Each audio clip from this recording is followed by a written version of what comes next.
What's going on, everybody? Hope everyone is having an amazing afternoon, evening, morning, or whatever it is in your time zone. It is Wednesday, hump day, August 27th, the end of the dog days of summer, and hopefully the end of the Destiny arc. 2,568. That is Thai years. It is, I believe, 2025 Euro years. This is NCC TV coming at you live from the Amami Airport. We are live, or at least that's how it appears to my senses. Could be a brain in a jar somewhere. Don't know. Don't care.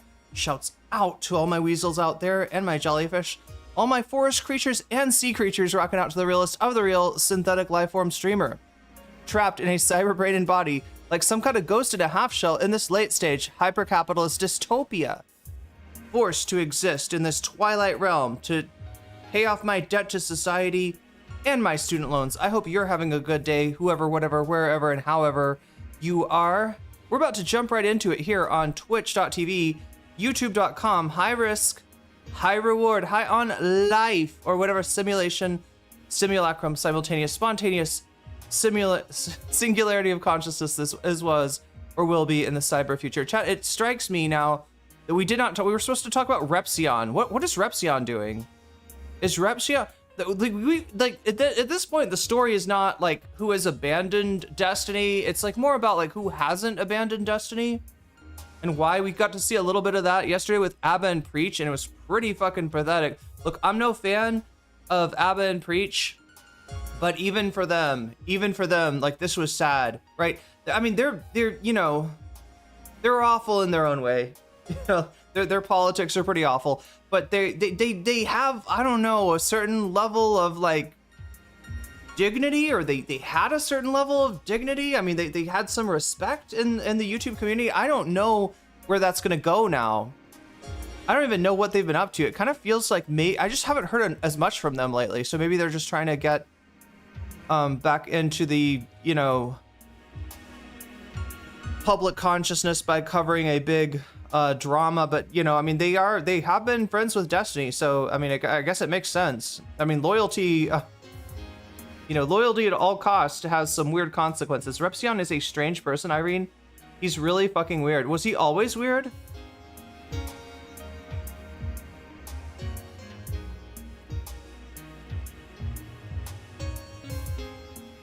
Wait, who was oh wait, Abba Preach was anti-Manosphere for a while?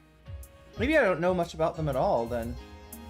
I pegged them, sorry, I should get that out of my vocabulary. I identified them as being, I assumed that they were like Red Pill Manosphere guys. Yo, you're so quick, HK. You're so quick. I will have to spot chat one teal super chat now. And yeah, I guess we can pop this out and get this going and take a look at this super chat once I feed the machine the proper links.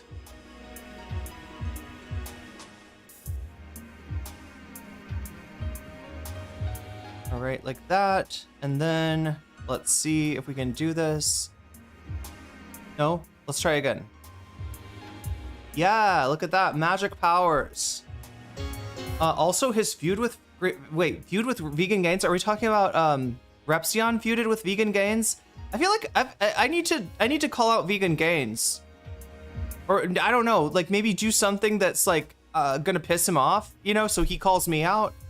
I feel like I'm the only person. Am I really real if I haven't had Vegan Gains like make death threats against me, right? Am I even a real vegan if I haven't had beef with Vegan Gains?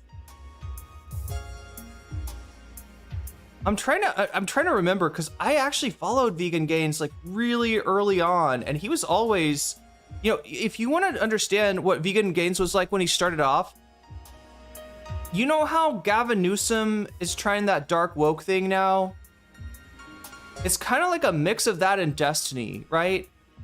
Like, there was a lot of rage bait going on, right? There was a lot of purposely pissing off meat eaters that was involved in the rise of Vegan Gains. But when he rose, I think he was like a regular YouTuber. My understanding now is that he's correct me if I'm wrong, chat, because again, I have not kept up with this man's career at all, unlike Ethan Klein, who has kept up with Destiny's career.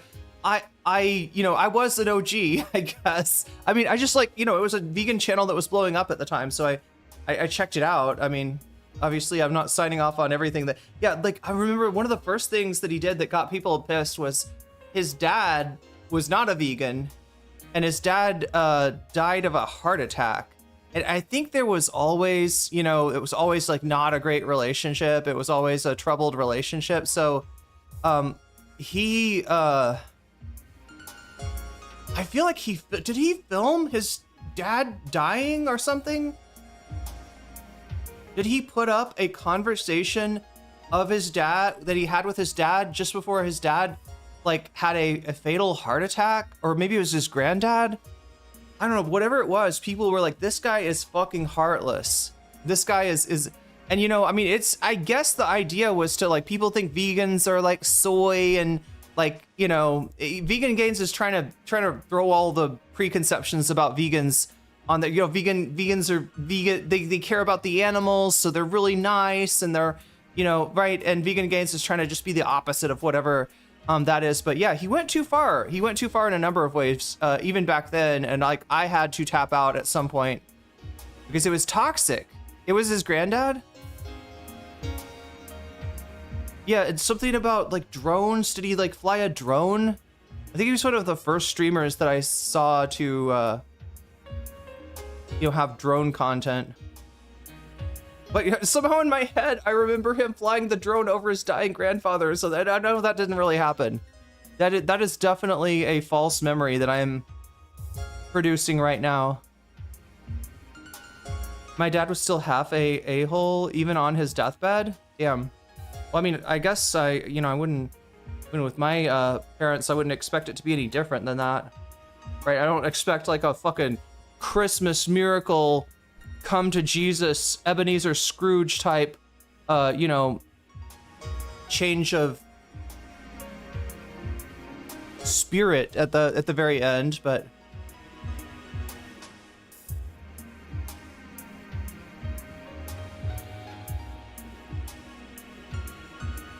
But yeah, this is gonna be hopefully the last day of Destiny. In fact, I might make it the last day of Destiny. Even if they keep fighting, I don't think it's gonna be that much interesting.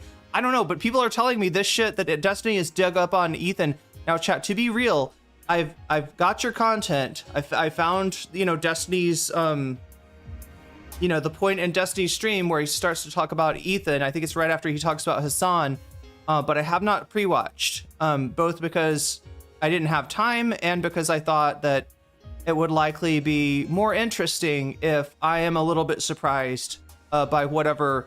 And so I got no preconceptions. Like, right? Is Destiny going to come up with some real, oh yeah, Ethan's like just as bad as Destiny, or is it just going to be him coping?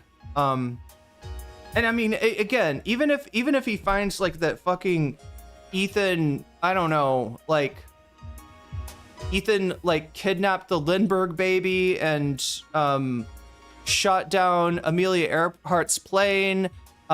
Ethan stole Al Capone's vault, and that's why Geraldo didn't find anything. Right? Even if it's like every historical, he gave the gun to John Wilkes Booth before he offed Abraham Lincoln. Right? Even if it's like that shit, he was the person on the grassy knoll with Kennedy. Right? I don't think that makes what Destiny did any better. Like, you know what I mean?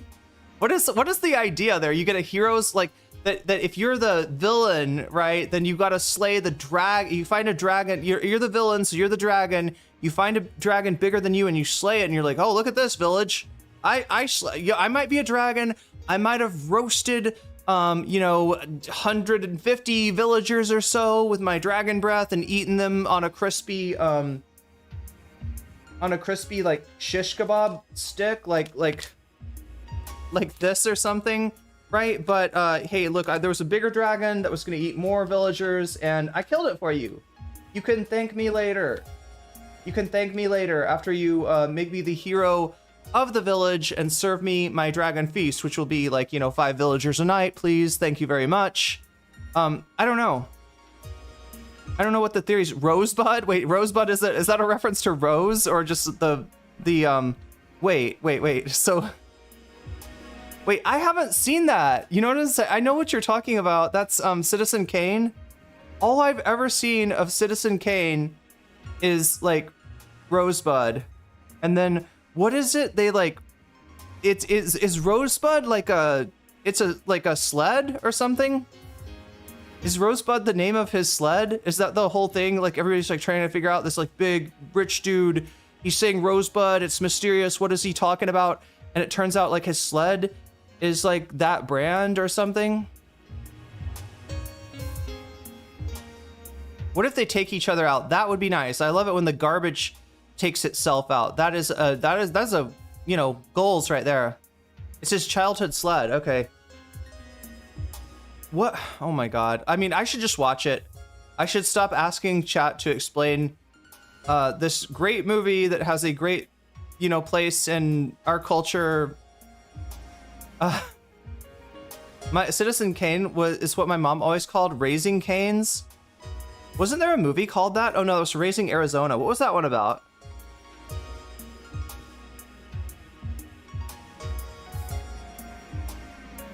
Wait, what kind of Rosebud? Because I learned something in the last few years.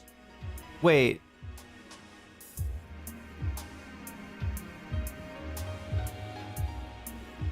I mean, Rosebud can be like it is like a euphemism for something, right? Am I wrong about that?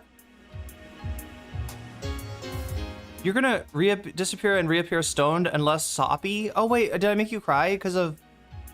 Oh my God, I'm sorry. I'm bringing up stuff for people.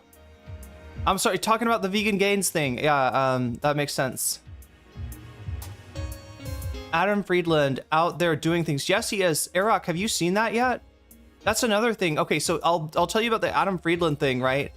Yeah, Adam Friedland got an interview with Richie Torres. I don't know how the fuck that happened, right? Richie Torres knows who Hassan is. And he does not like, he tried to get, I mean, most of you probably remember this. He tried to get Hassan deplatformed by writing a letter to either Amazon, maybe Amazon and Twitch, I think, on a letterhead, like congressional letterhead, right? So real official shit. Like, hey, you need to pay attention to this. This guy's really, you know, causing problems. He's supporting terrorists, right? Tried to get him deplatformed right before the election, right? And if I need to remind you, the election had two large Twitch streamers reacting to it. Two, you know, the two largest, I think, if I'm not wrong, channels going on YouTube, the two largest streams were in fact Hassan and Asmongold. So, you know, had Hassan been banned from Twitch right ahead of the election, it would have just been Asmongold. And I don't know, you know, somebody would have maybe picked up the left side of things. Raising Arizona is amazingly funny. What's it even about? Like, it's a baby? A baby. Is the baby's name Arizona? Raising Cane is like a fast food chain, right? Is that the one where they put raisins in your potato salad? I'm not sure if I like that fast food chain.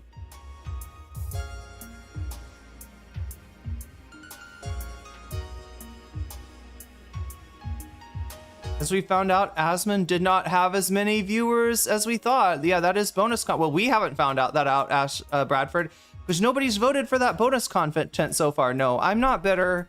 I'm not bitter. Chocolate star euphemism? I mean, yeah, I mean, I guess, I don't know. I've never looked at mine, so it's all a mystery to me. It could be any kind of sea creature.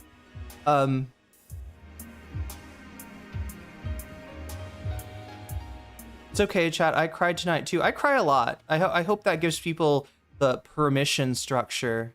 I'm sorry, I had to use the Pod Save America phrase. I hope that gives everybody who needs to cry the permission structure to do so. I honestly don't think that we express emotion, at least not openly, nearly enough in the society. In this society, I feel weird calling it this society. I feel like it's not one society. I feel like it's fractured, fragmented, and balkanized to all hell, right?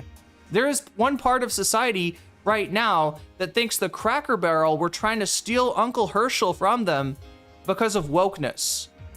Uncle Herschel got fired for DEI. Like, I don't know what the thought is.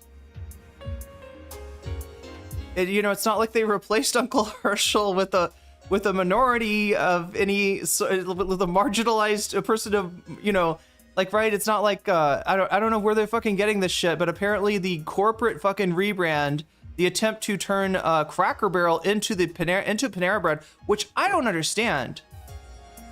I don't understand the fucking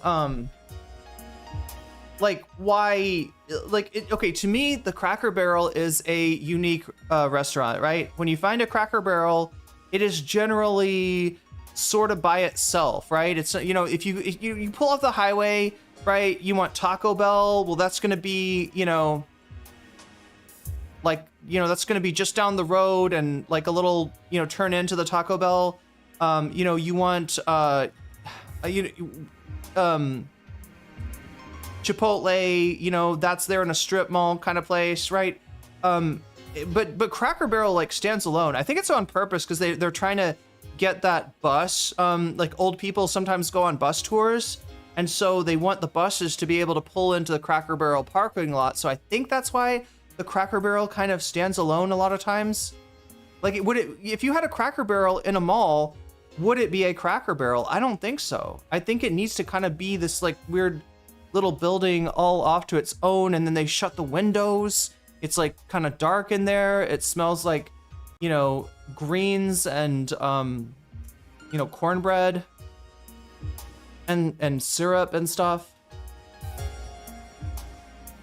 Like the idea that you could turn the Cracker Barrel into like a regular restaurant is kind of, it just seems like a bad idea. They should have had Hassan as the spokesperson. Yeah, there we go. Wait for the Cracker Barrel. But yeah, the fucking Trumpies are memeing on this shit now. I guess they are trying to do a Target / Bud Light on Cracker Barrel, which they'll be successful with, because chat, you know who eats at Cracker Barrel? Conservatives. I mean, not just conservatives. I have enjoyed a few spicy turnip greens there myself as a child. You know, not because I wanted to. I don't think I've ever been like, let's go to the Cracker Barrel. I don't think Cracker Barrel food is nasty as hell. I don't know why anyone cares. Yeah, I mean, you know, it's not as good as my grandma's greens. They should have changed the logo a bit to Saltine Cracker with sunglasses on it. Or they could just put sunglasses on Uncle Herschel and have the same effect, right? A salty cracker with sunglasses. Just put a MAGA hat on him. They would have been happy with that, right? They would have loved that. That would have been the move. That's what the Cracker Barrel should have done. Just put sunglasses and a MAGA hat on the Cracker Barrel guy, on Uncle Herschel, and just deal with it, right? Put an old meme for all the Facebook boomers think is a brand new meme. You know, drop like a super hot fire meme on there to, you know, Uncle Herschel just destroyed wokeness, right? Make Uncle Herschel. No, they should have, okay, look, I mean, I'm being silly now, right? But they should have done, like you know how they did with the Mr. Peanut thing? Where they're like, oh no, Mr. Peanut is dead. You know, like that was their, like, really? That's your ad campaign? You're fucking, like, what's next? McDonald's like, Ronald is dead. Like, Grimace ate him. I don't know what happened. The Hamburglar, he got in a tussle with the Hamburglar trying to stop him from robbing the place, and well, Ronald ended up dead. But no, they killed off the Mr. Peanut. What if they did a thing where, like, on the thing they were like, yeah, you could still do this. Like, somehow pretend some element of wokeness creeped in and like tried to get rid of Uncle Herschel because Uncle Herschel was just too based. Like, Uncle Herschel was on Twitter posting about the Great Replacement, and the libs couldn't take it. But we got him back. We got him back because we're Cracker Barrel. We're on your side, MAGA America. I mean, they basically have to do this at this point, right? If they want to. Why did my message repeat? I don't know. Sometimes they do that. I don't see a repeated message for you, though. Strong men don't cry easy. So when he does cry, it's significant. Wait, which person cried? But yeah, I mean, I agree with you if you're telling me that the Cracker Barrel does not have the best food in the world. I honestly don't. Like, for me, the Cracker Barrel was a place that we would go when my parents had the grandparents with us, right? When we were taking our grandparents along, which I don't understand. It doesn't make sense. I feel like my grandmom should be the #1 hater of the Cracker Barrel because she cooks a lot of that stuff and she cooks it better. Why would she, like, right? You know, if you're, this is the shit that she cooks, but like a lesser version of it, right? I don't know. Maybe she didn't like it. Maybe she just never said anything because she was too nice. It's called the Cracker Barrel for a reason. It surely is. It surely is. It's a cracker eat cracker barrel world. It is. That barrel, yeah, like the wait, what's the whole thing about crabs? They have candy from this. Is that candy from the 70s? I thought it was like from the 1870s, right? You're talking about the like it looks like a candy cane, but it's different colors and it's different flavors. It's like so many different flavors. Wait, P.F. Jung is alleged to be a Grow Reaper? I don't know anything about P.F. Jung. One in chat if you know who P.F. Jung is. Because I do not. Other than the name Jung, I always figured it was some psychology channel. Some like wannabe. Oh wait, is a centrist? Not a Petersonian? They have bad grits? I've never had grits there. I was not like my family wasn't super big on grits. We had grits, right? Grits was an option for breakfast, but it was not an option. Well, no, I definitely had grits a few times. But yeah, that wasn't my favorite thing either.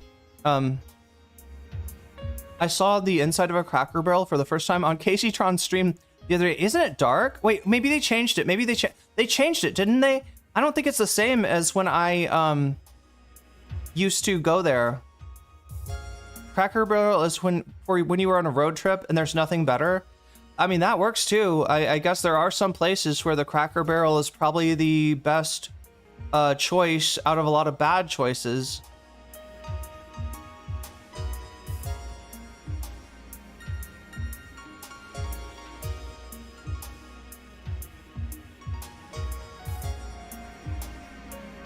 It tastes like white people made it. Well, listen, I mean, that's not necessarily true, Narwhal. I mean, there's, you know, wait, I mean, you know, as far as employees at the Cracker Barrel, didn't they have a racism scandal though?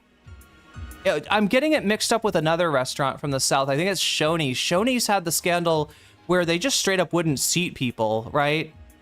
Like if you were black and you went into a Shoney's, certain Shoney's at certain times, you would be waiting forever, right? You know? You would not get seated, and they did get sued for that. But what did Cracker Barrel had a race? Oh wait, there was also, they fired a waitress or something that everybody liked, and then there was this big social media campaign to get her back. Went to Cracker Barrel with Boomer family recently. Yeah, I feel like that's the thing is I don't think that Cracker Barrel, like regardless of what they do, I'm not sure they're long for this world. I mean, I'm not sure. Long for this world means they will be around for a while, right? They're not long for this world. Is what I'm trying to get at. Yeah, I don't know. It just feels like a restaurant that worked at a certain time and place. When did they even come up with that? Was Denny's had that scandal too? No, Shoney's totally got, like, Shoney's was very racist. I think, unless I'm mixing up Denny's with Shoney's, which I definitely shouldn't do, because I grew up with Shoney's. And, I mean, there was Denny's around, but there was Shoney's, like, everywhere. Maybe it was Shoney's and Cracker Barrel. An American restaurant with a race scandal, never. My local Crapper Barrel, that is a different kind of barrel altogether. I mean, that's a great invention, though. You know, if you need a toilet in a jiffy, you just cut a hole in a cracker. No, you cut a hole in a barrel is what you do. Yeah, you cut a hole in a barrel and there you go. You know, just like automatic toilet, I guess. Put some... It's a great way to get Giardia, chat. The crap on the Cracker Barrel. Cracker Barrel had to settle some racial discrimination lawsuit. Was it about their employees or was it about their... My local Cracker Barrel was in the headline this year. You know, I never had a local Cracker Barrel. I don't think so. There must have been one. There must have been a Cracker Barrel somewhere in the town I grew up in, but it was always like we never went to the local one, right? It was always like a road trip thing, because there was like almost every exit in between our house and grandmother's house was like had a Cracker Barrel, like almost every single exit, right? So it's like the perfect place. If you're taking grandmom to our house, then you stop at the Cracker Barrel for lunch. If you're taking grandmom back to her house, you stop at the Cracker Barrel for lunch.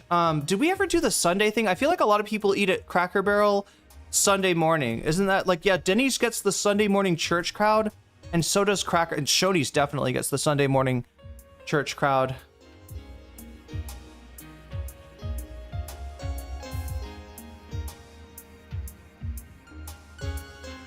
But anyway, why am I even talking about how did chat? Somebody, you know, how did I get started talking about the Cracker Barrel? I was relating it to something about the culture of the United States. I don't even remember now. God damn. ADHD. Yeah, but yeah, somebody's talking about the inside of the Cracker Barrel. Casey Tron saw the inside of the Cracker Barrel, or you saw the inside of the Cracker Barrel through Casey Tron's stream for the first time. It is there's nothing like it, right? There's just no restaurant like that. Like there's similar, like, right, there are restaurants that have like knickknacks and old-fashioned antique type decorations up on the walls, you know, like, but they don't serve the same food as Cracker Barrel. Also, Cracker Barrel, yeah, they would strategically lower their blinds because they wanted it to be a little bit dark, I think. And then, of course, the country store, where it's just where you would find the you know, my favorite thing, honestly, the only thing that meant anything to me at the Cracker Barrel, which I never got to eat, was taffy. Saltwater taffy was available at the Cracker Barrel. I don't know if it was good saltwater taffy, probably not, but I did not get enough saltwater taffy growing up. I loved that stuff so much, and I could never convince my parents to get it for some. Is it bad for you?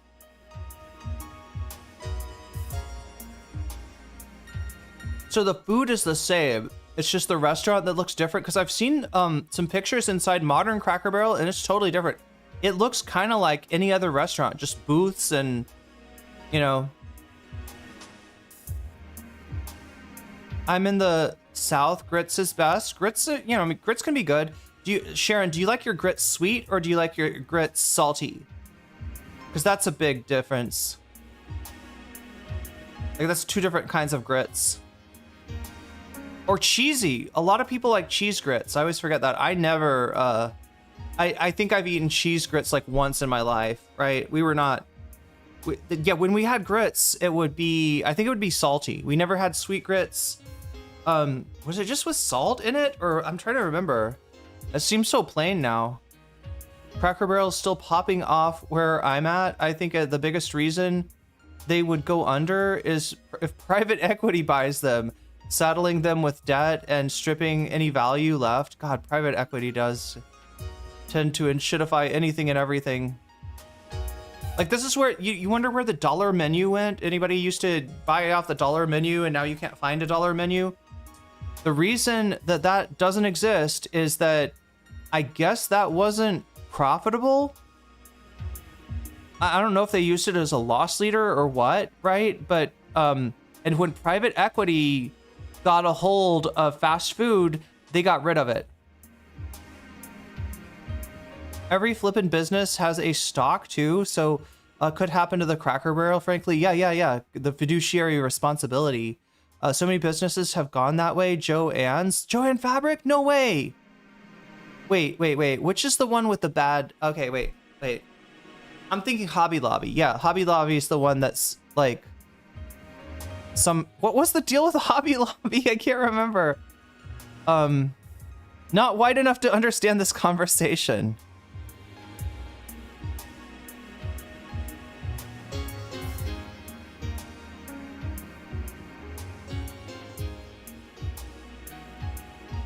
I must just have an old one. I'm in Louisiana.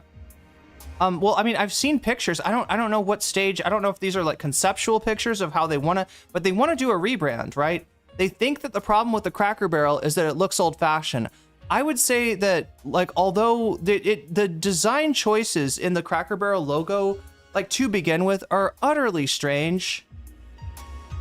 Dude, I almost feel like I gotta show you what I mean when I say that.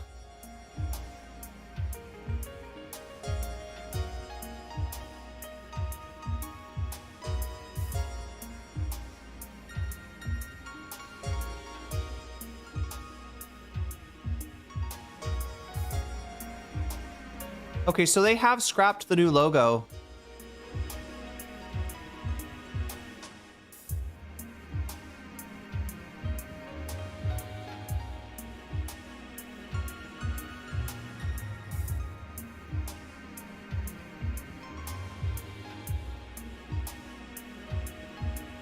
All right, let me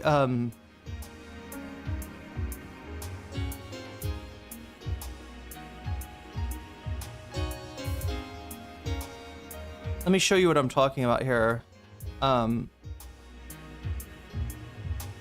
So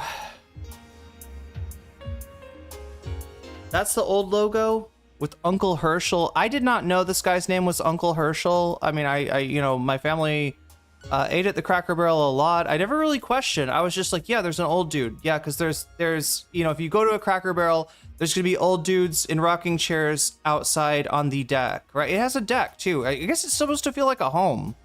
So the old logo's here, the new logo's there. I don't like either of them.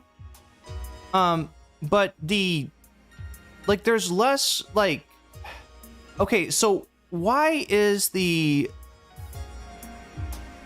background for the word Cracker Barrel, the words Cracker Barrel, right? Why is it shaped like that? What is that shape? That looks like a baby, that looks like a bird embryo in an egg. Like what, why would it be shaped like that, right? You would think that the shape would go along with, you know, the, like either it's gonna kind of outline the letters inside, or it's gonna be like an oval or something, like the rough shape of that. Why do we decide to go like, we're gonna go around here, and then we're gonna go up here, and then we're gonna go over here? And also the K, what is the K doing? Why does the K contribute to the outline? I don't understand. Right? So yeah, this is like a bad logo, I think, to begin with, right? This could use some work. I don't know if it needs like a update. I mean, this over here looks very bland and corporate, but Hobby Lobby is owned by bigoted Christian fundamentalist. Didn't they do something weird to their employees though? In the UK McDonald's Savers menu, you can get a sandwich burger without cheese for one. Okay, so that's like $1.50, right? $1.19. You know, it's better than the prices on the US menu. Especially now, everything's like going up. They stole artifacts from Iraq? Hobby Lobby stole artifacts from Iraq? What? I remember Hobby Lobby refused to cover birth control. That is what I remember. Yeah.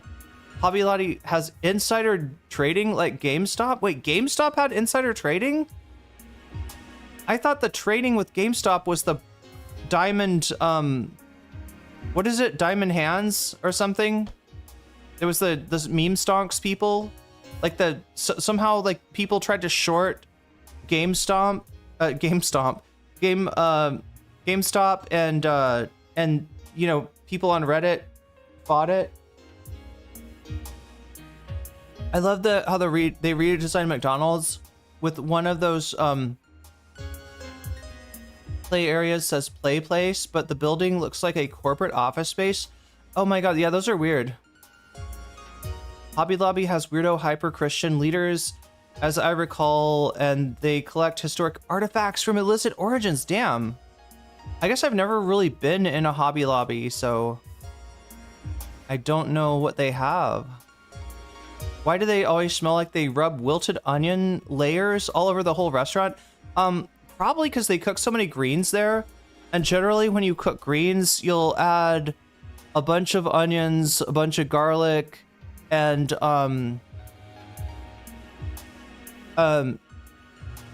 Wait, what else goes in there? Oh, bacon fat, like some kind of pork fat goes in there for sure. Wait, it's supposed to be shaped like a pinto bean? Can you get pinto beans at the Cracker Barrel? That's weird, because you could lure my super chat if you want to. It's been a while. You feel very seen. Okay, well, you know, that's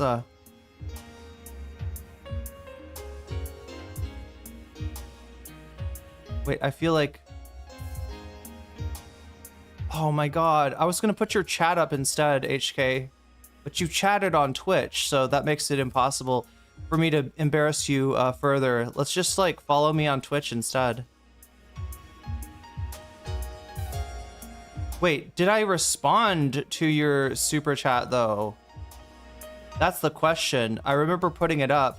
Yo, I didn't. Mandatory ball super chat, round and beautiful, shiny and sturdy. Let's go.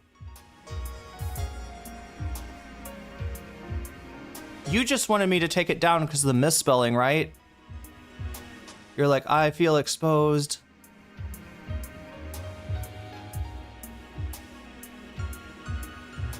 Yeah, Cracker Barrels do. Yeah, that's the thing. Like, because of what they cook there, Cracker Barrels develop a smell that just like builds up over the years, and it never gets like taken down.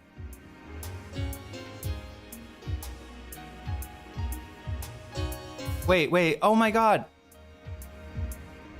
I still fucked it up somehow. All right, let's press the correct button today. The button I want to hit is restore chat, not in stream.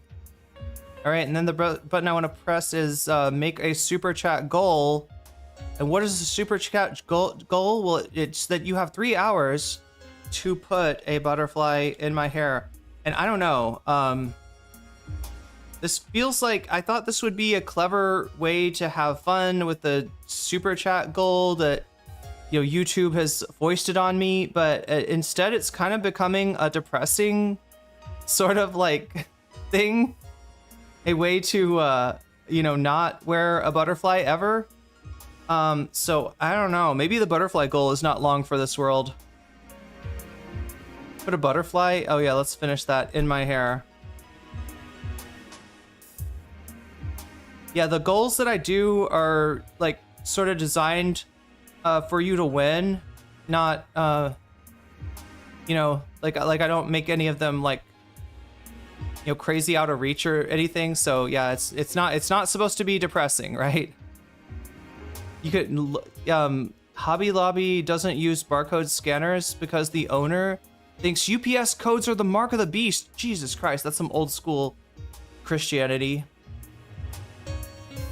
Anyway, let's get this Cracker Barrel shit off the screen, because again, we're not talking about the Cracker Barrel today. We're talking about Destiny. Destiny has, I am told, actually exposed Ethan Klein. Now, chat, I did not pre-watch this time.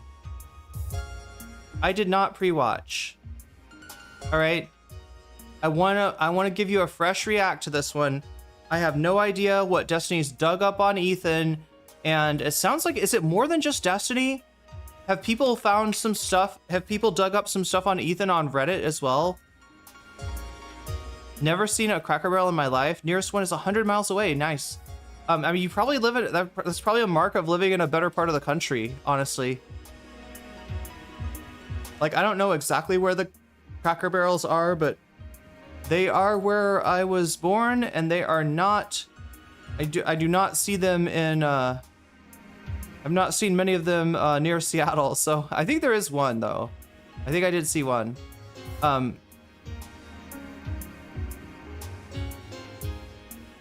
yeah, Destiny's gross, Ethan's gross, they're all gross. They're gonna have a gross off, right? Ethan has basically said that Destiny is a certified PDF, and Destiny is gonna try to turn that accusation on its head today with his own counter accusations. Okay, I will say, look, I did the butterfly, this one last time, at least once for posterity, pushing the, you know, boulder up the hill once again. This will probably be the last time I do it if it doesn't, if it's another, because I'm really not trying to depress the chat, I promise. Like, that's not the idea. It's not the idea to be like, okay, well, there's another L. There's another L. No one cares. Right. But yeah, I did put it there one last time. You can consider it a goal for 9, even though it says it's a goal for 10. I'll put a butterfly in if we get to 9. Oh my god, I gotta try to eat this. I gotta try to eat this coconut before we start. Oh my god, I can't get it. It's a very slippery. God damn it. This coconut is like not very intact. I don't know. Here, let's try to spear it like that. Oh my god. Chat, I'm gonna have to eat it like, oh no, like an eel.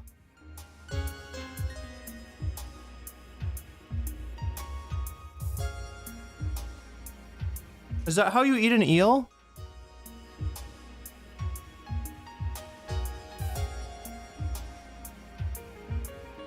I feel like that would be how you eat an eel. I've never eaten an eel before though, because I'm not English.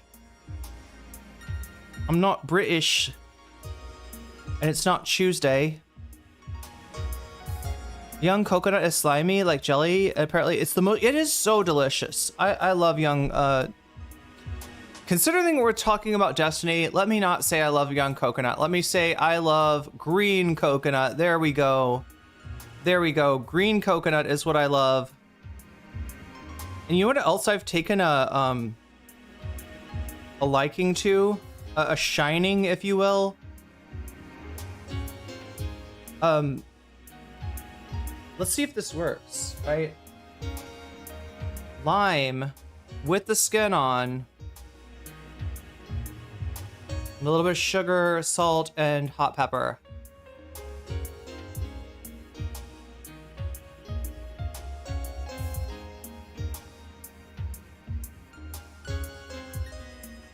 That's so good.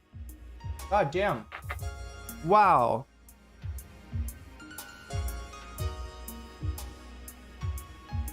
Hmm.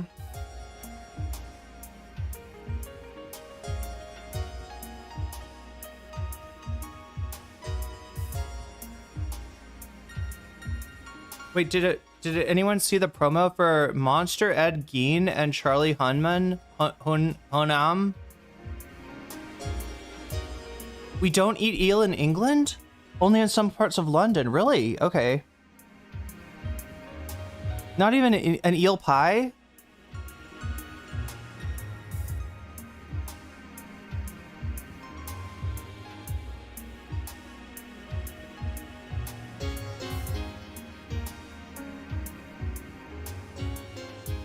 God damn, it's like super sour and like bitter, but like is somehow good. I don't know. I feel like not letting lime, like I used to just, you know, squeeze a lime like into a drink and just like throw it rest of it away, but I feel like it's putting it to waste now.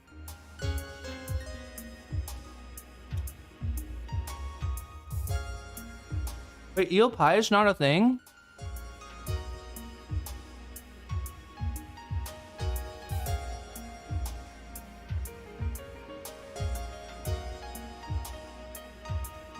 Wait, they stole an artifact from the Epic of Gilgamesh at the Hobby Lobby? Jellied eel is a traditional Londoner thing. It's already going extinct. I've watched, well, I mean, like, look, British food does not have a good reputation, right? But I feel like what they do with British food is they take the weirdest things and they you know, like of all the British food that exists, I feel like the ones that Americans get exposed to are, eating straight lime is bad for your teeth, ma'am? Really?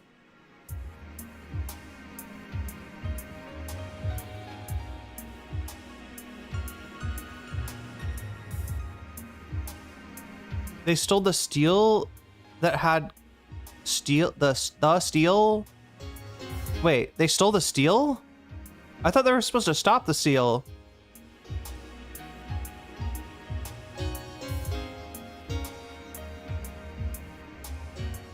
I mean, you're sure it doesn't make it better to eat with like sugar on it? Have the best curries in the world? That's true.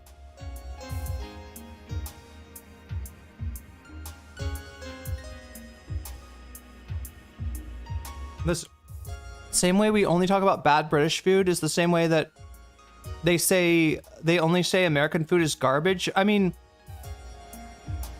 all that acid on your enamel,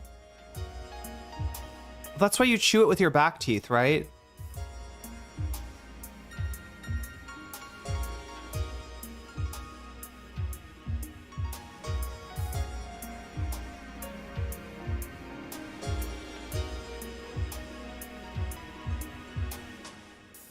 I think it's good for your digestion or something. We have a huge range of foods because of our multicultural society. I mean, that is, yeah. That I guess you could say that. Well, I don't know. Could you say that for America? Do we tend to like take like foods and bastardize them? Right? Or sometimes it's not even like, you know, that Americans are taking other foods that, like, you know, obviously, like, you know, Taco Bell is not, you know, authentic. It is pretty far from authentic Mexican food, but like, I feel like there's also like, you know, like the reason that the Thai restaurants sometimes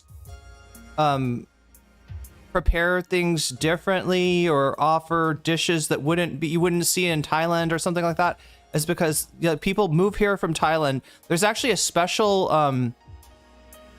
like if you immigrate out of Thailand, you can get, I think, money from the Thai government to for their soft power. They consider it soft power.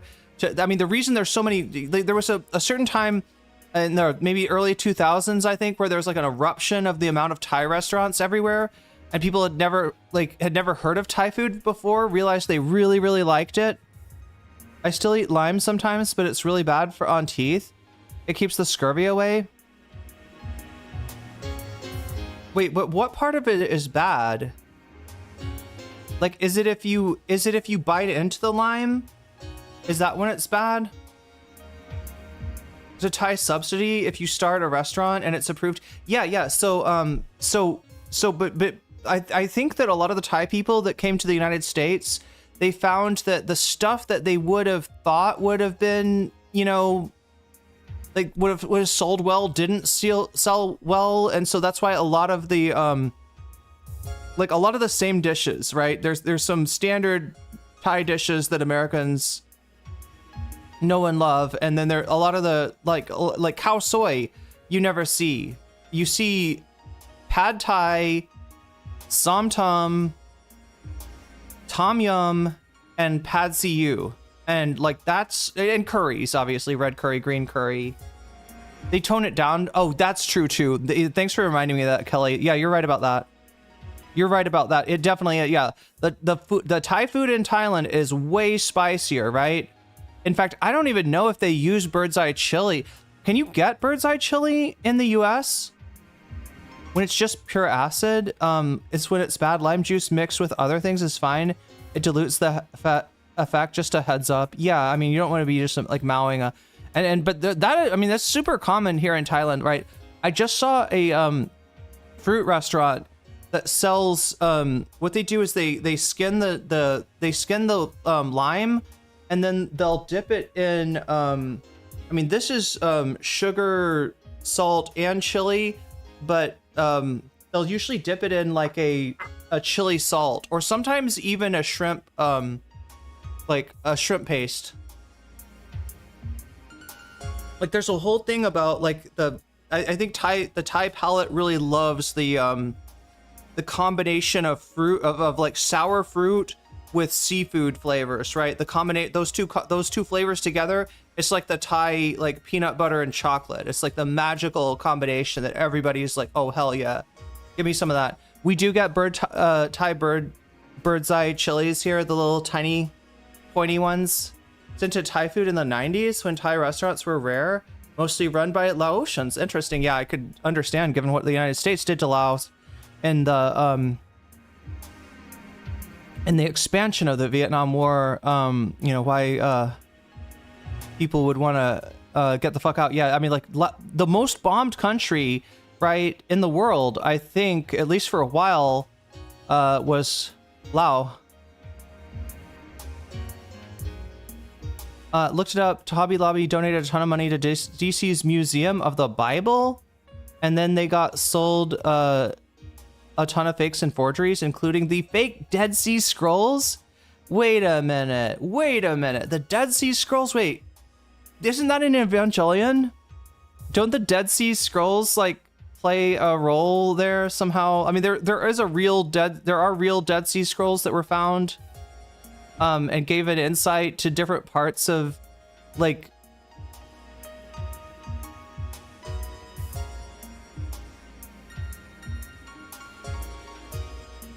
Void coffee indeed. That's what I need right now, chat.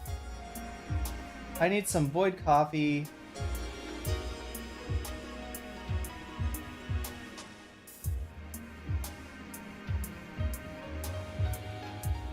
Wait. So Gendo Ikari, like this guy, has the original Dead Sea Scrolls at the Nerve headquarters stolen from Seal.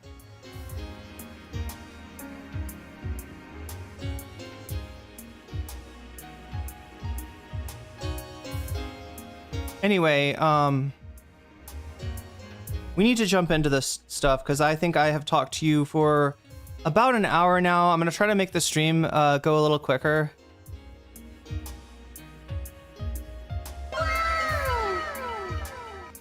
Oh, the Lindsay Ellis video. Thank you for reminding me of that. Eric FM. Lindsay Ellis video, I believe, is about Miss Rachel. Has anyone seen it yet? I mean, Eric FM, it sounds like you have.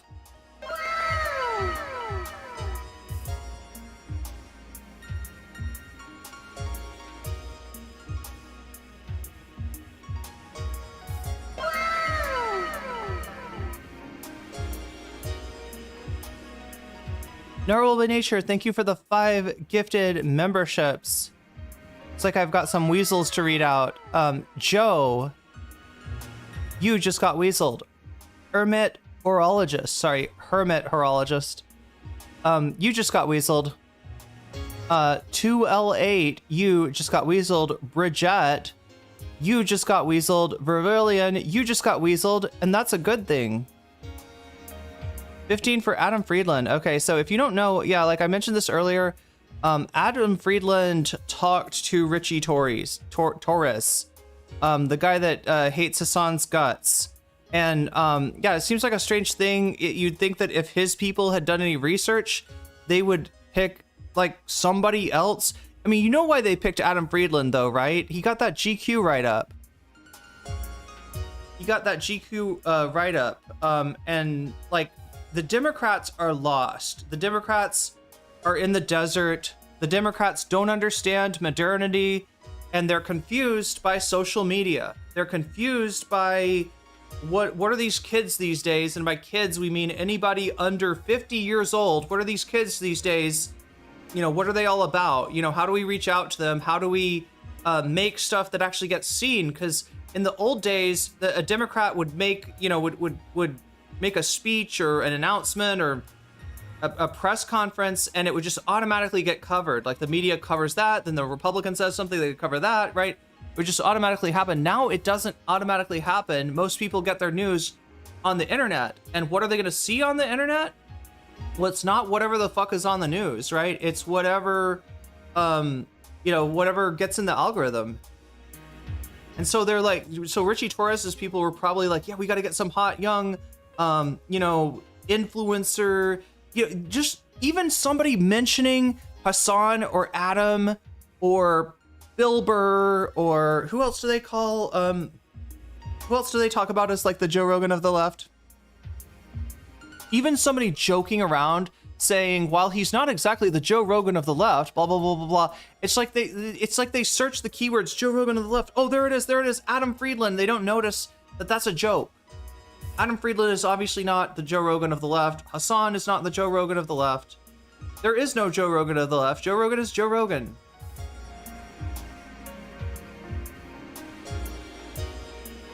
Lindsay Ellis vid is 2 hours and 22 minutes. So yeah, it's nominally about Miss Rachel, but from what I've heard, it's more than Miss Rachel's kind of a jumping off point, right?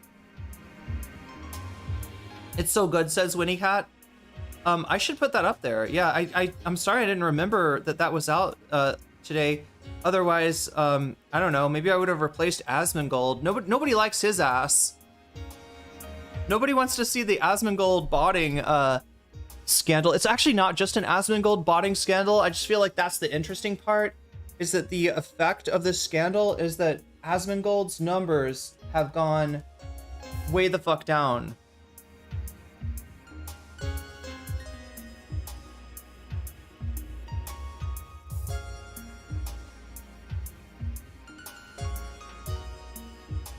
I'm the Joe Rogan of the left with better hair. Nice. Hassan is hot, but not in his 20s. Yeah, so that's probably why Adam Friedland booked, got rich. Because my understanding is that Richie Torres's people reached out to Adam, not the other way around. It's not like Adam was trying. I mean, unless there's some deep shit going. There's also a phone call between Hassan Piker and Adam because, Hassan assumes that Adam's going to bring on Richie Torres and he's going to mention Hassan. So what do you think about Hassan Piker, to get him to kind of like crash out a little bit? But it's, wait, it's an OTK. OTK has eaten shit in this scandal?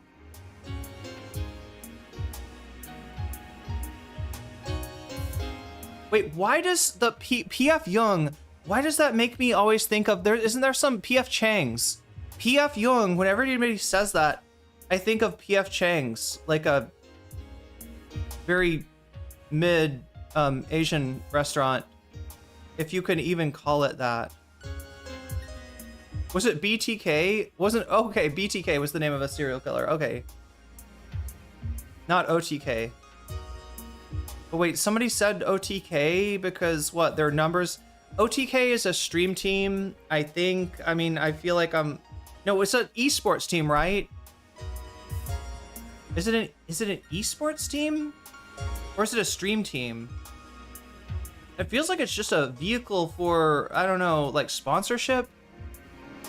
Richie Torres should have just gone on the stream of some right-wing chud who agrees with him. I mean, yeah, that's one way to, who does? Like PBD probably would be, like if Richie Torres could go on PBD and just talk about, Israel and its right is an ever expansive right to defend itself, right? I think they would have maybe had a good conversation. Obviously, PBD would probably bring something else up and try to get something spicy started. Sick Vinny on him or Adam Sosnick.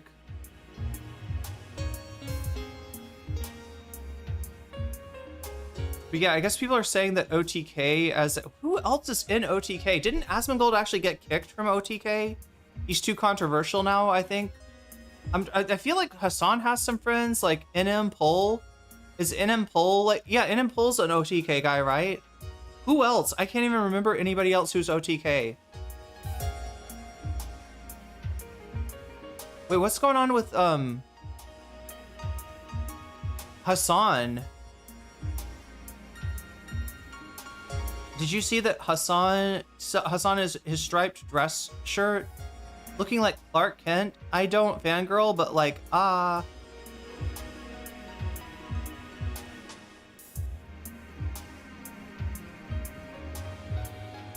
misophonia doesn't extend to coughing or sniffing, but it's like nails on a chalkboard.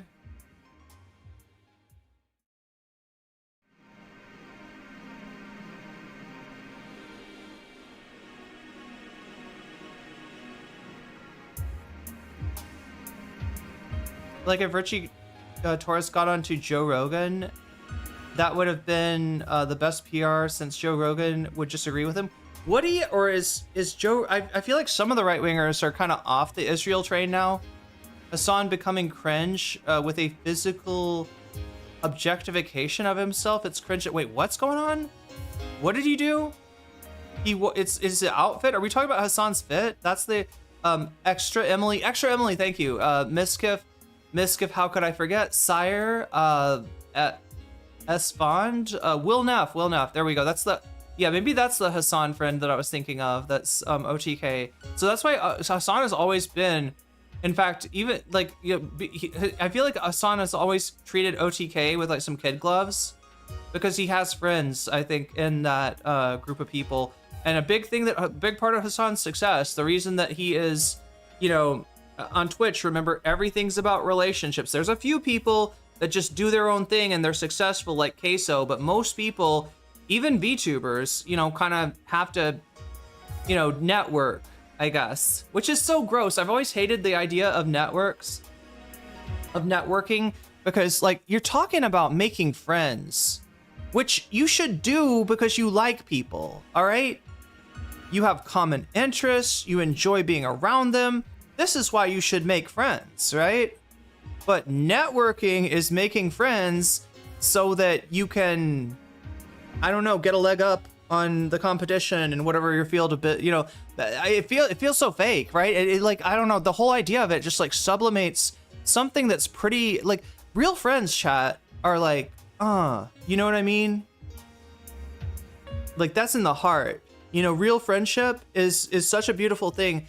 And the idea that we're gonna, like, I don't know, like, play act friendships with people that we want to be able to get something from later, and I mean, look, there's always some of that, there's always gonna be some of that. You could not eliminate that. You could not ever make friendships like 100% pure. I'm not looking for purity, all right? But I just don't like, was Tectone OTK? I don't know. It's the American way of making friends, pretty much. I never took network to mean making friends. Well, you know what I mean? It's parallel. It's pseudo friendship, right? Isn't it? Right? You're making acquaintances, I guess you could say, but also trying to maybe engender some kind of warmth there, so that any business consideration that the person has towards you is gonna be like they're gonna look at that through the like warm rose-colored lenses of maybe positive feelings that they got from, I don't know, hanging out and drinking one night with you, or I don't know, what do people do to network besides eating, besides putting stuff in the only orifice with which they're able to communicate? What do people do I don't know. Maybe I'm just bad at this shit. Maybe I'm just like really fucking bad at this shit. It's transactional. Yeah. But when you're networking, it's not like you're just like, hello person, I am other business person, I represent this business. Our businesses are related in this way. So please, the next time you're looking for, the next time you're looking to buy some paper products,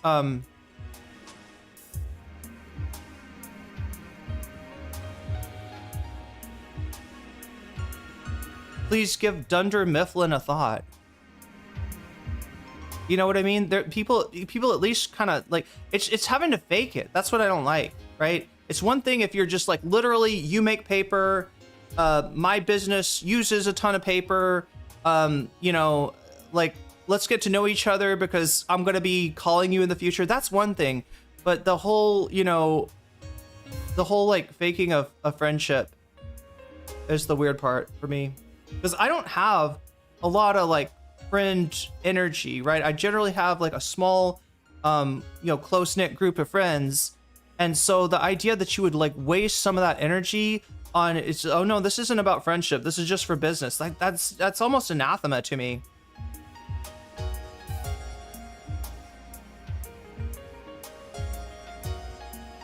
Wait, PF Chang's has 75.7 restaurants for every 100k people?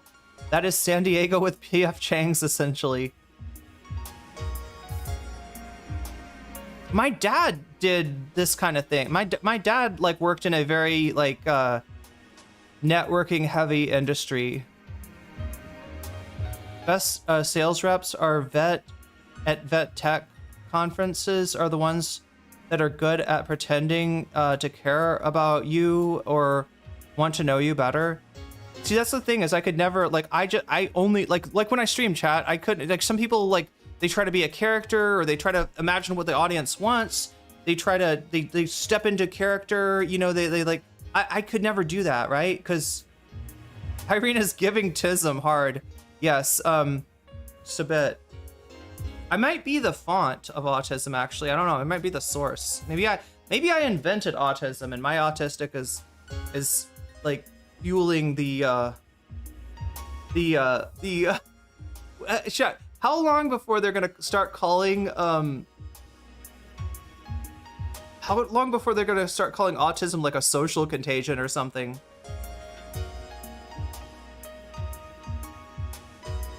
Or what's the word that they use with being trans? You know, like when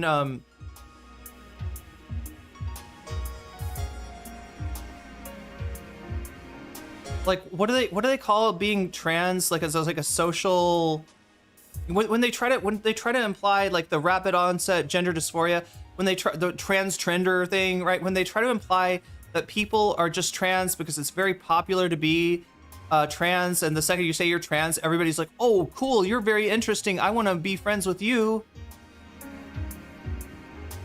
I want to have a trans friend. Gender ideology, I mean, yeah, is it like, do they call it a social contagion though? I'm talking about right-wingers, right?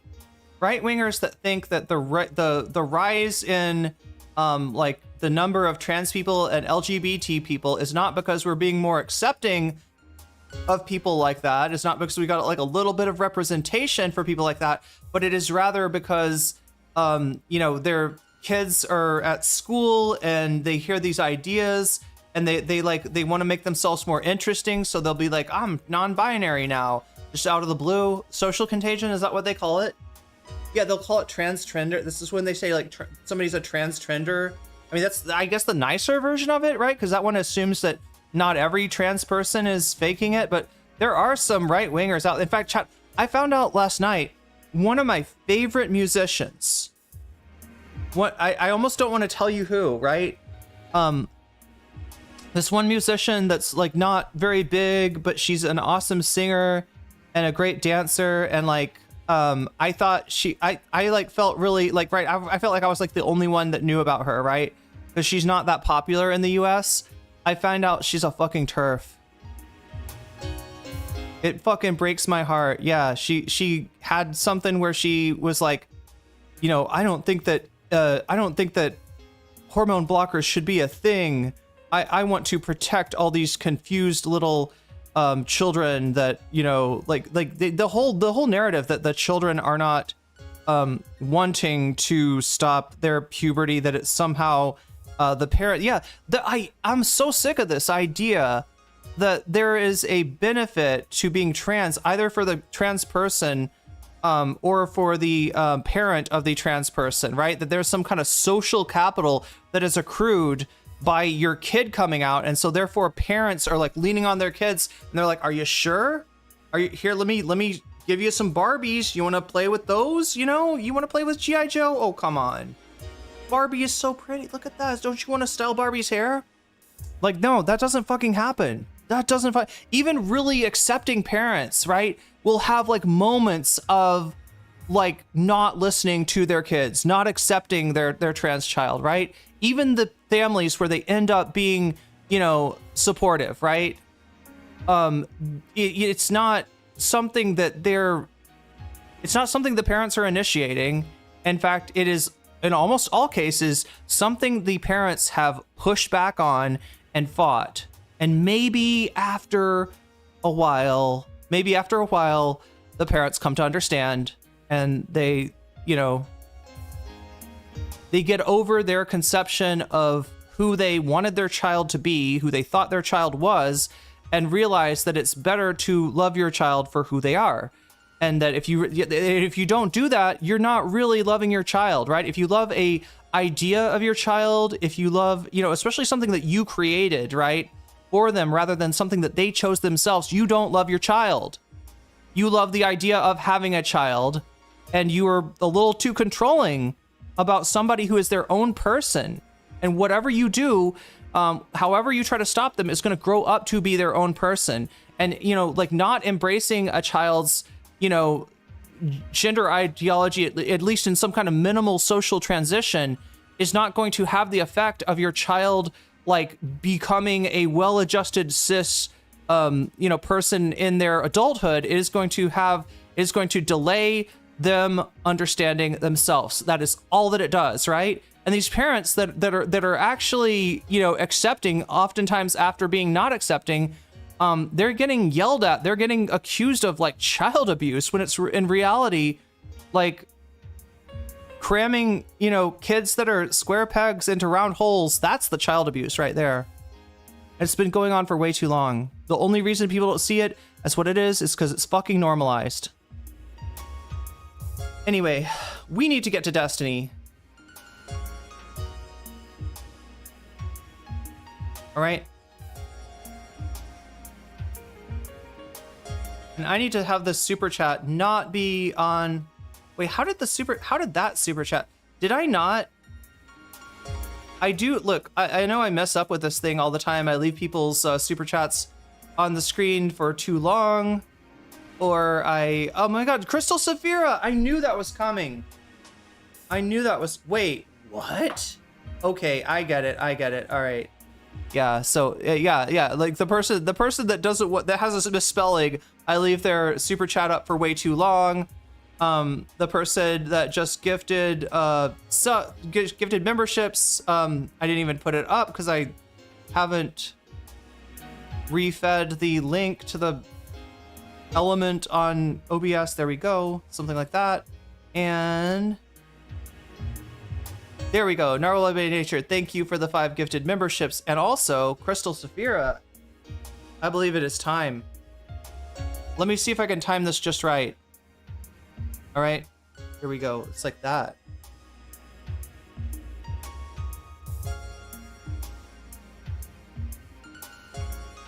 I do need coffee. How did you know? How did you know? Thank you for the super chat or the super sticker, and thank you for the coffee. I mean, what I feel like you, I mean, you know what I mean, right? Not that you made my coffee or anything like that, but the thought of the coffee is what I'm thanking you for. Does that make sense? Confident in myself inside out and out, but I don't flaunt it. I just, it's weird to me. I'm a boomer, probably. What is this? I get tired of people drooling over, oh, Hassan's picture. We're still talking. Yeah, so what is the deal with Hassan is becoming cringe because he objectifies himself? I'm trying to understand this. Is there a video that I need to look at to understand this? We'll try to work this in chat because I do believe that we have maybe more time. I don't know how long the Destiny segment is, but I'm hoping it's fairly short and we'll be able to move on to some other cover some other stuff today. Björk. Wait, why so dankness? Why so dankness indeed? Björk is like, oh, is Björk a turf? Don't tell me that Björk is a turf. Please, oh my God, you scared me. Wait, is that true? God, please tell me that's not. Does anybody have information? I feel like Björk has got to be like radically you know, trans accepting. Like I feel like Björk has got to have like a radical understanding of gender. Please tell me that this is not just headcanon. No, I'm actually talking about an Irish singer that you probably have not heard of, and I don't know, it just Hassan has severe body dysmorphia. For anyone who doesn't know, it may contextualize his cringe. Yeah, that's relatable.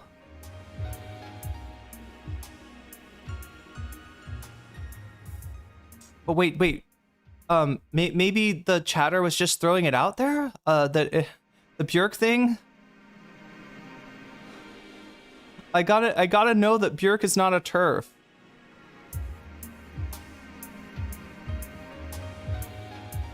And please also tell me that Björk is not like gonna get into who is the singer. I don't think people know. Do people know? I'm not even sure. Wait, let me see if I can pronounce this name right.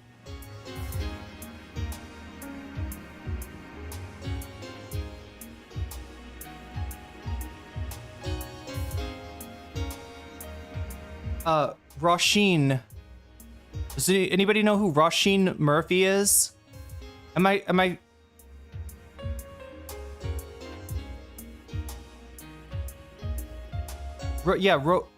Roisin, I think is how her name is pronounced, right?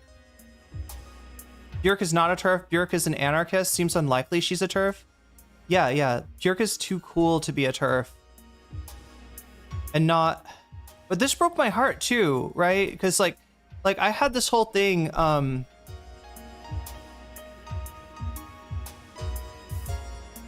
like I think I first heard a song of Roisin Murphy's on a compilation track, and for the longest time I didn't know who did it because it was like it was a mix. If you told me Björk was trans, I'd believe it, and I'd be like, huh? I didn't expect that, but I guess that makes sense. Yeah, Roisin. I'm sorry, Roisin is how you pronounce it.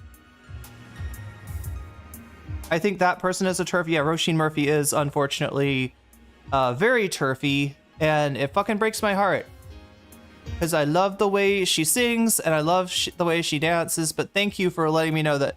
Yeah, because what happened, chat, was I was like, there's a certain, I didn't want to say her name, all right, because it still like hurts a little bit, like, right, to find out, but when I didn't say her name, people were guessing, and you know, because I said like, oh, you wouldn't know who she is, you wouldn't, like, people are like, Björk, is it Björk, right? You know, that's the but anyway, yeah, unfortunately. All right, so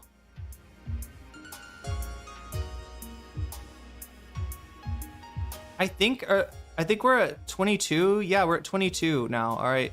So this is the number that dictates whether the stream is short and sweet or whether the stream is longer and complete, right? If you want to delve into any of these extra topics that I've got prepared for you, starting with Adam Friedland ambushing Richie Torres on the Adam Friedland show. I talked about this a little bit before, that it was Richie Torres' people that reached out to Adam Friedland, most likely because he had that GQ article that was selling him as some kind of a like left-wing, center-left like influencer, you know, the last great hope of the Dems or whatever. So Richie Torres got booked on there, and you know, it's a really strange thing that's gone on between Hassan and Alert. Chatter says Ethan's Reddit history has leaked. I'd guess I'm late, but I'm just hearing this. Is this leaked from Destiny? Is that right? And I'll try to do a better job, like not leaving people up on the screen for too long, because I know that bothers. Some of you like it, some of you don't like it. So, you know, we'll just, you know, it's just, anyway. So yeah, Richie Torres's people reach out to Adam Friedland, from my understanding. Obviously, Adam Friedland knows who Richie Torres is. Yeah, I mean, he's not as political as Hassan. He's not super plugged in, but he knows who Richie Torres is, and you know, I think he's got an idea of how it's going to go. But I think what happened was that they didn't want to let Torres know that Hassan is a friend of Adam Friedland. I'm guessing that Hassan and Adam probably talked ahead of the Richie Torres interview, and so you know, Hassan calls Adam Friedland and says, "Hey, how come you didn't bring up my name? Richie Friedland, he's like my #1 op. Like, you know, like what the fuck, you know? You talk about me to anyone and everyone, everybody who doesn't know me at all. Everybody's like, Hassan Packer? Who is that? Right? You bring me up to that, and the one guy that knows who the fuck I am and hates my fucking guts, and you hate him and I hate him. You know, this would be the perfect guy to, you know, crash out when you're like, what do you think about Hassan Piker? But no, you don't bring me. I think that Hassan and Adam are kind of faking it. I think that they talked about it behind the scenes. I'm guessing that Hassan probably fed Adam some good questions to ask Richie Torres. Now, I gotta admit, right, just like the Destiny thing, I have not pre-watched. I'm sorry, let me say this the right way.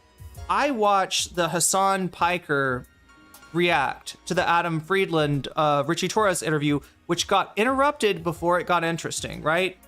So the part where they're talking in a nice and respectful way, I saw. But then Hassan says, I gotta go now. I can't watch the rest of this. So you're gonna have to hang on and watch the rest of it, you know, with me tomorrow. But if you're here now, you don't necessarily have to do that, because if this subject gets chosen and we get to 100 on the bonus content, then you'll be able to watch the other half of the Adam Friedland interview with me, which I'm gonna guess is full of lovely questions for Richie Torres, furnished to Adam by Hassan Packer. Hassan Packer? Sorry, Pecker.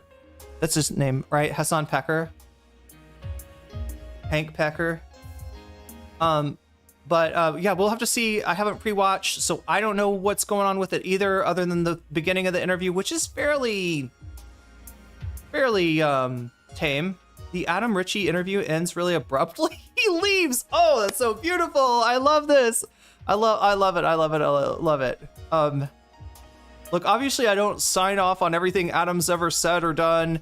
You know, Cumtown gets you know, I don't know. It's hard to it's even hard to watch sometimes, right? But yeah, I love what he did to Destiny. All right, I love what Adam did to Destiny, and I think I'm gonna love what he did to Richie if he really does leave all the, like, suddenly. That's a minor spoiler. Are we okay with the minor spoiler? I don't want to give you too big. It was actually the OG H3 Snarker. Wait, what? I still don't know exactly how. Where am I gonna find this? Where am I gonna see this? Who's covered this? Like, where's this existing before we get going, right? Because this sounds like something that I definitely gotta. And I anticipate having a little bit of extra time today because I'm just covering Destiny's reaction. He's a good interviewer. He's strangely good interviewer, right?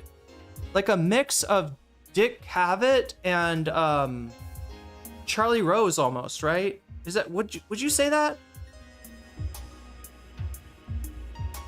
Yeah, he's got some Dick Cavett in him, right? Looking through the leftovers sub, but I haven't found it yet. Leftovers subreddit. This is where all this came out on the. Now we're talking about leftovers H3 subreddit, right? Our leftovers subreddit, or our leftovers H3. Yeah. Okay. Well, I'll have to take a little detour there. We'll have to check that out, see what's going on. I'm sure it spilled over onto Twitter as well. Maybe we'll run down the Ethan Klein search term on Twitter. Wait, it's hard to find on the leftovers H3 sub. But anyway, we got the Adam Friedland show thing. We got the lib influencers. Are they paid by Dims? This is a big story, right? Look, I can't influence you. You know what? I want to, see the Adam Friedland thing. I want to see this. Like, I've been hoping for the Asmongold for a few days. The Bad Empanada Slop Tuber. Like, I don't know. Choose what you want, right? Choose what you want. Don't be I get excited about a lot of these things, but don't let that influence you. This, the poll, the vote, and all the game of the donations is about you. It's not about me, right? The fun half of the show is about what you choose. Never let me Dick Rose, right? Dick Cavett and Charlie Rose. Dick Rose, yeah, kind of. I sent you a link to the profile in Discord. Thank you. The profile? Wait, sorry. Profile? Charlie Rose is a right-winger? For real? Wait, is he alive? I thought Charlie Rose was dead and buried.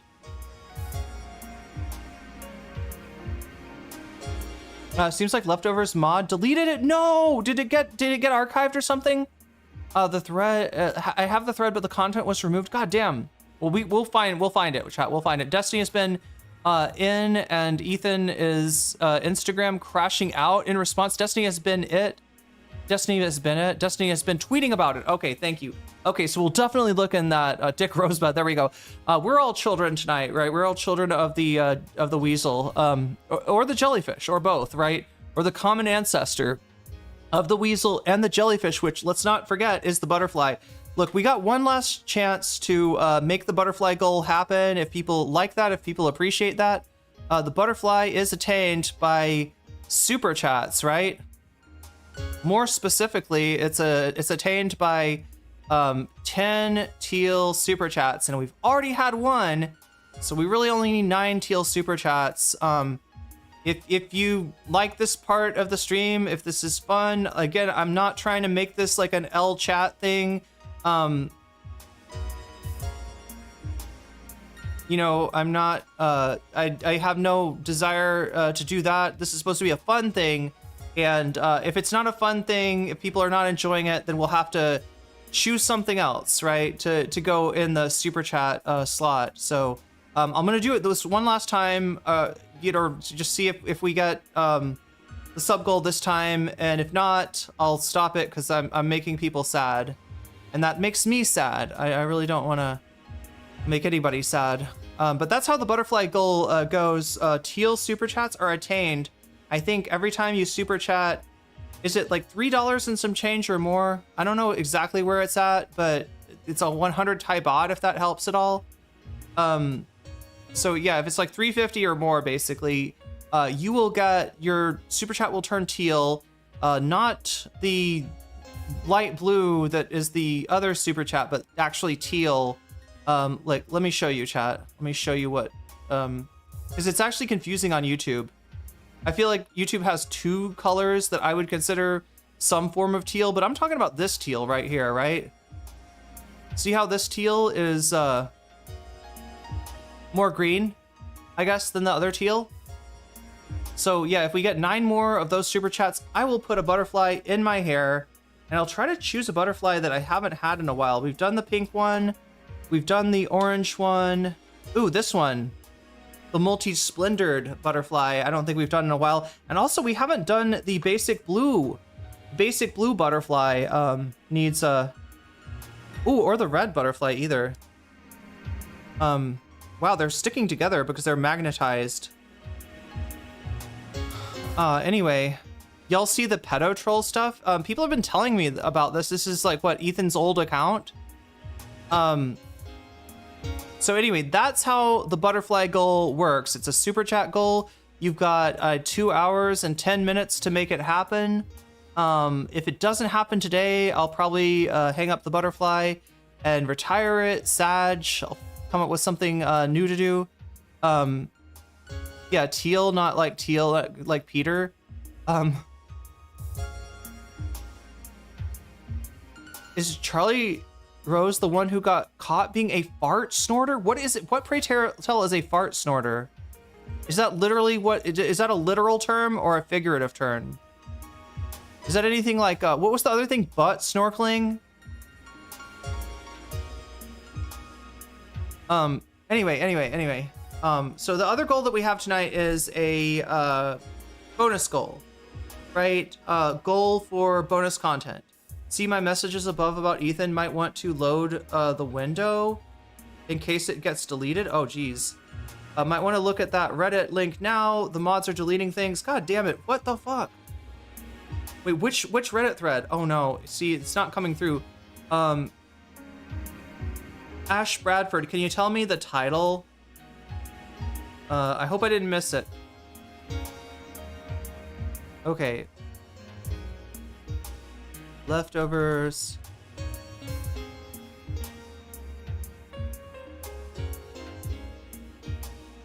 I guess they're under a lot of pressure, and given that Ethan has tried to dox and sue Reddit mods in the past, so this Destiny Dalaban just heard the news. Apparently Ethan is still IG storying about me. His and Ela's old Reddit accounts were just found literally posting vids from the H3H3 channel where they had less than 1,000, when they had less than 1,000 subs. Damn. Why is he so obsessed with making pedophile jokes and talking about being a pedophile? It seems like projection. Bad empanada. Okay, well look, I got one page racked up. It does seem to have some old Ethan stuff on it. There'll also be some on Twitter, I'm assuming. Oh my god, chat. Yeah, I'm just trying. Oh, like Pedotroll versus Epstiny. So Pedotroll is Ethan then. Main mod subs actively deleting posts about the pedo. Wait. If I don't.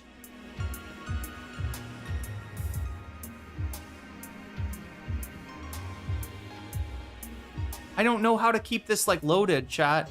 Because what I'm worried about is that. Oh wow, something's teaching me Dutch. Thank you, Ad. I is ik. You is yeah. He is he. She is ze. It is hat. Hat is good. Hat is good. Oh yeah, I know that one.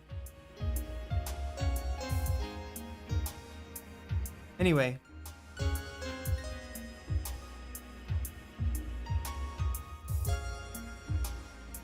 Is it gonna be enough for me to just have the scroll up? Will that keep it? Because what I'm worried about is if I have to click on something to look at a thread, then it'll go away, right? But right now I do have, like, I did load up a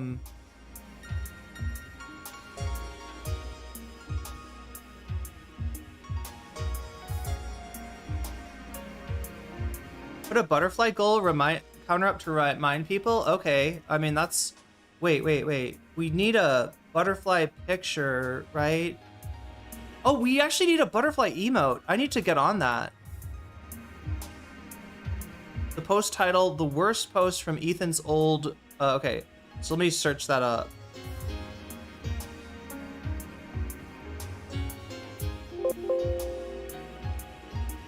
No, there it is. Worst posts. Yep. By Bolsonaro, Preso Amana. Please load. Please load. It's loading. Yay. It's loaded. Okay, so we got worst post from Ethan's old Reddit account, pedotroll, trigger warning, pedophilia, poop eating, Zionism, and more. God damn. Oh, okay, I see. So there's like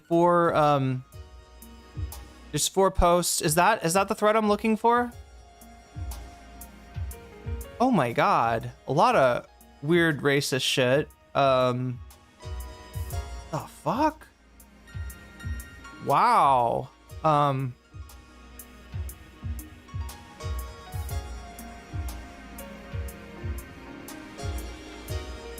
Oh shit, we got a lot of images. Okay, we got it, chat. It's good.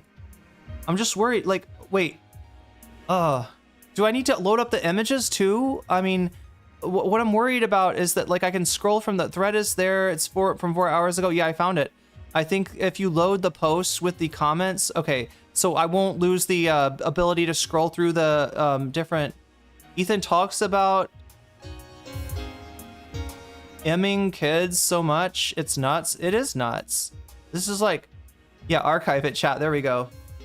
Anyway, like I was saying, we have the ability, you know, after... We're going to watch the... Okay, so here's my plan for today, all right? We're going to look at Destiny's response to Ethan. I don't know how much of this stuff is contained in that. I don't know if that was the original, you know, thing that knocked down this whole... Narwhal_ by super chatted $5. Please accept the incoming friend request from Play Something. Gotcha. Links for you. Awesome. I think... Oh wait, no, I'm already receiving messages. I think I already have accept... Oh wait. No, I haven't. There we go. Accepted. User... Oh my god. Oh my god. User pedotroll. Oh my god.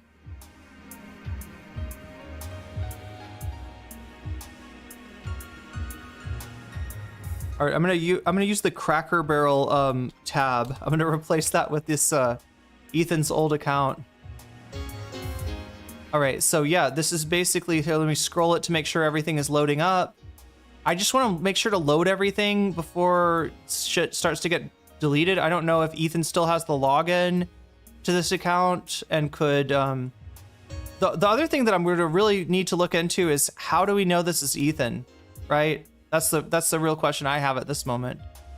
But yeah, we're gonna watch Destiny's response to Ethan first. We're gonna go through what's on Reddit and what's on Twitter about the Ethan Klein pedotroll revelations, and then potentially we're gonna watch some bonus content, right?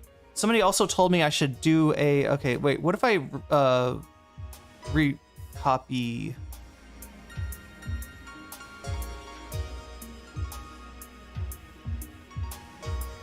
Copy that and then paste it as a duplicate or as a reference? Reference?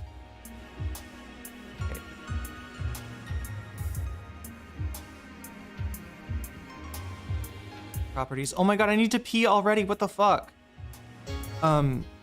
We got 2 super chats out of 10. Is that right? That doesn't work. Okay, that's gonna, okay. Delete that. Remove. I always forget which one, what is reference versus duplicate. Apparently I needed a duplicate and I used a reference. Paste reference. Right, pull that down and then alter this.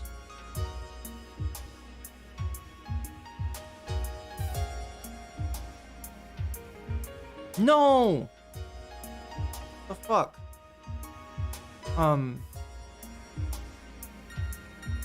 I want the one that does not,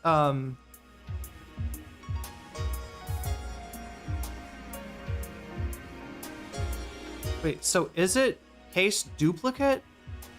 Is that what I need to do?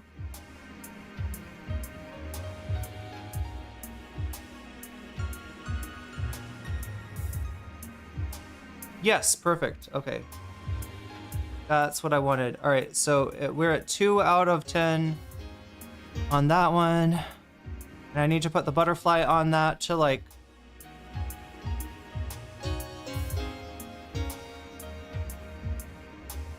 I need to get that butterfly asset too. Oh my god, chat, I need to pee so hard. I need to pee so hard. I've read some of it, Irene. It's definitely Ethan, but articulate? Damn.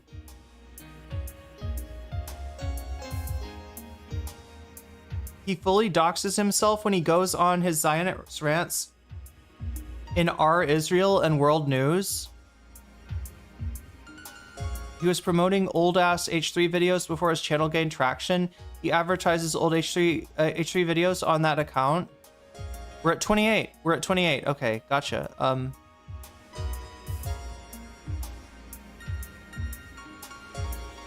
So yeah, like I was trying to explain, all right, we're gonna do the Destiny thing, including the Reddit and whatever is on Twitter right now. I believe that's the best way to view Ethan's Instagram stories. People always repost these on Twitter. Stephen Valentine says, someone used his old email address to find his old Twitter account, which has the same username. That user has uploaded a photo where you can see his logged into the H3 account. Amazing. Amazing self-owned by Ethan. Wow. Wow, I didn't expect this, chat. I honestly thought Destiny was going down. I should have known. I should have known. The dude's a survivor. God damn. Please don't let this distract from Destiny's fucking bullshit, right? Like, I want both of them to go down. But it looks like Destiny may have gotten the upper hand, at least for now. We'll look into that. Like I said, chat, so we're gonna go over all the Destiny stuff, and then if we hit 100 with this number right here, right, then I'll stick around and I'll do one of these topics, right? If we get to 100, we get to 200, of course, I do 2 of the topics. If we get to 300, I do 3 of the topics, etc., etc. Right, this one down here is the butterfly goal. Somebody requested that I put it on screen to remind people where we're at. The only thing I don't have is a timer, right? The timer should be up there too, but the timer is at 2 hours, and I'll try to remind you, like, right, that we've got, you know, we got 2 hours left to make. If we get 8 more teal super chats, which that's a teal super chat right there. That's the color of teal. That's what YouTube means when it says teal, right? Those are the either this or orange or the ones that are beyond teal counts towards this goal of the super chat goal. And that's the one where I will, let's see, this butterfly? I like that. This one I feel like is too close to my hair color.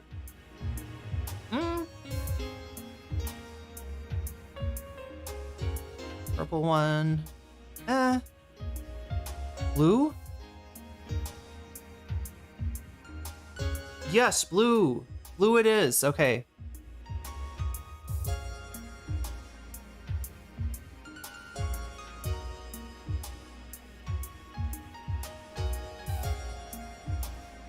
Spencer says, were you aware Nick Diorio got embarrassed on screen by having DMs leaked bitching about Quiman has been crashing out? No, I didn't know this, Spencer. but we'll try to get, sorry, not Spencer. I'm sorry. All right, I'll try to see if I can get to that. So I think we're at 31 right now. Again, we're about a third of the way there towards bonus contentville. We get all the way there to 100. I'll cover the top item on the vote. If it gets to 200, I'll cover the top 2 items on the vote. That is indeed blue. Yeah, that is a blue super chat. And thank you for the blue super chat. Yeah, just for contrast, right? If anybody's wondering what the difference in the color, that's considered blue, even though it's kind of teal. Like you could say that's a form of teal, right? YouTube considers this blue. YouTube considers the other color to be teal. So just so people understand what we're talking about here, the purple was giving, really? The purple, you say? Kind of, yeah. I haven't worn that in a while. I knew the Dolly Bond would be sent after Ethan. I mean, this is what happens when an entire, like, fucking Discord of, like, 10,000 people goes after you, right? This is kind of wild. We're at we're literally at 33, right? So we're a third of the way there. Let's see what's winning right now. So the poll is going on youtube.com. A lot of you have found it so far. 91 of you have voted so far. If you haven't voted yet, feel free to make your voice heard, but you'll have to do it over on nocommentchick/YouTube or YouTube. I love how I thought I was the domain. No, YouTube is the domain. I'm the channel. youtube.com/nocommentchick is where you vote. You can continue to watch me on whatever platform you are currently watching me on, but the vote, if you want to make your voice heard, that is where you'll have to do it. So right now, looking at the poll, I am seeing Adam Friedland in first place. Adam Friedland ambushes Richie Torres in first place. I am seeing in second place, we have Twitch bot scandal, Rex Asmongold, right? So that's been on there for a while. Be nice to see what that is all about, because that's going to affect stuff. I mean, that's a big deal, right, chat? Up until now, up until this bot scandal, we thought that Asmongold was the biggest political content creator on Twitch with maybe like 2 times or more as much, motion as Hassan had, right? Now it seems like he's a lot more. I mean, he's still way too big. There's still way too many people, interested in Asmongold's shitty political takes, but there's about half as many as we thought. So, Crystal says blue butterfly. Yeah, the blue. I like the blue one. Like, right, the blue one is really cute as well. So that's in second place at 24%. Third place, we've got Bad Empanada, Slop Tuber, Civil War. Yeah, the Slop Tubers are at Civil War, and Bad Empanada's got the story for us. Hopefully with nobody's personal private information on it this time. If we're going to ask for anything from Bad Empanada, I would ask for that, right? And then in fourth place, we have the liberal influencers paid by the Democrats. This is the chorus story. I don't know if people have heard about this.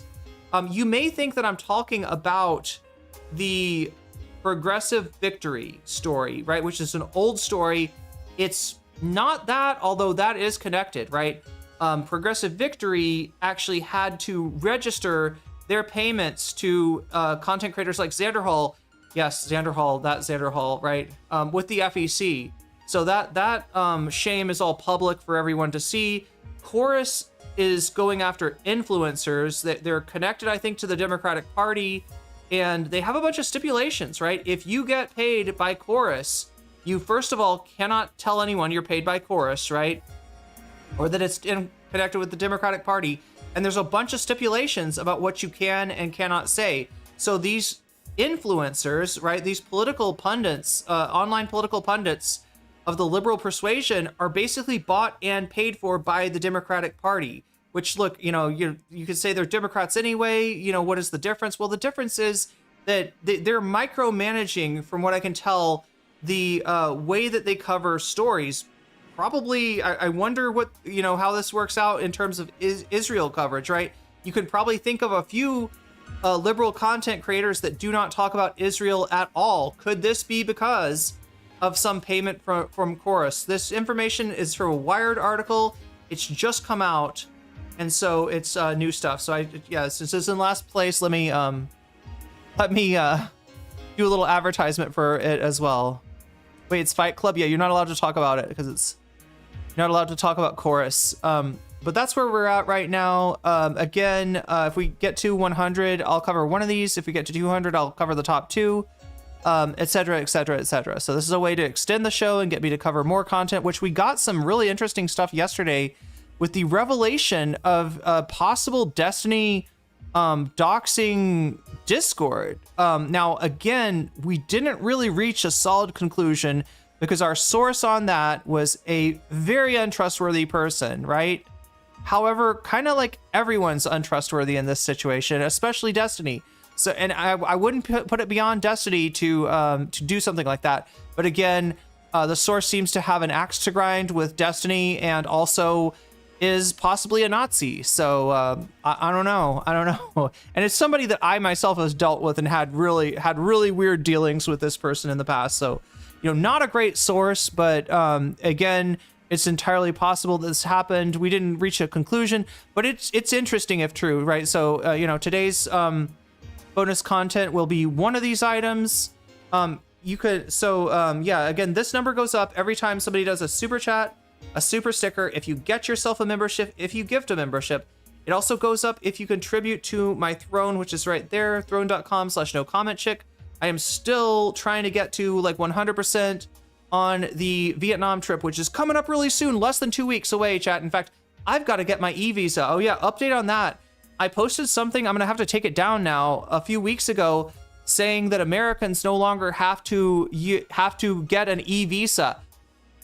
I looked at it again and it's all gone. Like they're adding, they added some more countries, right? But the United States is not one of them. I don't know where that fucking information came from. I saw it on Facebook and then I looked it up on the internet and it was there. And I thought it was confirmed by the Vietnamese immigration site, but I don't know. It looks like now I will have to get an e-visa, which is going to be a little bit of a hassle. But I'm gonna, do that. So anybody that planning any American passport holders planning a trip to Vietnam, be warned that you do still have to have an e-visa. They're fairly easy to get.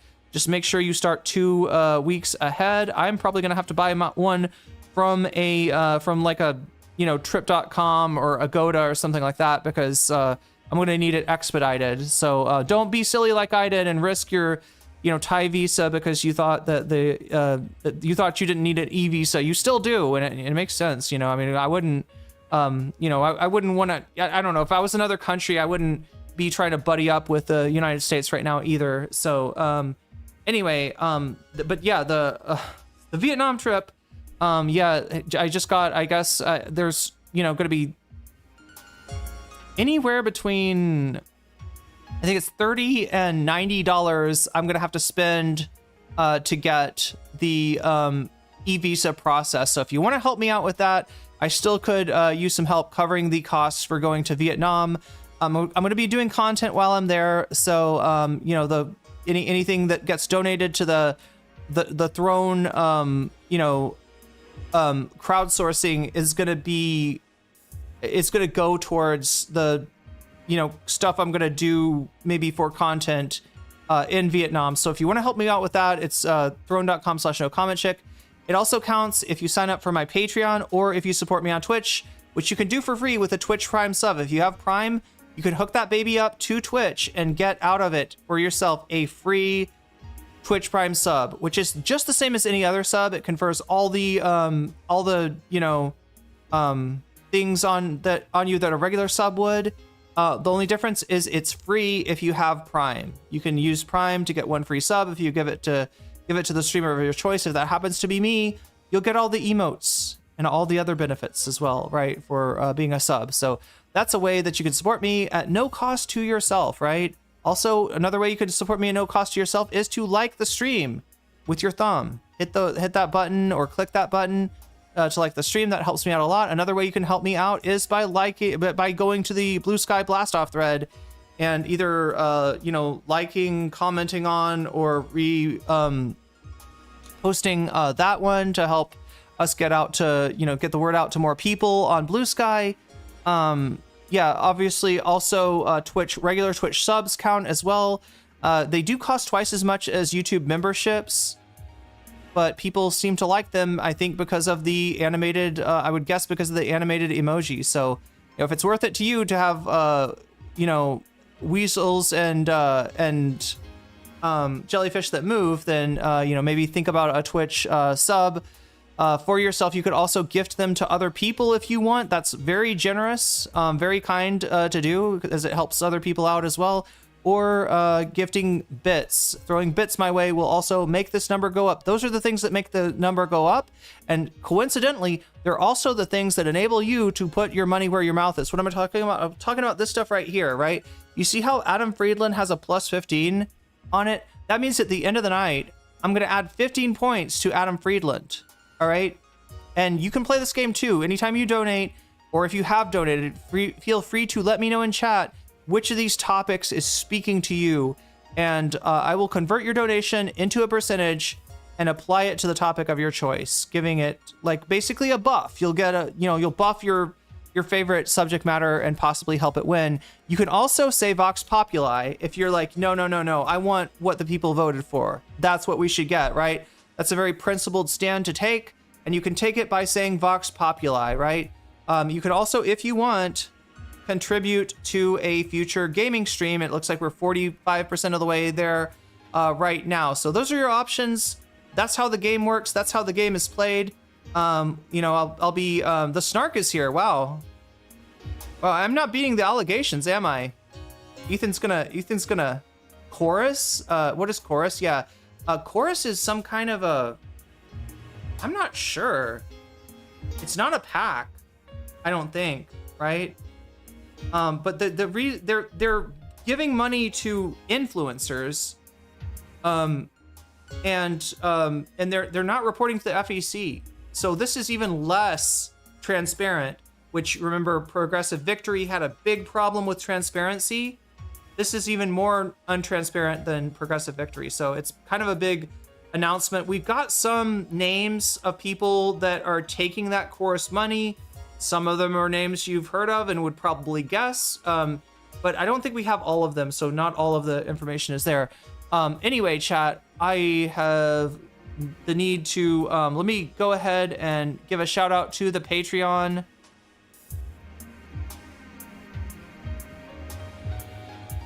If you support me on Patreon, I mentioned that's one of the things that makes the number go up, gives us, the chance to watch some bonus content, and also gives you the ability to add an extra percentage to the topic of your choice, right? Also, if you support me at $5 or more per month on Patreon, you get a fancy shout out at the beginning and ending of each stream. Since this is the beginning of the stream, I'll go ahead and give those shout outs right now. Shouts out to Orals Ellipsis, shouts out to Timberland Insanity, shouts out to Steven Sayers, shouts out to Funky Monkey, shouts out to Sarah, shouts out to Nadia Yvette, shouts out to Moe Noip, shouts out to Jules K, shouts out to JMB, shouts out to Izzy Mandius, shouts out to Infallible Fowl, shouts out to Good for Gabby, shouts out to Emily French, shouts out to Direful, shouts out to Choky, shouts out to Buffy Geek, shouts out to Big Owl, shouts out to Animus, and a fancy shout out to Zara Xerix, to Rachel K, to Crystal Saphira, and to Omega Star. There we go. All right, chat. It is a PAC? Okay. They're somehow getting, I guess it's because they're donating to influencers. I don't know what the distinction is, because I feel like Progressive Victory could have said, oh, no, we're donating to Xander Hall, the influencer, right? Why can't they? I don't understand. Not Spencer with another super chat getting us to we are for. Now, chat, I want to say about this. Oh, wait, let me put this up here, right?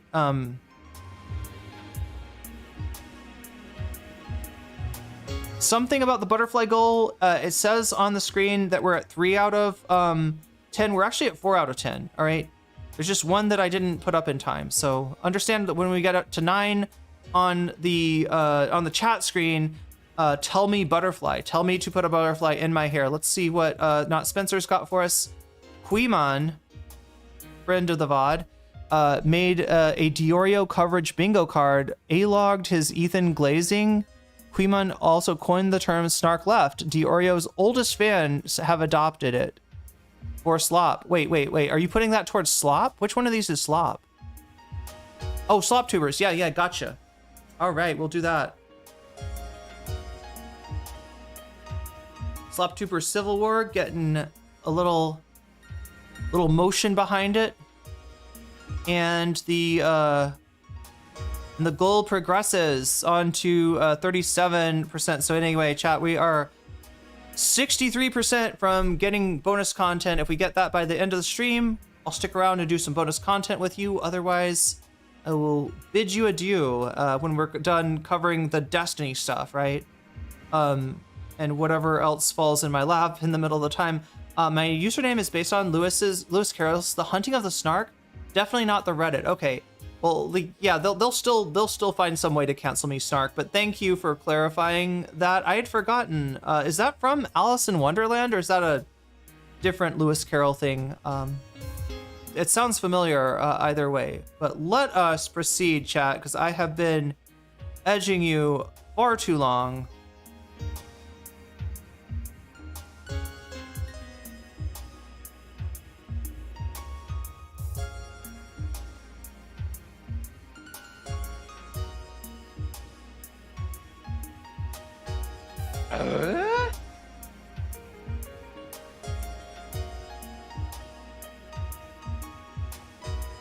Aw, Rave, that's really sweet of you. Thank you for being you. And thank you for the super chat as well.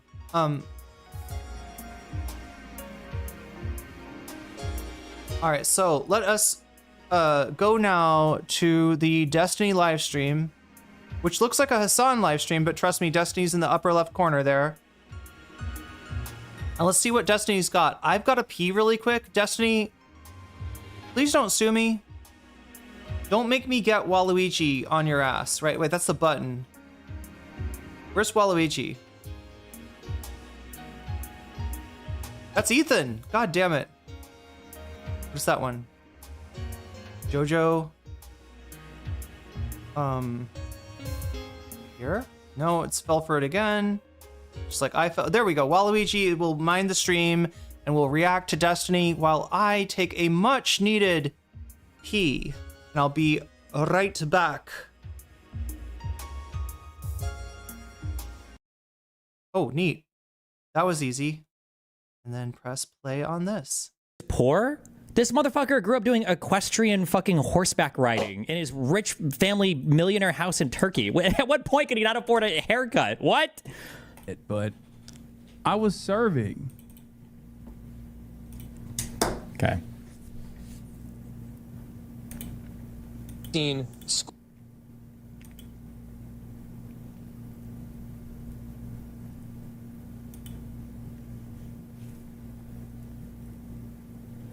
What careers do you think are likely to stay safe from being taken over by AI? I hear that law degrees and such are next to go. I feel like I've talked about this a lot. Okay. Listen, I don't work with AI directly. My feelings on it are the more broad conceptualization needed, the more like multidisciplinary stuff that you have to pull in, the more abstract the thoughts are, the harder it is for AI to get to it. Your like, I don't want to say surface level, but like the grindy, nitty gritty, like syntactical stuff, I imagine that that's the first to go for everything. And then the first level abstraction stuff is probably the Cloudy the first stuff to go, Super the second stuff to chatted go. God damn, I wish I had a time Butterfly, machine. butterfly, butterfly, see that butterfly, action. be sloppy Yeah, no, back. to take back my question. Thought you were gonna say to murder Hitler. I would not, you know, people always fucking want to murder Hitler with their time machine, right? But then I feel if I got back there, I'd be afraid of falling under the spell of his fucking beautiful eyes. It's true. An Want oratory, and be then locked in the gaze. yeah, and then I join the fucking party, That's knowing his me. thing. He gives you his full attention. You're like, whoa, wait a right. minute. Maybe there's Norm, something to I'm in- this guy. No, but before you ask another serious Believe it question, or we not, gotta they're move telling on. us to wrap it up. I don't exactly know why you Wrap guys. what? This is fun for everyone. It's the For the Lonely record, Island, guys. I would have killed Hitler. So thanks, gentlemen. Can I just clarify? if I did go back in time to kill Hitler, I would do it. Yeah, yeah. I wouldn't get lost in that's his the front eyes and door then choice. bail. Yeah. Just so I don't get like thanks for hit having from all the like I know, all the... defamation Yeah, leads. no, Yeah, yeah. He would Yeah. end it. Yeah. Pro. Listen, Okay. man, I'm sorry about... We gotta wrap it up. I'm sorry It's about over. bringing up Hitler. You really brought this live show to a new This is level. the first one, right? This is your first interview? This is the first time I've ever been interviewed, Just man. sign If you can things bring to Hitler come. into all of them, they're going to ask you back for sure, which is I know what you want. That's what we're Dude, Norm was a fucking terrorist at this fucking event. Holy shit. Oh shit. Wait. Hold on. Sorry. I'm putting off the other stuff for 5 minutes. Wait, I think I have a contract. Is this the entire thing? Is it identifiable to the person?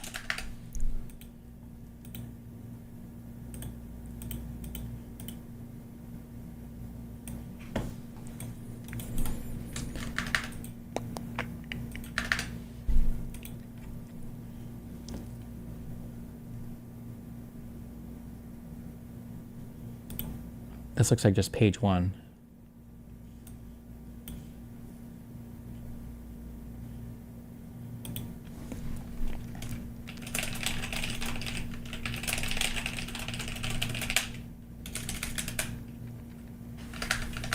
Okay.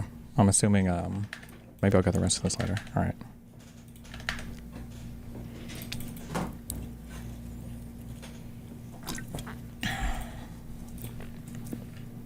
If you're an American... Stop.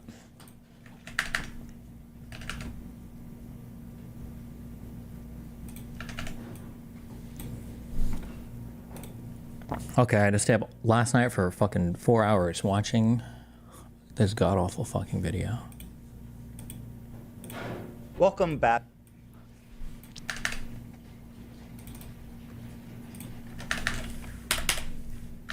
Oh, it's Ethan.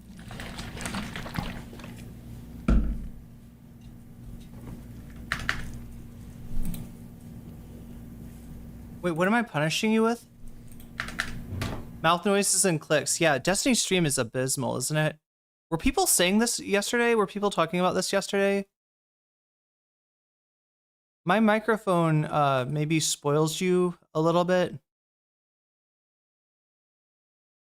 In that it occludes a lot of noise, if not all noise. Wait, no comments, nothing to say? Say something! Oh my god. Word salad. Wait, what's going on?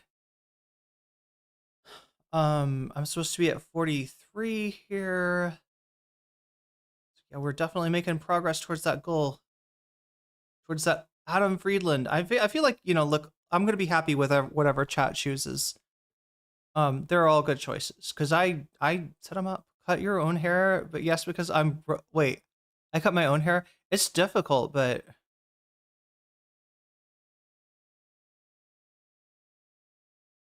Wait, he's talking about PI? Wait, Destiny is? Oh my god, chat. I should have, like, I always walk away at the wrong time. I thought that he was talking about, like, a song for a second, so I thought maybe...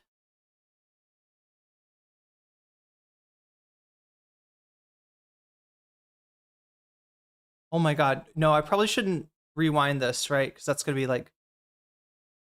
You're saying that he's just, like, dead air here? And mouth noises?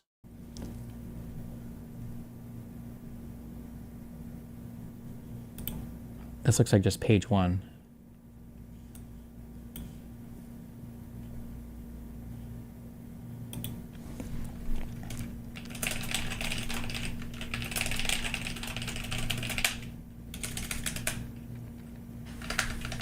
Okay.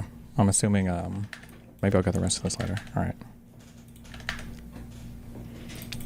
He was just sitting silently watching a Norm Macdonald clip. Yeah, probably like a copyrighted one. God damn it. Destiny's punishing me. So peaceful up here, but now there are freaking communists invading. Base super chat, Cloudy. I think I missed a super chat, didn't I?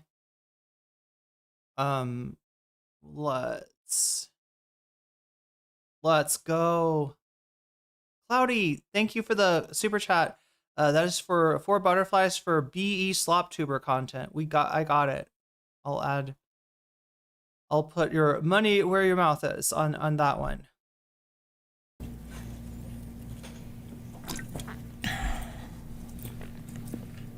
If you're an American... Stop.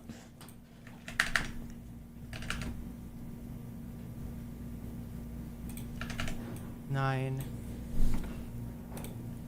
Okay, I had to stay up last night for fucking 4 hours watching this god-awful fucking... Surely that's a manual typewriter, not a keyboard.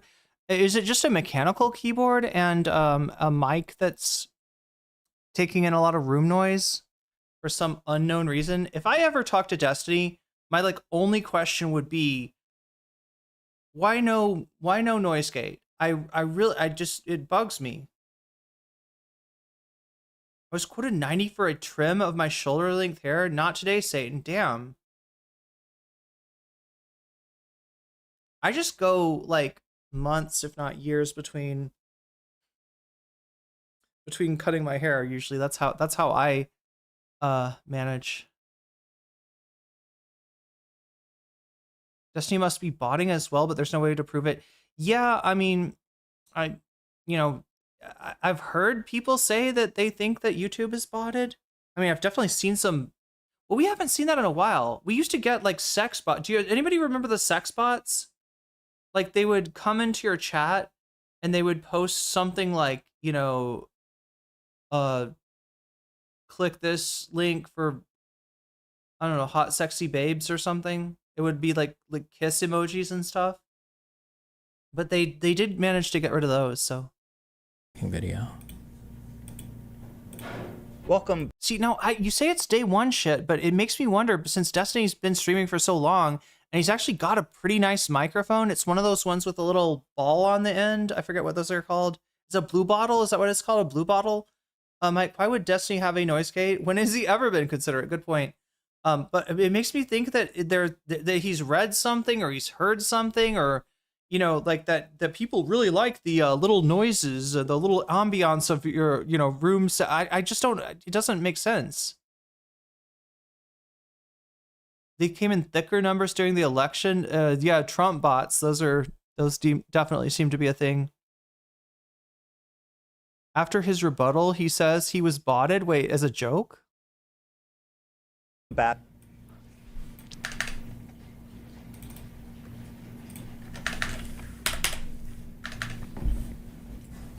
I mean, Ethan actually had a decent noise gate on the last prepared video that we saw of his.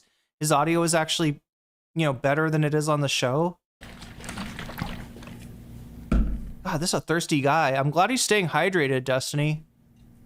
You're gonna expose Ethan Klein. You better stay hydrated.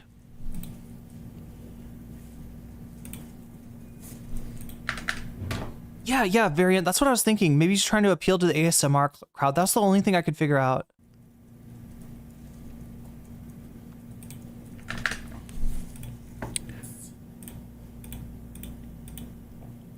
Okay. Hold on, I wrote out a whole meme and everything. Okay, to keep me on track.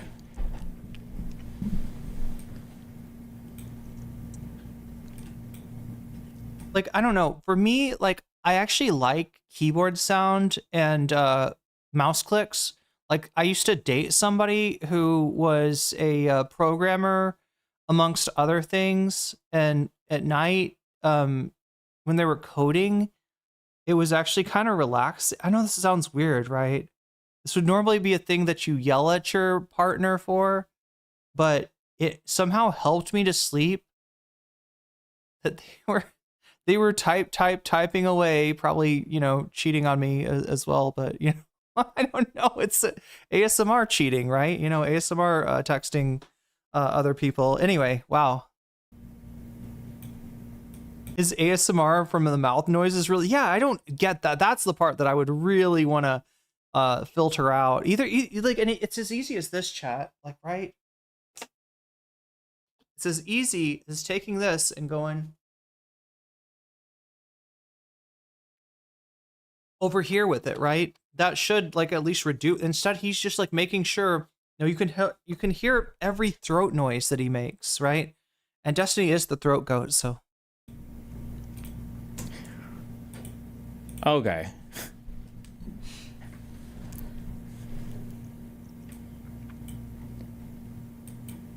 Okay, first, purpose. I have been relentlessly attacked, okay, by the Kleins, all right?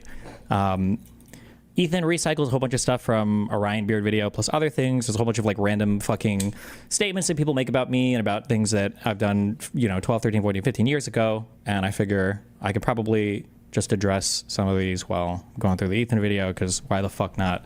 People wanted me to watch the Brian Beard video anyway, so it kind of works. I guess, as a Oh, he never responded to the Ryan Beard video. I would have thought that would have been easy pickings for a guy like Destiny, right? Look, he doesn't with like, if he can just sell somebody as cringe to his audience, it almost doesn't matter what they're saying, right?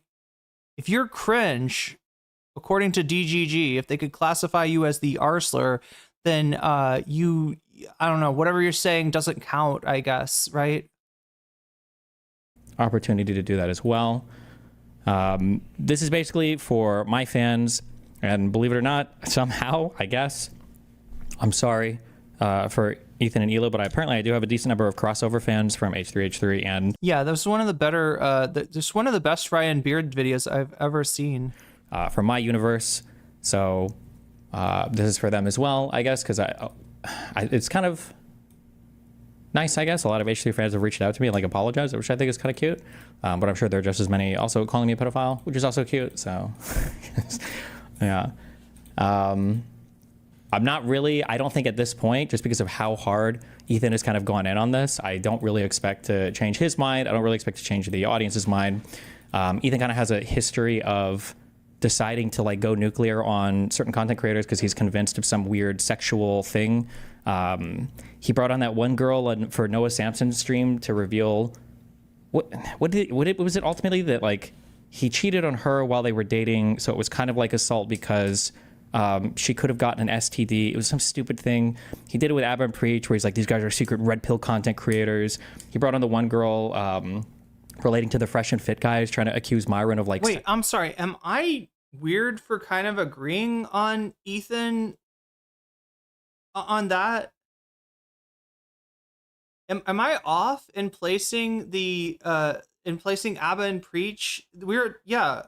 Wait. Sorry. Did he say Fresh and Fit, or did he say Abba and Preach? Because Destiny's friends with both. It was some stupid thing. He did it with Abba and Preach, where he's like, these Abba and Preach. Okay. Yeah. Wait, is that wrong?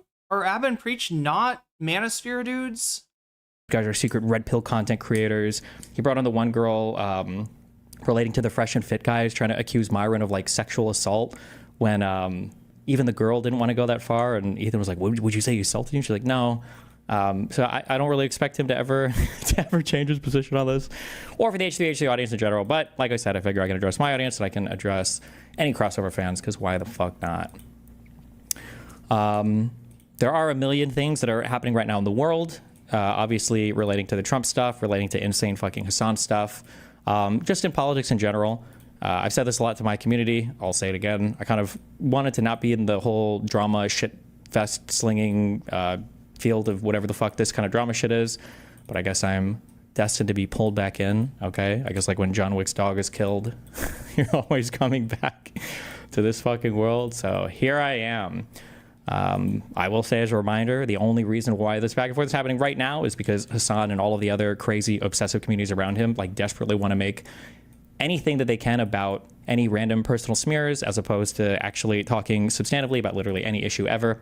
But hey, you know what? If that's what we want to do, then fuck it. Why not? I love the cope. People should be able to freely rape people or murder people. I love the fucking cope here.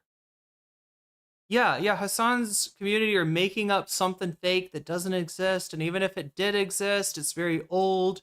And even if it was bad, it's not as look at this that Hassan did. Like Hassan showed his phone to somebody. I don't know. It's just so much fucking cope. They're not Manosphere dudes. Thank you. What is this? They're not Manosphere dudes. I think they're both married and cut ties with Destiny. Once the Lauren Southern, they cut ties with Destiny. Okay, this I didn't know about. I'd say that Adam and Preach are an old school type of toxic masculinity, are more of a pull your pants up types. Aren't they also a trans, like the way they say transgender is weird. And the way they talk about trans people is weird, I gotta say. And also, I believe that when I can't remember, like Preach went after Zara. That's the biggest reason I don't like Abba and Preach, right? Zara got retweeted by FD Signifier a long time ago, and God, I'm trying to remember what the topic was, but Preach basically directed a lot of hate her way, and yeah, not. I don't remember what it was about. People or whatever else. I mean, obviously it's not good, but you piece of shit. You are literally pissing off my audience on purpose. What an asshole. It's bad enough that you can't manage a freaking noise filter, but what the fuck? People like hearing you do that shit? What an obnoxious bastard. Oh yeah, I don't even have misophonia, chat, and that bothered me, all right? I like a lot of different weird sounds, but not that one. That's not a sound that I... They beefed with Hassan, I believe, in relation to trans people. Hassan was making fun of them for being transphobic, then they wouldn't stop clapping back about it. Yeah, and it's a really easy... If you can do a fuck Hassan, video on... especially back then on YouTube, it would pop off. Half expecting him to fill his mouth with water and start gargling at this point? Yeah. I don't know if me and Ethan are now going to be locked in a 2-month snark fest where both of us just play each other's greatest hits on repeat over and over again. That I'm here for that. I won't cover it, but I'm here for it. If that's what Ethan wants to do, though, I mean, I've had people do this to me for years, so we can fucking do it for more, I guess, if we want. The thing that would really chat, in like the Ghostbusters thing where they get in the Statue of Liberty and they smash into there's like a shell around the art museum. Like that whole thing, like they gotta, like they can't get into the art museum because there's a shell around it, but then they get in the Statue of Liberty and it starts moving around. XX super chatted $5. Butterfly, butterfly. Butterfly, butterfly. And that's 6 out of 10 on the butterfly goal.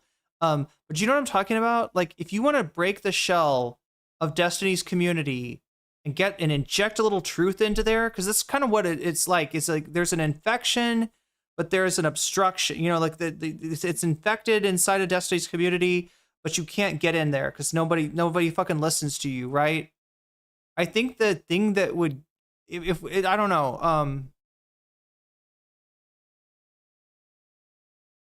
using an NES joystick, is that what they do?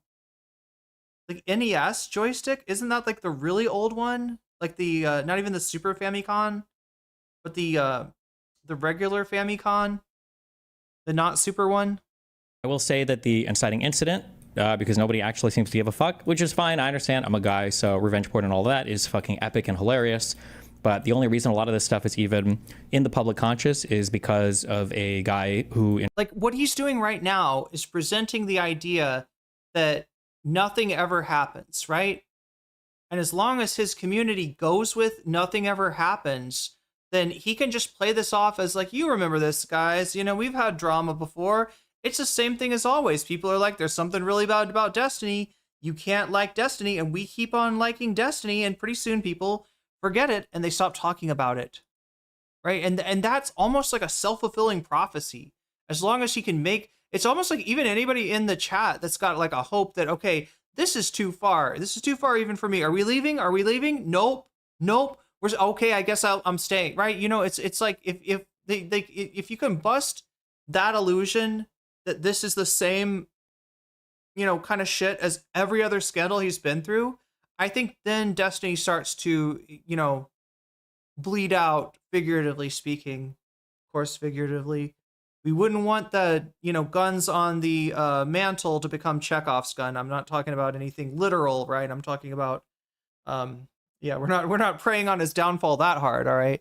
I'm torn. I want his community to be contained. Oh, you're right. They would go to other communities. That's right. And then infect everything. God damn, they really are like an infection. I hate talking about people like an infection, but oh my God. It's not the people. Chat, I think Ask Vera would say it's the egregore, right? It's like the group, the group mind in that community, right? In 2024, decided to dump like 25 plus explicit videos of me on the internet. A few of these contained other people. The majority of these, I think like 20 of them, were literally just pictures of me stroking it. So thank you for that. I'm glad that the entire internet can enjoy that. I'm the victim. They took my Like as if everybody wants to watch him stroking it. Yeah, that's the whole thing. Destiny, you're definitely like, this is that. I love to share myself with all of my wonderful fans and anti-fans. Thank you so much. I would say that in general, the reason why I'm usually reluctant to address stuff like this when the Ryan Beard video came out is I don't like the concept of relitigating every single bad thing that's ever happened in my life, which is basically what happens is anytime somebody runs out of content or they want to fight with me or I say something politically that pisses them off or I, basically just point out like, oh, I think this opinion is dumb or whatever, people break the, in case Destiny destroys you in a debate, break glass here and then pulls out, what about 14 years ago? Did Destiny destroy Ryan Beard in a debate? What about in 2012? What about in 2013? It's like, okay, I don't know what the fuck It's just that you've done a lot of bad things. I don't know how that's a defense. you want me to say about this or how many times I need to say something about this. There is nothing to say on a lot of this stuff. Your initial pushback was insufficient. People have just forgotten it. And it's gotten normalized, right? That's the problem. Chat, I mean, I don't know. I don't read enough to lose to really be able to, classify this as like a hyper real. Is DGG? I feel like dilute. Like, oh God, I don't want to say this because somebody in chat knows more about Deleuze than me and could probably correct me and be like, no, that's actually not how Deleuze uses hyper reality. That's not how the term works. But it's just reminding me the video that we saw, the Joe Rogan cult video that we saw, like the whole idea of him creating a hyper reality and occupying that space. It feels a lot like what DGG has become. Destiny's a little critical of non-binary at least, but I think he's cool with trans. He's not against the existence of trans people. I mean, he's definitely antithetical to trans people having anything like, any kind of dignity. Yeah, he's very much against that, right? But yeah, he's not like he's not like a guy that says like trans people aren't real. It's a simulacrum. I do think it's a little bit funny because I think Ethan actually like intuitively understands this. I actually think he explained it really well when he was talking about how Keemstar operated in this video. Just to give you an idea of how Keemstar torments and harasses people on his enemy list. I've never seen this one. Let me show you some of the DMs he sent me. But it's cringe already, isn't it? This is the Keemstar content nuke. Yes, Nathan Drake. At best, he's a trans med. Yeah, and the trans people that like Destiny tend to have a little bit of that RGR dog in them as well, right? Over the years. Now, these are cold DMs. Not to call RGR a dog, all right? Please don't put it in the paper that I called RGR a dog. I've already unfollowed. She's probably called me worse, but that's okay, And he is sending me these DMs unsolicited out of the cold blue for the express purpose of harassing me. So I really don't feel bad sharing these tweets at all. Currently working on an H3H3 lying salty man-child video. Have a few questions. Have you ever flagged down another YouTuber creator's video? I don't answer. And he persists. Can I get an answer here? I'm trying to meet your request of giving non-stop defense because your baby ass can't defend yourself. Keemstar will make insane accusations, groundless accusations, and then he expects you to defend yourself. In fact, he likes it if you'll come on. Oh God, Narwhal, that's a good point. Yeah, do you know that Brianna Wu kind of got her, well, I mean, obviously she, she kind of tried to, I don't know, I always compare her and her experience in Gamergate to the person who sees a bus crash and sneaks onto the crashed bus in order to try to claim, like make a claim in order to try to get a payday, like that she wasn't part of the original, Gamergate harassment against people like Zoe Quinn and Anita Sarkeesian, but she kind of placed herself there. Like she kind of was just like, rage baited people until, some of the Gamergaters like fucked with her too. Oh yes, thank you. Yeah, Baudrillard is the one that talks about simulation and simulacra. Delusion is the amorphous desire. Where does hyper normalization or hyper reality, right? Who is that? Is that Deleuze? Or is that Baudelaire? Baudelaire, what am I talking about? Baudrillard. I know the difference between Baudelaire and Baudrillard. I read the Spleen of Paris and at some point. His show and defend himself. Spleen de Paris. That's how his operation works. And so he goes, oh, well, he didn't say anything in his defense, so he must be guilty. Have you ever lied? She paid for his chef with Progressive Victory? Damn. To anyone on YouTube. I'm just saying, I think he has a pretty good understanding of it there. I feel like this would be different if I was like, if there were like criminal charges, if some like victim had come forward to allege some stuff, but every single thing related to this thing. Hyper reality is Baudrillard. Just has to do with Kiwi farms and snark forums that just like to leak and dive into stuff and, you know, allege stuff or whatever. But, you know, it's all good. At least he understands it. He understands the game well enough, so I guess he can play it. As a quick aside, I just wanted to address this before we get into things too. Again, I don't know how many people give a fuck about stuff like this, but I get a little bit triggered, especially when all of the, I'm putting massive air quotes about this, rape victims or whatever come forward in Ethan Klein's subreddit. I think the one I read, the second part was the girl was like, I was 16 talking to some guy online and he said he was 16 and I felt abused. And afterwards, I don't even believe he was 16. I don't even know why though, but yeah. And it's like, what the fuck am I even reading right now? It sounds fucking retarded. Like all of the random posts about this shit, like what?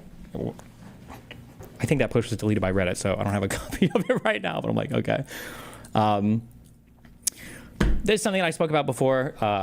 It's kind of cringe, but when people talk about predatory behavior, I think that people talk about stuff that I would consider like yellow flags, but people would pretend that predatory behavior isn't just yellow flags or even red flags, or rather they'll point to like a thing that's like a yellow flag and they'll say that that's like abuse. So somebody will say something like, oh, there's there's a difference in status because this person is like a fan or a content creator. This person is, older than that person, or this person has more money or stronger, whatever. There's always power imbalances in relationships to some extent, unless you're literally dating your twin, who's had the same amount of training and job success, everything else you for your entire life. I think that it's fine to point out like yellow flags or red flags when it comes to certain behavior. I don't think there's anything wrong with that, but to automatically just assume that somebody is like manipulative or evil or predatory, especially when there's absolutely zero evidence of that ever being presented ever in any public place ever, despite everybody saying it over and over again, I just feel like it's really fucking cringe. I've heard Ethan and other people argue that like streamers shouldn't, engage with fans in any sexual manner or whatever. If you want to have that opinion, I guess you can. I think it's kind of a funny one because I personally... Wait, 2L8 is Destiny. I thought Destiny was doing content with food shops now. I thought that food shops is kind of like the he's kind of lit. Have you seen food shops numbers lately? Like basically Destiny talked to food shops, I think, because food shops was defending Destiny on this Rose stuff. And now basically there's a subset of DGGers that actually watch food shops. It used to be that food shops would do streams and put out videos that nobody would watch. Now there are actually eyes on it, and I think they're Stevens fans. I would argue that there's way more like power dynamics at play between creators versus just creator fans, because for a creator fan, basically the worst thing that can happen is the person stops watching you, I guess, and maybe you lose a subscriber. But creator stuff can be a lot more strange because now both of your jobs are potentially on the line. One person has a lot more to gain than the other person. There's like, people have seen creators split before. Those situations can lend themselves to like insanely problematic dynamics. Not to say that those shouldn't happen either. I'm just saying that it's always good to like keep in mind that there are red flags, yellow flags, but it doesn't necessarily mean something is like predatory or abusive or manipulative or evil or whatever else. Wait, they don't do content together? I think they just did a lot of content together, like just recently. Like I think this is new.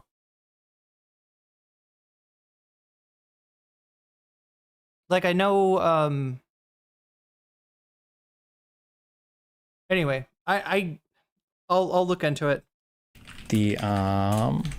Okay. All right. I've segmented this off into segments. I'm playing most of this video straight down. Welcome back, guys, to another video VOD on demand. Today I'm going to be addressing, once again, the allegations leveled against Destiny. Since we put out our last video, there's been a lot of chatter about things that we may have got wrong. So I'd like to clarify what I got wrong and also to clarify what I got right. So I do want to start though by setting the expectations and just kind of giving some context to who this guy Destiny is. I think just as a quick thing, I like that before he gets into the meat of, all of his criminal accusations, we're going to spend like 15 minutes poisoning the well. But okay, sure. A lot of people haven't seen this. And I feel this context is important when understanding this story. So also, major props to Ethan. I can tell that he inhaled the fuck up before doing this video, so I would. The head mod at LSF is trying to recruit food shops to be like the new Destiny. Is food shops even capable of that? Make fun of his cough.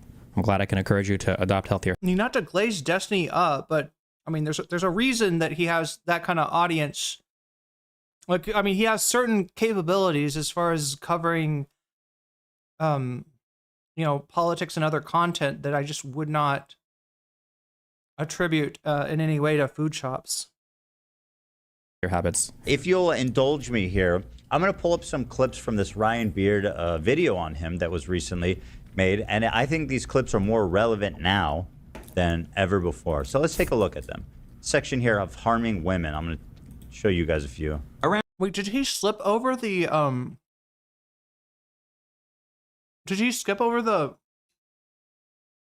the Ethan giving the background? Like he said it was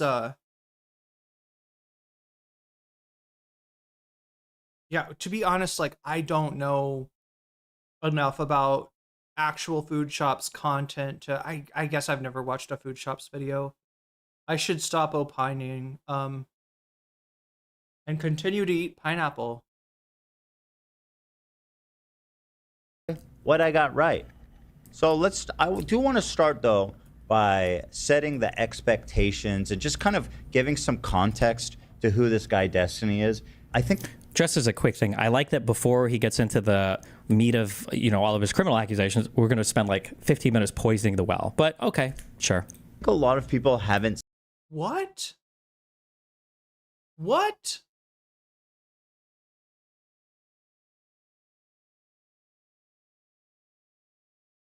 How? I don't understand how this is poisoning the well.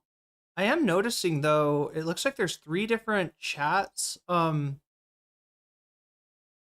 none of these chats are Twitch chats because he's banned from Twitch, and even if he wasn't having multiple chats on the screen on Twitch will get you banned potentially.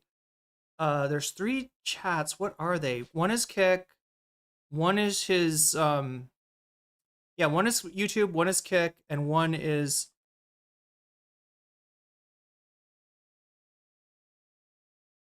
YouTube, one is Kick, and one is DGG, one is Destiny.gg. So that's why you're seeing 3 different chats, if that's confusing to anyone. Seen this. And I feel this context is important when understanding this story. So also, major props to Ethan. I can tell that he inhaled the fuck up before doing this video, so I wouldn't make fun of his cough. I'm glad I can encourage you to adopt healthier habits. If you'll indulge me here, I'm going to pull up some clips from this Ryan Beard video on him that was recently made, and I think these clips are Ethan's old Reddit was linked. It's wild. We're gonna look into that. That's coming up next. All right, stick around, and I will go through the content from Reddit. I got linked to the pedo troll account. Apparently this is Ethan's old alt that he used to, I don't know, rage bait H3 into existence, from what I've heard. And then there's also a lot going on the H3 leftovers subreddit as well. And we'll also just take a deep dive into Twitter, because that's the best way to view. I've heard that Ethan has been Instagram storying a lot, so usually those Instagram stories get reposted to Twitter. So we'll look into that as well. More relevant now than ever before. So let's take a look at them. Section here of harming women. I'm going to show you guys a few. Around the end of 2011, Destiny sexually assaulted a woman on his live stream. I'm not using the word allegedly here because we have video of him doing it, and he has openly admitted that it was sexual assault. I would say that in my streaming career in the past, like totally publicly, like I completely and totally like assaulted a girl on stream before for like fucking 5 minutes or whatever. I got super fucking drunk and was like grabbing her fucking breast the entire time. Later, Destiny has attempted to downplay his actions here by tweeting, "I was drunk off my ass literally for the first time in my life." And he said that at the time he didn't understand how bad it was, but now looking back years later, he understands that it was reprehensible behavior. It's like that one guy, Mango, who got like totally canceled for did, but way worse. Mango wasn't actually groping people. And also I like this. It's like, first of all, how old was Mango again? Wasn't this like a known problem? But okay. There's this pretense that like, as long as you're radically honest about what you did, it's okay. It's like, okay. There's something about this. Ethan's like onto something here. I don't know. I don't understand it. I'm not DGG pilled enough. Like, I mean, I've watched some of his old debates. I think I've, caught. I think I've watched a few streams on YouTube. I've never watched him on site chat. I always feel really. In fact, I would caution you. Right, I've mentioned that Destiny has a site chat. It's called Destiny.gg. Vosh also has one. That's VGG or Vosh.gg. Especially with Vosh.gg, like understand that, like, you know how Dan is to Destiny. You know how Dan, like, Destiny kind of keeps his hands more or less clean because Dan does a lot of the dirty work, right? White Nervosa, the sysadmin, the person that admins Vosh's website and the rest of Whiteleaf's websites, is kind of like Vosh's operative, right? When the Vosh network tried to take my channel down for covering for laughing at Xanderhall, basically. Oh shit, that's 7 now. The person that actually did the attempted takedown, I believe, was White Nervosa. White Nervosa's also basically, tried an op against me. Tried to, at the height of the, paranoia about, kiwi farms and Keffels, she tried to imply that I had a account on the farms, right? And it would have been like, it's a very hard thing to disprove, like, right? It's very hard to like prove a negative like that. Luckily, though, for me, I had Zara on the case, and she was able to go through and look at the timing on those logs and show me on screen playing a video game. My hands were busy, right? My hands were were otherwise occupied. I could not have possibly been the one making those posts. So we basically caught White Nervosa in a straight up lie there. She proceeded to block Zara and then just do a bunch of others. Anyway, what I'm saying is that, like, the admin for Vosh's website is not somebody that I trust. And I would not trust this person with your IP information, right? I feel like that shit is really sketchy, maybe equally sketchy to Destiny. We don't talk about Vosh enough because he's kind of, he's kind of sequestered in his own little world. But yeah, it's, I would say the same thing goes with Destiny's website too. Remember, this is a cult. All right. You wouldn't go on, like, if you, I don't know, you wouldn't like go on a cult website without a VPN, right? You probably, yeah. Anyway, just caution is all I'm advocating caution, right? I don't want me to be talking about these websites and somebody to get curious and, I don't know, have something weird happen to them. Can't remember who she was going after, but I do remember seeing her do weird stuff with White Nervosa. Anyway, are we at... Let me read this super chat. Kind of hope the person to finally finish Ethan's career isn't Destiny. I know, that would be a little bit anticlimactic, I think is the word I'd use. I was hoping it would be a woman, maybe even a POC woman. That would be awesome.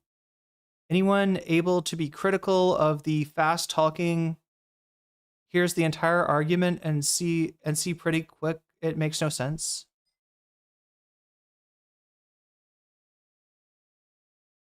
Called based.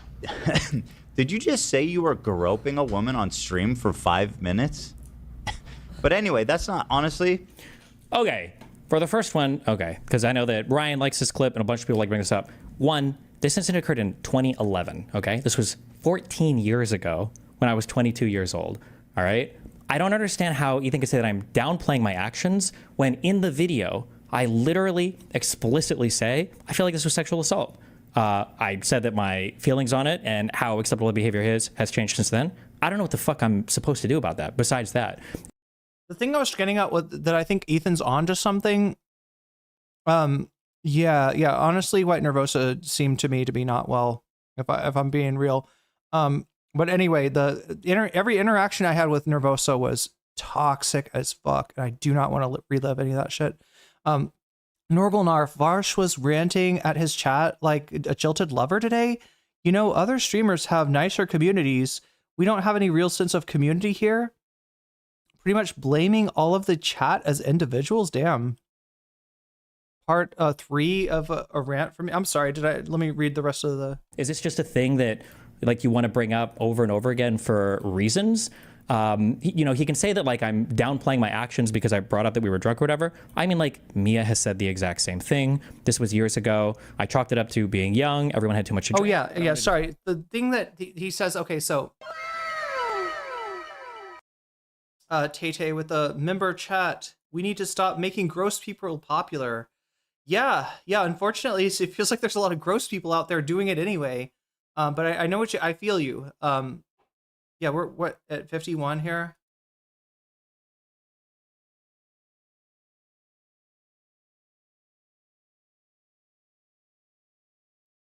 The point I was trying to get across, right? That where I thought Ethan had a point is that he tends to. Wait, let me just rewind him. Fuck.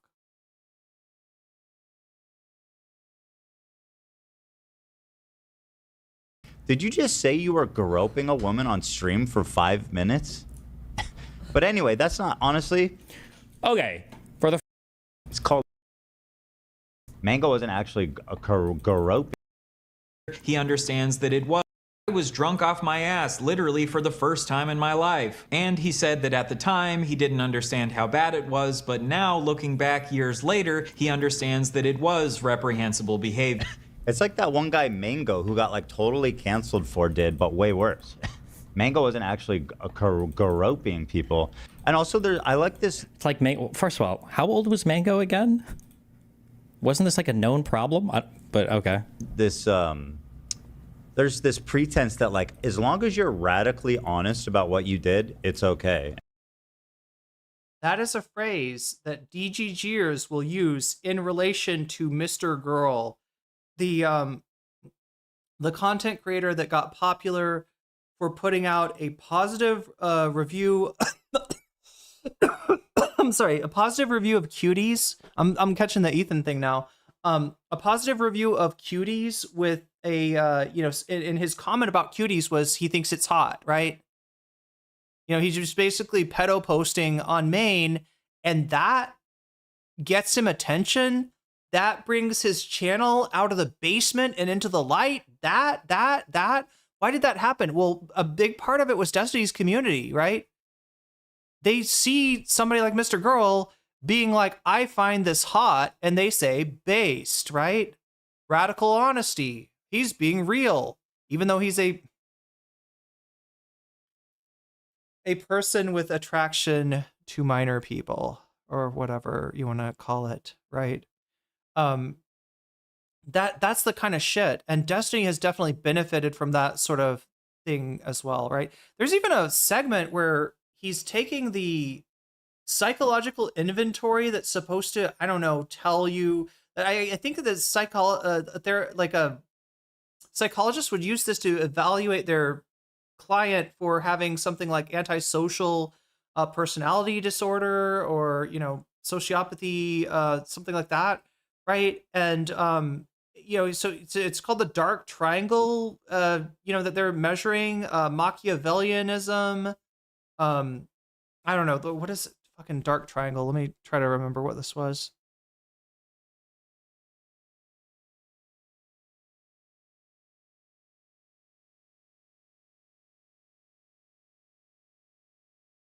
narcissism, psychopathy, and Machiavellianism, right?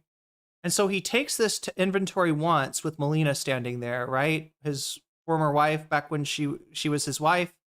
And he scores very low, very, very low on everything, right? He doesn't have much of any of the narcissism, Machiavellianism, or psychopathy, right? And then she leaves the room and he turns around to the computer and is like, all right, boys, it's time to do it for real. And he retakes the test. And this time he's scoring like super high on all of these things. So, I mean, I don't know if he was just vice signaling or whether that was real, but regardless, the chat, the community really liked that. He's doing the, like, I'm the Joker baby thing. He's doing the I am the villain. And it's, to most of us, I think we interpret that as being like cringe. Do we have an F? No F. Thank God. But that's what Ethan's talking. Ethan's actually got a point there, right? In terms of he gets by on some of his worst attributes, statements, and deeds by classifying it as radical honesty. Like he's being real. Like, right? All other content creators have the dark side, but somehow Destiny's acknowledging it, so it's super based. I don't know. Dark Triad, Trish, and Ethan did that test on Frenemies too. I don't know if just in case you ever come across it, when people were talking about that Dark Triad thing, I posted on Twitter. I just found because if you look up Dark Triad and like in Google Images, it'll show you images of like some really high scores, right? I took one of those images and I posted it on my Twitter, and I literally had people be like, "Oh my God, I always knew this about you. Oh my God, she really is a monster." Like, right? People were like, there were ops of mine that like wanted to take that seriously, even though it's literally something that you can find on Google Images. Dark Tetrad? Wait, what is the Dark Tetrad? What is the extra one? We got the Triforce of antisocial behavior. What's the quadrant thing? Dark Quadrant entails sadism. Oh, yeah, that's scary. It's like, it's called based. Did you just say you were groping a woman on stream for 5 minutes? But anyway, that's not, honestly. Okay. Look, I mean, I don't know if somebody wants to say that the thing that they did was sexual harassment and, they looked at themselves, they worked on themselves, and I don't know. I mean, I guess it's better than somebody having done sexual harassment and refusing to acknowledge it, right? But I don't get that that's what Destiny's doing. It doesn't feel like he's like learned and grown at all. It's like kind of the opposite, right? It's a pure vice signal. If you're vice signaling about sexual harassment that you've done, that is not the same as fucking, being like radically honest and looking at your faults, right? The first one, okay, because I know that Ryan likes this clip and a bunch of people like bring this up. One, this incident occurred in 2011, okay? This was 14 years ago when I was 22 years old, all right? I don't understand how Ethan can say that I'm downplaying my actions when in the video, I literally explicitly say, I feel like this was sexual assault. I said that my feelings on it and how acceptable the behavior is has changed since then. I don't know what the fuck I'm supposed to do about that. Besides that, is this just a thing that like you want to bring up over and over again for reasons? He can say that like I'm. Look, the proper way to handle this would be like, what I did was wrong. I've learned and I've grown. I feel like I'm a different person since then, but you can judge for yourself. And hey, if anybody's like not gonna forgive me for that, that's okay too. That's okay too. If you were put off forever, then that like you kind of got to eat the consequences, and that's what Destiny is not doing, right? There's an expectation of forgiveness. That shit is toxic. All right. You can't expect other people, it is good to acknowledge, your faults, sexual harassment, has very many degrees, right? There's more, severe cases of it and like less severe cases of it.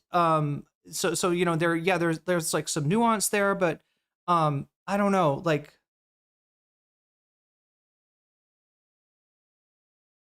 if your radical honesty is only there so that you can maintain an expectation of forgiveness, like, I don't know, when you show that you're not safe to people, right, you got to expect that some people are just never, you lost them, right? They're not going to be cool with that. They're not going to be cool with you. They're now afraid of you, and you can't like have that expectation of forgiveness. You're not owed forgiveness just because you've, learned and grown as a person, right? That expectation in and of itself is toxic, and it kind of makes me question how sincere like Destiny's radical honesty really is. Downplaying my actions because I brought up that we were drunk or whatever. I mean, like, Mia has said the exact same thing. This was years ago. I chalked it up to being young. Everyone had too much to drink, but I wanted to be around these people to get my name out. I know Destiny's toxic, but I have no issues with them. I do have issues with them spreading the wrong info, like on Swifty. I think I said something about Swifty at this time, 2020. I don't know what's going on. My subreddit literally brought up like the whole excessive drinking thing. Destiny's surrounded by drunks, egging him on. It would be nice if Mia Rose would be a bro since she's mostly sober and tells me to sleep, blah, blah, blah, blah, blah. Just to be clear, this is no fault of hers. It just sucks she doesn't have any viral, blah, blah, blah. Okay, right. Crazy drinking stream. I think this is my first time getting intoxicated ever. Not good though, but I mean, I said as much. So I don't understand when people want to bring up like this thing over and over again. Like I've already said, it's not good. I don't stand by it. Like I think it's a bad thing. Yeah, I'm not sure what I'm supposed to say about that. Like I've said that as much. I communicated with Mia Rose privately. Oh, Jesus, she just tweeted 11 hours ago. I didn't know how this archived. I just want to put it out there that the Omni-Liberal did apologize to me wholeheartedly. He did wholeheartedly. He was the only person to actually answer my phone call at twitch.com. Not all these other idiots that were clout chasers. People make mistakes. They grow up and learn. And I guess you just tweeted 11 hours ago. Jesus, this again. It was like 15 years ago. I'm over it. Y'all should be too. Yeah, I don't know what else I'm supposed to say about this. Also, I also speak hyperbolically a lot, and I know that it's epic and hilarious when you want to be good faith, but then when you're not, you're going to take everything literally. It was not 5 minutes of groping. I'm pretty sure it was like 5 seconds. Not that that makes it good, not that it makes it acceptable, but I wasn't literally sitting there hanging on her boobs for 5 fucking minutes, okay, on the stream. But so I literally have no fucking idea what else I'm supposed to do about this, or what I'm supposed to say about this, other than a good job, I guess. So pattern 1, okay. 14 years ago, 2011. Okay. First part of the pattern. All right. That's far from the worst thing I'm about to show you. Far from the worst. It gets way worse from here, guys. Here's the next one where he admits to sharing photos of a 15-year-old who sent him bikini shots with his homies and how he couldn't barely resist the urge of wanting to have sex with her. When Destiny was 23, he shared in a group chat with a couple of his friends the messages, "You want to see the sickest shit in the world? So many fangirls. I had one that was 15. She wanted to meet and hook up. Dude, she's 15, what the fuck? But she sent me pictures that made it so hard to say no." Then Destiny linked a picture of this girl in a bikini in the chat and said, "Girl on the left, so hard to say no. Gonna get arrested one of these MLGs, man." So in these logs, when Destiny was 23, he said that it was really hard to turn down hooking up with this 15-year-old because she looked so good in this picture of her in a bikini. He then shared this lewd image of a child with his friends and said that he's gonna get arrested someday. Imagine receiving a bikini pic from a 15-year-old in your DMs, a fan of yours, and being like, she's so fucking hot, I need to share this with the boys. Chat log, I was talking with a bunch of other esports guys, and we were basically talking about how crazy the fucking jailbait is in the gaming communities. It's ridiculous. I think I said something along the lines of like, there are 15-year-old chicks that are like hot as fuck that will like try to send you pictures to like fuck you at events and shit, and it's like... Sending some cute butterfly vibes your way. Thank you, Slowpoke. Butterfly, jellyfish. Yo, both of the brain rot animals, nice. You have to be really careful when you navigate that. People. So what is the admitting to jerking off to 15-year-olds then? What is that in relation to? I never admitted to jerking off. I think I just said like this, I think the log is something like this 15-year-old chick was trying to send me, or was sending me pictures of herself and she was hot as fuck. It's like really hard to like turn down some of these people. I think. Wait, how old was she? She said she was 15. So you did get pictures from a 15-year-old? Not nudes though. Sorry, I should specify. I think a couple pics of her like at the beach or some shit, but in swimwear? Yeah. So you're getting swimwear pics for 15-year-olds? Yeah, hell yeah, dude. This shit is fucking crazy. Shit is fuck. That's crazy. That's crazy. I'm sorry, guys. Anyone who's defending this man needs to know that, okay? But again. Okay, so again for timeline, this is 2012, okay? 13 years ago when I was 23. I feel like if the goal is to say that I'm a pedophile, it feels kind of weird that I wouldn't fuck the 15-year-old. I'm just saying, if the argument is going to be that I'm a pedophile, wouldn't I be posting saying, like, look at this hot 15-year-old jailbait that I hooked up with? Wouldn't that be the statement? Yeah, if you had no idea that that sort of thing was looked down upon. Destiny, how does somebody that presents himself as so much smarter than he actually does, how does a person like that turn around and try to present a vision of himself that is much less intelligent than he actually is? Oh, geez, is that sort of thing looked down? Is that sort of thing frowned upon here? Oh, geez, I'm sorry. I'm sorry. I shouldn't have bragged about, you know, yeah, no shit. A sexual relationship with a minor is gonna, like, what the fuck? And also, like, what does he think about his audience? Like, what is saying shit like that? What is his appraisal of his audience's, you know, capacity to understand? I do a lot of painting while I listen. Is it possible to send you an envelope with one of these paintings?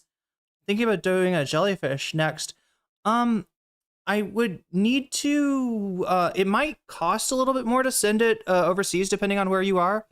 And I'd also need to set up a mailbox here, which I probably should anyway. I mean, I've got like a post office box or something, which I could totally, I think I know a place I could get a PO box, but yeah, good idea.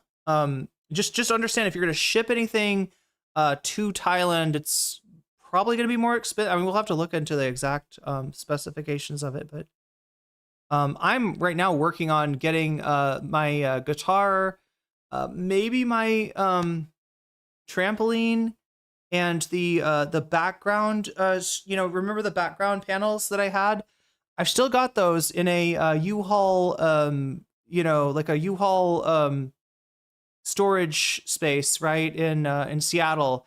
And I'm working on hopefully getting somebody to grab those and send those out to me. But I don't know how much that's going to be. Like, I might find that, you know, like, I don't want this person to have to spend a bunch of money to send the trampoline, right? Is probably going to be, I'm guessing I'm just going to let her keep the trampoline, you know, because it's probably going to be too expensive to send.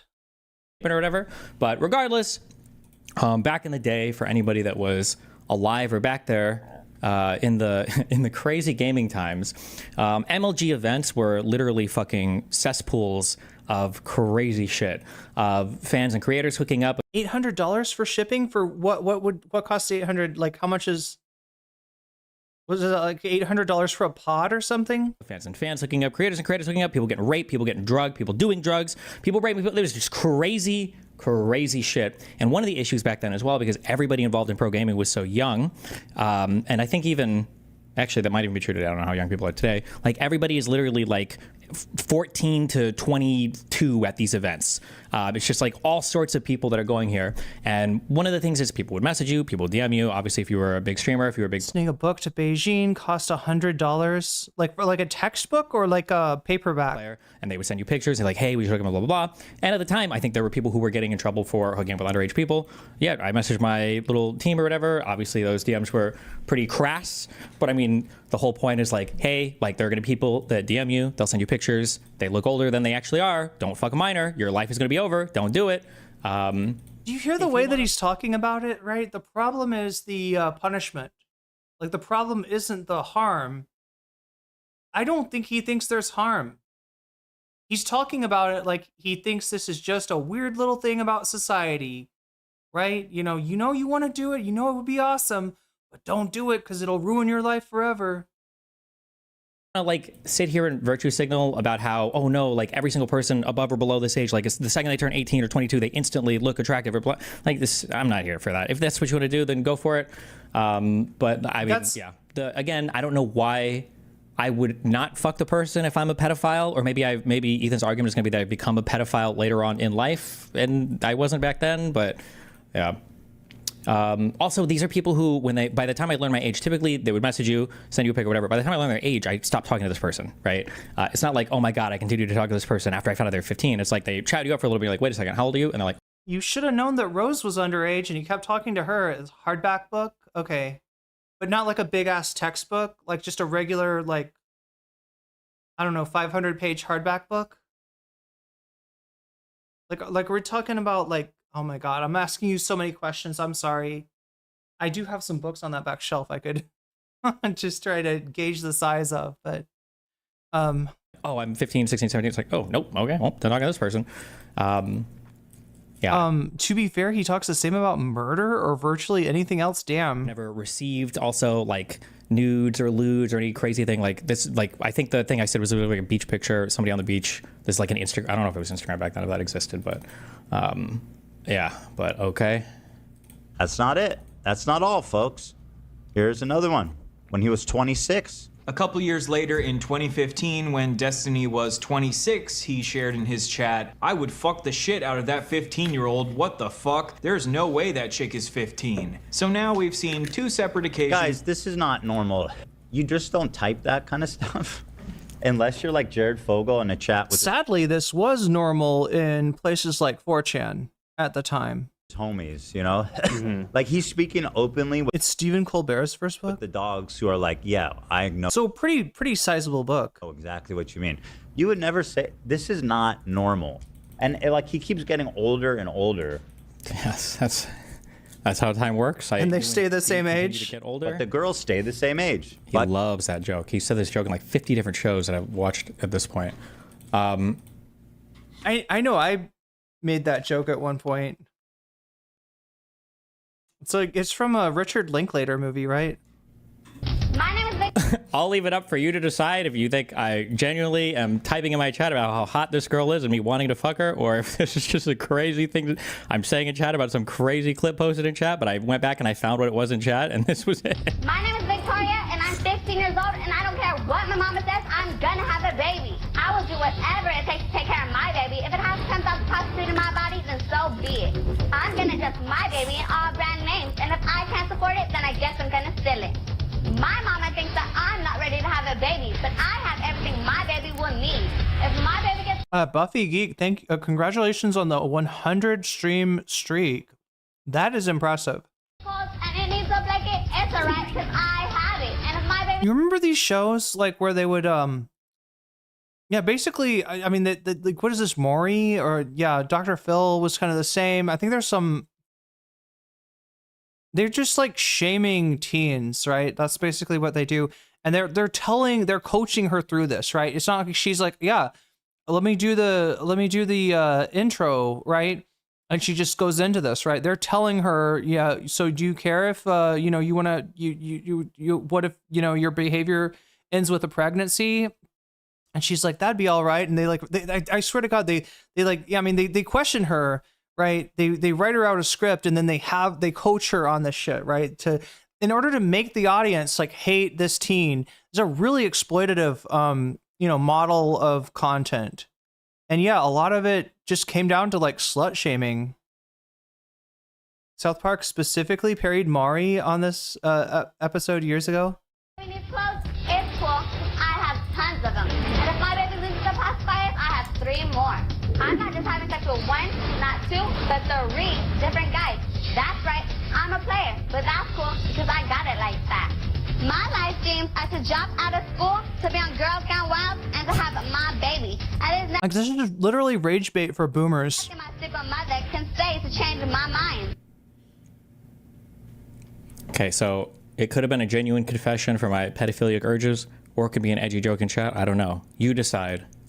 Again, that's not all, folks. But the Wait, Matthew McConaughey plays the creepy guy that hangs around the high school? colloquial definition of pedophile is Oh, and then also I guess although I guess he's building a pattern of behavior. Again, this was a joke in my chat in 2015. Okay, but that's okay. We're building our pattern. All right. That's not all, folks. pedophile. But the colloquial definition of pedophile is someone who is attracted to children, and Destiny is at least somewhat attracted to children. There are some 15, 16-year-old chicks that like look pretty fucking hot. Like I can't help that. Like some people mature fucking older. Destiny Okay, so again, you can have issues with what I'm saying, but definitionally, I'm literally talking about people that look older than 15, 16. Not teenagers are hot, I love teenagers, but some 15, 16-year-olds can look older. That's the opposite of pedophilia, but listen, if that's what you want to say, that's fine, okay? We'll keep going through it. defended another streamer who got exposed for having sex with a 14-year-old by saying, even if he did bang a 14-year-old, no, that's not what pedophile means. Go look it up. Seriously, if you don't understand the difference between being attracted to someone that happens to be young and being attracted to someone because they are young, you have absolutely no business whatsoever commenting on the issue, period. It makes you look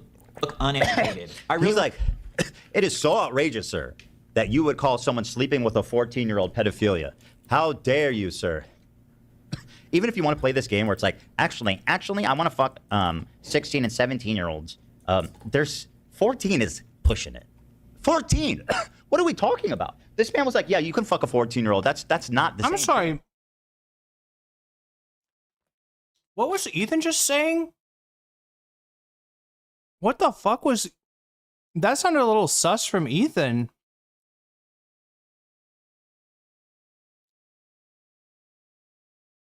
16 and 17-year-olds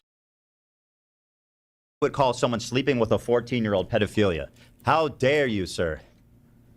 Even if you want to play this game where it's like, actually, I want to fuck 16 and 17-year-olds. There's 14 is pushing it.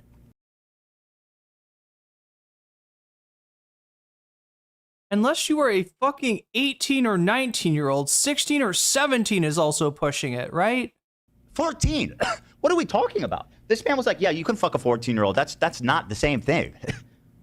Guys. I don't think I've ever said that. Like, it's literally the guy from Dazed and Confused. Isn't that his literal deal?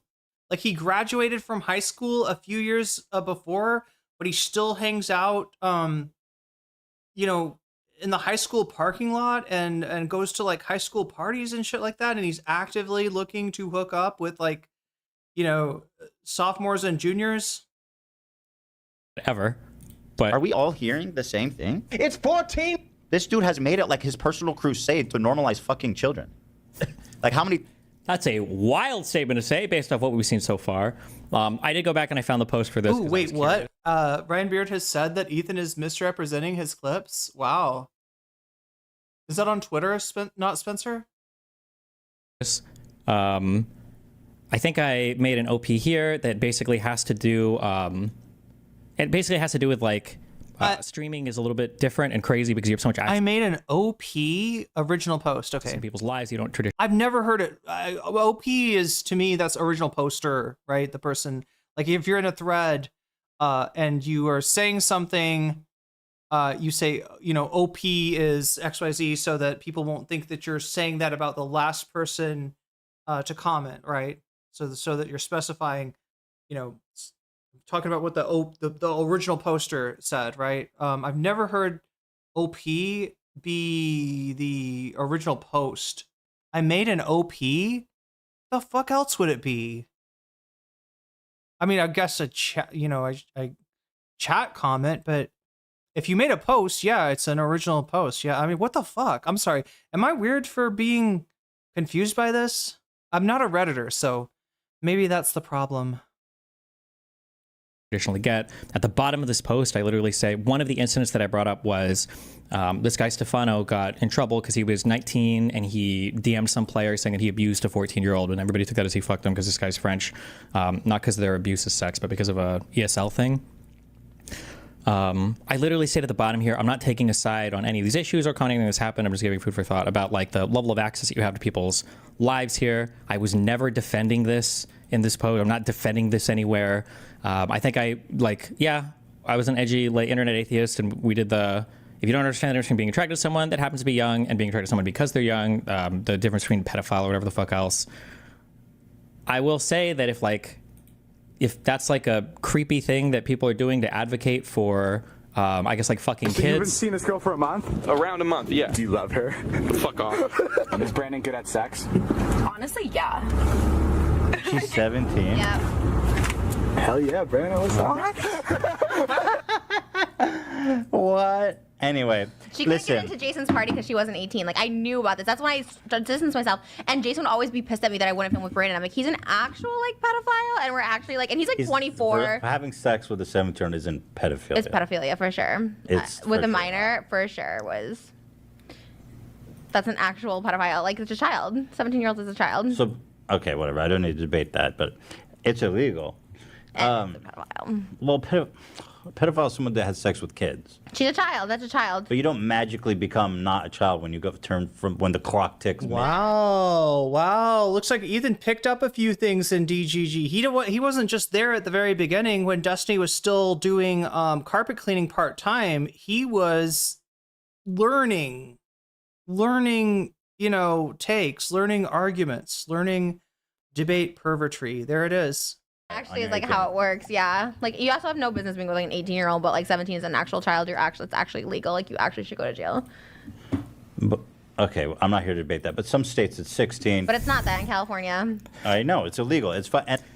So I mean, like, if that counts as like ardently defending trying to fuck kids, then maybe me and Ethan are just born to justify it. I don't know. How many times are you going to go on the record protecting it? You go 17 is cool, 15 is cool. Never said either of those things. 14 is... Haven't said that. Not pedophilia, guys. Is 13 pedophilia? Haven't said any... Like 12? Not sure if this is his own fantasy that he's... You sure have talked about a lot of 15-year-olds and described them as hot. Like, I don't know. I mean, maybe, yeah, his projecting on me, or... Where does it stop? I'd like to know his opinion on that. You know? It's a lot of people, kids start hitting puberty at 12. Some girls start hitting puberty earlier than that. Is 10? Some girls hit puberty by 10. Is that not pedophilia? Stephen Bennell II. By the way, the second is just junior, okay? You don't get to play. Yeah, explain that. The second is not junior. They are different on your... Oh, come on. The reason why I'm not junior is because my dad just didn't want to be called senior. So he wrote mine in as the second so he could be the first. Wait, I'm sorry. What is this? Ryan Beard commented on co.me. What the fuck is co.me? Bothers you, but... Royal Guard game with just being the second. In fact, that's just junior, which ironically is what you call all the girls you date. Come on over here, Junior. Come sit in Daddy's lap. Another pedophile joke, but okay. Oh, this is the Vosh technique. This is the Vosh technique. Maybe Destiny was helping out Vosh. One of the things that Vosh hung his hat on when when he actually showed his folder full of short stack goblins was that if it was a serious thing, people wouldn't be making jokes, right? So anybody that mentions a horse, anybody that, like anybody that makes any kind of joke, like, you are not serious, right? That's not a person that's like the fact that people are able to make jokes about it proves that what Vosh did was not harmful. Was not truly like, right. It's just this posted the Twitter screenshot from Ryan Beard's statements in Discord. Nice. I'll take a look at so after this, or maybe during this, we're gonna look at the Leftovers H3 subreddit, and then we're gonna scroll from Twitter to see both like Ethan's Instagram postings and I guess Ryan Beard's statement. So I'll look at I'll search Destiny, I'll search Ethan Klein. We'll probably hopefully find everything we need. No, it is different. I know it's different. Somebody explained it to me how it's different, right? It's like that if you're the second, it's because your grandfather or great grandfather or somebody way back was that name. If you're junior, it's because your dad was that name, right? That's the difference. But it's just kind of funny. I don't know. It's I don't know. I still think it's funny that he's the second. There's more. Incident is when him and his friends, the Bro Squad, watched an 8-year-old boy shake his penis for them on a live stream. I shouldn't tell this because I'm gonna get fucking arrested. Or child protective services. By the way, how many times has he said that? Once is enough. Has he said this like 3 times? He's like, I shouldn't tell you guys this because I'm gonna get arrested for child porn. 3? How many times are we gonna tell that joke? I haven't gotten into Ethan's jokes yet, but I do think it's kind of funny that I feel like I've heard him say similar things. It's called Children's Joy TV for a reason. The guy knows how to give pleasure to children. Children's Joy. Wait, are we just like, what? What is the format of this? Okay, I get it. So he's watched Ethan's video, and then he comes up with like he comes up with clips. Like for every clip that or for every little segment where Ethan says something about him, he's gonna show a clip of Ethan. This is more of that strategy of like, okay, well, I can't defend that, but look who is also bad. The guy making the accusations against me, right? It doesn't make what Destiny's doing any better, but that seems to be the format that he's rocking with. Let's see if we can pull up that Ryan Beard tweet. It's a good time for that. R.I.P. Ryan Beard. Twitter will never be the same. Did Ryan Beard delete? What happened? This is Willie Mac, August 25th.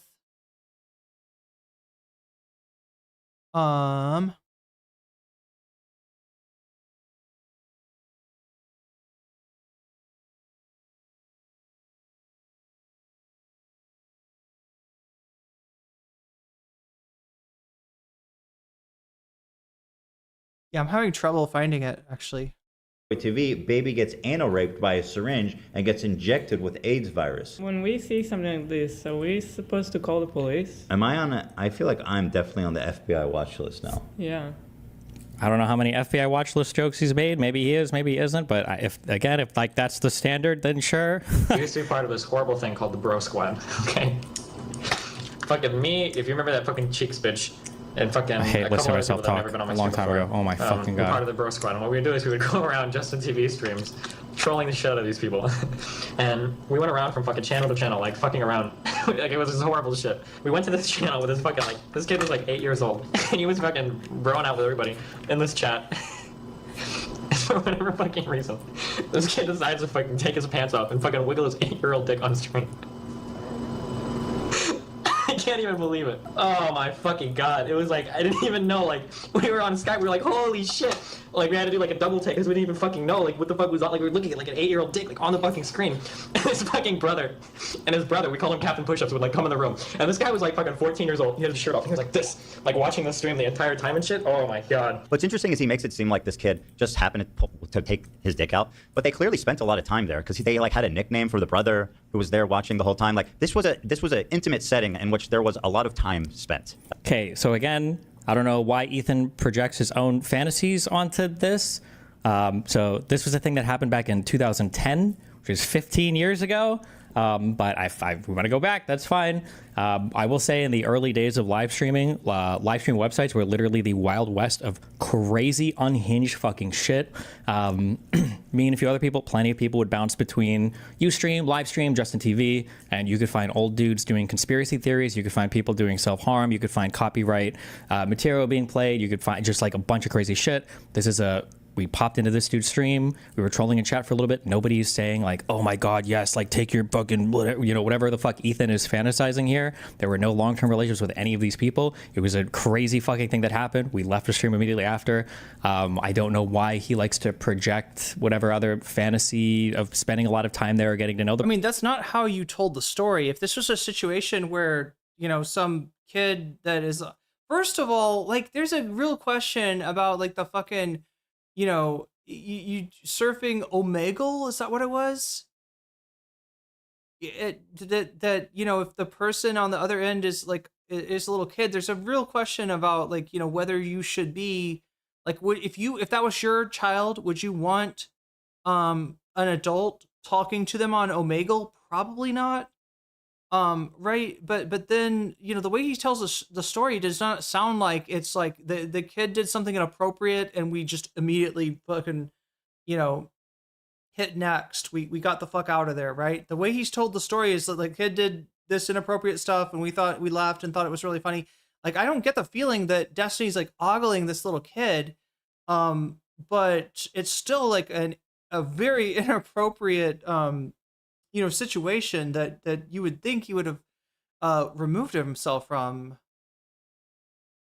Like, I don't know, the way he tells the story, it makes it sound like they hung out and then the kid's brother came in and did push-ups, and then like, right, it sounds like the incident of the inappropriate exhibition was not the end of the interaction that it should have been and that it would have been with like literally anyone else. The person, maybe he's done trolling like this in the past and I was not aware of, but here's another one, guys, in case you haven't seen enough. This one comes to you courtesy of the Pope, Nicholas Diorio, or whatever it is they do. God bless. God bless. Nicholas bless. Years old. That's an adult. That's an adult dog. No. No. You. Okay, I'm 29. A 19-year-old might as well be a 15-year-old to me. If Okay, that's the worst. Yeah, that's the worst clip. That's the worst clip. Okay, I'm 29. A 19-year-old might as well be a 15-year-old to me. It's all the fucking same, dude. Don't give me this fucking just That's such an interesting This self-report. is exactly what we're saying. Because it's all the same, bro. 15, 13, 14, 15. It's all the same, bro. I'm 29. Huh? But also, on the other hand, it also is a self-report because it suggests he knows exactly what he's doing. Yeah. I don't even know what that means when he says it knows exactly what I'm doing. So this is a clip that gets thrown around a lot because people like to say that apparently everybody below 20 I view the exact same. That is one voice cut from that debate.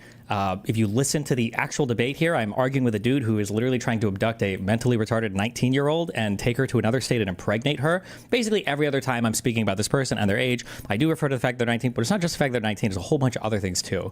AF's own words, a 19-year-old girl communicated with him online. He fell in love with her. He convinced her to leave her family and join him. And then after 3 weeks of being with her, a girl that had never lived on her own, worked a job, lived apart from her parents, been in a relationship, he convinced her to try to have a child with him.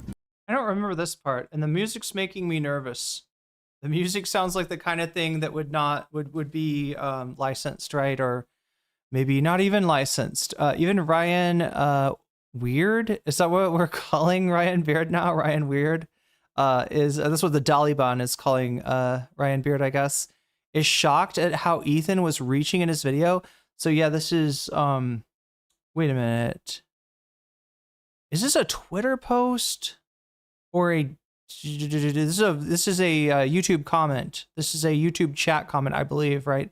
Ryan Beard saying it's frustrating having Ethan misinterpret some of my clips. I never argued. Did Ryan Beard come onto Destiny's YouTube stream?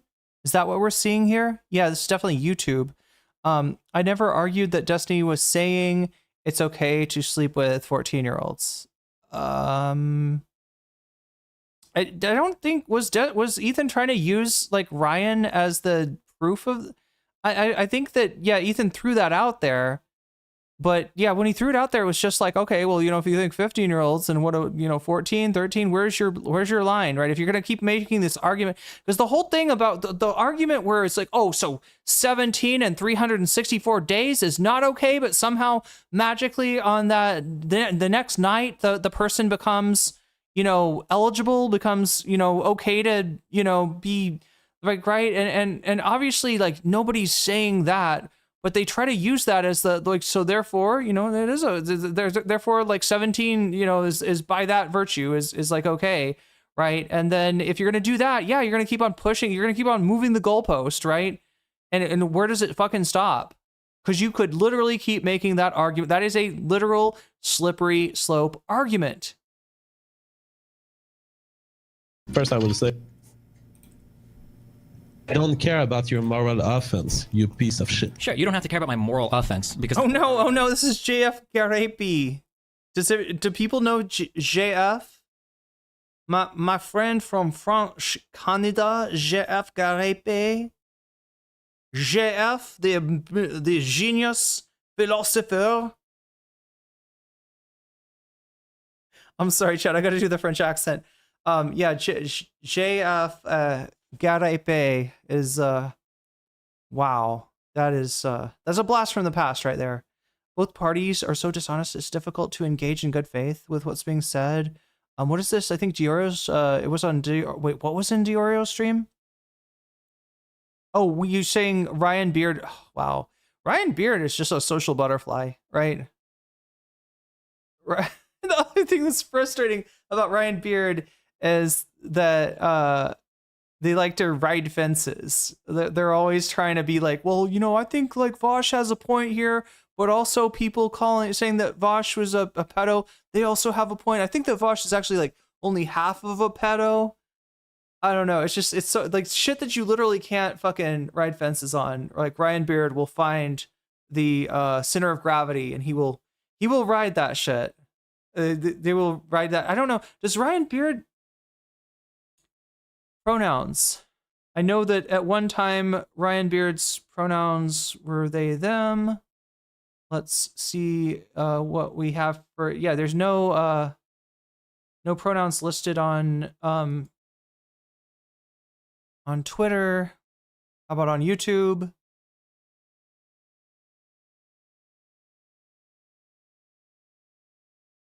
Not seeing pronouns there.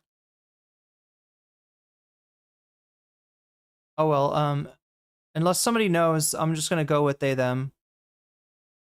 I know at one time Ryan's pronouns were they them. Ryan Beard follows Diorio. Quebecois have feelings too. You know, I say this with love, all right? I say this with love, affection, and Franco...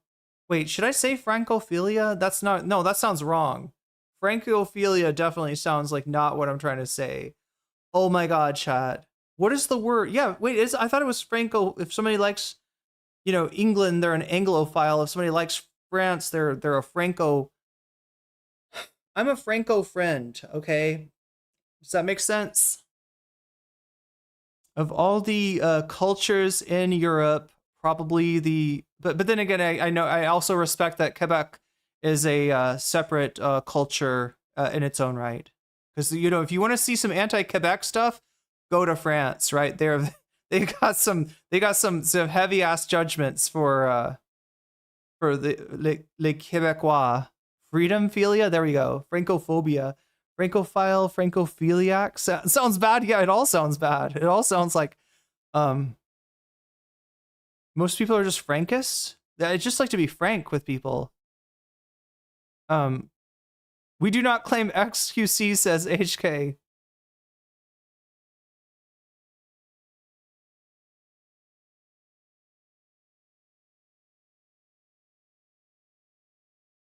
Kind of, wait, what happened? Bad Empanada scared off Ryan. Oh, is that why Ryan Beard quit Twitter for a while? Because of Bad Empanada? Agreed with me about the moral offense. She had never lived on her own before, and despite all of this, you convinced her to leave her family without a word to join you and make a baby. That's called love, you idiot. That's called love? It is called... I'll stop. I gotta stop, chat. 19-year-old girl? So I have this thing with Garepe. I don't know. I just think, I mean, he shouldn't be funny. He should, like, the shit that he's doing is actually, like, chat, there's some chance that Garepe, like, unalived, like, one of these women that that he was intimate with, right? There's some woman that Garepe used to refer to as Madame GF. And she has disappeared. So I shouldn't laugh too hard. I should not laugh too hard, despite... I just always thought it was funny that JF was considered like this fucking intellectual paragon of the alt-right. I always thought it was really funny that the alt-right are like, this is our thought leader right here. This is the man, this is our fucking academic. This is our philosophe, Mr. JF.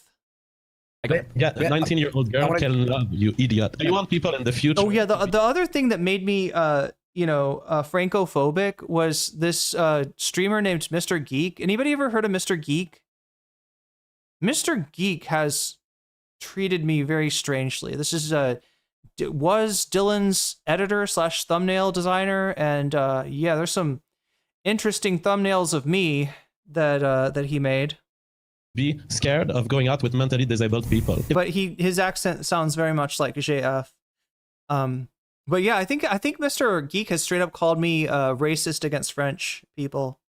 But it's mainly because he is French, and I would joke around about him being Quebecois, and he took that as an offensive thing because he's, like, I guess, anti-Quebecois. Like so many of the French, they look at the Quebecois and they see a French colonist from a different time period, and They point and they laugh at the way they speak French, like a person from perhaps the 1800s would speak. Yeah, this is Eventually, Destiny will find out, and he will ruin their life. Now, it is a 19-year-old woman who was free to make her choices. Steven can come here and express moral offense. Who cares? Everyone on the chat says 19 is legal, Steven. So why didn't she fight the court about being appointed a guardian, JF? If she wanted to, she was intimidated, physically abused by her father, and intimidated into she was intimidated. Her rights. You're saying that a girl was so easily intimidated that she quickly gave up her right to exist as an autonomous person, but you claim the same person was mature enough to make the decision to move in with you and bear your child? The reality is that Like, there's a lot in this debate. It was not just that the fact that this girl was 19. This girl was declared mentally incompetent by a court. And then her parents prevented her from being abducted by this guy. Sure, yeah, because when you live with somebody... All of these are from that same debate, by the way. 4 months. Sure, yeah, because when you live with somebody, it's a totally different thing. The comments are still up, but all the posts were hidden and removed. Play something. I opened it. If you're talking about Reddit, I opened... Oh my god, please tell me it doesn't repopulate. Please tell me it's not one of those things that when I click on the tab, it's gonna try to reload it and come up with nothing. Okay, so I've got the pedo troll account that supposedly you/pedo troll, supposedly Ethan's. How do they allow somebody have that name on Reddit? How does Reddit allow that pedo troll as that's literally pedo_troll is the name. How is that a fucking legal username on Reddit? And then I've got that open. I've got the leftovers open, and I've got the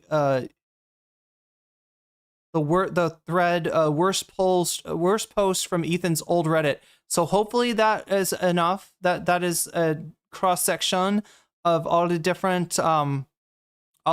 threads which we should be looking for. Perhaps, as it were. Okay, chat. The accent's kind of sticking, isn't it? That's not good.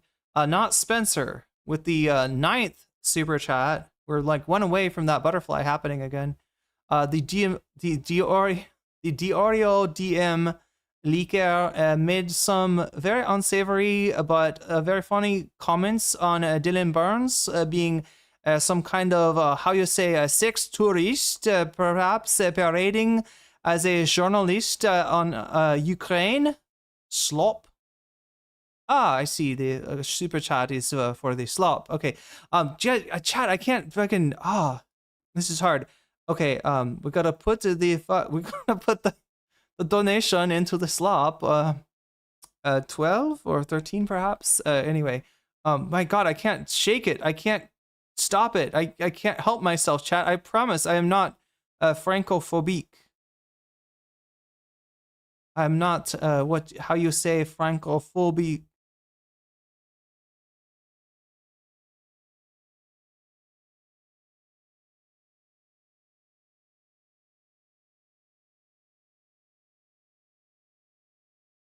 So anyway, that's what we have now is the Oreo leaker. And thank you also for the super chat. I'm sorry, it would be a super shot. It would be a super shot, actually. Anyway, I will get back to my normal American chat. What kind of accent do I have? Do you like 1 in chat if you say Midwestern, 2 in chat if you say I have a West Coast accent. 3 in chat if you think perhaps there's a bit of the southern strain of the American accent detectable in mes paroles, perhaps. I don't know. Oh my god, chat, I gotta stop. You gotta growl the R, the R with the end of super accentless North America to be very close to Canada. Yeah. I've gotten that too. Some say even that I am a how you say a alt-right Canadian streamer. But perhaps they were mixing me up with someone else. To be honest, sounds like a stroke victim accent. No offense. Okay, well I'll try to get over my my CTE, not Spencer. thing. So somebody tells me that they're in love with somebody that they've been talking to online, and then they up and just leave their family with no word, and they just drive cross country, and in a few weeks are trying to create a child with this person without a financial future, without any type of financial security. Yeah, there's a fuck ton of red flags there. Apparently, she was intelligent enough to find a guy who wanted to care for her for the rest of his life and who had the amount of money required to survive for that long. And so go get fucked, moral fag. I think is extensive enough that Somebody just tell me that this guy's a real academic. He is speaking 4chan. That word is that's a literal fucking 4chan. That's an old school 4chanism. I need to get rid of the French Canadian accent in my brain now. It's maybe causing me to exemplify the pattern of speech as such a stroke victim. I'm starting to adopt the Fetterman accent, perhaps. I don't know. Butterfly Gold got 3 minutes. The Butterfly Gold got 3 minutes, and we're literally one away. Oh my god, chat, we gotta lock in. We gotta lock in. I didn't realize it was down to 2 minutes and 20 seconds. Holy shit, we're literally one away from me putting this butterfly in my hair, and I swear to god, chat, I think the butterfly is probably the key. This is probably the key to me, like, ditching the French Canadian stroke victim accent.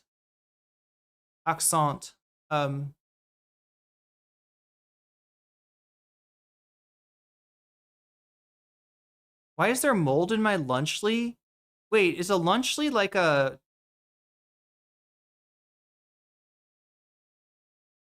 Oh my god, chat, we're so close. We're so close. Wait, have I added? Oh no, I feel like I've been neglectful a little bit on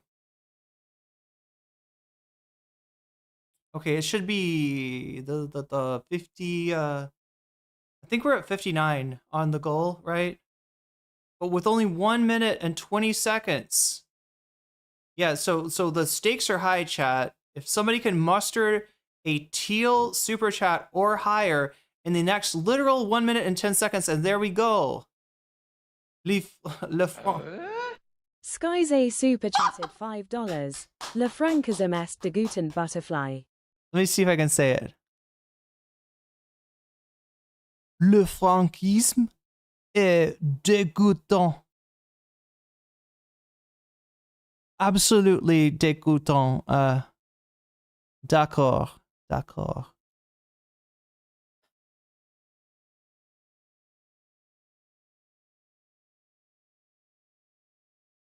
And merci beaucoup for the super shot. And what do we have here? We have a win condition.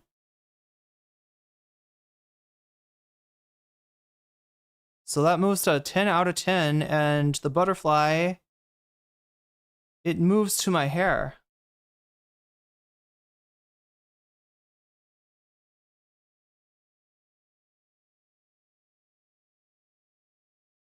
Wait, were you saying the like francophilia was disgusting, or like the incorrect portrayal of a French accent? Derrière, yeah, indeed, bien sûr. Bien sûr que oui. Bien sûr. 1,000 people watching live should hear his point of view about her life. And here we have JF, the 32-year-old man, thrice married, who has found true love by talking to a 19-year-old mentally disabled girl who saw him on a podcast and messaged him on Skype. And after a few months, he's determined that she is his soulmate, and he wants to ship her off to North Carolina to put a baby in her. And that's biology. I'm sorry you have a problem with it. Yeah, biology. Do you think Destiny... If this was just love, I honestly wouldn't care as much. It was that JF was trying to do, like, unstoppable damage, like permanent damage to her life by having a child with her. That's more than just love. If they were just living together or whatever, and then the father showed up, like, that's an entirely different situation. It's the fact that after living with her for a few weeks, JF is trying to get her pregnant. This is a girl that's never even lived on her own before. He thinks she could take care of a kid? That's comical. I'm assuming... Like, people that have ever watched this debate like to pretend that I was just screaming, like, 19, 19, 19, but there was way, way, way more going on here. You could rip one clip from it if you want, but... From a guy heading to a bar and buying a chick drinks and then paying for dinner and then, like, buying her a bunch of presents and treating her very well. It's the same fucking Did I do that? No, it's not It's because courting. It's called courting. no. There's a huge difference. It's the difference between consent versus informed consent. That the woman at the bar is a mature adult that has the mental faculty to make decisions about her future. A mentally retarded 19-year-old, this particular one. Wait, may the butterfly stay entangled in your luscious hair from all French people, even les Québécois. The accent is a hate crime, though you're nailing super shot. Oh, wait a minute. Which is the shot that I shouldn't say, chat? It's la shot. When I'm talking about la shot, it sounds like I'm talking about a female cat, but I'm actually, it would be interpreted as me talking about my female cat. My... Apparently, according to 2 psychiatrists, ruled that she did not have the faculty to make this decision. I'm curious, how would you feel about a 17-year-old girl doing this? Depends on what. Okay, how would you feel about a 15-year-old girl doing this? No, I have a problem because this is now illegal. This is So illegal the now. only thing that matters to you is the law? Let's say we get rid of the law and we're just talking morality. How would you feel about JF doing this with a 15-year-old girl? I would be very opposed to that. It's disgusting in my opinion. But however, I know what you're gonna say. I know what you're gonna say, dude. Because what if this girl was 30, but her mental state stayed as let's say a 14-year-old? So don't let her do it. That's what we do. Yeah, Andy. There are people that get old who are appointed guardians for their entire lives because they're not mentally capable of living on their own. And if they do live on their own, no, it's not inhumane. We do this to prevent other people from taking advantage of them. But yeah, it's le shot.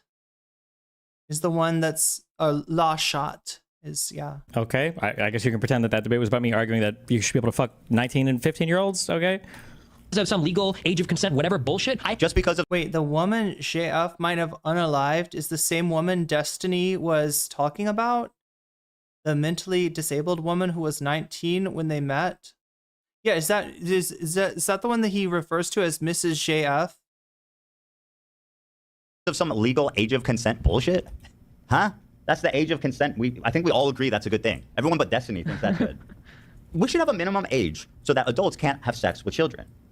That is bullshit. That is just an imagined line in the sand that I will not conform to. Okay, he's constantly.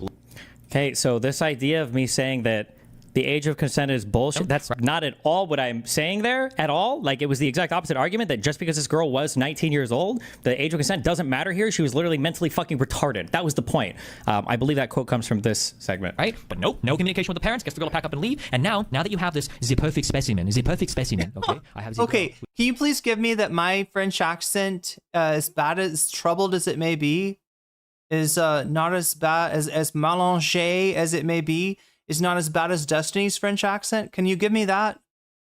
Can you give me that it's clear that I've actually journée à la France quand j'étais jeune? Can we give me some credit for actually having studied abroad a little bit? With no family, no friends, okay, who is a retard, okay? Now you have this girl. You see what I mean? That's not even how you pronounce that word, and that word means slow in French, but that's not how you. Anyway, I think his accent is worse than mine. JF has done this to. This is the third woman that JF has done this to. He's a doctor, JF, not Monsieur. What am I going to do? I'm going to put the baby in her. I'm going to put the baby in her. And see, he does the Z thing. That's the hate crime right there. Right? If you're looking for the American that like shits on French people for no reason, it's not this American. It's that American over there. It's the American. It's not the American from Seattle. Okay, it is the American from Nebraska that you are looking for as the French hater. And now she's your slave forever. She has no friends, which she didn't. She has no family because he's cutting her off from them. She has nobody else that she can talk to, no support network. Now she has his baby, okay? She has no job, right? She has no real education, right? She's totally locked there and she's his. That is fucking disgusting, okay? And that's kind of why, like, the fact that he still defends this behavior is really irritating to me because what he did was fucking horrible. That kind of shit is literally fucking disgusting. That he would try to trap a little girl. And I don't want to be presumptuous. I'm sorry. I'm so sorry if this upsets you because you're 19, or I'm sorry if this upsets you because you're 22 or something, right? Or if you're some legal guy or whatever, you know. Destiny's French is Hague-worthy. Agreed. You're 19. You're a little kid, okay? Now, if you're 22, a 19-year-old's not a kid to you, okay? I'm 29. A 19-year-old might as well be a 15-year-old to me. It's all the fucking same, dude. Don't give me this fucking, just because of some legal age of consent, whatever bullshit, I have about as much in common with like an 18-year-old, 19-year-old fucking freshman in school as I would a fucking sophomore in high school. Any type of inclination towards any of those people is really fucking weird, okay? Now, I know if you're you're 20 years old, it might bother you to hear that. Like, no, I'm 19. I'm a real adult, okay? I'm a real adult, okay? If you live with your mom and dad still pay all of your bills, you're still a virgin, you've never been in a relationship, you don't go to school, you've never even had a job before, you've never lived on your own, you're a child. You're very much a child. You don't know what it's like to wake up and go into work, to work a job you hate because you have to pay a bill, okay? You don't know what it's like to have to make a decision between getting kind of a cool car and a piece of shit car because you can't afford it. You don't know what it's like to get called in to have to work an extra fucking shift because you don't have any life experience. You don't know anything about anything. You're a child. So all the people in chat, they're like, no, 19 years old, that's an adult. That's an adult. Dog. No. No. So I guess we can pretend that this was cut just to... Jesus Christ, bro. Wait, I think I exited the video. Age of consent, that I'm saying that, like, oh no, fuck the age of consent, let's fuck minors. Again, maybe Ethan's projecting something on me there. And again, like, it's funny to cut the, like, 19-year-old or whatever, but, like, obviously there are some 19-year-olds that are more mature. There are some 23-year-olds that are less mature. Like, I've chatted with, like, 22, 23-year-olds who are still, like, going to school and living with their parents and working on their masters who, like, are fighting with their parents, and those people are a lot different. This man is a postdoctoral researcher in neuroscience. I did not know that. Even somebody a couple years younger, a 20-year-old who has lived on their own for a while. But yeah, to get us, somebody in chat asked, who is JF? He is around 2018, would you say? I'm guessing this man was regarded as the, like, intellectual vanguard of the alt-right. You know how, like, most alt-right people, like, they're very anti-intellectual. In fact, they'll kind of wear it as a badge of honor. JF is, like, the exception to that rule. Like, he's an actual scholar that is still very racist. And gives the right wing hope that maybe their beliefs could have some sort of intellectual, could be couched in academics rather than just cope and hyper realities, MAGA hyper realities. You know what I'm saying? But yeah, he's one of the right-wingers, one of the alt-right people that Destiny debated. This is what made Destiny, a well-known political streamer. This is what got Destiny at that point. People were, like, afraid of the alt-right. A lot of liberals did not know where this was coming from, definitely did not see this coming. And, the right would posture as being proficient at debate and suggest that no left-wingers could debate them because they were just too based. And so Destiny debating Lauren Southern, JF, even Jontron, even Jontron was, who did not present himself as being, like, far right at all in the conversation with Destiny, turned out to have some very racist beliefs. So this was the era that Destiny debated JF. I don't know how that went. I don't know. I mean, I'm assuming Destiny was generally given the W on most of these debates. So I'm assuming that Destiny came off better, maybe because of all the weird stuff that JF was doing to these women. Jontron. Obviously, ages are proxies for life stages, life developments, and everything else. But yeah, I mean, if you want to fantasize that I'm arguing against the age of consent, then go for it. I think we all agree that's a good thing. Everyone but Destiny thinks that's good. We should have a minimum age so that adults can't have sex with children. That is bullshit. That is just an imagined line in the sand that I will not conform to. Okay, he's constantly blurring the line and trying to normalize the act of adults. Like, is me saying that, like, the 19 and the 15-year-old will have as much in common if they're in school having anything, that's blurring the line to... What do you think I'm blurring the line for? For making an argument why you should date or fuck... MC says he came off really good in that debate. 15-year-olds, or for saying why, like, even a 19-year-old is probably somebody who's in a significantly different life stage. It's more comparable to a 15-year-old than a 25-year-old or 30-year-old. Like, which direction do you think the line is being blurred here? Sleeping with minors, right? Continually. This is the theme that we keep seeing. It's like, this is okay. This isn't that bad. This 15-year-old's hot. I want to fuck this 15-year-old, but I won't, et cetera, et cetera. This is a pattern. Long pattern. I have about as much in common with like an 18-year-old, 19-year-old fucking freshman in school as I would a fucking sophomore in high school. Any type of inclination towards. He's like freshman in college, sophomore in high school. It's all good, baby. Same. That's yeah. Okay. Maybe if he wasn't watching Nicholas Fat Oreo stream, maybe he would actually have some actual context on what this conversation is about. But you know what? Listen, I love the clip champion. Do it more. I love it. Okay. Me those bikini pics in the DMs. Did Nick flip? Is Nick fully on the Ethan side now? This is the other thing that we have to do soon, chat, is I promised you a state of play. I may give you that as a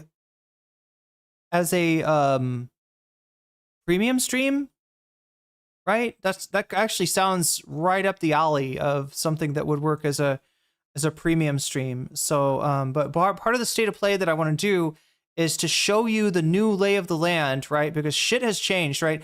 If you remember, President Sunday did a state of play. He did one of these on MS Paint a year or so ago, one that included yours truly. He put me on the map because he had, I don't know, I think he'd come into my chat when I was going over something that he did, and then immediately consigned me to hell for some unspecified reason. But nonetheless, I'm back in a big way now. I've fought my way out of hell. Thank you very much, Sunday. And I'm ready to do my own state of play, right?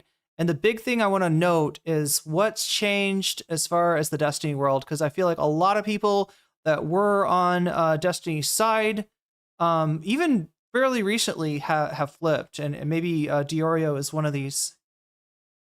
Really fucking weird, okay? Now, I know if you're 20 years old, it might bother you to hear that. Like, no, I'm 19. I'm a real adult, okay? And then there's one. Wait, he's been fully on Ethan's side for almost a year now, but in the recent past, Ethan's side and Destiny's side were the same side. That was the fuck Hassan side, and like everybody was on. Not everybody, but the map was really weird. Yeah, that's the one where he gets all weird and homophobic towards Tyler for no reason. Like, Tyler's just like Brokeback Mountain for some reason. I don't know. I want to show you guys. Okay, can't play the rest of that. Got to move to the next thing. Okay. Of when Good one. We were talking about Vosh and the lolly horse controversy, and he accidentally opened a folder and he had lolly and horse porn on his computer, and everybody was clowning on him, except one person. There was one person that came to his defense. Who was it? Destiny. Why? Well, this take was so bizarre. I remember at the time. Wait. Nick has really turned on DGG when the Pixie shit blew up. Oh, so Ethan is like a safer version of DGG. Like, it contains some of the same faces, but without the baggage of Destiny. I see. Being absolutely struck by it, and I pulled this straight from my memory because it was just so shocking to me. Yeah, that unfortunately you're right, Miku's headphones. It was lolly, horse, prawn, not separate. Not separate. Same images, lollies and horses doing unspeakable things. Here's his take on a lolicon, which is the pornographic hentai drawings involving children. Did you see the lolly discussion on Reddit? You know, if Vosh was a better person and not such a piece of shit, I'd be in the trenches. Because you know what? Who the fuck cares about lolly? Who cares about drawn? Imagine your life is so boring that you give a fuck about animated cartoon girls. Imagine your life so boring that you care about sexualizing children. Imagine being so bored in your life that you actually care if grown-ups want to fuck minors. Like, that's not what we're talking about right now. What, again, I know that he loves to make everything about pedophilia because Ethan has a rich history with obsessively making pedophilia jokes and everything else, but nobody on my stream, we do not normalize. So chat, tell me, is Destiny the one that started pulling on the string of Ethan having maybe said some pedophilic things himself? Was that Destiny that got that started, and then other people did more research, and that's what ended up on Reddit? Or does he even get into this? This is why Food Shop stands Destiny. Yeah, I mean, it makes sense now.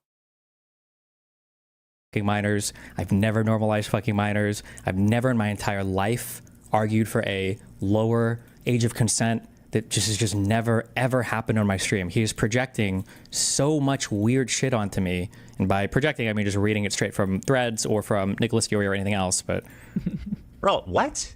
I don't know. I don't know if it's that minor of a detail. Oh, keep watching. How old is Okay. the girl? I don't know. How old is the fucking I'm gonna get girl? some. It's a goddamn picture. Who the fuck cares? I'm gonna get some Grow the fuck drinks. up, okay, people in Ethan's subreddit are like calling the FBI on fucking Vouch. He's looking at cartoons that I don't like. I think that like, bro. That's not the criticism. It's not that they don't like it. It might have a fine plot. And the plot might be a banger. I don't know. The problem, of course, is that it's depicting children being fucked by adults. That's just, you know, that's a detail that's important to emphasize. Okay. Now, I'm not here to judge anybody on what kind of animated pornography they decide to collect or show to other people. Album right now. This is Rick and Morty. Okay. No way. talking to That's Mike? on. That's Rick and Morty. No. Yeah, this is from an episode of Rick and Morty where Mr. Mises runs train on. No. Mr. Mises and all of his buddies run train on April. He's not Jewish, I can see. Good observation. Thoughts on this? Oh my God. He meant summer, not April. Describe what you're seeing. Oh my God. Describe this for the people who can't see it. It looks like a woman. Here, into the mic. Oh my God. Go ahead, describe that. Go ahead. I will say I did do the research, and Summer is only 17 years old, okay?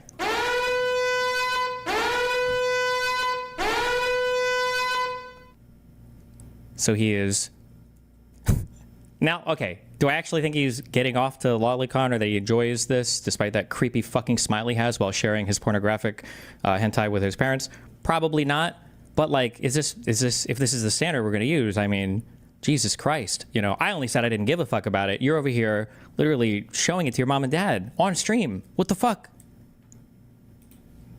They were talking about like Elsa shit and other Disney hentai earlier, but I'm too lazy to look up the ages of all those girls.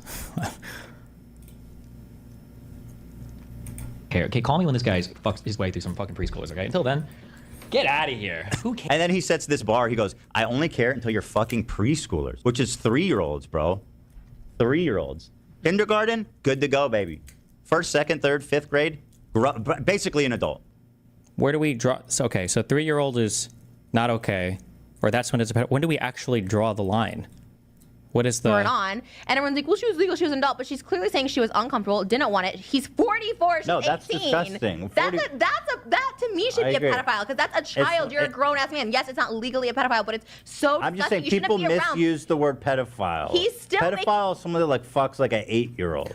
Oh, fuck. 8 years old, not 3 years old. My bad. It's not preschool. It's, what is that, second grade? Fuck me, I guess. My bad, Ethan. You know, you got me there, I guess. And honestly, this is just a few of many, many, many clips. So yeah, he goes over the Destiny defending Vosh, or saying that he would defend Vosh if Vosh had been nicer to him. And then he's just coming back with more. There's so many of these clips are from frenemies. Of him sexualizing children and just being a total deviant, right? So a few of many clips. So first of all, I'm pretty sure half of these didn't even involve like Mia Rose is not a minor, okay? The other clip is here is me saying I'm not fucking a 15-year-old, and to be careful, you don't fuck minors. You've got like a crazy troll story from fucking JTV. None of this is about soliciting pictures of anybody or receiving pictures of anybody. Like the fact that he's like built this extensive case. One is me talking about a 19-year-old that fucks a 14-year-old maybe isn't considered pedophilia. Like all of these exact same types of jokes. And I would argue probably a bit worse have been told by Ethan. I don't understand why he's the one who would come at me for jokes like this. And I am going to the full snark thread. So if that's what we're doing, then fuck it. She spread her sexy little body all over the, prison yard. Yeah. I've seen this 20 a times. trillion times. A lot of times when you weren't here and the lights were off. You know what that is? That was a joke though, right? Him talking about when she's not there, him watching the 11-year-old. That was just a joke, I'm assuming, right? Metaphor for it, Hila? Do you know what I'm going to say? I don't want to know. Guys, I don't know if I need to say it, but look what he's doing. Okay? Just look what he's doing, okay? Just use your imagination and think about it. She's a young girl. She's never, and he's, there. I mean, I'm not going to spell it out. I'm not going to say it explicitly. It's not okay to say. But just watch his finger rolling around in the red, sticky, fluid there. What the fuck? Just imagine what it means, okay? Use your imagination, guys. Think about it. The finger, one finger, red, virgin. He's fingering a little girl, dude. A lot of H3's dirty tactics were. Oh yeah. I mean, as far as we know, like Dan is still maybe advising Ethan, although realistically speaking, I don't know. Isn't he kind of pretending that he's taking Ethan's side here? I don't know if that's real though. Right. I think that Dan and Destiny are kind of inseparable. I think a lot of this, yeah, what is the point? Yeah, I don't know. I kind of, look, chat, here's my prediction. Anything else will come back sooner rather than later, right?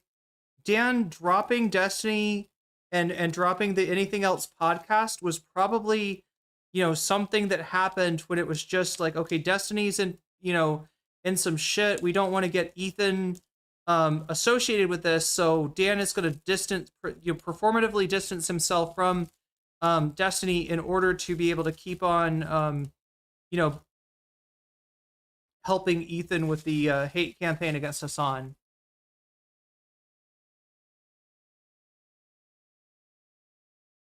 In the video posted in 2023, Farah debates Destiny on Hassan and Lav at timestamp 11:13. Farah tells Ethan, thanks for talking to Destiny. Damn, okay. I'll check that one out.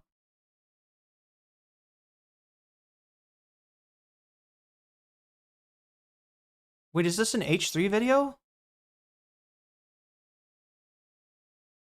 That's what it is. He's fingering a little fucking girl, dude. Ew. Keep in mind, Ethan is older than me, and my clips of my edgy jokes are older than his clips. So he is both older than me, and these are more recent than every single clip he played of me. Let's see if he licks it. Yeah! He loves it! He loves it! Wasn't this video kind of weirdly racist too, if I remember this right? This H3 video? Dad's mostly slunked off into the background. His doxing behaviors have come back to bite him. We covered that a little bit yesterday, Spencer. Are you talking about the Prime Kai panel with the VTuber Frog exposing the doxing discords? He's got blood on his lip, that big smile. Patrice, you dog. You did it, didn't you? Yeah, you love Chinese food, boy. I know you like it now. I understand what you're talking about. You love Chinese food. And I like the noodles al dente. You know what I mean? Like, and I only had a couple hours to, like, find this shit. Lip gloss. This image is pretty twisted up in itself. She's holding what looks like a phallic object, a little 8-year-old girl, and a big, giant black man looking in on her, man. It's like Blackzilla. This guy's got a weird fantasy, dude. Blackzilla rapes the little 8-year-old white girl with blonde hair. He likes it. He likes them white and blonde. And how come women can get all these elaborate toys and it's considered cute and quirky? It's fine. But if a guy gets a Mega Master 6000, it's a problem. He's a creep. As soon as I get fucking VR with a fleshlight, fuck doll of a child. How am I eating corn at this moment? I mean, at least it's not shrimp and cocktail sauce. Child. Obviously pedophile guy. I think they're calling you a pedophile. I've been trying to attract a teenage girl my whole life so far. It hasn't fucking worked. A teenage girl runs away with pedophile type of vibe. What do you think, Hila? Could we kidnap a teenage girl together? I mean, again, maybe they're all just jokes, I guess. Does he have, like, baby edition? Newborn baby edition? You probably have to go to the dark web for that one, Hila. Like, 2 months baby edition? That's fucked up, dude. You gotta go dark web for that one, Hila. I don't know if they host those on YouTube. He's done it all. So chances are likely that, yes, that does exist. Well, let's not dig too deep in that. But it's my birthday. It is your birthday. You want to see Chris fuck a baby? If you should have told me. If you just want to see Chris fuck a 2-year-old baby, I could have made that happen for you. Next year. Next year's no. We're gonna slam. Anyway, happy birthday, Hila. Thank you. Let's jump in to Kissing prank, daughter edition. Let me get my dick out here really fast. No! Okay. Put it away, Ethan. Put it away. Put it away. Hi. Okay. What you doing at the park? I'm waiting to do basketball. Oh, basketball. Yeah. So you work out? Yeah, I work out. Yeah, I do cheerleading. Oh, cool. I got this dress yesterday. You like it? Oh, yeah, it's awesome. Thanks. I have a shorter one, but my stupid mom wouldn't let me wear it. That's how kids talk to each other. They ask, do you work out? Do you work out? Do you want to Do you like fuck my me? dress? Do you want to fuck me? I was gonna wear a shorter dress, but my stupid slut asshole mom wouldn't let me fucking show off my 12-year-old vag in public. The same mom. Wait, what is this? People found Dan's wife. Destiny himself said that she has started getting harassed. Wait, so the Dan's whole doxing shit also... Dan's doxing thing blew up in his face? I thought either he was good at that, like, hasn't he been doing that shit, like, forever? Isn't Dan, like, the go-to guy whenever Destiny's community has a problem with somebody? They make up some... You know, because, like, officially, it's like a counter-doxing server, but in reality, they'll use, like, the you know, weakest of evidence to suggest that somebody doxed somebody else, and then they'll just go to town on them. Put me up to this Yeah, gig. yeah. Your mom will let you wear whatever you want to, as long as it earns her $100. Yeah. Do you...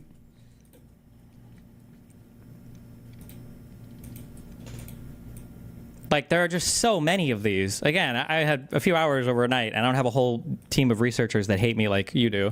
I guess or that hate you like you do. Wait, I think you do, though. I think you do have a whole team of researchers. I think that's a lie. That she's masturbating, and now she's just coming. She's coming buckets, you know. Like Okay, yuck, yuck.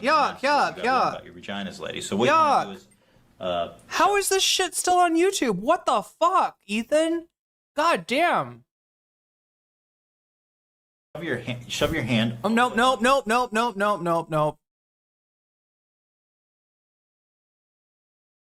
Absolutely no. Watching it? No! This guy on him on. There's literally rules on the thing here because there are kids present. Like, hey, no vulgar profanity or graphic sexual topics. There are literally random kids in the audience. Did you guys hear the one? You're losing Did I hear which one? Did you guys hear the one about the priest and the kid? One time. That's happened like thousands of times. I think the kid went to go see the priest, and the priest raped him. No! Whoa. This guy, get off the stage, skinhead! By the way, That's like how I... look at this tight little ass, huh? No! Two actual... What the fuck? Children. I mean, again, depending on how hard you want to go, you've got, you know, photo shoots with people who are child presenting that do explicit material. You know, they did a whole fucking podcast. Now, maybe she was just posing in front of school buses with her Teddy Fresh stuff, you know, because it's like epic or whatever. You know, maybe it's just a good meme. You know, maybe they did a whole podcast show with Belle Delphine, who's a porn star.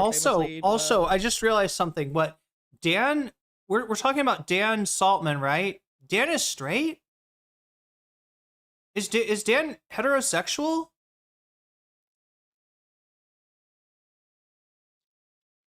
I would have never guessed that.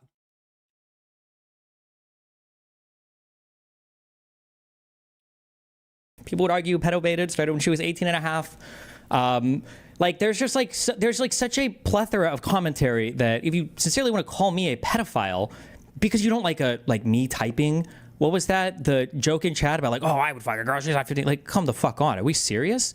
Like, if any one of these clips were about me, it would be unhinged, right? If there was like a 3-minute clip of me obsessing over some girl's fucking, not, what do you call the labia shit? There's a term I'm looking for.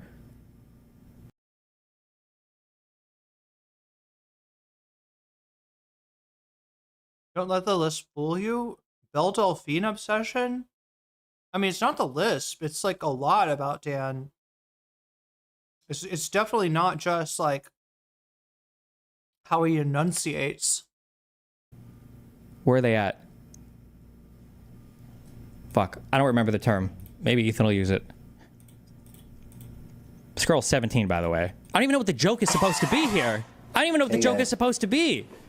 Thanks for joining me on edgy material warning number 3.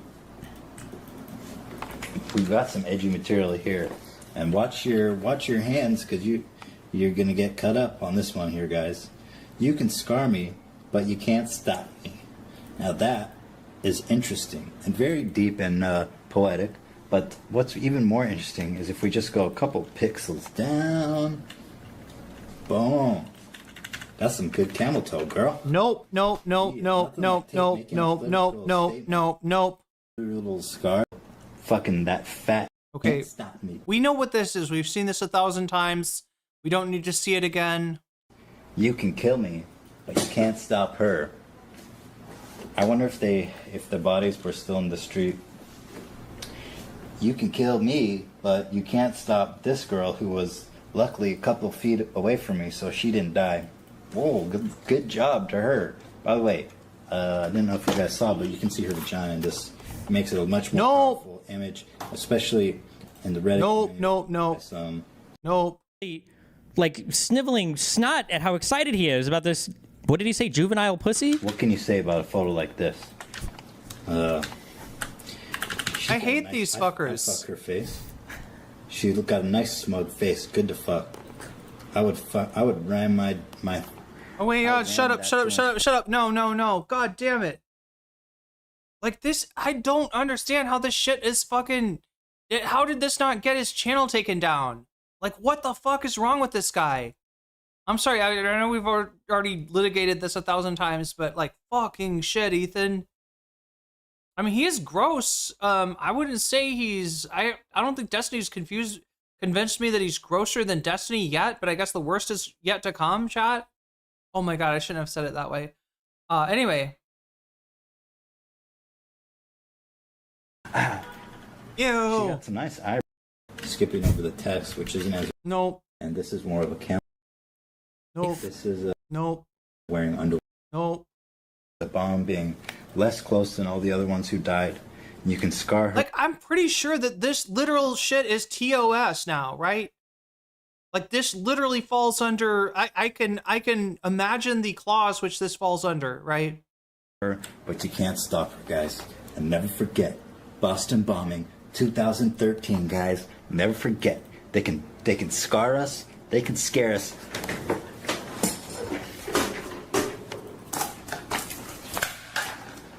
But they sure can't stop us, boy. Yeah.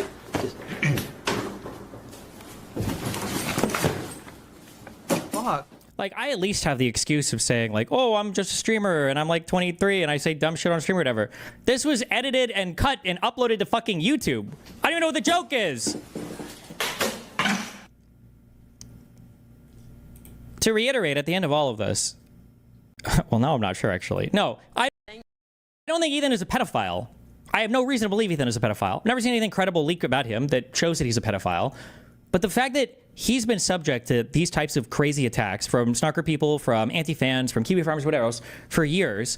Like, I made this clip compilation again in 2 hours. I did this whole video last night, okay? Meaning I had to watch all this boring dog shit stuff. I had to scroll through all these stupid fucking subreddits. Like, I put this together in 2 seconds. Not 2 seconds. In a couple hours. My feeling is if I were to keep searching, I'd probably find hundreds more clips of this. How are you going to say that the 6 clips that you showed of me establish, like, a pattern of predatory behavior when you have shit like this out here? What the fuck? Not to mention half my shit didn't even fucking apply. Like in the whole JF argument, I'm not making an argument for a lower age of consent. Mia Rose was not a fucking minor. Like none of these, like in the 15-year-old bikini pic, the whole thing is literally don't fuck minors. That was the whole point in talking to my teammates. Like, it's just crazy that he thinks he's like established this strong, huge like ground of, okay, now that we know for sure Destiny have this massive problematic history because of this collection of like edgy clips from 13 to 16 years ago. Seriously? When I was like younger than half the girls you're talking about in your fucking clips. What the Okay, let's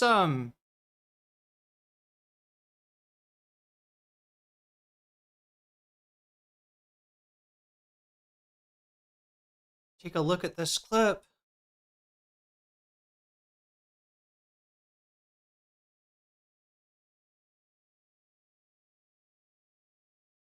from Dark Triad Podcast. This is a Destiny clip channel.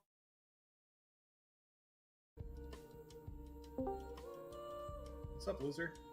What's up, Daniel? Not much. I never wanted to say hello. You know what the problem with this one is, right? That is copyrighted music.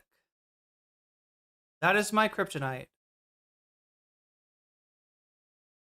Unless it, like, fades out really quick here. Before doing debate. Nope.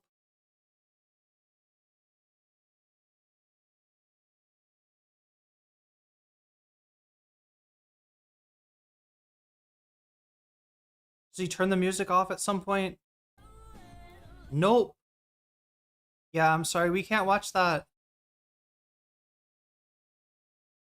See, there was a clip that got suggested earlier. See if this one is doable. A little bit, because you're mean to me. Yeah. And so far he's been ignoring you completely. Yeah. Yeah. That's good. Yeah. Ethan ignored me.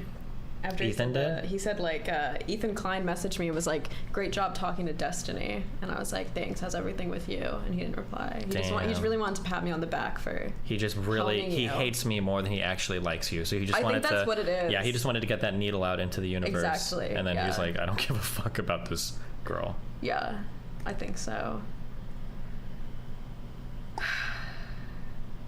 Did you know that when Hassan and Ethan reacted to a clip of Aiden Ross, that they cut me out of the clip for them to play on their stream because Hassan is so afraid? Wait, who and who, you said? Ethan and Hassan. Do you know those two people? From the Leftovers podcast? The two people who we've been talking? Yeah. Oh. That when they went to react to a clip of, I think it was Aiden Ross talking, they cut me out of the clip because Hassan can't even see my face. He gets so triggered. What do you think about that? Or maybe they just wanted to generate more views. You don't think my face generates views? In their corner, no. You don't think so? They're very mainstream. Do you know how many views a month I do? I just talked to Alex Jones on 2 different panels. What do you mean they're very mainstream? Alex Jones is the definition of not mainstream. Actually, no. He's like the biggest non-mainstream. Oh my god! What? I didn't know that you were a fucking gold medalist in the fucking mental gymnastics. This is amazing. Sorry, go ahead and explain to me how irrelevant Alex Jones is when we talk about the fucking Leftovers podcast. Irrelevant. Not being alternative doesn't mean you're irrelevant. It just means it's like Sneako's not mainstream. Do you think more people have heard of Hassan or Alex Jones? Alex Jones, I feel like a lot of people heard about him more because of the Sandy Hook stuff. Before that... Okay, how long ago was the Sandy... Like, I would say he's a household name now because of that. But before that, it was only like... Okay, so he guys is. Who I liked So he who is were, more like, mainstream. QAnon who knew who he was. Yeah. They had like the InfoWars sticker on their laptop. He is more mainstream. Ethan Klein is super mainstream. No. Obviously, she's got a different definition than Destiny for mainstream, right? We're not talking about like number of views. We're talking about like who watches, right? Alex Jones could have a fucking 500,000 like QAnon weirdos watching them. That's not the same as like the what she's saying is that like they don't want your voice, they don't want your face on there because you're not mainstream. Now I don't know, when is this, 2 years ago? So this is Destiny being jealous about Hassan getting on Leftovers. Honestly though, Ethan at this point had so many more views, right, than either Hassan or Destiny, but especially Destiny. Wait, actually, I don't know that. I don't know. Maybe Hassan and Destiny were more equal back then, but yeah, either confront what she's saying and tell us why you don't think that her definition of mainstream is correct. Tell us why, you know, you think that mainstream means literally fucking how many views you've got, even if it's on Rumble, even if it's botted. Like, yeah, either you know, take that on or you know, get off the fucking pot, right? This is they're calling her a TikTok Zoomer brain. A TikTok Zoomer brain. Wow. They're calling her the Arsler. But Ethan, it's like, of all the ways to describe Alex Jones, mainstream is like probably the last word that I would use to describe Alex Jones. Klein's React stuff was super mainstream. Now he's got like the Leftovers stuff. H3 is like a household name. In which house? Look. No. Even fucking as far as concurrence, right? Like, look, Ethan, like it's kind of hard to remember, but 2 years ago, Ethan Klein did 50K plus concurrence, right? I mean, it was less with leftovers. It was like 30K maybe. Who's the girl? This is Farah. Farah. I don't know how to pronounce her name, but I actually don't know what she is from. Like, what is she a actual TikToker, or I don't know if they're being literal calling her a TikToker. Sent you a DM about Dan doxing situation, but don't bring the image up on screen. Gotcha. The clip with the music had Dan asking about a girl who Destiny claims edited chat logs.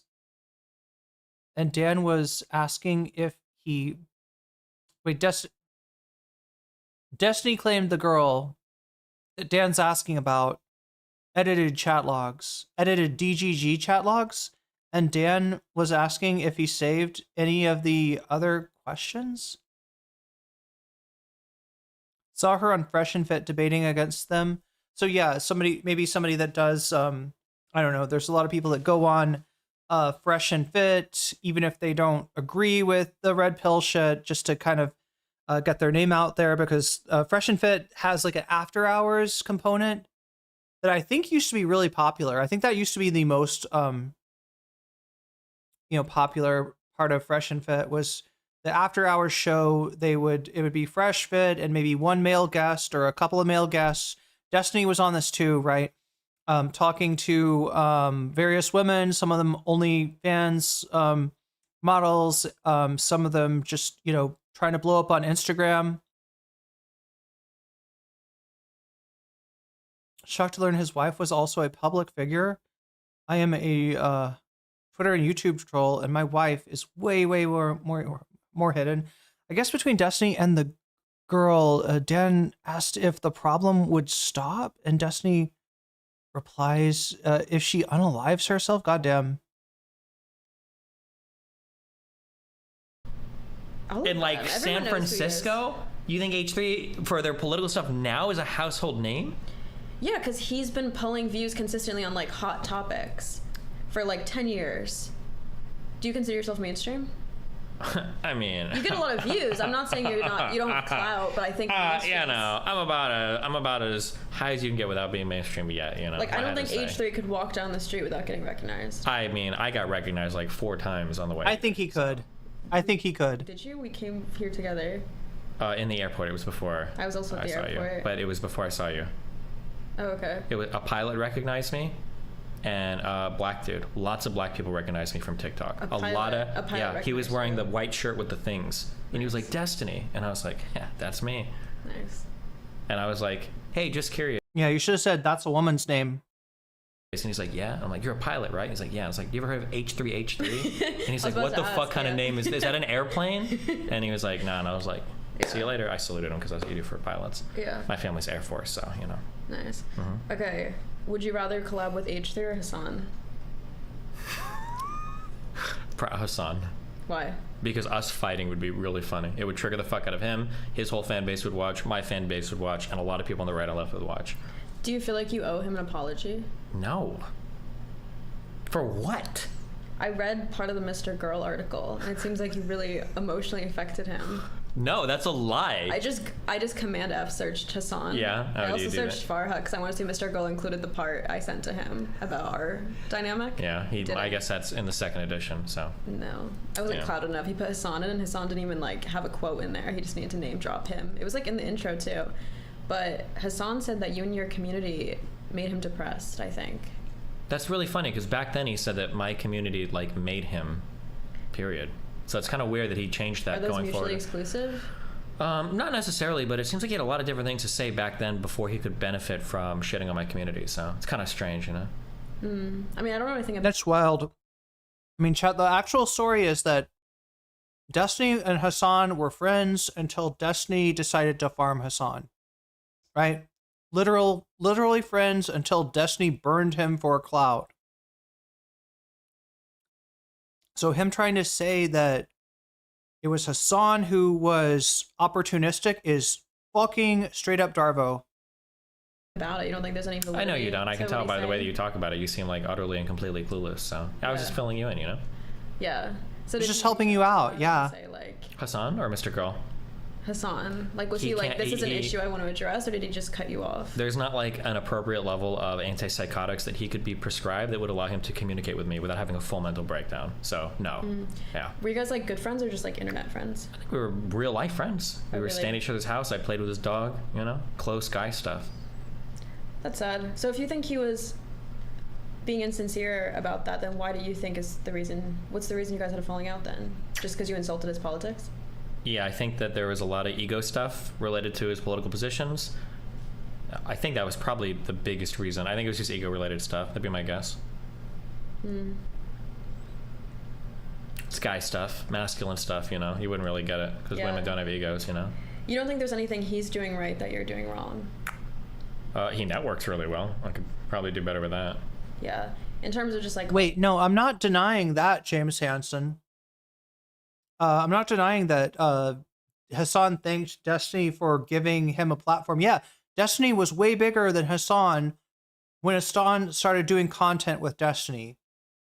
But like we looked into this, right? God damn, many VODs ago, like a year or more ago. I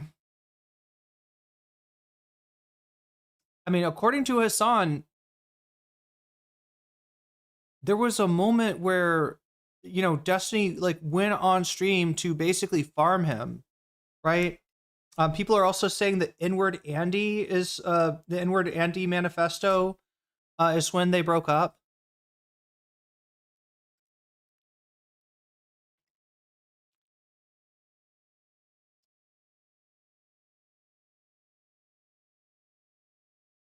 I've heard Hassan say, God damn it. There's no way in hell I'm gonna find this video too. But yeah, Hassan at one point does say that they were like friends, and then Destiny realized how lucrative it was to do fuck Hassan content. And then he tried to ignore Destiny, but you know, this is when like LSF took a huge interest in Hassan. audience, like the way he treats his audience and No. Wait, no, yeah, I mean, I don't know, made him, yeah, he was one of the first big content creators. I mean, he was also going on train wrecks, you know, at the time.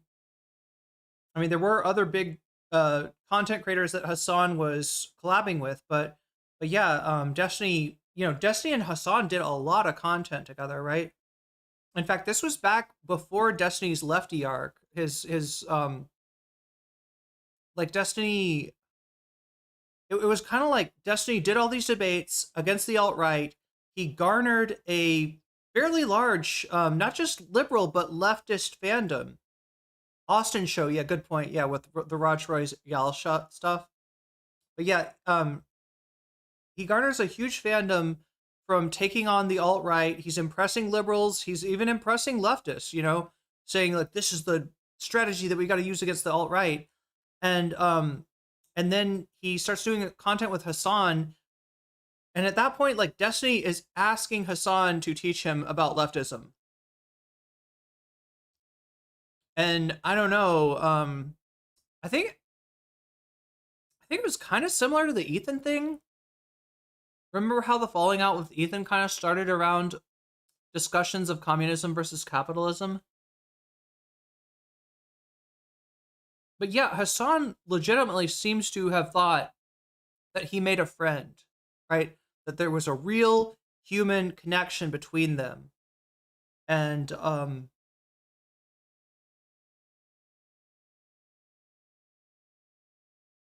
Hassan has always had a lot of IRL friends that aren't leftist. He never made him unironically. He meant platforming. Just seems mad that Hassan has hotter and better is hotter and better at streaming than him. Well, yeah. That's what happened. Is essentially like anytime. Look.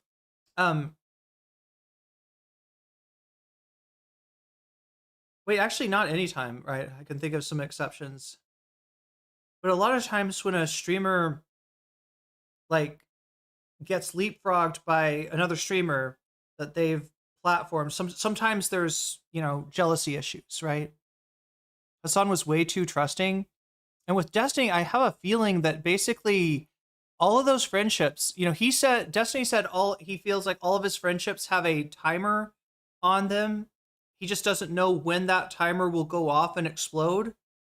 I feel like he's the one that puts the timer on it. And the timer is set to, if this person in any way surpasses me, right? Same thing with Vosh. And Vosh didn't even surpass him. Then again, there was the whole thing with Vosh's partner reporting Destiny, or putting out a Twitter clip, I guess, of Destiny. Saw a video of Destiny admitting he didn't understand socialism, but was fighting back against people being against it, and had Hassan debate people on his stream.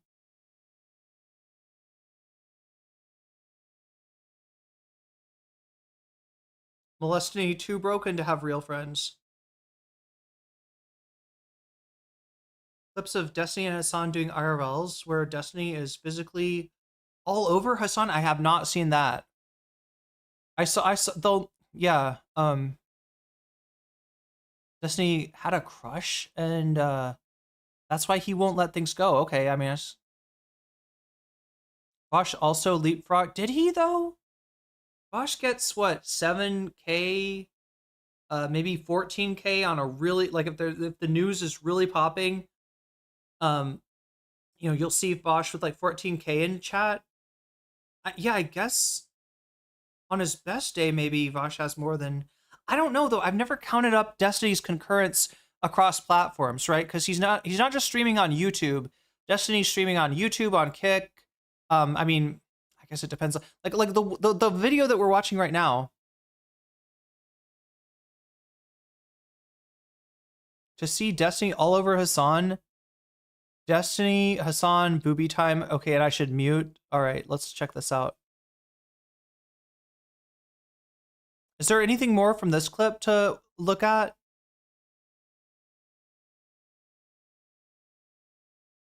Because like this is what I'm talking about when I say that Destiny is wow, that's the one that. See, so this is an old Destiny stream. It only shows, I believe, site chat. Twitch chat, I believe, is left off stream as a incentive for people to go to DGG instead of watching on Twitch. And then this one, the more modern one, the one from yesterday, or from today, right? You see 3 separate chats. This is I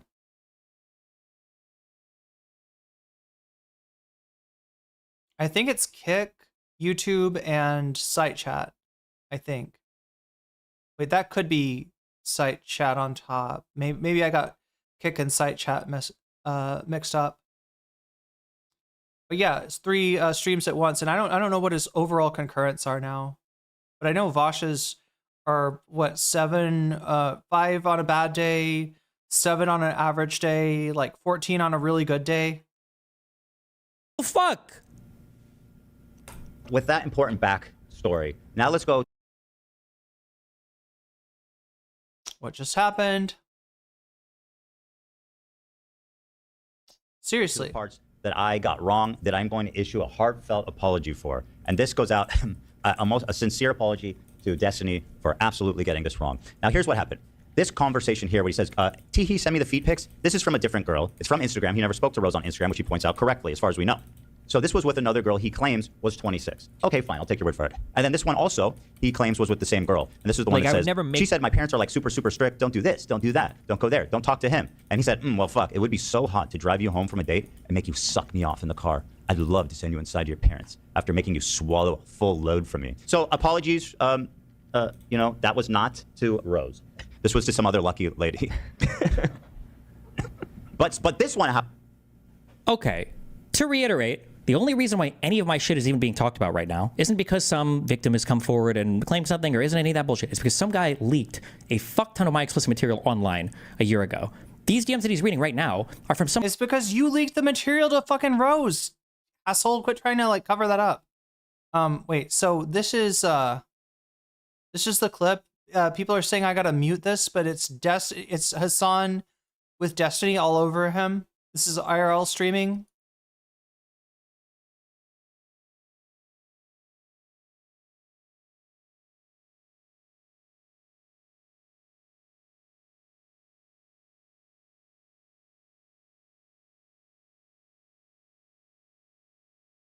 So he's groping Hassan. Is he like drunk or anything here?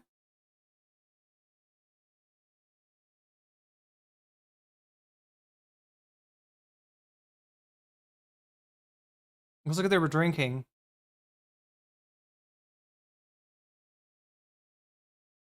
Yeah, there's a lot of wow, he's persistent too.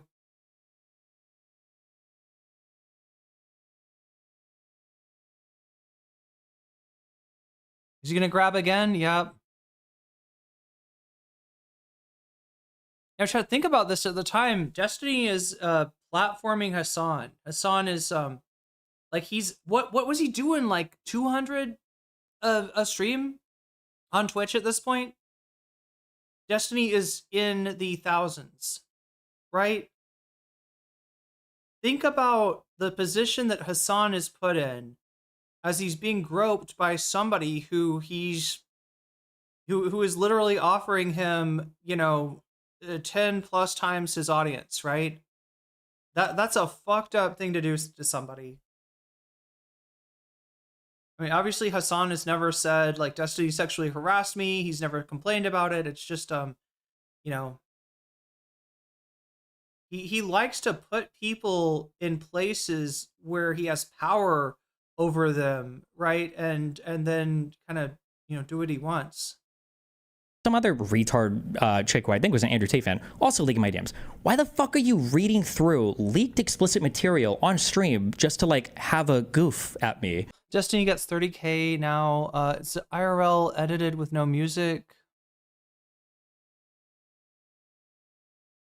Bosch has higher concurrent than Destiny these days, really, huh? But is that because of the, are you saying like counting, like taking out the bots? Vosh has got Destiny beat, or are you counting up Destiny's concurrence through all his chat, through all his platforms? Like, if some girl had her explicit messages leaked, would you be doing the same thing with your whole feminist crew here? Like, oh, let me like read this girl's explicit DMs. Also, this chick was like 26 or older when I started talking to her, some British chick. All of these weird things that he grabs onto of like, oh my God, like Destiny mentioned this person's like braces, or Destiny mentioned that this person like lived with their parents. Not everybody moves out of their parents' home at 18. I'm pretty sure that girl was visiting her parents, so it's not like she was still living there. And it's like, I literally have Invisalign right now that I just finished. These are not like child things. If you wanted to point to like pedo baiting, you could go back to the photo shoot that you guys did with the one girl, or you could look at people like Belle Delphine that you've done like 2-hour suckfest with when you invite them to your podcast. It's just like, it's humiliating, it's disgusting, it's like weird that you want to like dig through like all this random shit and then like have a goof and a laugh and everything else. I don't know. I don't know how you could possibly claim to have any sort of like moral high ground here when you're literally just reading off like leaked sexual material of mine to have a goof on stream after playing down, you know, like Ryan Beard's fucking video for how horrible of a person I am.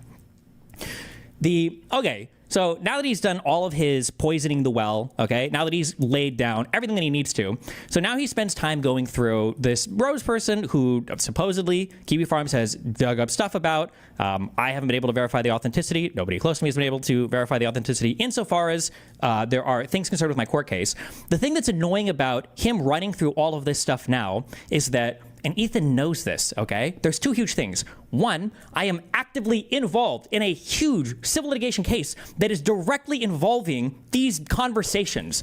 For you to take after doing this whole fucking bit of taking random clips from some other video, to take that and then to use that as a platform to then demand, right, just like you said Keemstar used to do, to demand that I come up and try to explain every single thing that's not even being alleged by any hypothetical victim, but just been dug up and leaked by other people, right, that if it does involve a victim, you're also now blasting all of their shit to the ends of the earth for who the fuck knows what reason, right, that I'm supposed to come on and try to proactively defend against all. So yeah, Destiny, not Spencer saying, last I checked, Destiny gets around 5K combined. Wow, that's a lot less than I thought.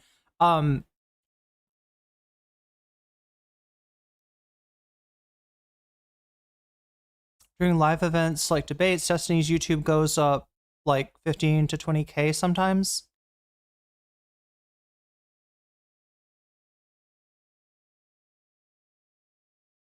Oh yeah, so I should probably point out that DG, okay, so whatever platform is hosted on DGG, I'm not sure. Yeah, DGG just has, yeah, exactly. DGG has YouTuber Kick embedded. That's a good point. So we can just like leave off DGG, I guess. Those are included in one of the numbers. I like that Destiny is real, but did he used to be, what was his, like, what was Destiny's like max? Or sorry, what was his, like, has he fallen down? Has Destiny's concurrence gotten smaller?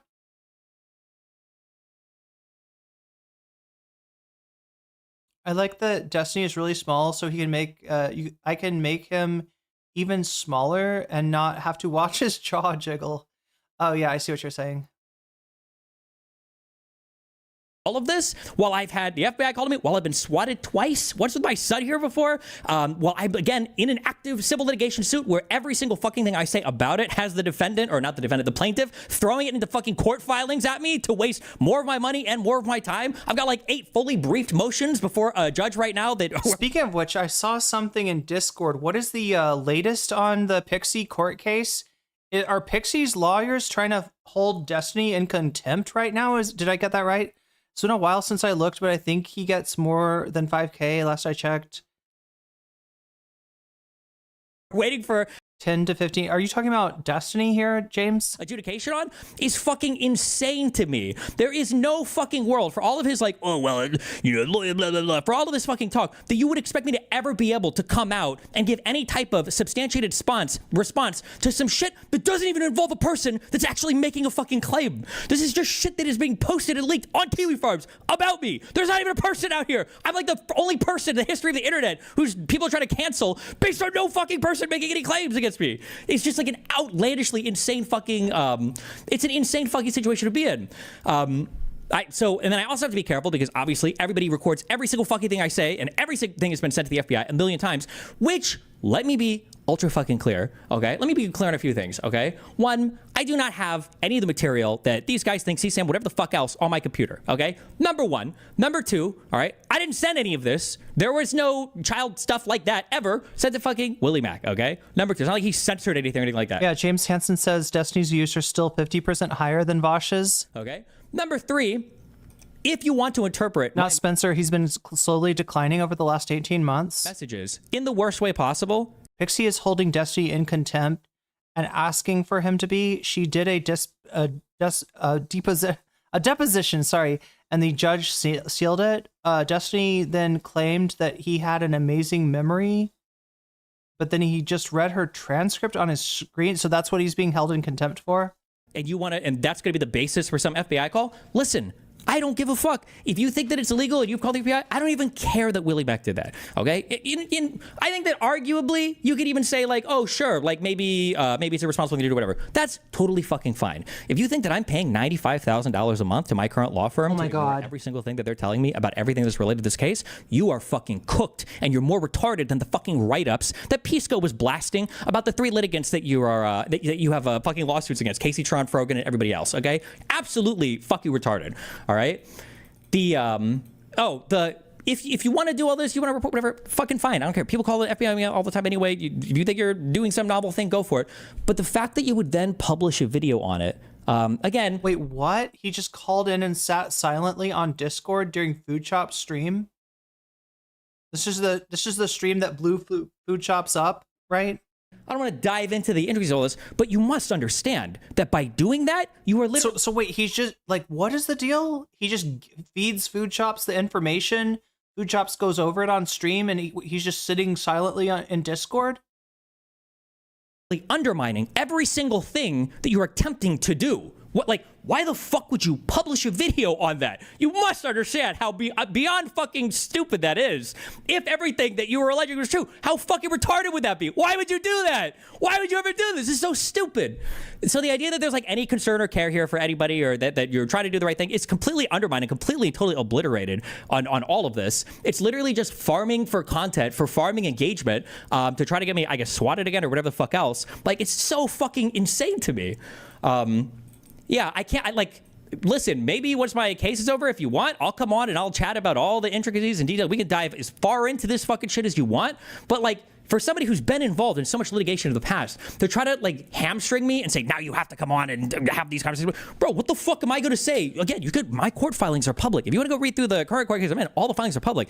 The other side has put every fucking thing I've ever said online. They literally are linking directly to Kiwi Farms in the court filings. You can go read them on the docket. So the idea that you expect me to come out here and say a bunch of shit so that I can pay my lawyers more money to respond to more bullshit motions is fucking bullshit. But I promise you, as soon as my court case is, done, I can be your first interview. If you want me to come on and go through the details and run through all of that, I would absolutely love to do that with you. I don't expect you to take me up on that, but not to mention the fact that, so I'm not going to sit here and listen to him fucking opine on all of on his theories here. He says that I have like, there's a whole bunch of like weird lies that came out of the Willie Mack video. People were saying shit like, I have 60 gigabyte folders on my computer. This is not true. It's like an obvious misreading of a message that Willie Mack is showing on stream.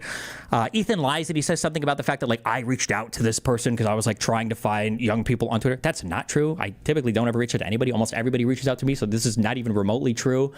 I've never purchased any porn from any of these people, anybody involved in any of this. I typically just don't buy porn from people ever. I think it creates a weird dynamic, so that's completely not true. There's no evidence of this anywhere. It's just random lies that are repeated. I'm not gooning to any of this. Maybe for Ethan, who's used to just, I guess, jerking off to or making jokes about gooning to, whatever material he's got on his computer. Believe it or not, I know it's hard to imagine because I'm not good at crying on command. This entire court case and all of the leaks of my explicit material has actually been incredibly disgusting and invasive to my privacy. It's not actually fun for me to think about it or to masturbate to it or to think about anything related to it. None of it is. It's actually pretty fucking disgusting to me. But yeah, I think he goes over the Willie Mack video and all this bullshit here up to 25:59. In November, muddy the waters, he hasn't done anything wrong, right? Okay. Then, this is when the mistakes begin. In November of 2024, her boyfriend reaches out to Steven, and we have the DM. Oh, Rave, you mean the documents from the Pixie case? Is that what you're... Yeah. Wait, no, or do you mean the documents? I thought they were from the Denham's case. Because her boyfriend... Oh, I'm just random parts of this that he just tells lies about. I like how every single time Ethan brings up the boyfriend here, Ethan is acting like some person is reaching out to me as like a cause of concern. This person was extorting and blackmailing me to appear on my stream while they are leaking like dozens of explicit videos of me.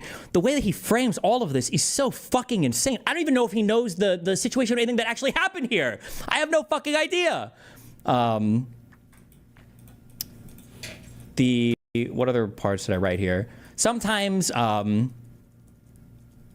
there's this weird retroactive game that Ethan likes to play, saying that if somebody is selling like not safe for work content on Twitter, that means that it's a huge red flag and they're more likely to be somebody who's illegitimate. They're not allowed to sell.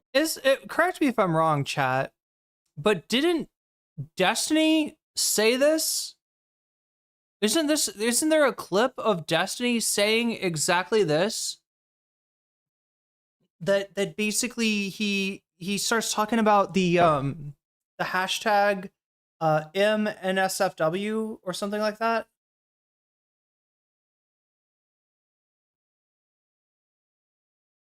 And he says that he, M stands for minor, and B, if somebody's selling their NSFW on Irene, oh my God, on Irene, on Twitter, No, chat, I'm not a platform for selling an SFW. Then, you know, it's more likely that they're underage. I feel like this is something that Destiny has also endorsed.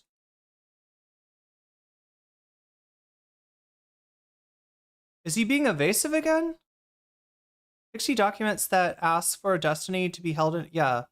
They're long though, yeah. Someone posted a screenshot a while ago of Destiny accepting her friend request and then immediately messaging her. Oh, food shops, yeah.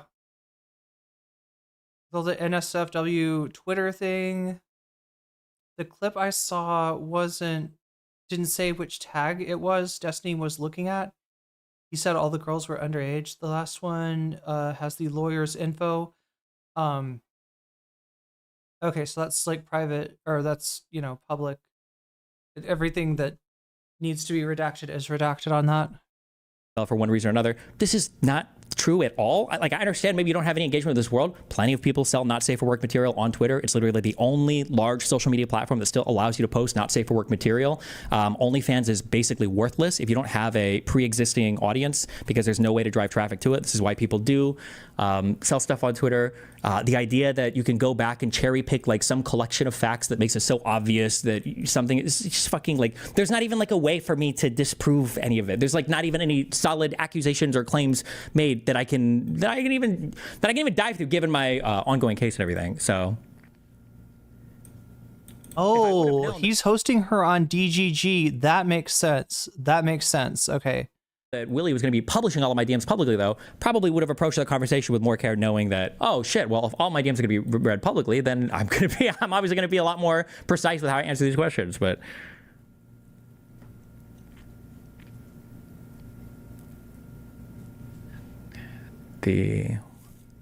what is this? And posted it. So here's her boyfriend. Her was at least I picked her up and from the end. I mean, whoever has been saying that they feel like this is like, you know, Destiny's in another class as far as online conflicts. I think you're right. I'm starting to see that, right? You know, like obviously none of this does any like, you know, none of this is going to make me forget or discount like what Destiny has done. You know, some of what like Ethan has already showed, but Ethan doesn't, you know. As impressive as he was going after Vosh, that was low-hanging fruit. I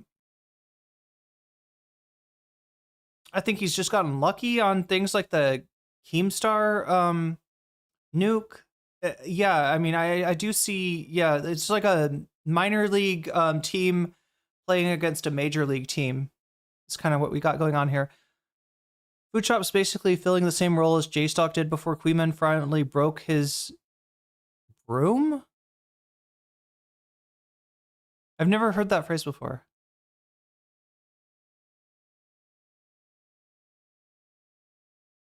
I thought J-Stalk flipped on Destiny because of what he did to Cherry.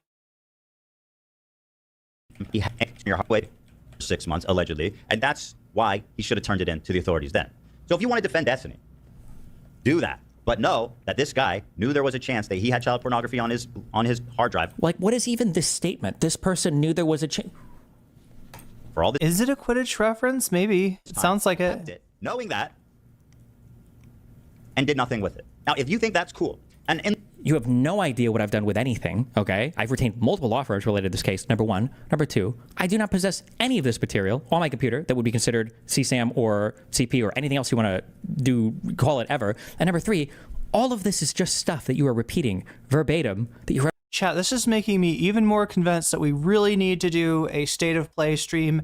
That might be the next stream.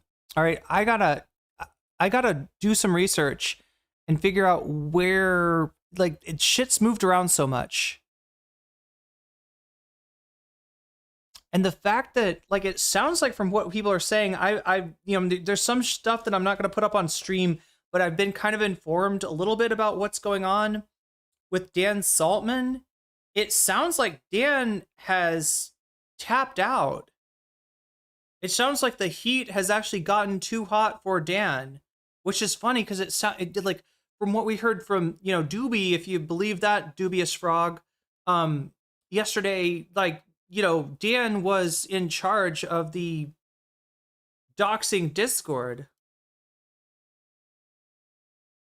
And I've always thought that Dan was somebody, like the word on the street is Dan is somebody that you don't want to have angry at you, right? But it sounds like Dan has actually backed off because of, his own information and information from people close to him has been compromised at this point.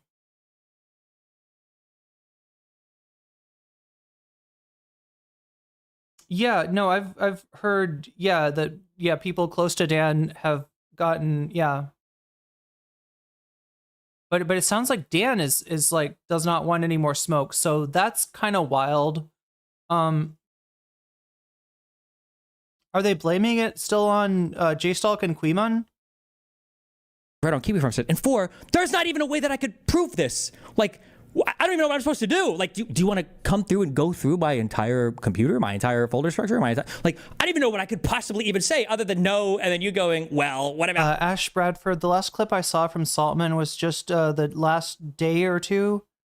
Dan isn't chucking Destiny at all. He just called Destiny a good guy who does more good than harm for politics. He's just not publicly associating with him. Yeah, I figured that he left off of anything else in order to take some of the heat off so that Ethan could still use his services, right? Without being tied to Destiny and all the new baggage Destiny's taken on. But now, it doesn't make sense that, like, I don't think that Dan would like stick with Ethan while Ethan's going off while Ethan's going after Destiny, right? That doesn't make sense. And it sounds like from what chat's saying, I think Gato Fumador posted it on Twitter. Wait, Dan shuffled a little... Dan shuffled a little back into the shadows like Palpatine. Oh God, it's like he just didn't jump off the edge. Just made it look like he did, yeah. Somehow Palpatine returned.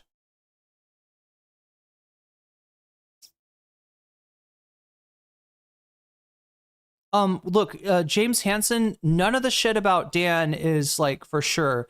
The source on that, the source that we looked at yesterday is not a source that I necessarily trust. Now, it doesn't mean it's not a source that's necessarily going to lie all the time. It's a source that used to be friendly with Destiny, but I guess like something's happened between them. So it's not a slam dunk by any means. I have heard a lot of people say that Dan is kind of the general of Destiny. So if I were to ask the Destiny side, they would say, no, Dan doesn't run a Dan doesn't run a doxing Discord. Dan runs a counter doxing Discord. It's defensive, right? It's when people go after, people in the Destiny community. When somebody tries to dox somebody in the Destiny community, then that's when it goes into motion, right? And the other side of this is that they're using the faintest of pretexts to call somebody a doxer and therefore throw them into the counter doxing machine, right?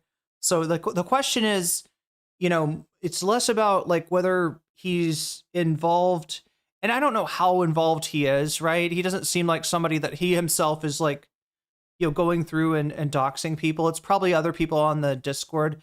But yeah, whether he is part of a Discord operation that is, protective, that is putting a cost to, people on their side that are getting doxed, or whether this is, as the far right frog said yesterday on the Prime Kai stream, whether this is just them doxing people, making up pretext. Where does the counter doxing see? This is the whole thing, right? This is the whole thing. I haven't seen. It's the kind of thing where it's like I could say that any chatter here had a Discord and that XYZ activities were going on the Discord. You'd be hard pressed to disprove that, right? So that's what I'm saying. You kind of got to leave it in that Schrodinger space of uncertainty. You know what I'm saying? It's got to be, I I don't know. There's been a lot of people that say that Dan is like, you know, in charge of the Destiny kind of cloak and dagger stuff. But as far as the specifics of it, no, I haven't seen them. I haven't seen screenshots or anything like that.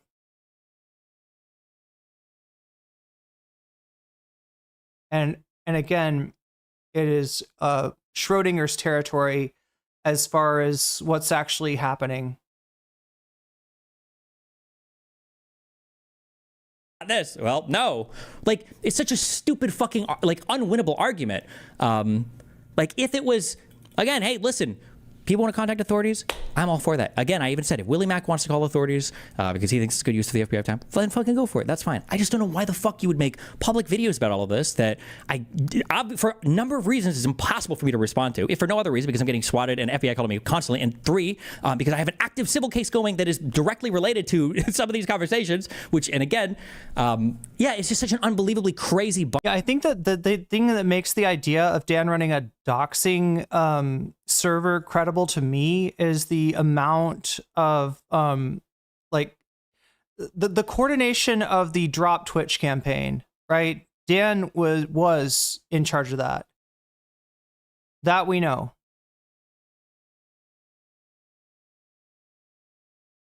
Since Dan now sponsors Ethan's button, I wonder if Dan and Destiny, yeah, I wonder if that button sponsorship will last, right? Wonder if Dan and Destiny are publicly saying they're beefing. So, well, see, that was the idea at first, right? When it was just, you know, Destiny is radioactive.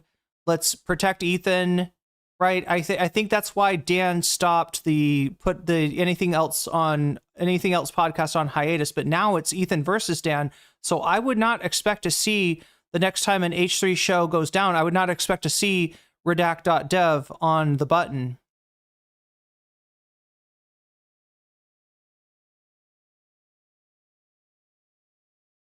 Bind to stick me in and then pretend that he's making, you know, some type of strong argument that I'm some kind of online predator based on fucking Ryan Beard's videos with random bullshit. In the context of everything else, of him continually sexualizing and trying to normalize sexual activity with minors.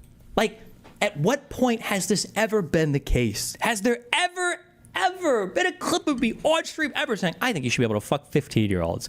I think you should be able to fuck 12-year-olds. I think you should be able to fuck 17-year-olds. Like, that's what we got from the 6 or 7 clips earlier? Really? He's been doing this over the span of his entire career. If you think that is fine, and holding on to potential child pornography is fine, then go ahead and defend Destiny. But just know, that is what you're defending. Those are the facts, Jack. I reported this to the police and recorded my interactions and calls with the detective. Fucking Willie Mack cry. Oh Shared compromising the bikini pics of 15-year-olds. So, listen, the guy's a creep. He's a fucking degenerate.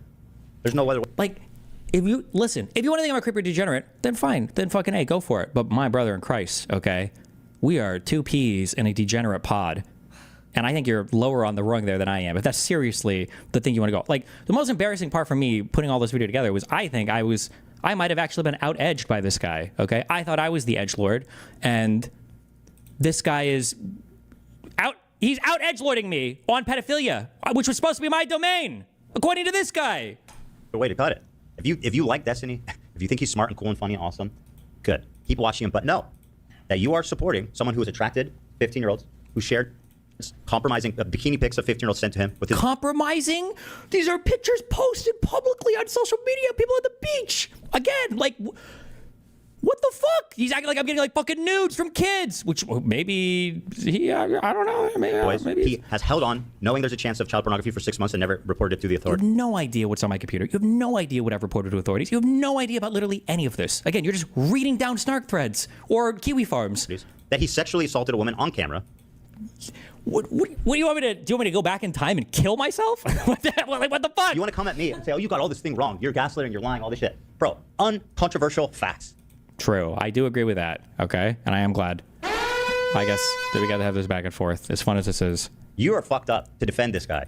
And like, I guess, I don't know if you're being gaslit or misled, but like watching the video that Abba made with all of this context out here, and he's accusing me of not doing research. Abba, why did you brush over the screenshot of him confessing to knowingly having potential child porn on his hard drive. That is absolutely not what I quote unquote confessed to. And again, I didn't know that these fucking DMs, obviously I wouldn't be making jokes and shit and putting lol W faces around this if I knew that Willie Mack was going to decide to publish all of our fucking conversations on this, right? It's so insane that a private conversation I'm having with a guy relating to all of this is then published, and it's like, okay, well now you need to line by line defend everything. Jesus, what the fuck? This wasn't a public fucking statement. Not to say that like I'm revealing some, you know, explicit whatever fucking detail, but more so that just like obviously if I know that this is going to be publicly released, I'm going to be phrasing these things a lot more carefully. I'm going to be a lot more precise in my statements here. But he's acting like this was some type of interrogation to be released.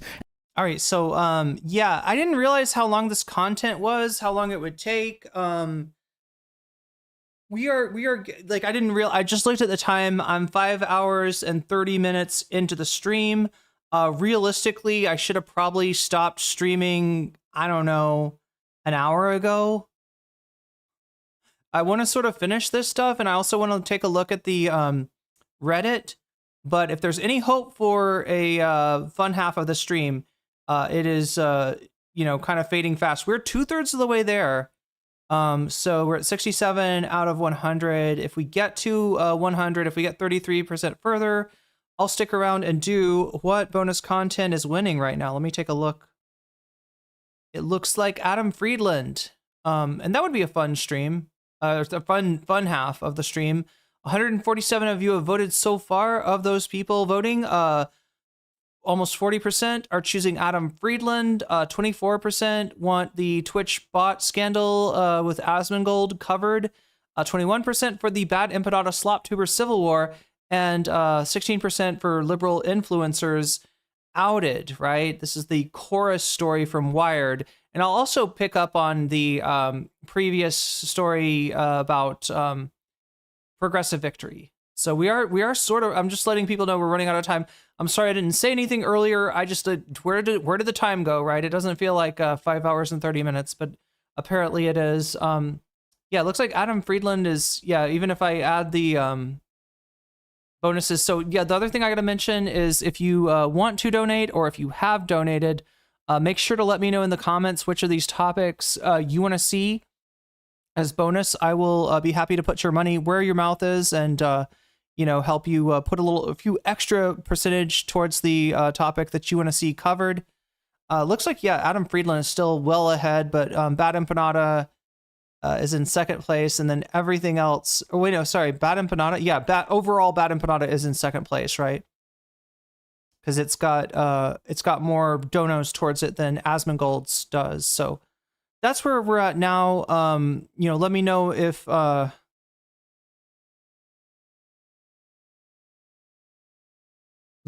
anybody wants to add their donos to anything in particular. And if we get to 100%, we'll see where we are. I'll stick around and cover, looks like right now, probably the Adam Friedland thing. Although, yeah, make sure to vote if you haven't already. And if you already donated or if you want to donate, feel free to let me know where you want your donation applied. So I'm going to finish this up, and then I'm going to read off the a little bit of, like, we're going to take a look at what's going on Reddit and on Twitter, and I'll call it a night there if we're not at 100% by that time.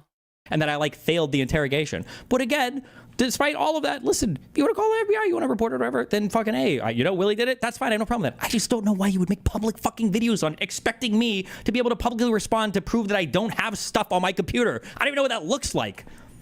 Never commented on that. You only commented on things that I got wrong. Oh yeah, the other thing is if you want to make sure that you're included in the State of Play stream, just make sure you have either a membership on YouTube, a sub on Twitch, or if you're signed up for the Patreon.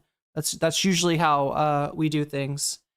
Right. You ignore the whole context. You're sweeping. The whole context. What looks to me to be a consistent, long-term, highly motivated, premeditated child predator. That's what he looks like to me. Consistent, long-term, highly motivated child predator. Okay.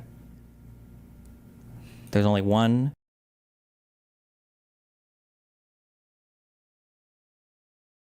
consistent, long-term child predator that I'm aware of in this circle. I didn't want to bring this up, but you can see sounds like Diorio's been making some moves too. I feel like I keep on missing. Like I don't know. There's more stuff. There's literally more stuff I could cover And this is frustrating because I like to try to include like everything in a subject in a certain, you know, VOD, but Ethan is not nearly rage-inducing enough to make anyone freak out this hard. I think Destiny is dealing with a lot more pressure from other sources behind the scenes that we know. You mean like legally or, you know, cloak and dagger kind of stuff, or? Buttons are open. Oh my goodness, I was 16 years old here. Wow, look at you guys here. Dad's 21 and I'm 16. Dude, if that happened today, bro, you would not. Oh, I know. Trouble. I know. 20. Now, to be fair, I don't know. Maybe they weren't fucking yet. 1 and 16. Well, you know what? I was more mature than he was. Well, I believe that. I actually do still the believe case. that. But look at her. I mean, she San looks Francisco. like she just came off the cover of Dude, 21 and 16. Were you guys having none of your business? What? That's fine. Go. God damn. Edit multiple clips from multiple videos into your final take. If I had literally any free time, Sundry, I'm in a position where I basically have to stream 9 hours a day just to keep to make ends meet, which I'm doing, but you know, not just kind of barely. And so that's the issue. There's literally not enough hours in the day, and I have not enough energy. But yeah, getting out videos would be great. Oh, did you guys, Not feel till the deal? she was 18. Yeah. Not till she was 18. We were in love. Almost. Oh, you lie. That's so crazy. Yeah, you could not do that today. I mean, no, that would be just like, whoa there, buddy. So we're in San Francisco. We went up there. Maybe he thinks his dad is a pedophile too, I guess, and that's why he's justifying calling me a pedophile. Maybe he's willing to take that leap, but I don't know. My closing thing on this is I don't think Ethan is a pedophile. In fact, I'm going to be honest. Anonymous gifter with the gift sub to Preenarina. Preenarina, you just got jellyfished, and that's a good thing. When I was going through probably like 70% of these videos, I thought they were fucking funny because I appreciate old internet edgy humor. Okay, I did think a lot of things were funny. I don't think Ethan is a pedophile. I don't think he's intentionally predatoring. There's a verb there that I'm like, right, preying on children or trying to predating. Destiny is the word that you're looking for. I can compile a bunch of drama slop community drama simmering behind the scenes. Yeah, if you think I'm missing anything, I definitely. It's hard to keep track of so many things at once. State of Play needed maybe a fantasy slop tuber season. Wait, like you mean like a fantasy football kind of deal with slop tubers? That's an interesting idea. I don't know how that would work, but the concept. Normalize concept is good. Fucking children to his audience. Although I will admit that Boston Bobber one, that 17-year-old one, really tested the boundaries there. That was really pushing boundaries on that one. But the annoying thing is, I don't think he's a pedophile. I don't even think he thinks I'm a pedophile. I don't think he can possibly think that. Like I have had, not to get into the weird whatever territory, but I've hooked up with a lot of people over the past 15 years. To say there's like a pattern of children or whatever is just absolutely not true. JB super chatted $5.24. I have nothing to say. But you said it anyway, and that's awesome. Thank you for the super chat. Yeah, let's what are we at now? 78. So I mean, we're kind of close. My biggest e-girl dramas have been with women that are basically my age. The Anne of War shit, this girl was like 2 years younger than me. Okay, the idea that there's like some huge pattern established of young women, of me preying on people, is absolute fucking bullshit. And plenty of people have tried to say this over and over again. Every single time it fucking falls apart because there's always the same 3 or 4 stupid fucking clips that come out over and over again. I look forward to making the same type of video, I guess like 2 or 3 or 4 years from now, when somebody else decides to dig it all up again and be like, oh, but what about this story? Like by that point, like my clips on talking about minors will be old enough for me to fuck the clips themselves and for it to not be pedophilia. So I don't know if Ethan feels like he has to disavow. He was really waiting for that. He really thought he cooked with that. Yeah, my clips will be old enough for me to. Oh my god, that is. He's waiting for the perfect time to throw that one in. I don't think I don't think he thinks I'm a PDF just because I say and do disgusting things. me because he wants to lose like the Destiny puppet allegations.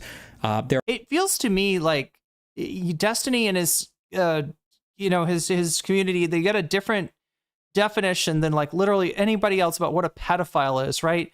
With Destiny's mind, it's not the being attracted to minors. It's being attracted to someone because they are a minor. That is what makes somebody a pedophile. And if somebody says they're attracted to a minor, but they are also attracted to people that are not minors, then that is, I guess, based in the minds of the average DGG slop tube consumer, which is, disturbing in and of itself.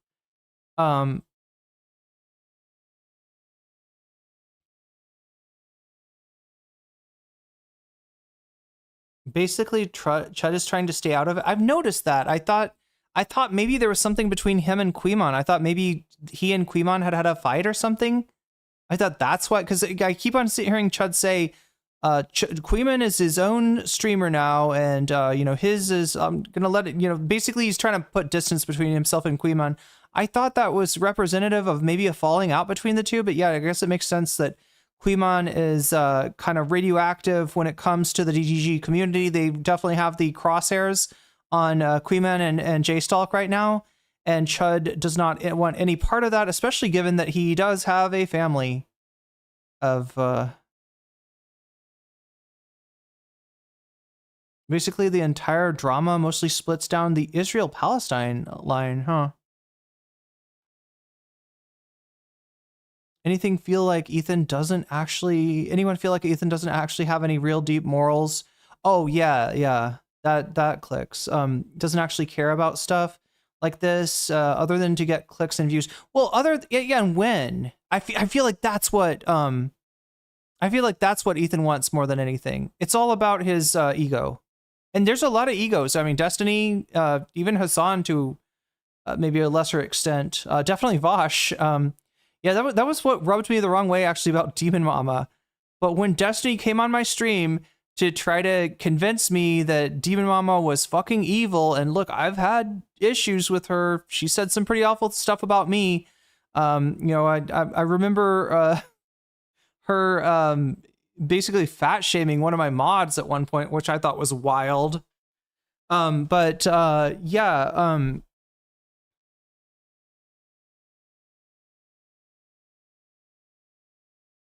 I kind of cut her a break on that one, even though, like I said, she's always rubbed me the wrong way because of her ego. But when I compare her ego to like Vosh's or Destiny, it's not any worse. It's the same thing. She was getting attacked and hung out to dry for the same kind of stuff that dudes like Vosh and Destiny just do all the time, and they get accolades for it. And I just felt like it was kind of I felt like she was being treated unfairly, and then she proceeded to treat me very unfairly, chat. Very unfairly. Most unfairly treated streamer, right? But the proxy is Ethan versus Hassan. Quimon in his gaggle of spicy chatters and ex-spicy chatters have taken the side of Hassan. Have they really? Really? That's surprising, actually. I mean, you said what you said about it breaking down as far as like Israel, Palestine, that somewhat makes sense. But also like the feeling I always got about Quimon and Chud is that they don't like a liar. They don't like somebody blowing smoke up their ass, and they don't like hypocrisy, and they don't like inconsistency. That's what I thought maybe had Quimon not so much turning pro Hassan, but turning anti Ethan and anti Destiny, right? Because these guys are huge hypocrites. Super stickers, thank you. Sorry about sorry to our super sticker there are easier ways enjoyers. For him Wow. to do that. If he wants to drop the Destiny puppet allegations, like we could argue about something. Rave, thank you for the super sticker. It is a lemon blowing a kiss and also doing like, I don't know, this is like a dance move, isn't it?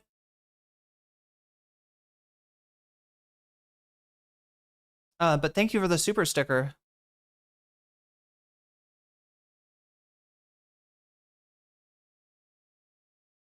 He could call me a gusano. He could make fun of my laning in league. There's lots of things that can trigger the fuck out of me. Like, I don't know why he's so weak-willed and so spineless that he gives into his crew immediately, that he gives into his baser instincts immediately, and in a desperate attempt to throw... Oh, crap. Yeah, 2 super stickers and a super chat, which I now see. Wow. Streamlabs, you are not letting me know when the stuff happens. Okay, that brings us to 81. So we're at 81 out of 100 now.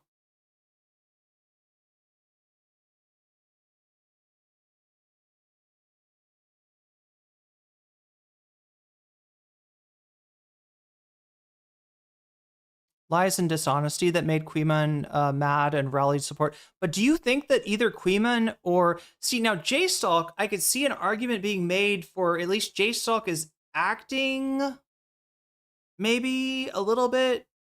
No, J-Stalk... What are J-Stalk's politics? Somebody yesterday told me that J-Stalk was a groiper. I wasn't picking that up for from J-Stalk, but I always kind of perceived him as being maybe a little bit more centrist than Destiny. But the other day I heard him, talking about, like, I think he was streaming on Twitch. He was like multi-streaming and he had something on Twitch. Then he shuts down his Twitch stream. And then immediately he's like, oh, damn it, I fucked up. Hassan just let out. Like, J-Stalk was counting on maybe picking up a few people coming out of Hassan's stream when it got over, right? So, which made, right, if you're gunning for Hassan's audience, like, that's a different kind of stream, like a stream that's going to get... So Hassan's audience, they're not about the drama slop. They're not looking for commentary. However, if it is coming from a, somebody that they see as aligned with their, perspective, that's something that Hassan kind of does not give them, right? So there is a hole, there is a opening, there's a lane for that, that somebody could occupy. It just doesn't seem like that J-Stalk would be the person to do that, given that nothing about J-Stalk reads like leftist to me. Queemon had a 3. Yeah, so Queemon, yeah, I guess you could say that Queemon will defend the pro-Palestinian perspective. Is that what the debate was about, I'm assuming? Argued with Lonerbucks about anti-Semitism and anti-Zionism. I was in Spicy Chat for a while. That was far more scary than anything I ever saw when I was listening to Destiny. I don't browse Spicy Chat myself, but I do have people send me things from time to time. I always assumed, and I think in the old days, they talked a lot of shit about me. I've been seeing a lot less shit talked. More, I mean, not that they talk about me much at all, right? But when they do, it's more often positive or neutral these days. People in that Discord just casually talk about writing programs that... What? Wait, what Spicy Chat are we talking about? Are we talking about Chud Logic in the Chud Logic server? Or is there like a spicier chat in Queemon's server? Never gone to J-Stalk stream myself, just watch clips on Reddit that are anti-Destiny. I'm sure there are people who will go from Hassan's stream to anyone. Do it well. So, I mean, that's what J-Stalk was counting on. That's what he was looking for, right? Dan has literally said he saves every comment and picture of you and your kids. Wait, what? What does that mean? The Destiny allegations, he decides to just start going in on me on like probably one of the worst topics that he could go in on me for. I don't know why the fuck he would do this. Like, bro, like if there's some fucking secret pedophile ring, the only reason you know I'm there is because you're in the fucking meetings. Like, holy shit, these videos are insane for him to make these types of accusations at me. So come on, bro. I don't know, like, now the annoying thing is I know that since I've responded to this, I'm sure he has to do a response about me. I don't know if it's just going to literally be us going back and forth through whoever has the deeper snark threads, whoever has the deeper Kiwi Farms threads, and we're just going to rehash that for the next, like, 2 weeks or 2 months or year or whatever until he gets bored. I don't know how long it takes Ethan to tucker himself out. But yeah, I will say thumbs up to the anti-fan communities, though, because I know that the snarkers and the Kiwi Farmers love this type of fighting. Congratulations, Ethan. I know they love it. They're loving the back and forth right now. You're giving them the best show possible, the absolute best show they could possibly hope for.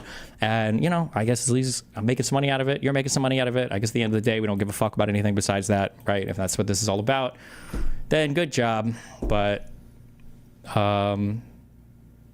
yeah. Based memes. Is that the end of the Destiny content? It kind of feels like it, maybe? I don't know. Let's see. He'll probably answer some chats. No? Today, for now. And then I'm sure AB Starkiller is already working on his next research doc.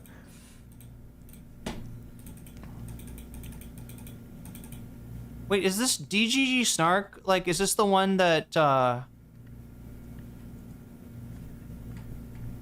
is this the one that's, what, got, like, Hasanabi heads on Is this it? defamation? He knowingly lied and called you a pedo anyway, despite saying similar things. No, because it's defamation against public figures. It's just, trust me, it's really, really, really hard to pursue those. And it's like, bro, the litigation shit that I'm in right now is already insanely fucking tiresome. Like, the idea of, like, taking up more of that is not, it's not anything that I would, like, even if it was the case, yeah. But I don't know. We'll see where we go from here, I guess. Okay. I'm going to... Destiny brought up my post in Spicy Chat on stream and said I was one of the doxers in Chud and Quimon's community. So when people say Spicy Chat, are we talking about Chud's channel? Are we talking about the original? I mean, actually, it's not the original Spicy Chat. You're in, if you're watching on Twitch, you're in the original Spicy Chat. But nobody calls it that anymore, and it doesn't really operate like that anymore. But back in the day, there were... I would just let the arguments rip in chat. Probably a mistake. But yeah, the original Spicy Chat was actually the nickname for my chat on Twitch. Now, I think Chud heard that, and I don't know, it got in his head. I don't know. There's a few things that Chud might have picked up from me back when he used to be a lurker in the original Spicy Chat. But yeah, I don't look at DGG Snark. I mostly browse other things.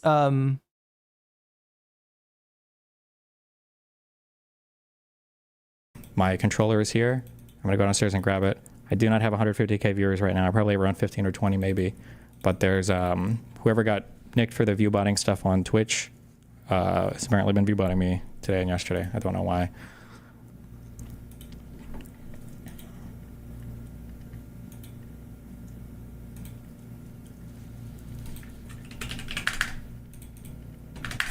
But okay, I'll be right back.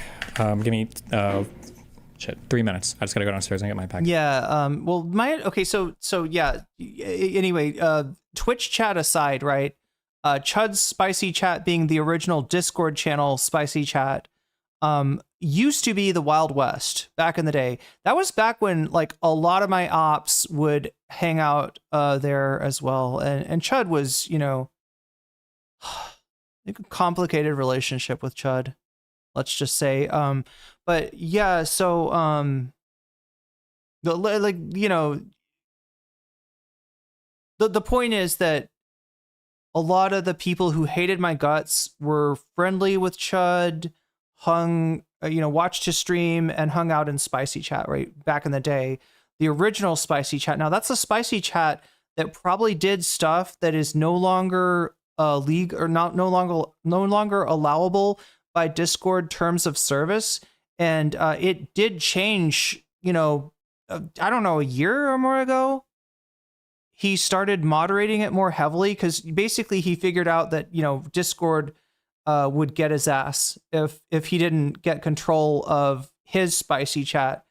I guess what I'm asking is, like, doesn't Quimon have a similar...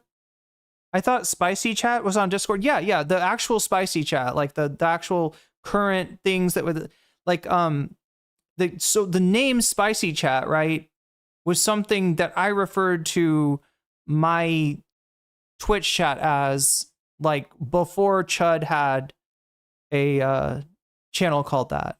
This is way back in the day, but nobody calls it that anymore. It was called that because there are people with very different takes on things, and I would just let the, arguments rip, which probably is not a good idea.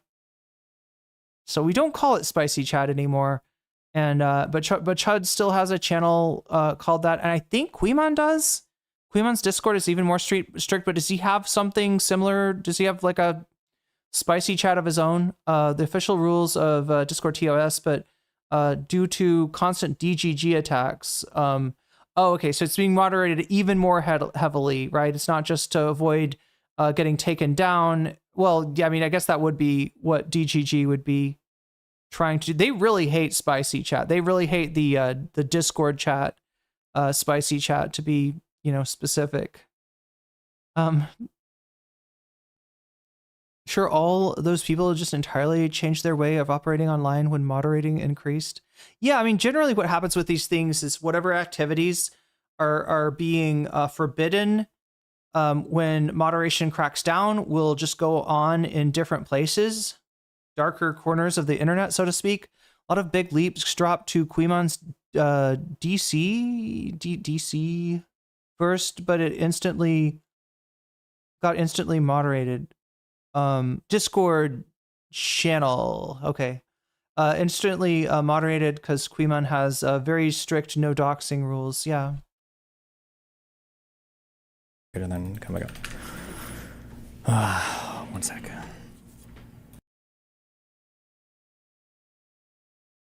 All right, well, Destiny's done.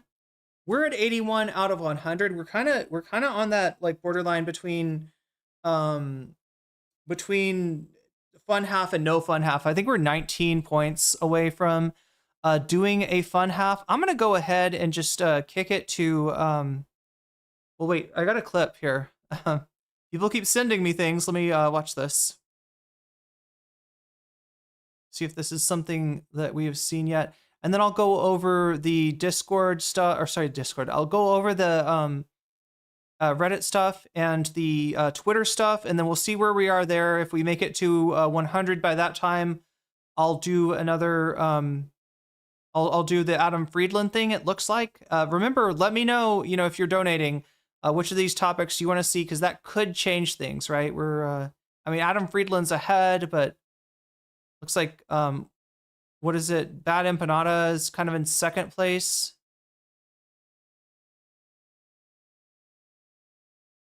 Is this what we're looking at? All right, this is Dan. That I've gone and they don't sleep good at night knowing that I'm downloading every Facebook comment that you've made, Dan. That I've gone and I've basically downloaded every comment you made everywhere. I remember this one, yeah. All of your travel journeys, the stuff with your kids. Here, let me turn this up. Everything. Downloading it all, going through it, and use it all against them.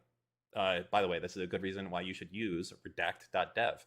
See, is that loud enough? Let me reel it back. I had it. They don't sleep good at night knowing that I'm downloading every Facebook comment that you've made, Dan. That I've gone and I've basically downloaded every comment you made everywhere. All of your travel journeys, the stuff with your kids, literally everything. Downloading it all, going through it, and use it all against them. By the way, this is a good reason why you should use redact.dev. See, was that loud enough? Yeah, who are they? Yeah, it would be nice to have a little bit more context, but who was he? I remember seeing this clip. I've covered a decent amount of the Dan Saltman stuff, right? I was actually aware of Dan Saltman back when he was called Hark Dan, back when he was Landlord Dan.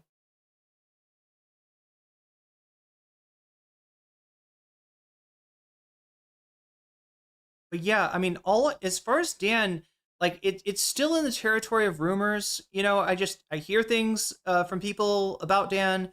And the word on the street seems to be that he is, doing some of Destiny, or was doing some of Destiny's dirty work. It sounds like maybe he's backed off of that because his own, family has gotten like, their private information has become at play. But yeah, there we go. Let's watch the. I'm sorry, chat. I'm like fucking out of it today. What are we trying to do? I don't know.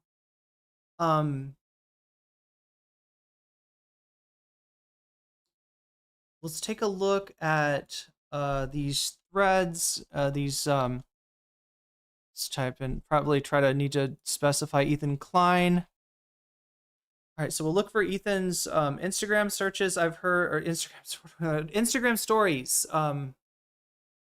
Oh yeah, what the fuck is this? Ethan Klein had an old Reddit account. We're gonna look at Pedotroll. I've got that pulled up on Discord. Supposedly Ethan's old username on Reddit, supposedly something that he used to promote. I don't know how this is promotion, but promote the stream. Promote the H3 channel, that is. So wait, what is this? This is the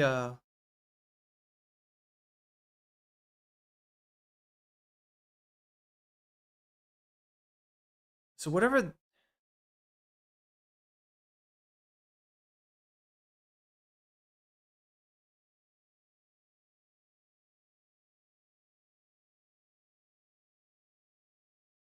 The fuck is this trying? Okay, so it's trying to say that in Europe, like, humans evolved from the apes, but in Israel, what, some Israelis still are unevolved? Is that what? I don't know if this is like I can't tell if this is like, you know, anti-Semitic, or if it's like, you know, inter-Israeli racism against you know, certain groups in Israel, or I can't tell what this is, but it's pretty foul, whatever it is. When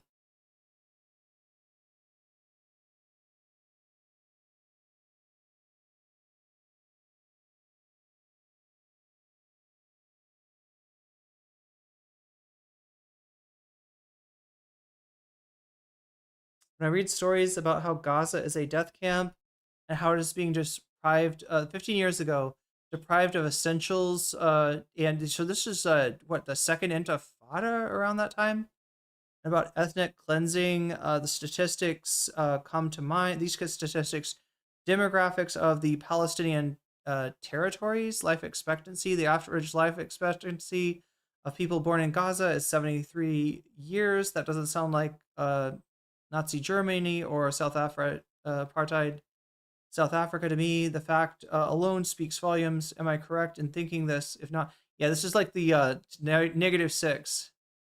The idea that well, if your population's not going down, it's not really a genocide, is it?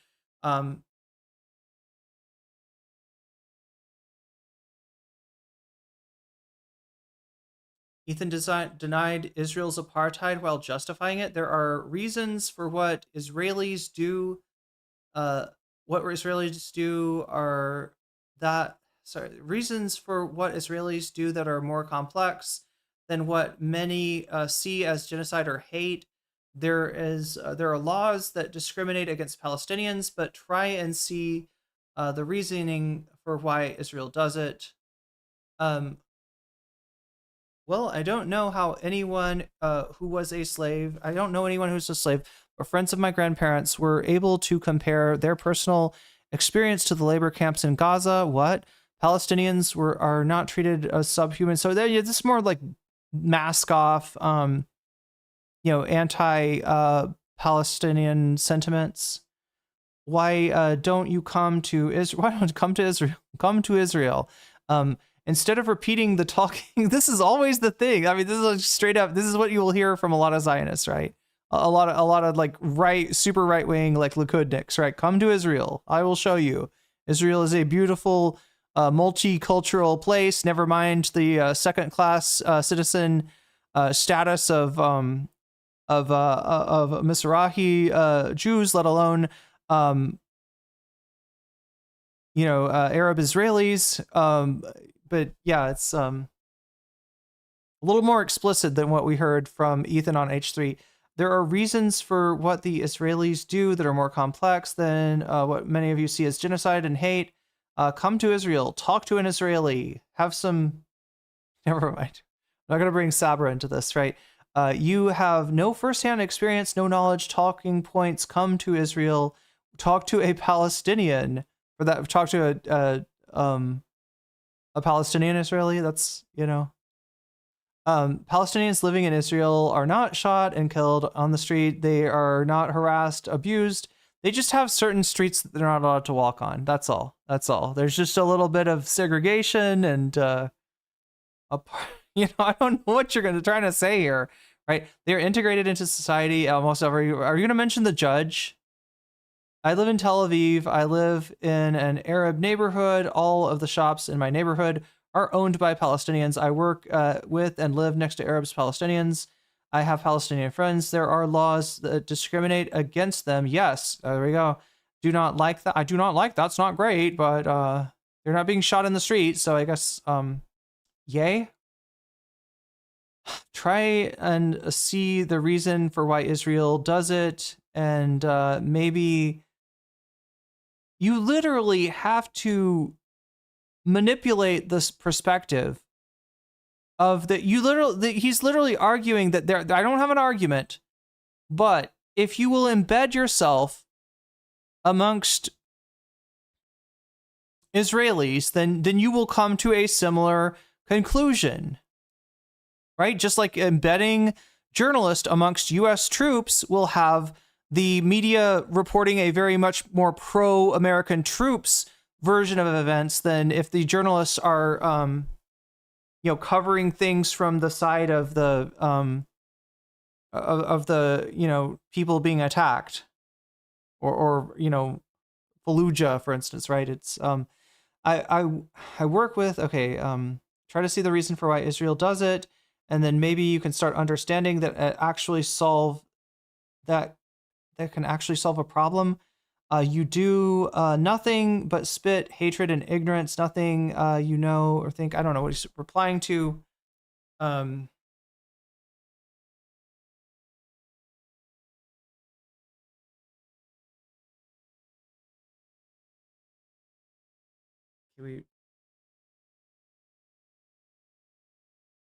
First thing, things are extremely cheap in Gaza, so $1 a day is not as little as you would think, and all of these health issues you cite do not seem indicative of a country that with a relatively high life expectancy. Second, Gaza is crushed under its own government. You want Israel to carry the burden of Gaza's plight, but with no mention of Hamas's influence or Egypt.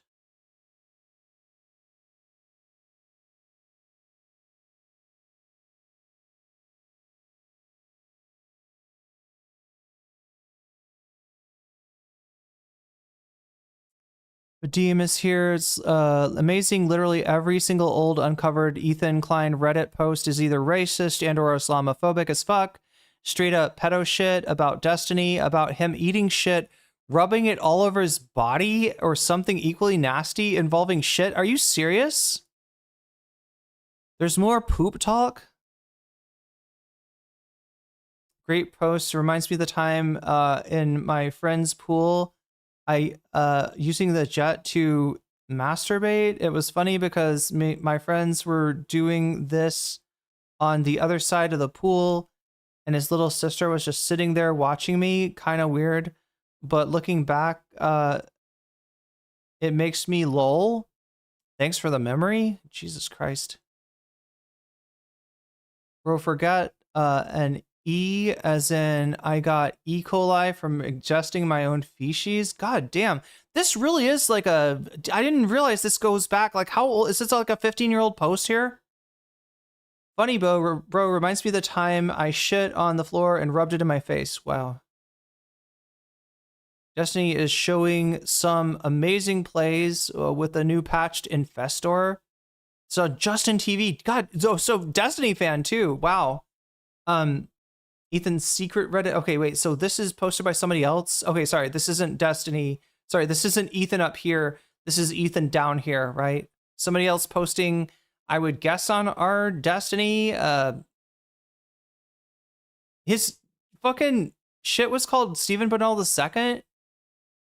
Edit, it's over now, but the highlights will probably be up on Tomorrow's channel, Tomorrow Zero's channel soonish. And then here comes Ethan's second account, secret Reddit account. Why are all you crying about imbalance? The game's imbalanced. I don't know what. Oh wait, patched infestor. This is StarCraft stuff. I remember the infestor. Okay. Remember when the Roach got 1+ distance and everybody was crying? Imbalance? Shut the fuck up and wait at least 1 week before starting. Before you start QQing. I'm sorry, I don't know what QQing is. I know some of the terminology from StarCraft, but not much.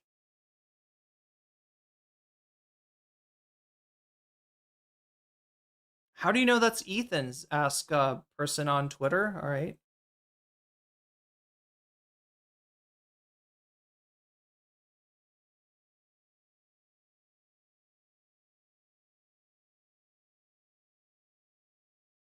Wait, I don't know. Maybe I don't know Reddit enough to understand. Chat, can you help me out? How does this implicate Ethan? Vadim's asked, how do we know it's Ethan? We've got a screenshot of somebody making. Okay, it's a screenshot of somebody making a post from the account unequivocally. Maybe. QQ is a crying emote. Thank you, God. I don't know if it's necessarily that Ethan actually likes to eat poop. I don't know if it's necessarily corpophagia. Maybe he just like thinks it's really funny. There's a mental illness about poop focus. It's called. I mean, I get, maybe he's serious. Maybe we're all being, we all just think. I have all the comments screenshotted. Would I be able to post it in Discord if I didn't censor any of the usernames? I didn't save the video game related posts, but I don't know what the hell they were about. He was advertising his videos when they were still new. Wait, on this one? This is Vidim's proof. Can somebody explain to me how this is proof? I mean, we could also, I could message Vidim.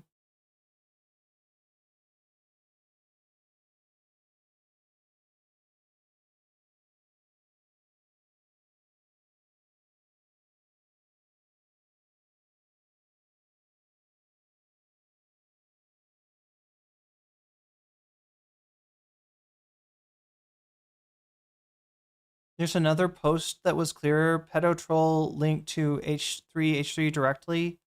You mean a post on leftovers H3? He's posting H3 original videos early in the channel days when they had hundreds or so. But in this picture, I'm still trying to figure out what this is showing me. It's here we go. It's to be fairly assumed the account belongs to us. This is from recently. This is from today. This is fairly assumed to assume the account belongs to Ethan from being exactly Ethan's type of humor. Yeah, the poop stuff fits. At the time, to reposting numerous H3 videos trying to farm engagement, hardcore running defense. He promoted his old videos on the account, linked to the email address, and then I guess this is the I don't know who unequivocally maybe is, but they took the screenshot, I guess, and he talks about himself in a way that makes it very clear who it is. He talks about being an American in Israel, his parents' marital issues, his job in Israel, and he's talked about it on the show. What city Israel he lived in, which is Tel Aviv, quitting his job to do content full-time, living in the Arab part of town, posting in the sub for StarCraft, and conversing with Destiny. There is zero shot this profile belonged to anyone else. Reposting with censored users, he admitted H3H3 Productions is his channel. In a comment when he was butthurt, they deleted his self-promoting post and then went on to find other subreddits where he could whine about being censored, I guess. Okay, so I mean these are some of the reasons that people think it's for sure Ethan's account.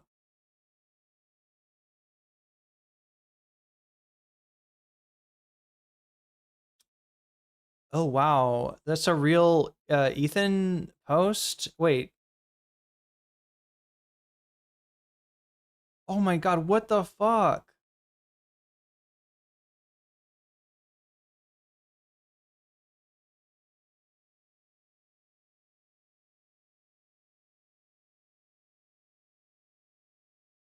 That's almost too racist to read. Ethan Klein has been thinking about pedophiles for a long, long time. Wonder why it's on his mind. Hey, thank you for wait, what is this? Best way to do heavy squats. Thank you for posting this. Reminds me of the time I was doing squats while my son was he trying to be like internet comment etiquette? Doing squats while my son was playing with Legos behind me. Well, I wasn't wearing any underwear, but I squirted shit all over his face. What the fuck? He was too young to remember now, but whenever I watch him on the toilet, I always lol at that memory. What?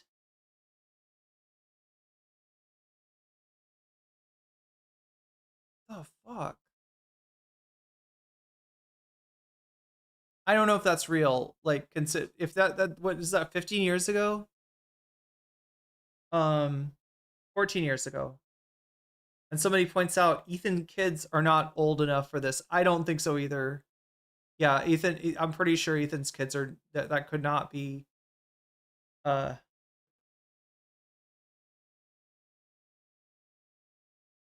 Ethan has said in the last month that he recognized the music that plays on Two Girls, One Cup. Who remembers that music? How many times did he watch it? Well, yeah, most people, when they're sent Two Girls, One Cup, Chad, if you don't know this is a gross out video from way back in the day. It is literally a, I don't know, what, like an ice cream cone or something or I don't know, somebody's like pooping in an ice cream dish and then like the two girls in the video eat some of it. It's the idea of the video is literally to send it to somebody and gross them out, right? That they're just supposed to be like, wow, I didn't know shit like this existed on the internet, and it's like, yep, it sure does. Here's some meat spin, like right, Tub Girl, Lemon Party. These were gross out images. Goat Say, probably a very early, if you've heard of it's a man holding his butthole open really wide, incredibly wide. But people would send them, just a troll, basically, I guess. And but if you got sent one of these, you'd click off of it, right? Once you realized what Two Girls, One Cup was about, you would click off of this. And if you didn't click off of it, well, you were curious, I guess. I guess Ethan was curious. He said something gross about a nephew too. Destiny's son, however, could have been the kid. Yeah, I guess so. There was music on Two Girls, One Cup, I guess. Remember Meat Spin? But that's just because it's a real song. I hear. Wait, there was a song on Meat Spin? Ethan doesn't exercise? That wasn't him. Yeah, that's why I was like a little. I mean, not just for that reason, but the age of the kid doesn't make sense. I feel like people are just like farming at this point. Apparently, Ethan is still IG storying about me. This is what I want. I want to see I want to see the IG stories. His and Ela's old Reddit accounts were just found literally posting vids on their H3 channel when they had less than 1,000 subs. Why is he so obsessed with making pedophile jokes and talking about being a pedophile?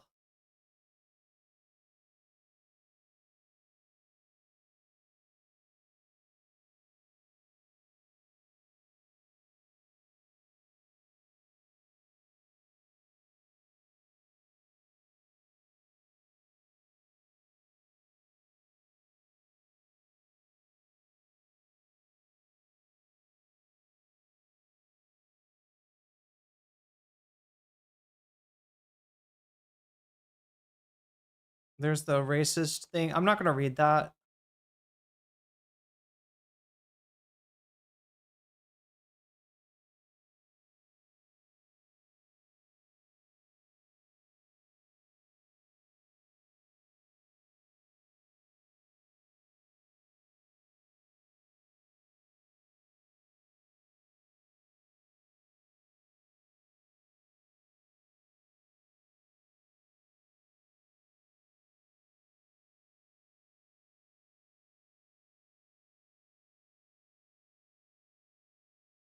Okay, so this is it got locked and it got deleted, right? But there's the post.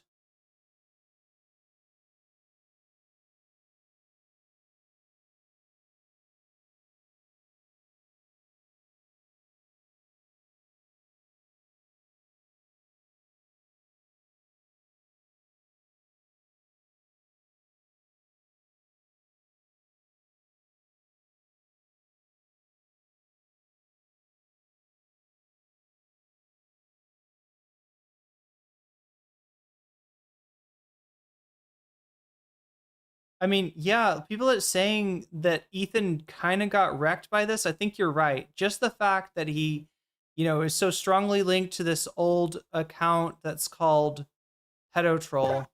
Girl for a month? Around a month, yeah. Do you love her? Fuck off. Is Brandon good at sex? Honestly, yeah. She's 17. Yeah.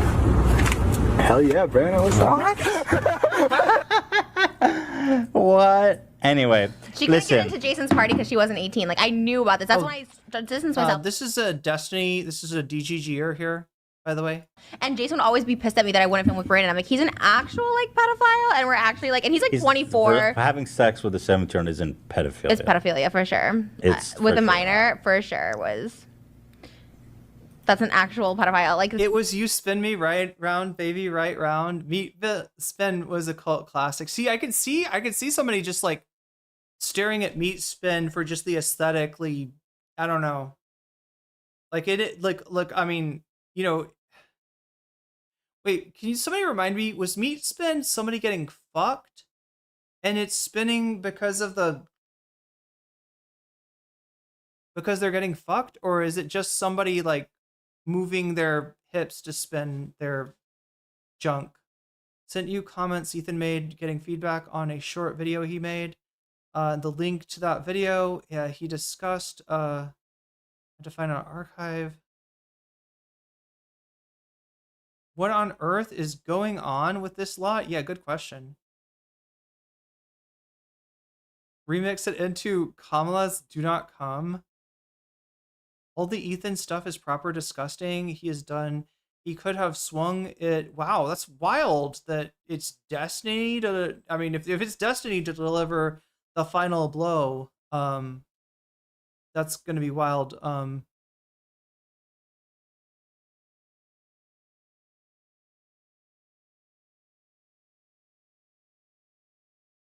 Yeah, someone do Meat Spin research.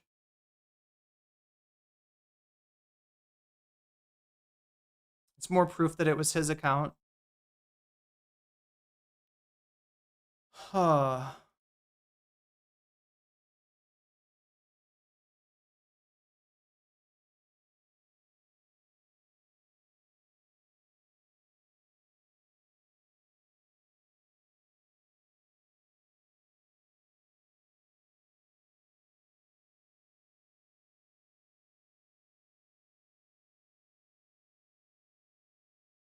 Is this Ethan talking about generalized anxiety disorder?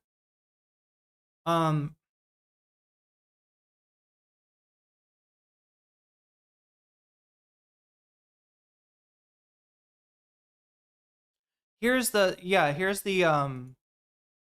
Instagram stories. Destiny skipped 13 minutes, the most important part of my video. Oh, there we go. Now he's doing victory lap. Y'all are not serious. Sorry, this man's a sex criminal by his own confession. See, when Ethan says that, it does, like, I mean, it kind of puts him in a bad place, because if there's not legal criminal action against Destiny, then it kind of, takes the air out of the balloon. Like, right, if you're resting on the idea that the Willie Mac stuff is in and of itself like actionable evidence,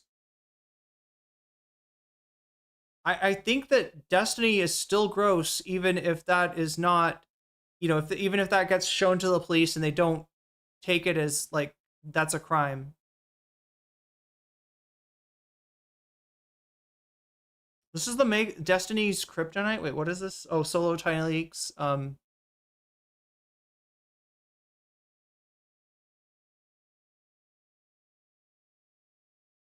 Ethan Klein versus Destiny. Ethan Klein versus oh yeah, people are showing how deferential he was to Destiny compared to how he treated Casey Tron Denims, etc. Brogan especially.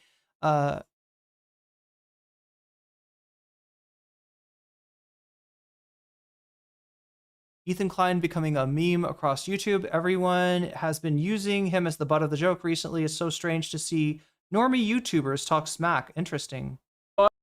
Who's loose? That is Friendly Jordies. It's me to the beef that I'm actually reviving. React Gate. Except guess what? I'm on the side of XQC and not Ethan Klein. It's awesome to be able to just sit there watching slop and earning heaps of money for it. You can literally get paid to watch YouTube. What monster could be opposed to that? It's the world's funnest, most perfect job. Next, we're going to hear that Ethan has a problem with the second funnest job, Coroner. And look, originally I was going to try and revive the original gate, Watergate, for the clout. But I found it way too hard to break into the Watergate Hotel. My suction cup is loose.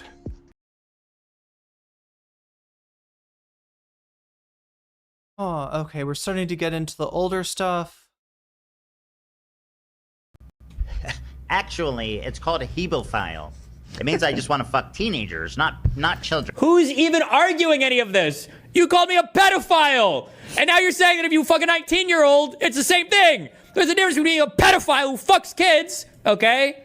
Something that your country, Israel, is notoriously known for giving cover for. Pro-Palestine, I need an Arabic, a Shaheed or Raheed or whatever it's called, song button on my soundboard, okay?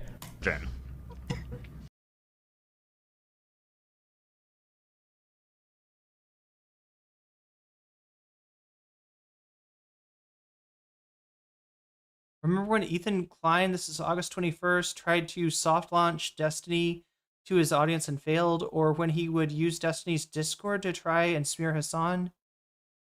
Time that he used the racist game on his subreddit?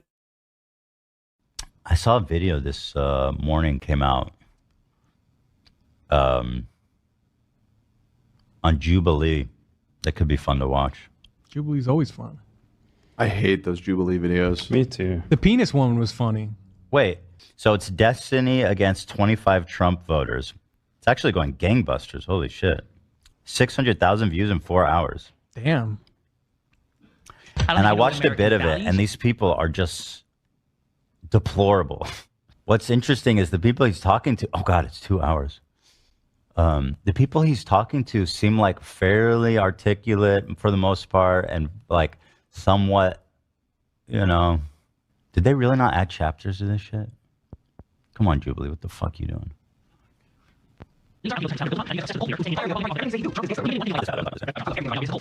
Hey, my name is Stephen Bonnell. Online, I'm known as Destiny. I do politics on YouTube. Your name is Destiny? Destiny. Today, I'm starting with 20 Trump supporters.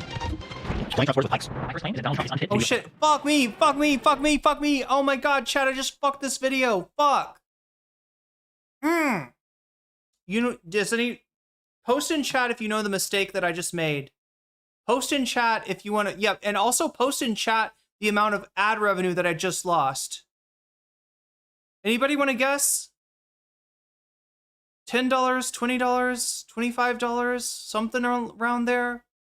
That's just like, I should say minus 25 on my forehead. Fuck me. God fucking damn it.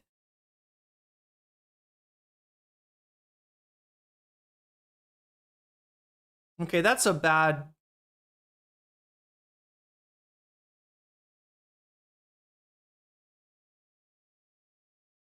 Jubilee is crazy about DMCA, correct? Yeah.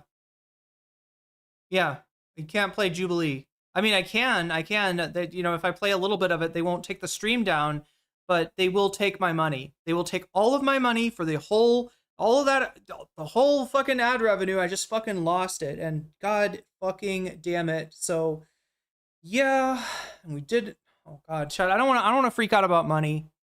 I just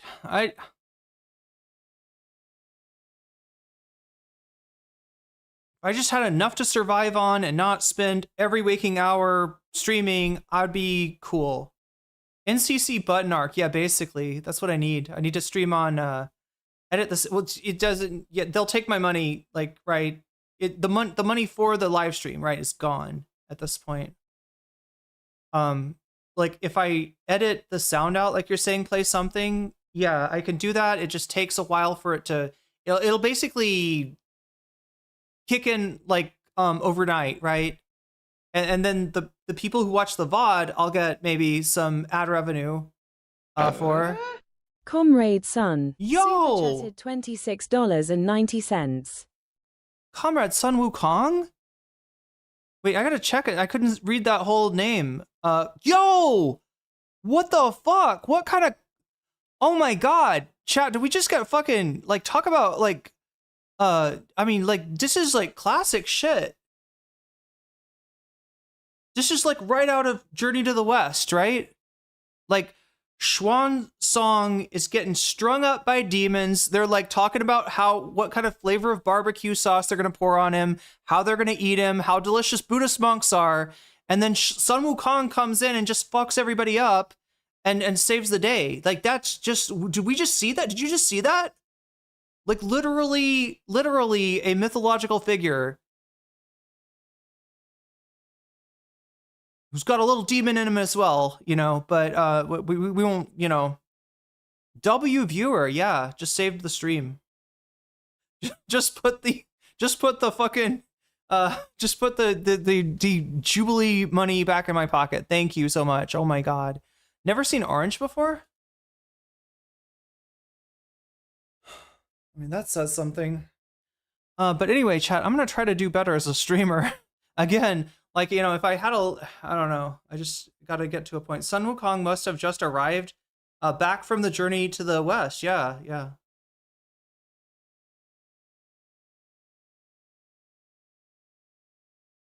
Absolute king shit. Absolute perfect timing.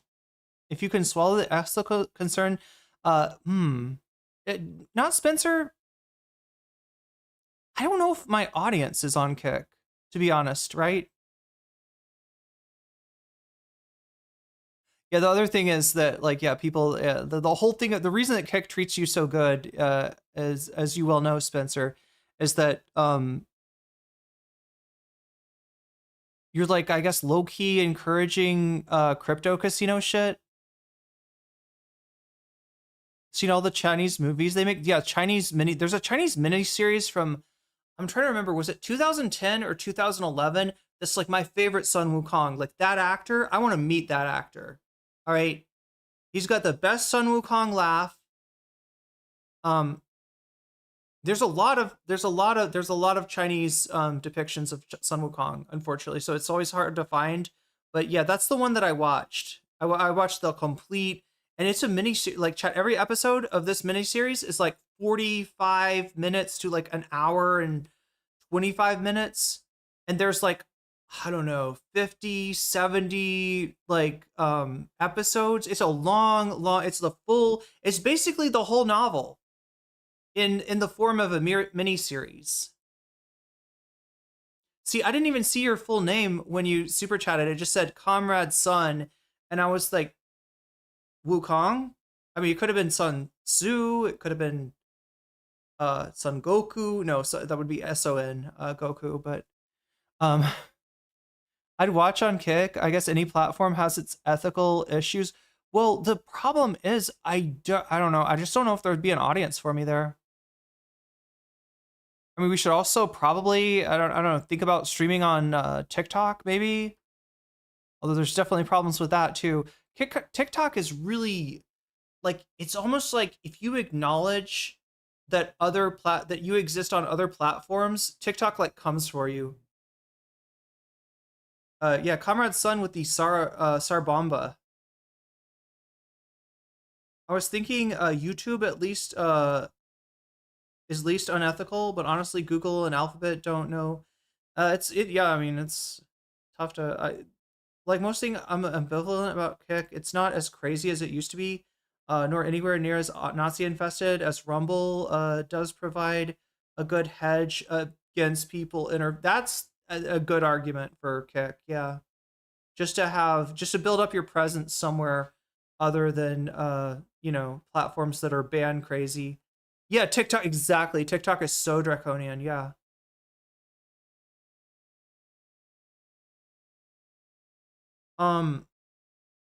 Anyway, chat, it looks like we're gonna do some Adam Friedland. I gotta get ready for that.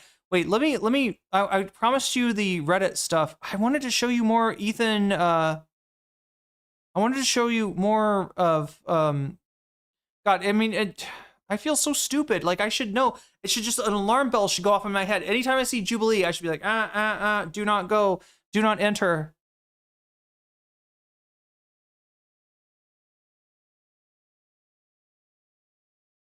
See Samstony?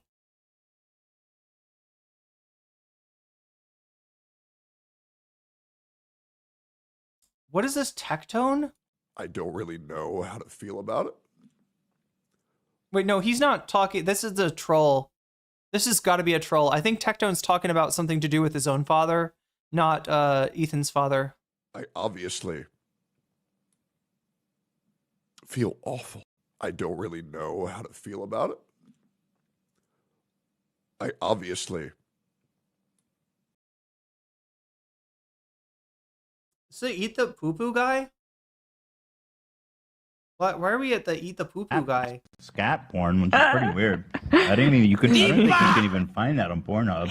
It's a leaked like You ice have to cream. search like very deep and hard to find eating the poo poo porn. And then they Scat porn, which is pretty weird.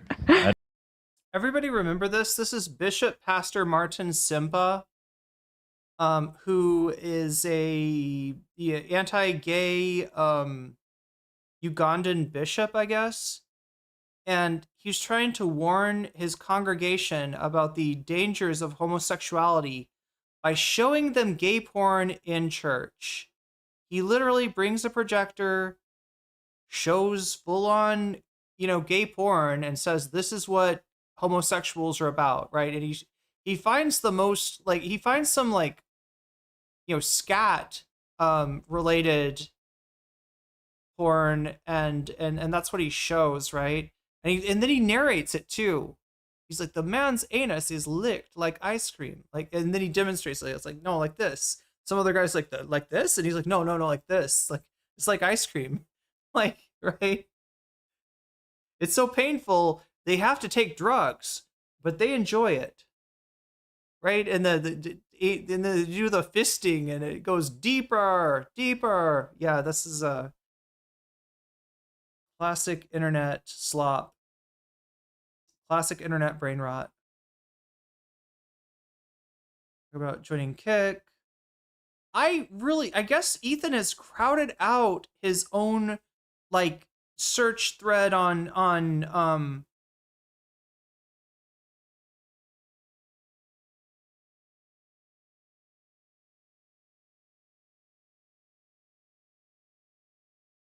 oh god, Druzy, I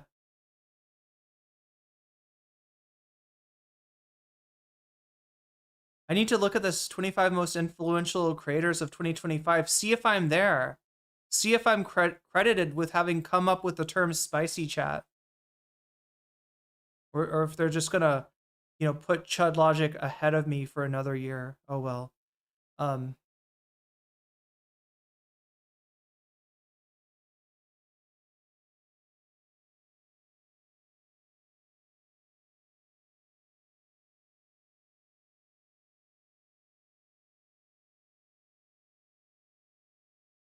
We're on to the old stuff now. Yeah, this is August 20th, August 19th. Yeah. So what happened, chat, I think, is that there's so much of this pedo. So what I wanted to show you was Ethan's Instagram, and usually you can find his Instagram postings, his most recent Instagram postings on Twitter, just via searching Ethan Klein. But I think what's happening today is that his pedo troll account and all the revelations around his old Reddit alt they've crowded out all of the Instagram stuff. how your boss Ethan feels about you. What the fuck is wrong with Sweden? Pedo Troll says Swedes are a bunch of hypocritical assholes who fancy themselves very liberal and progressive, but they are a bunch of racist shitheads. I mean, so are you though. So are you.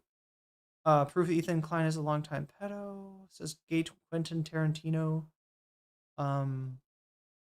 Imagine if the people who spent their time finding this used it for something useful. We have to play their street. Hey guy, I heard that Ethan Klein. Oh god, this is like an Ethan fan here.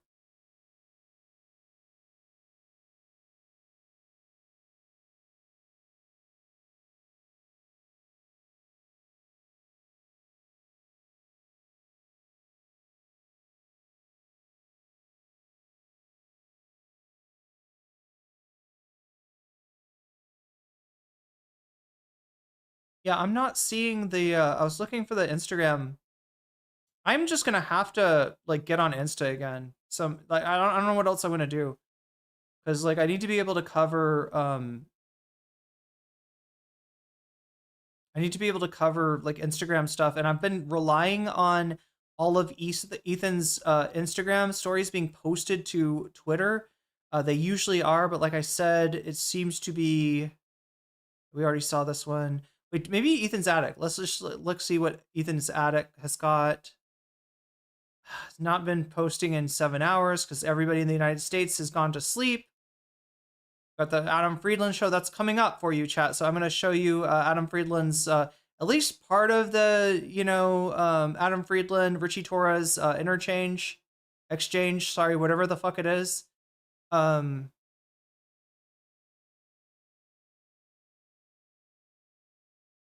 It's true. I'm terrified to debate Destiny. My hands are trembling as I type Destiny. If you watch my last video, doubling down on Destiny live on your stream, then, oh yeah, well he did. Then you can come on my show. Yeah. So I guess, we've got a Destiny Ethan Klein, debate to look forward to, or to look backward to. If you're not looking forward to it, you must be looking backward to it.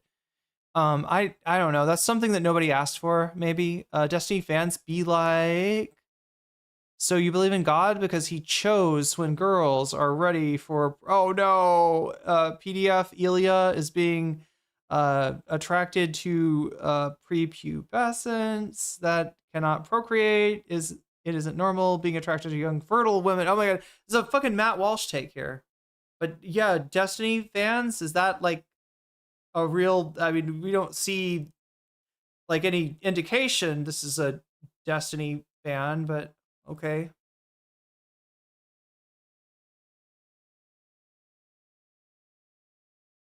Good point, Ethan Zadok. How bad must Richie Torres's instincts be if he thought going on Adam Friedland was a good idea? Yeah, should have known. Should have known better. Okay, Ethan going off on Hassan. Okay, so yeah, I don't think we have, probably because of the time it is in the United States, if I had to guess. That is why we don't have more. I really wanted to bring you the Instagram stories. Is he dissing Swedes? Yes, and he hires a Swede. I thought we all hate watched. Wait, hate watched what? Ethan fans still? Oh, if you thought all of his viewers were hate watchers. Ethan's last IG was 7 hours ago. You've seen them all? I have. I was told there was like 25 stories. Oh well. I guess we should go on to the. This is where like Matt Walsh. Are most Destiny fans atheists? I would think so. Yeah.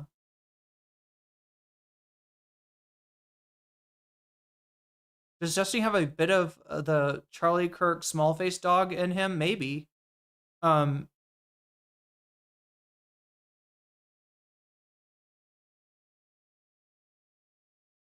right, so this is Ethan's old. Oh wait, no, it's the one that got deleted. Let me bring you stuff that hopefully is not deleted, because I kept it open on. I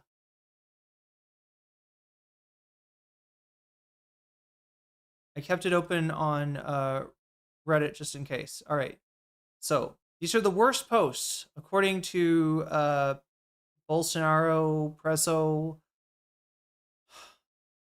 on Leftovers H3 account, on Leftovers H3 subreddit. Sorry, what socially inappropriate thing are you frequently tempted to do? Ethan's pedo troll account says touch little boys.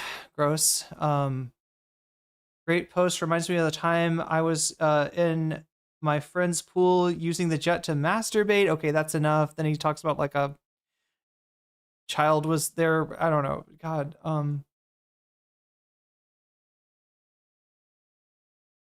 I think this is true. Actually, if my neighbors think I am a pedophile, why shouldn't I? Their children. It's not that I am a PDF, but I think it's wrong to judge people. So what's the difference? What the fuck are you talking about? It's a racist post on Israel versus Europe. I don't even know exactly where. Can't like it's some kind of racism.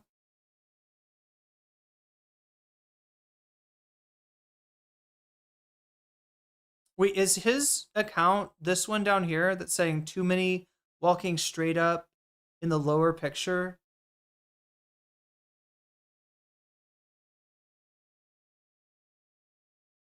What do you wish you knew at 25? When you become an uncle, avoid the sexual tension that is inevitable between you and your nephew. It will be very exciting and enticing, but in the end, the stress is that will result from this relationship will not be worth it. It will always get. It's always best to get involved with children outside of the family. Oh no, God! Oh my God! Bro, you forgot the E, as in I got E. coli from ingesting my own feces. Funny stuff, bro. Reminds me of the last time I shit on my. Okay, anyway. Yeah, I feel like we've seen all or most of this. What is this gonna be? Honestly, I think it's beautiful. They have such an intimate relationship. Mother's therapy doesn't have to be sexual at all. You people are the sick ones for making that connection. I hope that I have such an intimate, open relationship with my children. Almost had me at the bizarre rationality until I checked the name. This is the name, the pedo troll is the name. Okay, so people are reacting to this anyway. Childish balloon games. Remember, great comic, bud. It reminds me of the time I shit my pants at school and walked around all day in feces. My friend doesn't think anyone sees this. Let's embarrass.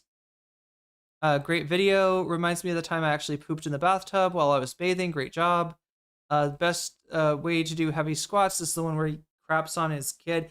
Okay, so yeah, I mean, it's not a real. It's Ethan being gross. But he didn't have his kid, right? He's not talking about any of his actual kids. This is before he had kids, so you know it's just him making up a gross scenario. Israel is discriminating against Palestinians living the yeah, this is the one that we read earlier. This is the racist one. Racist and pedophilic, maybe.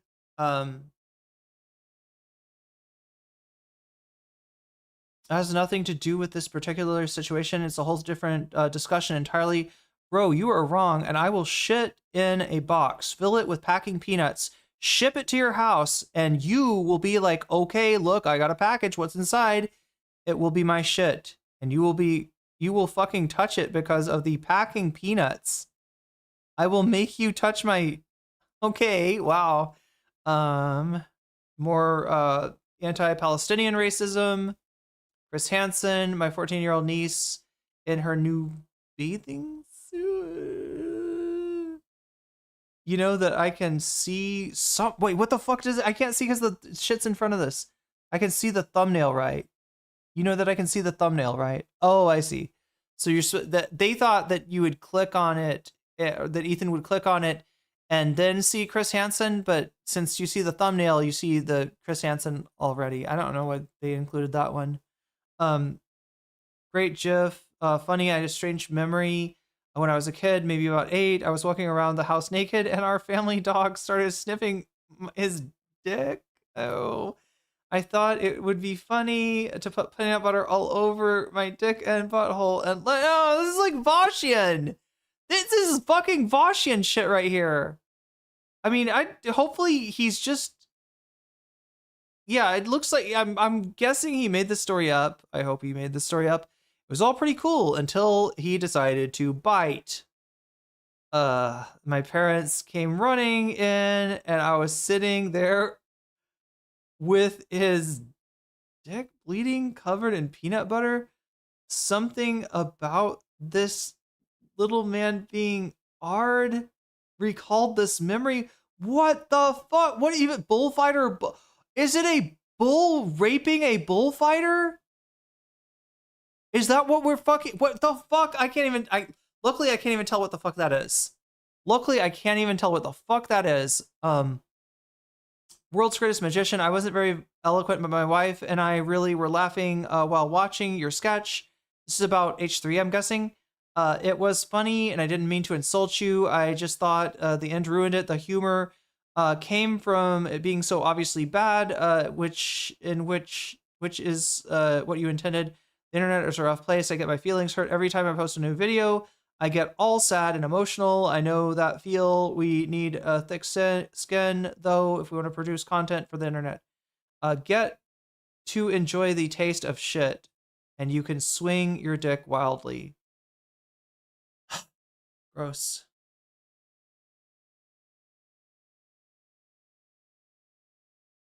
I BM every day, and I BM, I mean bowel movement. By BM, I mean bowel movement. By bowel movement, I mean masturbate with my... No! What a sick fuck.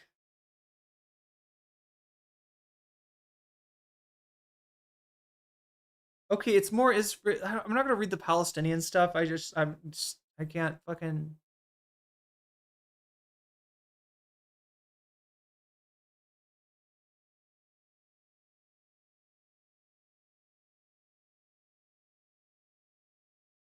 Cheating in a relationship, how would you catch them? How did you get caught? Man, that sucks. As long as you can live in the relationship happily, then it's all good. My parents have a crazy history of cheating on each other when they were younger, but they worked through it, and they've been married for 35 years now. This kind of matches his bio. But it's tough. When she says things to you like, have a crush on this guy, fuck that. It's not a reasonable thing to say to your SO, and just shows some serious underlying immaturity. But obviously I didn't know her, but fuck that shit, man. Fuck that shit. Okay. Stephen King on religion. He looks like a Arsler Jim Carrey. And there we have it, chat. And there we have it. That is the worst post from Ethan's old Reddit account. Pedo troll. God fucking damn. Right, so here's the account itself. Last post 12 years ago. I was treated badly and banned from my favorite subreddit. I don't know what to do. Maybe you guys can help me. Give me an opinion. Treated bad and banned.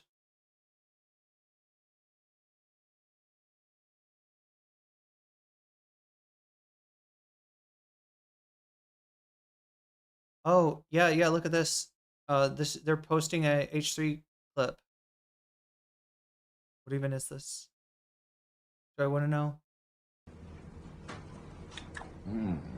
Cover all 9,000 taste bud. Aerate it. Warm it up. That's what Destiny was doing today. Driving up. Get that top note. That cream. Pure vanilla. Sweeteners. That's a 10. Looks like fucking kind of like reminds me of like YouTube poop.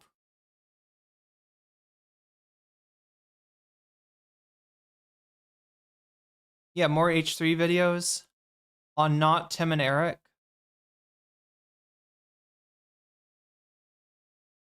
And Adult Swim. Bow, bow, bow, bow, bow, bow,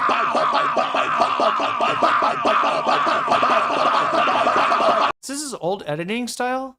Did they start off as a YouTube poop channel? No, wait, this is 12 years ago, so it wouldn't be at the very beginning. Which way do you wipe from? Front or back? Ew. It's gonna be Ethan? Yeah, H3. I feel like. Oh, wait a minute. Skinny Ethan existed before Fat Ethan? The once and future skinny guy? I didn't know that. I would like to be a comedian, but every time I sit down to write jokes, they always end up being about poop. I know a lot of people I talk to after they poop, Chat, what happens when a stand-up comedian comes in and like every joke is about poop? What does that shit kill? Does that shit work? Is that like a success? Can a comic be successful and just be like Ethan, obsessed with poop? they have a certain way that they wipe. And then everyone who wipes that way assumes that everyone else in the world wipes the same way that they do. And they don't realize that there's a whole nother subset of people out there with their own wiping techniques. When these two people clash, it's very embarrassing and awkward. Clash? What, do they have to wipe each other's butts? I personally, and a lot of people find this strange, I wipe my ass from the front. I literally, my wife looks at me like I'm a... I mean, and you can get away with that because you don't have a vagina, yeah. Like I just shit in her plate, food or something. It's yeah, because it wouldn't work for her. Gross to her. I pick up my balls and dick in my left hand, and I put my right hand in my... That's too much information. That's too much information. But yeah, we see this thing, promoting H3's content. What is this going to be? 5 seconds? No, what the fuck? I don't even want to know what that fucking was. I don't even want to know. Okay, well, you know what? That's Pedotroll, everybody. That's Ethan Klein's alt account from way back. He used to, promote H3 allegedly. There's a lot of evidence. Yeah, I mean, there's not ironclad evidence, I guess, but there's a lot of circumstantial evidence pointing to this account being Ethan Klein. And even if it's not, even if I think I have my Linktree linked, RUFX. What's going on? Is Twitch chat okay? He looks like Max Carson. He kind of does, yeah.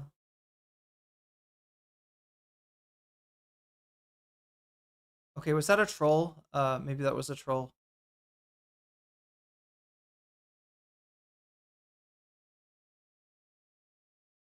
I'm so sorry, Demagogue. God damn, what? This is inside Ethan's head, yeah. You want the good part? Basically started the Atom Pod like 5 minutes after Hassan ended. Does anybody know? It was like, what, Hassan watched like, what, 10 minutes, 5 minutes, 7 minutes? Definitely a creepy Israeli.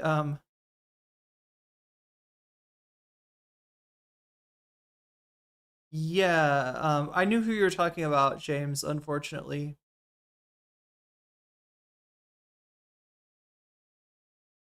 He gained weight when he started taking Lexapro? Okay.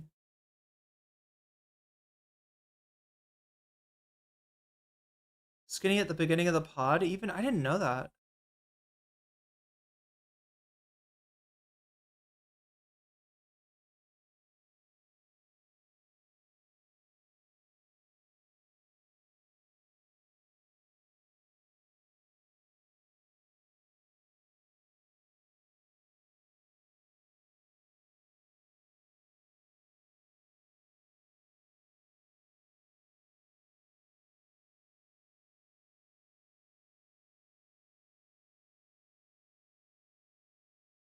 S-Bag works, scrote back. Okay, so chat, we should probably flip over. Look, I didn't put it on the goal, but I believe we got to 107. 107 is where we're at. That is good for some bonus content. And today it's YouTube carrying the stream. Yeah, we had Twitch. Twitch had a run. I mean, it's still, look at that. Only 25 less Twitch subs than YouTube members. That is actually pretty impressive. Like I said, Twitch is the smaller chat. and subs are twice as much as YouTube membership. So I'm impressed. Twitch chat and but I'm also impressed that YouTube chat came back to let us know that they still got it. They still got it. All right. So both chats got it. Weasels and jellyfish, and the common ancestor of the weasel and the jellyfish, either Trippy Troppa, in terms of brain rot animals, or this butterfly, if you will, if you prefer. For the Adam stuff, Hassan didn't get through the boring stuff. If you want to get contentious, skip to 29:45. I'll start it right before then. How about that? That way I can take a pee, and hopefully Adam Friedland will not sue me. Because we gotta watch this.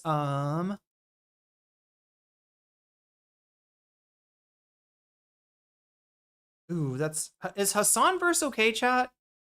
Can I get this channel cleared? Is this? But there is this channel Hassan verse? Is this somehow connected to the bot channel? I think it's a fairly new. Look at that. That kind of looks like AI, doesn't it? Should I trust this channel? Let's just type in Hassan and Richie Torres, and I'll just find something. Like, I've been using this channel, but I do not want to contribute to the the bot channel. Hassan, Piker, Adam, Friedland,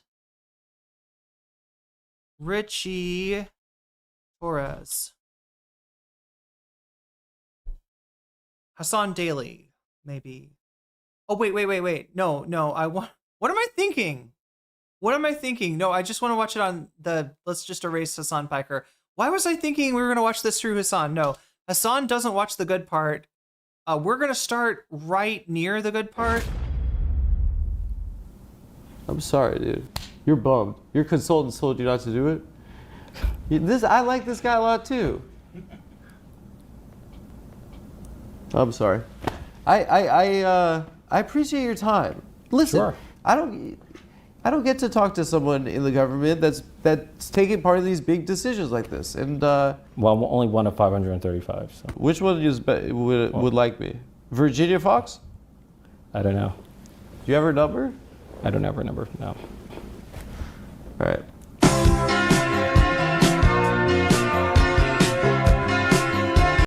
And just in case Adam Friedland has this music licensed, I should probably just skip right through Adam's life cycle.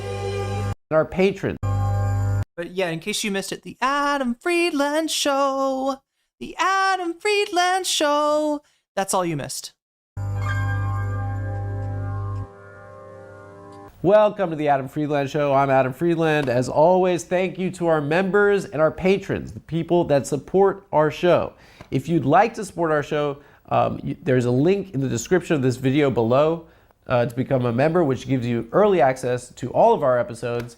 And there's also a link. If you I'm gonna skip. I'm gonna skip to go back 10 minutes, 4 minutes space in between ads. Oh, good point. I don't want to show you the ads or too many of the ads. So yeah, this is I just want to show you first Adam's description of the encounter. For to use Patreon in the description as well. And as always, guys, there are 2 additional tiers for those of you who'd like to get your name in the credits. This week, my guest was Richie Torres from New York's 15th District in the House of Representatives. I'd heard of Representative Torres, but before I researched for this episode, I'd never heard of his backstory. And frankly, it's kind of inspirational. I mean, he grew up in public housing, single mother, a minimum wage. He realized he was gay in elementary school. He attempted to take his own life in college, and he came back from a mental health crisis and became a member of the New York City Council and a member of the United States House of Representatives. He's the first gay black man in Congress. I mean, it's kind of like a movie. This is like I don't know what this is. It's kind of like it's was unexpected. Representative Torres has been referred to as Israel's loudest advocate in the House of Representatives. And prior to this interview, I wanted to have a conversation that didn't resemble like a point counterpoint, just screaming match like we see online all the time. I wanted to try and get something different. And to be honest with you, when I became emotional, and it fell off the rails, and I wasn't able as an interviewer to get it back on the rails. I mean, there were like multiple topics that we didn't cover at the end. It was frankly, it was exhausting for both of us. It felt like it was a gotcha, and I'm an activist, and this is how this conversation goes nowadays. And so while I didn't get what I was initially, looking for, I kind of still feel like it's important. I stand by what I said, and even if I'm my voice is high, I think it's important to say what I said in the interview. And so, all right, I don't know what it is. I mean, at a certain point, I don't even know if it's an interview, but I hope you make of it what you will. And next week we're gonna have really, it's gonna be so funny. But this one, I think, it's gonna be a different tone, and enjoy. Ladies and gentlemen, Congressman from New York. So, if you want to watch the first part of this, watch it with Hassan Piker. Where did the ad read? Oh, it's right there. There's the ad read. Wait, is that the ad read? Or Puff. Yep, DraftKings. Okay. Just go past the ad read. We'll do an ethical react to Adam some other time, all right? So you can get your blue chews. Oh wait, Mood. He's selling Mood. It's a product that sponsored H3 for a little while. All right, so I'm gonna leave you right here. This is where the contentious part starts. There, I've got my phone. I'm gonna grab my Bluetooth headphones, and I'm gonna listen while I pee, and maybe make some more. God, chat, I ate 2 whole pieces of corn. I have 1 left. I wasn't going to eat this because generally, the corn here, it's really good at the very beginning of corn season, right? I don't think, I'm from Indiana. I've had some good corn, all right? But Thai corn blows it away. But the corn that I've been getting lately was not good. This time when I got some fruit, they sent me away with the little corn in the package. And I was like, oh God, not the corn again. But this corn is actually okay. It's not the best I've had, but it's definitely not the worst. And with a little bit of coconut milk, a little bit of what is it? Fucking healthy boy sauce? Is that the name of this this vegan mushroom sauce that I've been throwing on everything? I think it's literally called healthy boy sauce.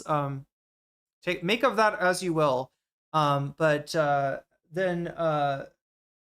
And then some vinegar, right? It's delicious. So maybe I'll make some more sauce and eat this 3rd corn cob. And yeah, I'll be back. I'll be back, and I'll be 2 pounds lighter from having peed. Anyway. Is in the last general election, from what I understand, there was the largest swing towards the Republican Party. One of the largest. In 2012. Yeah. Barack Obama won 96% of the vote in New York 15 in the Bronx. Yeah. Flash forward to the 2024 election, there's a more than 22-point swing toward Donald Trump. Why is the Democratic Party losing the most vulnerable people in America then?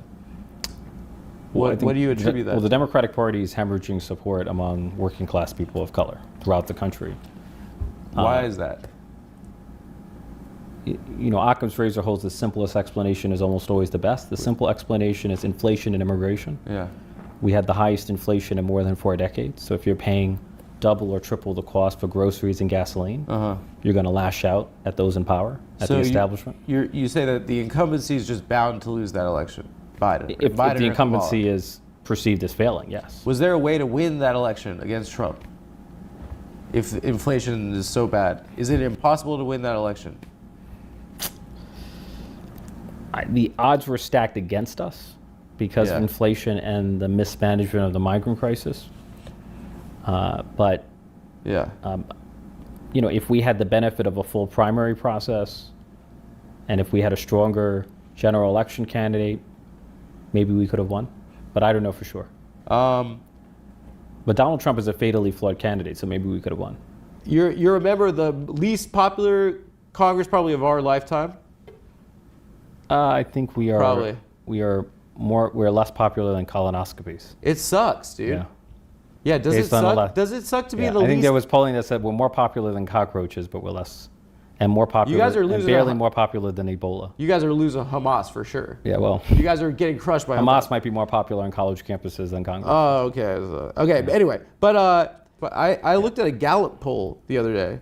Dude, this is I was actually started laughing. You just have to laugh at this. You guys are 23 right now. That's not bad. Higher than I thought. That's high. Yeah. You guys, what is this? Oh my God, May 2024, 13? Means we have room for growth. 13. Yeah. That's you and the Republicans. 13. Yeah, the institution at large. 13 is you poop your pants in front of the whole school. Yeah. February 2024, 12%. Yeah. So it sounds like what was happening that month? If Congress were if Congress were a woman, you probably wouldn't go on a date with her. Is that? Why? She's unpopular. I don't know.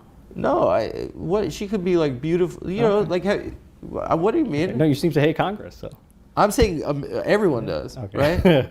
I'm looking at the Gallup poll. Are you part of the 13% that approves, or?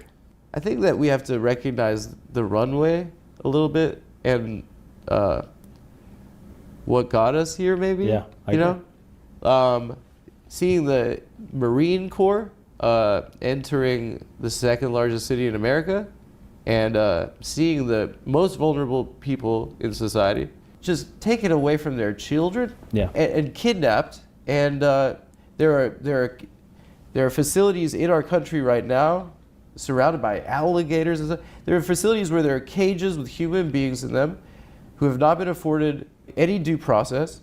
And the sad thing is that you guys are you're polling behind Donald Trump right now. And that's not true. The Democratic Party has lower approval ratings than Donald Trump. I think the story's more complicated there. What is that? Yeah, so the latest polling from CNN shows that the most important issue to Americans is inflation, the cost of living. And on the most important issue, Donald Trump is 25 points underwater.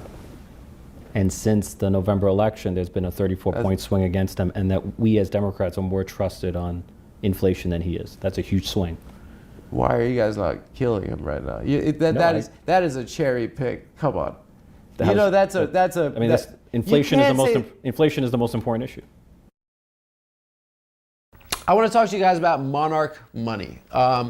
Sometimes it's tough to remember where all your finance accounts are. They're drifting all over the internet. If you had an old job and a 401k, a job that you forgot about, a job that you want to forget about, a traumatic thing may have happened at that job. You can organize it all in one place with Monarch Money. And it's a personal finance tool that brings your entire financial life together all in one clean interface on your laptop or your phone. Guys, it just simplifies your life. Money is a really stressful thing. I didn't look at my bank account for about 3.5 years. And right now, for our listeners, Monarch is offering 50% off your first year. I was looking at the app, Monarch. It's really streamlined my relationship. Now my wife has access to all of my accounts, our accounts, and it's just kept the can you Venmo me thing. It's like, and then if you see a record of it on Venmo, it's just, we have all of our shit in one place. So recently when I went home to my dad, I found all of this mail from a former employer with a 401k that I just didn't know existed. Now with Monarch Money, I can have all of this crap in one place. A lot of people forget about it. It's not embarrassing to admit. It does the heavy lifting, and it links all your accounts in minutes. And it gets clear data, visuals, smart categorization of your spending, and real control of your money. I burped a little bit. So guys, just don't leave your freaking money on the table, okay? You can track every dollar, and if you're ignoring your finances, it could cost you dearly. Monarch helps you stay informed so nothing slips through the cracks. It's not just another finance app, guys. Trust the Wall Street Journal, which called it the best budgeting app of 2025. Trust Forbes, which said it's the best app for couples. Trust CNBC, which called it one of the top fintech. I don't even know what that is, but it's fintech. What? A passionate Reddit community of over 34,000 users. Trust that. There's 34,000 guys talking about the app. That's pretty. I mean, it's impressive. Congrats to Monarch Money. Once again, guys, don't let financial opportunities slip through the cracks. Use code TAFS at monarchmoney.com in your browser for half off your first year. That's 50% off your first year at monarchmoney.com with the code TAFS. Now back to the show. Lucy, guys, I want to talk to you guys about Lucy. As always, it's 100% pure nicotine, always tobacco free. Lucy breakers are nicotine pouches with an extra, I don't know, that's gross the way I said it. Each pouch holds a capsule that can be broken open to release the little extra flavor and hydration. That's how I hydrate myself. So set yourself up with a subscription and have Lucy delivered straight to your door. What's my favorite flavor? I like the minty ones because I like to kiss. And what's my favorite strength? I like the top one. I like to get a real buzz, and I pop it in the morning, and I don't stop popping it in until I go to sleep at night. Guys, level up your nicotine routine with Lucy. Go to lucy.co/TAFS and use promo code TAFS to get 20% off your first order. Lucy has a 30-day refund policy if you change your mind. It's no shame. Again, that's lucy.co and use code TAFS to get 20% off. And here comes the fine print. Lucy products are only for adults of legal age, and every order is age verified. Warning, this product contains nicotine. Nicotine is an addictive chemical. Thank you, guys. And now back to the show with Richie Torres. I hope it's a good part. One thing that is understood is that you're in the House of Representatives, and you have to run every 2 years. Yeah. Like, how long do you have to wait till you just start running for the next one after you win an election? I mean, you start immediately. Yeah. It's like you're in a constant state of campaigning. Is campaigning and going to fundraisers, doing all this stuff, is that a distraction from the work that you have to do? It can, but I feel like if you're effective at governing, then it improves your ability to get reelected. So if you're a good congressman, you're going to be popular in your district, and you're going to be well positioned to be reelected. Does it suck that you have to fundraise, right? It sucks. Fundraising sucks. Yeah. And because of Citizens United, it's nauseating to ask people for money. Yeah. Do you feel like it's eroded people's faith in the institution, right? I feel like too much money is too much time to spend on fundraising, especially if you're a frontline member who has a fiercely contested general election every 2 years where tens of millions of dollars are spent. You could be spending more than half your time every week at a banquet. No, or just call time, dialing for dollars. You were criticized, I saw, for Blackstone donation, right? And it's understood that they are the architects of the housing crisis, pretty much. Yeah, I mean you receive contributions from thousands of people. Yeah. Who are employees from all over the place. You can send it back and say fuck off. Yeah, I'm not. So they're giving you a check just because? I decide issues on the merits. I don't know what others do, but I decide issues on the merits. So it's a just cause check? Just cause? They're just giving you money just cause they think you're nice? I'm pretty sure that even there are lefty candidates who have gotten money from people who are employed. Yeah, rank and file employees, sure. I figure you could maybe if you're like this guy's. You do know that this guy's making my constituents' lives worse. You could be like, fuck you, I don't want it. I'm in a safe blue district, right? People should judge me by my record, by the legislation I pass. Yeah. I work 7 days a week. I'm visible in my district. I'm on the ground. I'm happy to.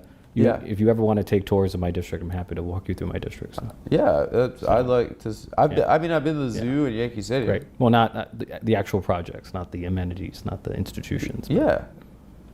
I can give you a sense of racially concentrated poverty in a place like the Bronx. So that's what my question is like. Where do you live? Which borough? I live in Brooklyn. Okay. Yeah, and that's my question. So right? you might be divorced from the experience of racially concentrated poverty. But what does that have to do with taking money from blacks? I just feel like that's a deflection. Okay, yeah.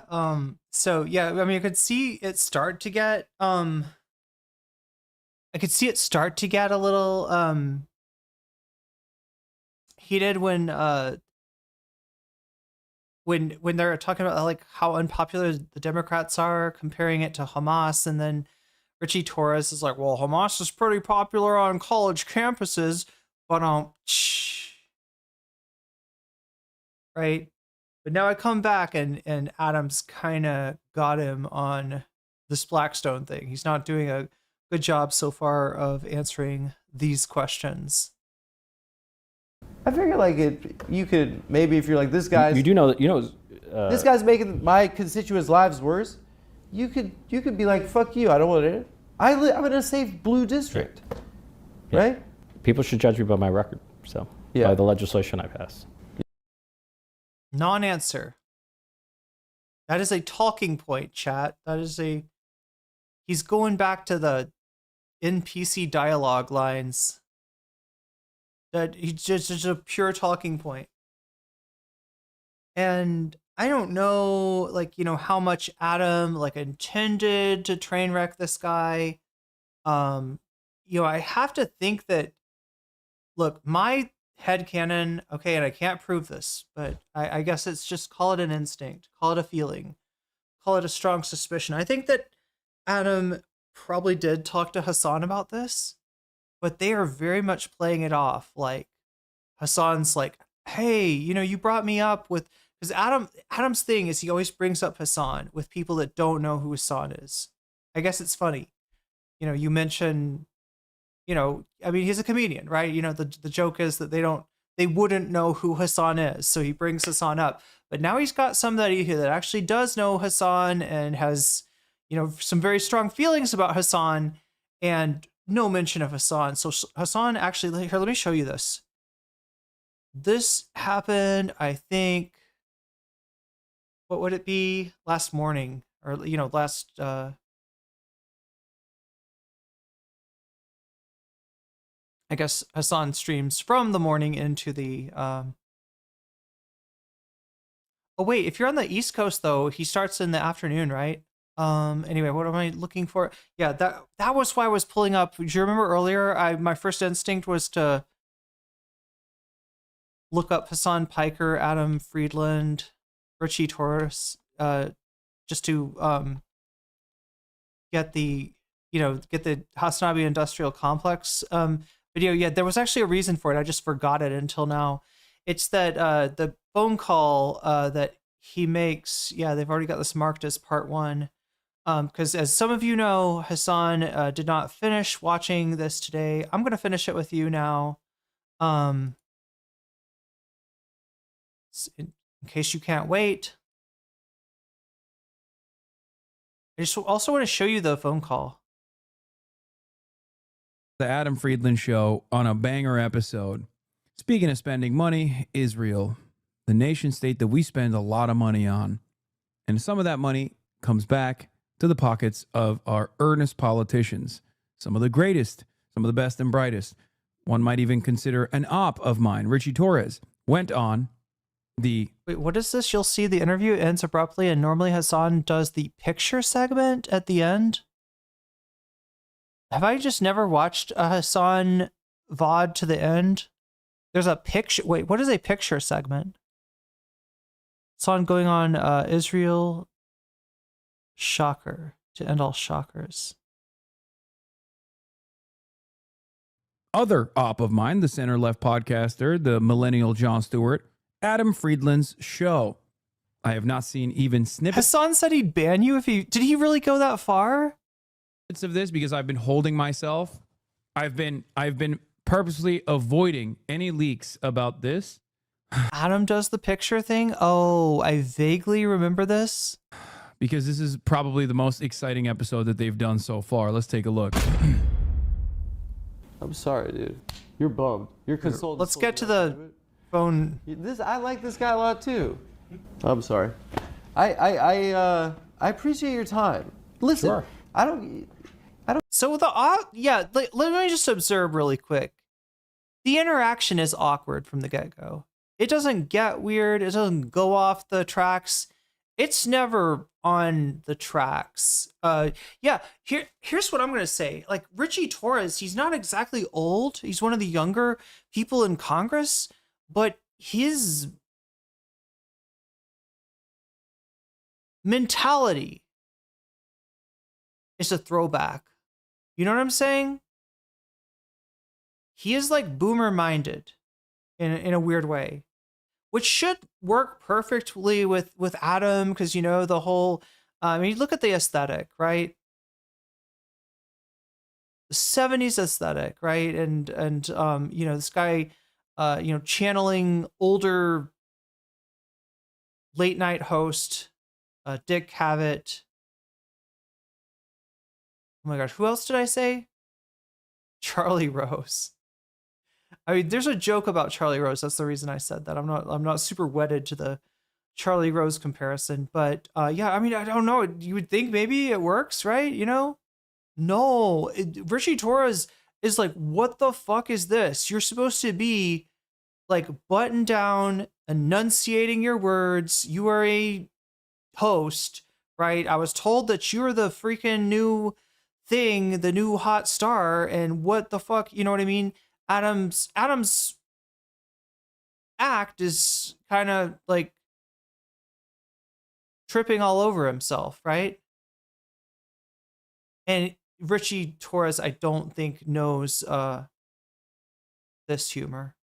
This is new to him, so let's see how he adapts. We'll see what Hassan says on the phone, and then we'll go Back to the Future. What is the song for Back to the Future, chat? Can you just like transcribe that for me in the chat, if you would, please? The main melody that they play in Back to the Future. Can I play it without getting in trouble? Probably not.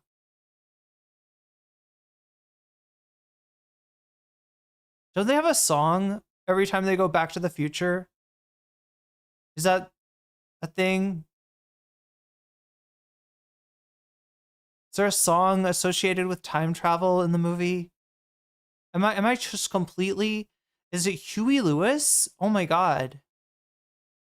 That's the video, that's the band that the guy in American Psycho mentions, right? Huey Lewis and the News, before talking about Phil Collins.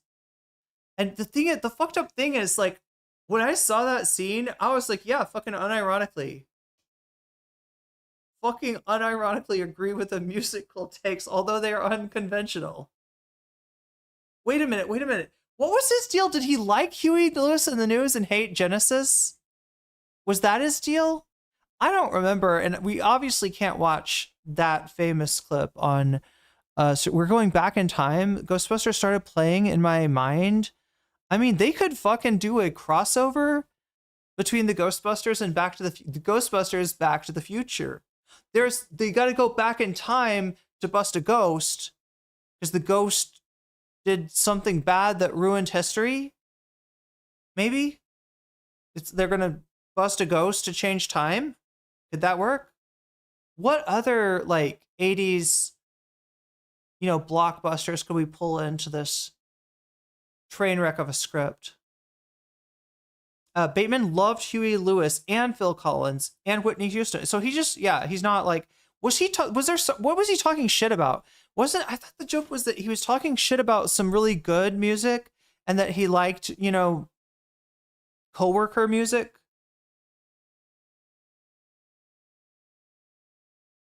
The music merged into Ghostbusters. Well, like, look, I can play you, like, believe it or not.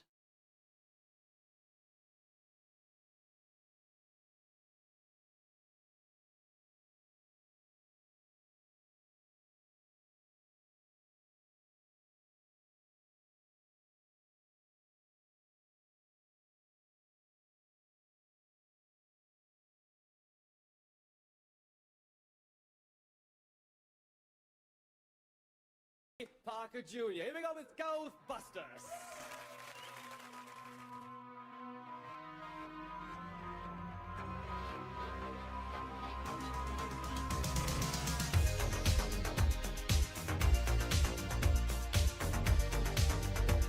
Oh shit.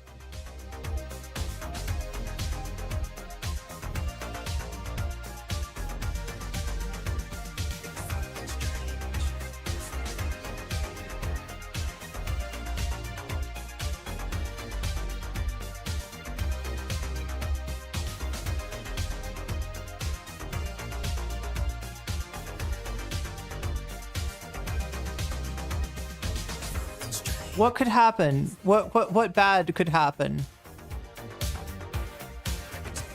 I mean, it's not like Ghostbusters like a major motion picture or anything, right? This is like a cult classic, right? Nobody's ever heard of this before. This is hipster.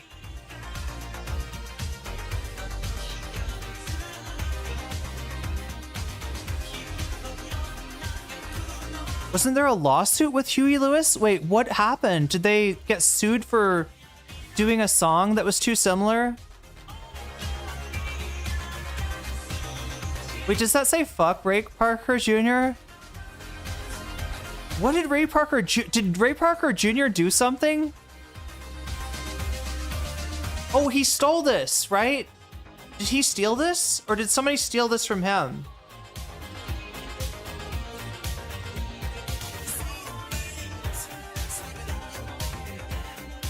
Ghost Butler, yeah.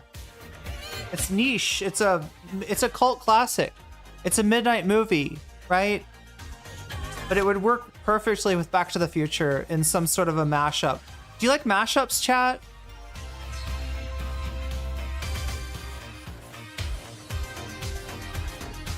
Oh my god, chat. I didn't even get it. Holy shit. Is anybody else seeing the bad taste that this remix seems to be in? Is anybody else perceiving what I just perceived? Are you pondering what I'm pondering, chat? Anybody pondering? When I made this mashup, like the singer was alive, and that's not the case anymore. And this was not the intention, but the segments with the singer are like a, you know, ghostly glitch like this. This was not intentional. I swear to God, I would not ever make something like this. But it made itself. What the fuck? Oh my God, chat. I mean, literally, it made itself. This is one of those, like, you put two YouTube videos in this, like, app, or you put the, like, addresses, and then it mixes them together and actually creates a work that is hopefully considered transformative. Otherwise, I just lost my monetization again. Or worse, I don't know. Yeah, this is the astrophysics version. I mean, I made this. I don't want to claim too much responsibility.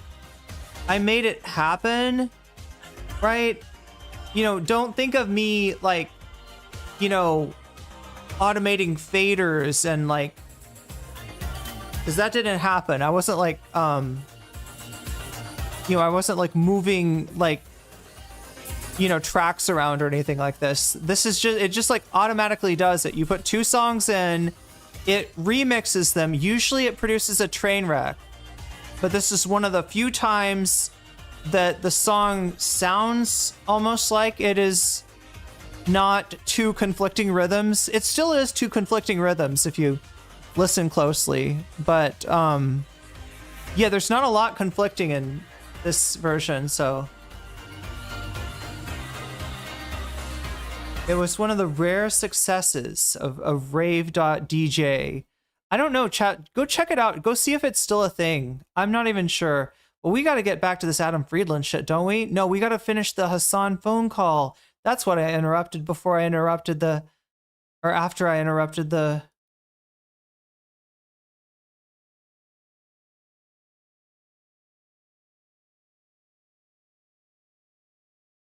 I don't get to talk to someone in the government that's See you, Jez, but for the longest time, I thought he was out to get you and you hated him. Who, Adam Friedland? No, he's my friend. Richie Torres, on the other hand, it's not a joke. He is my op. I wouldn't know who Richie Torres is. I wouldn't care who Richie Torres is. It's just that he is such an attack dog for the state of Israel that he has literally demanded right before the general election that I get banned by using the congressional letterhead to deplatform me, to demand that Amazon deplatform me for all of the mean things I was saying about the state of Israel. Richie Torres, of course, Wait. supposedly. Wait, was that actually, that wasn't the original Ghostbusters, was it? It was the Neil Cicierega. Yeah, you just reminded me, Rave, when you said Mouse Sound. Like, Mouse Sound, they've got a mashup of Love Shack and Psycho. Yeah, there's some pretty cool shit on that. I really liked that track at the time. And yeah, I had no idea that it would. Yeah, it's seriously, if that site rave.dj is still up, like, I can't, guarantee anything. I don't know anything. Like, I mean, it's a website that existed years ago. You are kind of like, uploading and downloading things to it. So I mean, I don't know, make sure it's like still safe, maybe. Is that a thing, chat? Do like websites go rogue? Like, if nobody's like taking care of a website, does it somehow turn evil? Like, get haunted?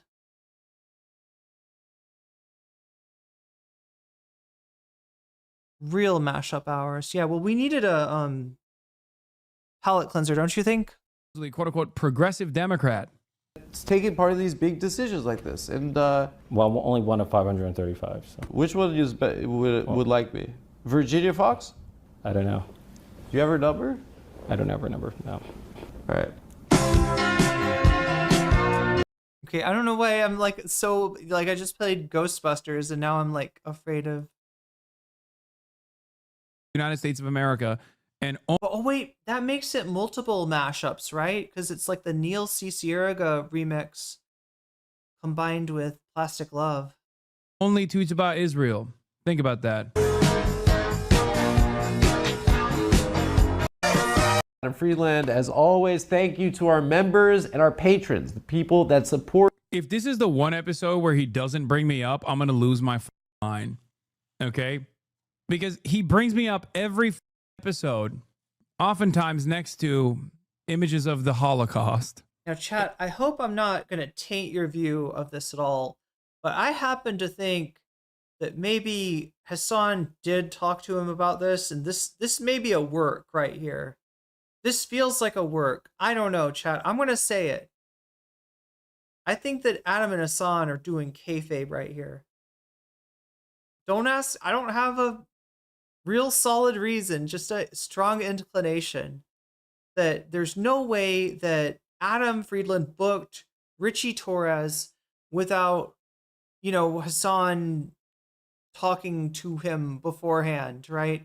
And maybe even, giving him a few ideas. Do you think that he could have done this to Destiny as well? I don't know, chat. I feel like I'm just starting a conspiracy theory for no particular reason. Now, I don't want to deny Adam his agency. Obviously, Adam is a funny and creative and smart guy in his own right. But it's just like, it's too good of an opportunity for me to believe that they passed it up, right? Like, if these two passed up the opportunity for Hassan to weigh in on the questions that would be asked, that's a sad thing. It's a sad day if that's true. If this is the one time you aren't mentioned once, are you kidding? Oh my God. That's crazy. You think they're going to mention you? Why wouldn't he? He mentions me to all these random people. This is the one instance where he can mention me to a person that is actually knows who the I am. Our show. If you'd like to support our show, there's a link in the description of this video below to become a member, which gives you early access to all of our episodes. And there's also a link if you. I think Adam knows, says Ash Bradford. So this call is kayfabe, but the interview does not go the way it was planned at all. Kayfabe, is that like what they call, WWE fake drama? Exactly. Although it goes back to like carnival workers. There's a way they would communicate with each other without attendees necessarily knowing what they're saying, like kayfabe in carnival worker speak meant be fake. It's like almost like a pig Latin thing going on. So it's an interesting, kayfabe runs this country right now. So, I mean, oh my God, chat, the meeting, the Oval Office what was it, like the fucking meeting that Trump just did? It was one of these things where people stand up and they're like, Mr. Trump, you are the fucking greatest ever human being ever to exist. Every single molecule of your body is beautiful and perfect. They're just like glazing him in the most, yes, where they sucked his, I heard somebody describe what they were doing as, what was it? Like something spelunking? Or not spelunking, skin diving? They were skin diving his... Okay, I don't remember. It's not making sense the way I'm saying it.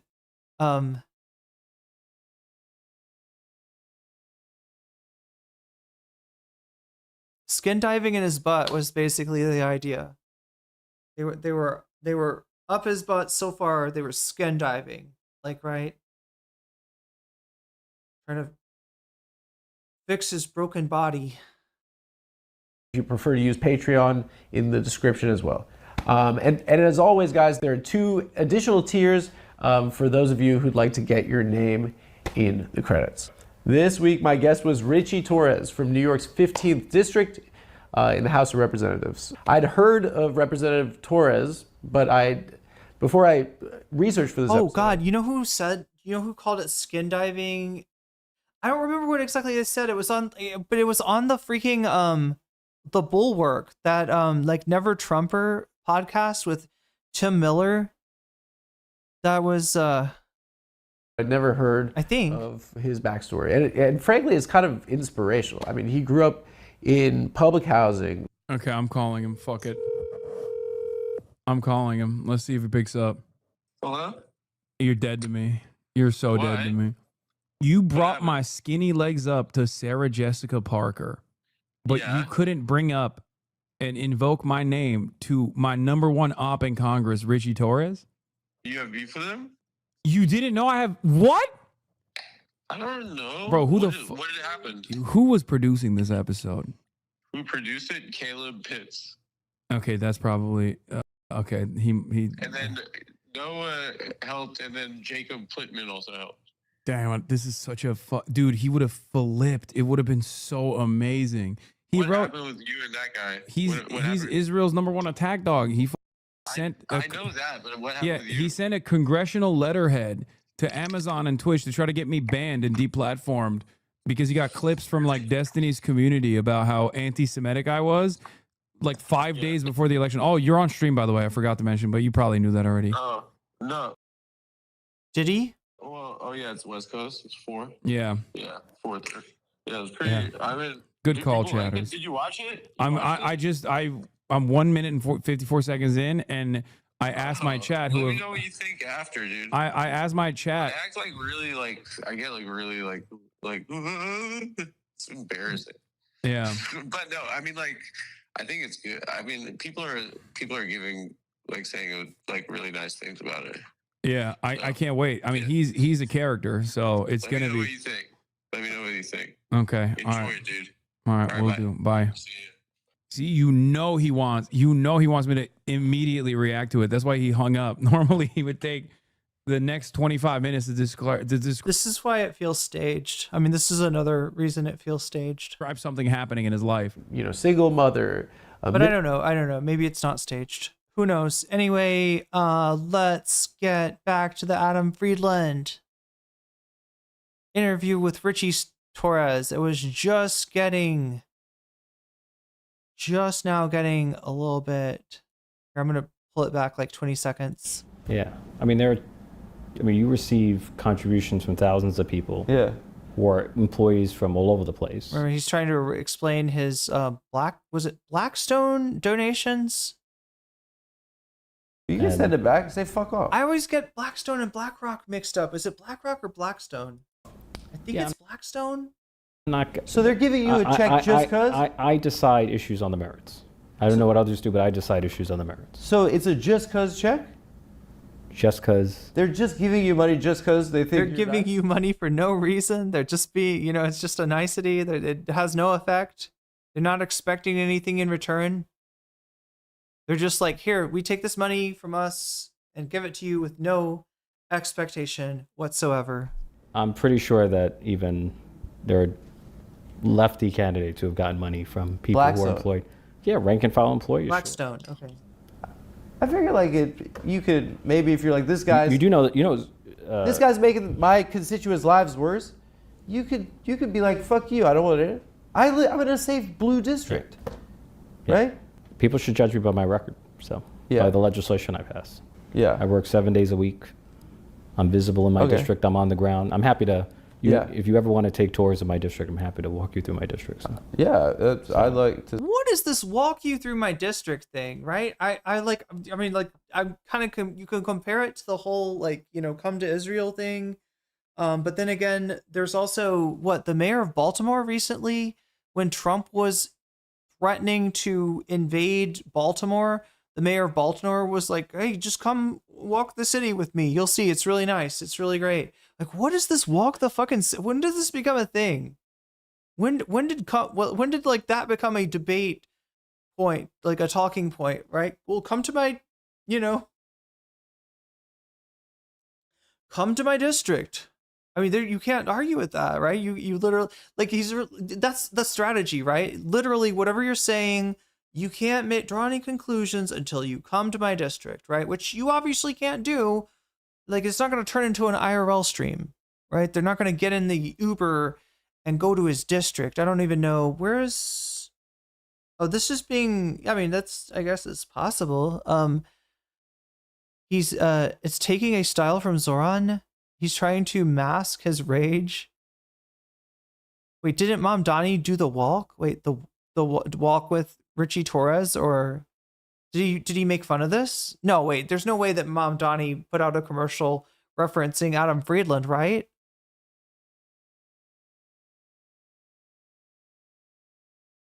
Did you're saying did Mom Donnie tell somebody to come and walk in his district? I don't know. Part of his viral campaign. Because I've been to the zoo in Yankee City. Right. Well, not the actual projects, not the amenities, not the institutions. Yeah.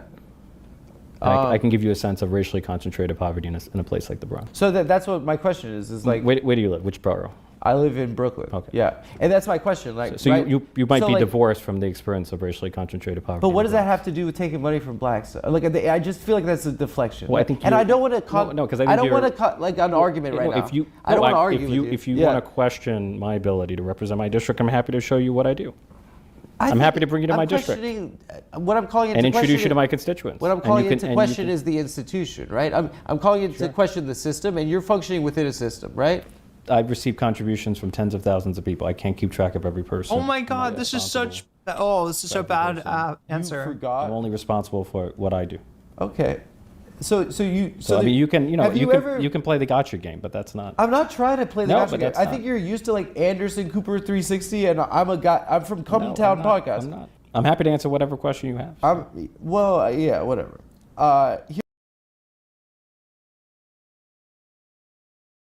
That was a beautiful moment. Oh my God, let's relive that. Do you mind? I think you're used to like Anderson Cooper 360, and I'm from Come Town Podcast. I'm not. I'm happy to answer whatever question you have. Yeah, whatever. Here's a question for you. I think you've established yourself as. I kind of low key love that Adam's doing the I'm more angry than you are thing. The fiercest champion of the state of Israel in Congress. I've never described myself in those terms.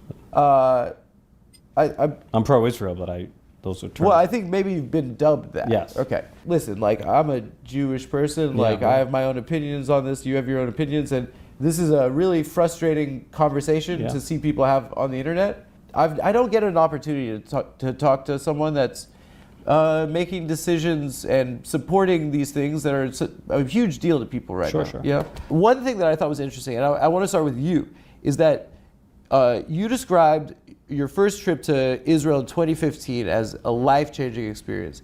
And I just wanted to follow the narrative of like you growing up and your struggles and then going into the government. Like what was that experience like, and what bred that passion for Israel in you?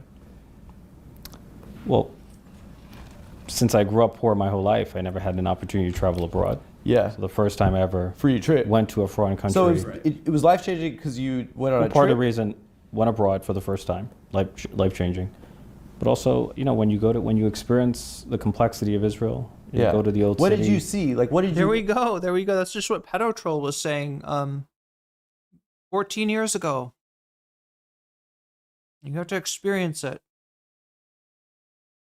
It'll change your life. He's a duly elected official, paid and owned. No, you don't understand why so dangness. He was just like affected on a deep level by the experience of a free trip to Israel.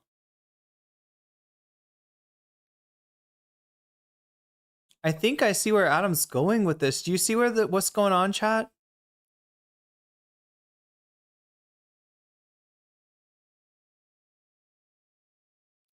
What is the word for this?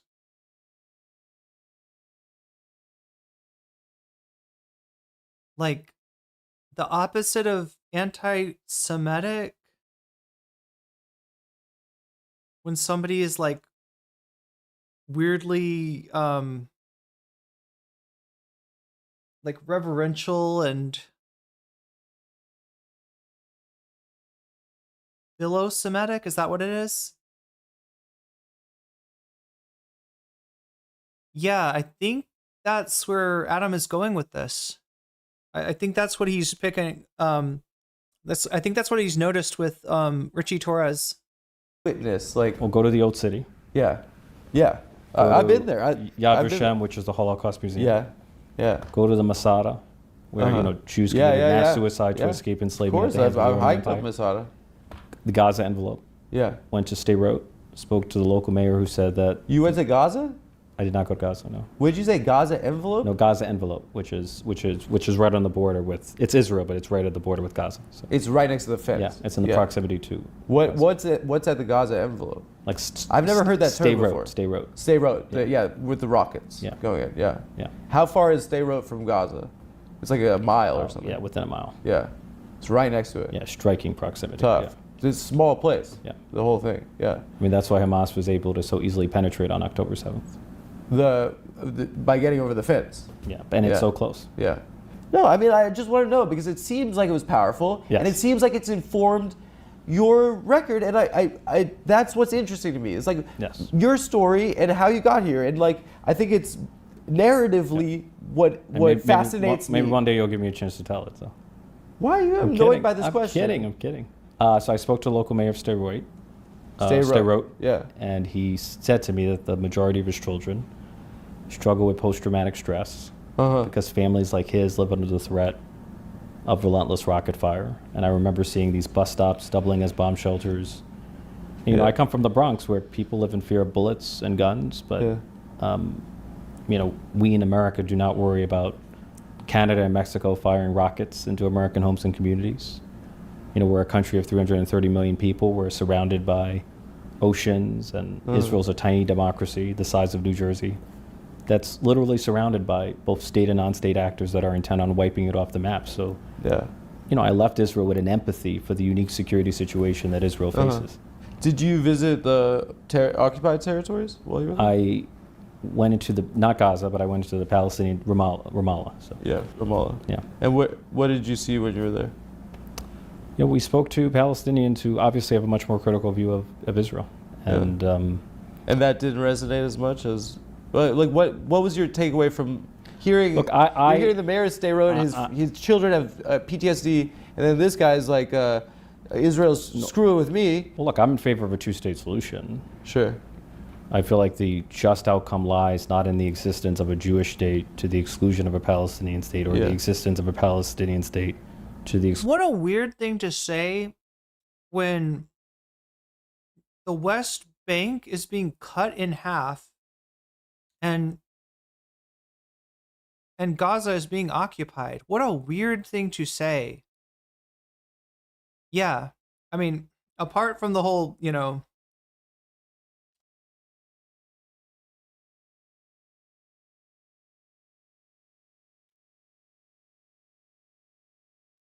like the two-state solution is like has been a wild goose chase, right? It's something that's like offered as in, yeah, well, then two-state solution, but it's never really.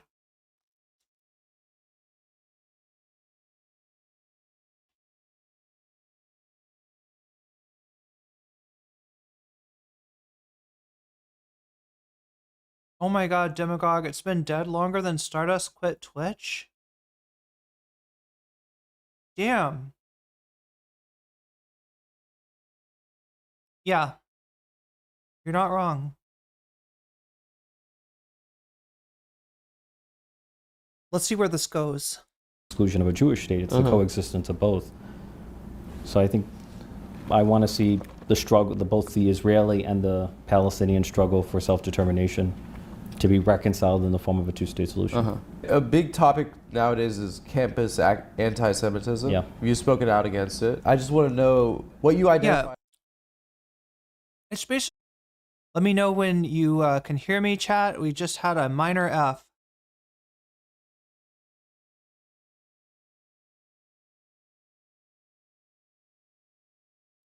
We just hit an F minor. I'll go down the Twitch side.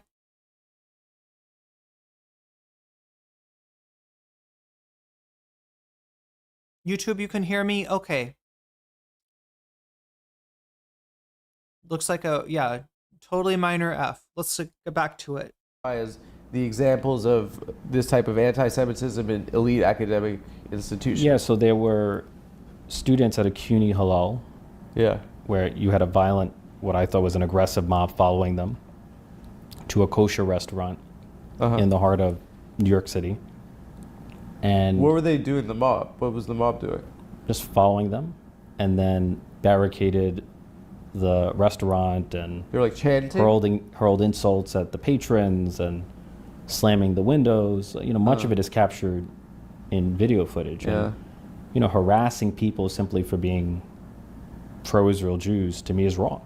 Is there any other examples? Like, there's a restaurant. I mean, it's just like all we're hearing about is campus anti-Semitism, radical. Like, is there a link between Hamas and the protests? Like, is that established? Well, there are students who have faced harassment and intimidation because of their beliefs. There are students who feel inhibited from expressing their Jewish or Zionist identity because of the atmosphere of intimidation or harassment on college campuses. You should speak to this. How have they? Are you denying that there's any campus anti-Semitism? Or? Well, I'll give you an example. I know a younger person that went to UCLA and was attacked, and is Jewish, and was with a group of Jewish people at a protest, and they were attacked by the Proud Boys. Okay, that's an anti-Semitic incident. No, but the Proud Boys were there for Israel. And those are the guys that did the Charlottesville. Proud Boys are there for Israel? Yeah. I think of the Proud Boys as like white nationalists and white supremacists. I'm telling you right now. Who are anti-Israel, but okay. Listen, I'm like a comedian, right? Like, I hate when comedians, especially on the internet, like speak from a position of authority about crap that they don't know about. This is one topic I feel like I can speak on, and on college campus anti-Semitism. No, on anti-Semitism and in general, because you haven't been in college how long? Probably 2 decades, right? I'm telling you, on my experience of anti-Semitism the last 2 years. But the last 2 years have felt different in America. And I don't know if you've been on Twitter recently. Now, a ton of people are questioning the validity of the Holocaust having happened. Yes. Can you tell me with a straight face that those are the 18-year-old kids at Columbia that are doing that? The 18-year-old kids at Columbia? Are they doing those posts about the Holocaust never having existed? Who's doing it? No, we disagree here. You think that it's the. So I didn't. You don't put words in my mouth. It's people on the right. Don't put scuba divers up my butt.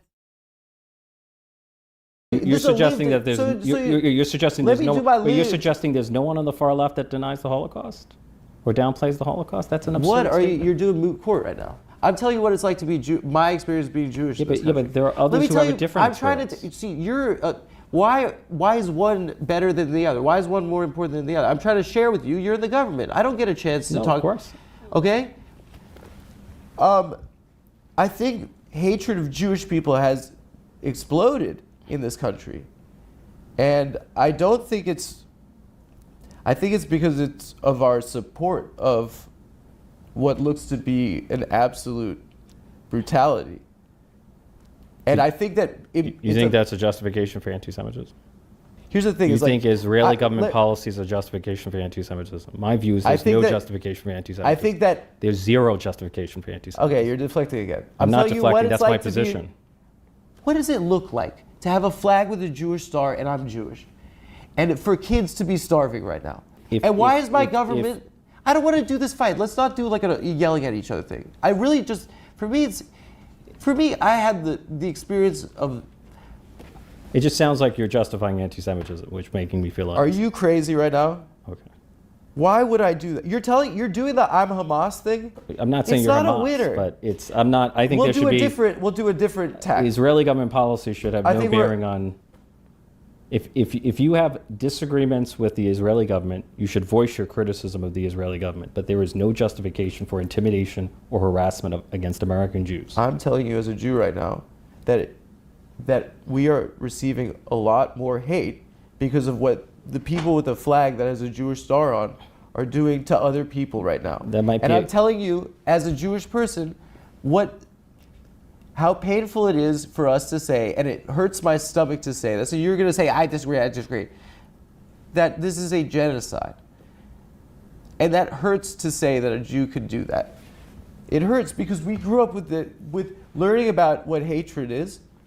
We grew up learning about this. So what do you think, Chad? Is this going to be the red line for Richie Torres? We know, we kind of got, the spoilers were out there already that this was going to end with Torres prematurely and cutting the interview short.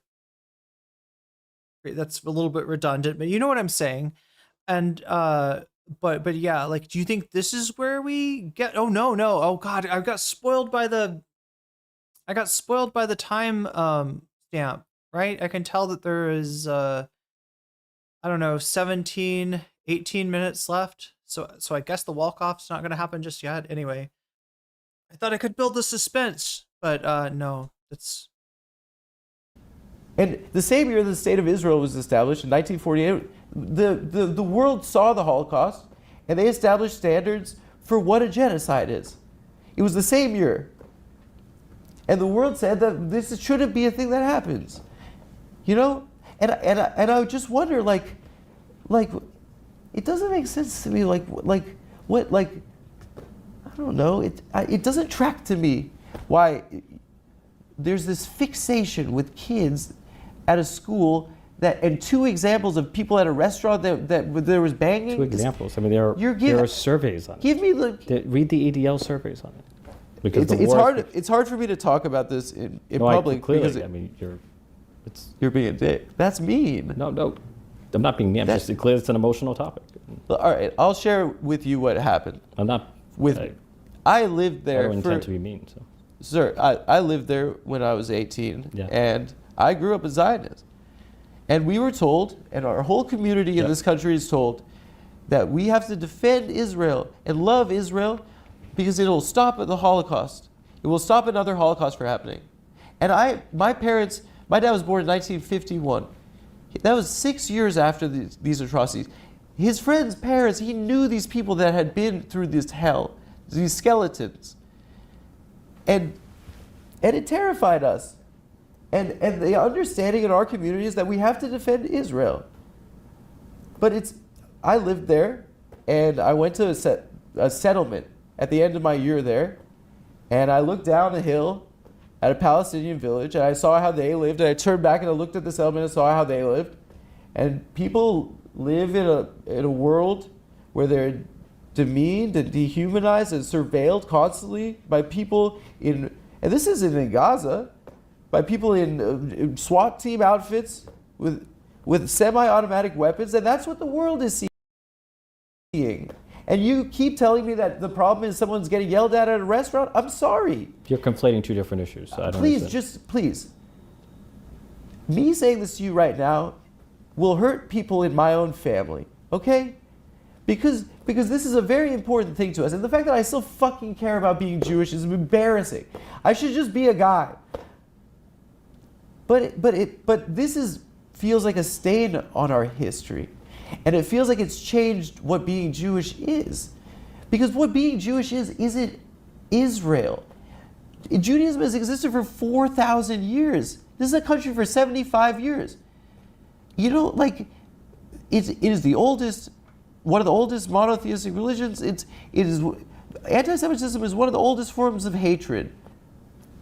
People in my life are going to be mad at me about this, but I'm saying this because I am Jewish. You know, and I don't understand why you would be. Look, how you define. I want to have. I feel like I'm here to be lectured, not. Shut up. That's not nice. You can't talk that way. What the fuck? Did he just throw his voice? Wait, what the fuck was that? I thought I saw this happen before, chat. Did you see what I'm seeing? Like, what is he doing? Look, how you define. I want to have. I feel like I'm here to be lectured, not. Shut up. That's not nice. You can't talk that way.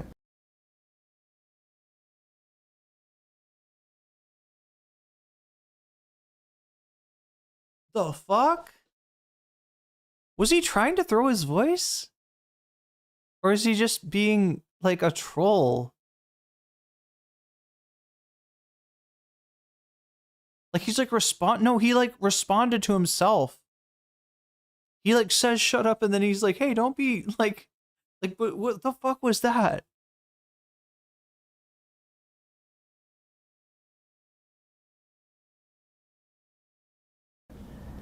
Why are one set of Jews more poor than others? No one's saying any. What happened? You went to the beach in Israel?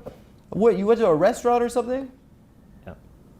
A nice restaurant? No. Like, listen. Never been to the Tel Aviv Pride Parade. So. Wait, was he what? The mic on his shirt? Like, what would? Year 2025. Yeah.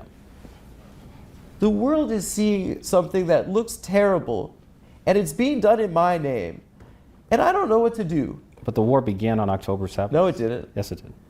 When Hamas systematically murdered and made. You want. Okay. Look, we're going down a rabbit hole. We fundamentally disagree. No. But Hamas murdered and maimed. No, you're doing the and TV mutilated thing. Don't do and TV. abducted and tortured Don't do TV. thousands of people. That's not television. That's a fact. That's reality. You can deny it. You can I'm not downplay denying it. October 7th. Well, you seem to be You're trivializing doing the I'm it, pro October 7th. You're doing I'm pro Hamas. I never said you were pro Hamas. You're putting words in my mouth. It is. But you. Richie was responding to Adam. Did we just not hear Richie? Like, what was he saying? Yeah, there was another time that he said something like, you're being a dick. I couldn't tell what, I can't, like, there's these weird little moments. He was talking to, did Richie hear something that we didn't hear? Or did Richie say something like that didn't pick up on the mic?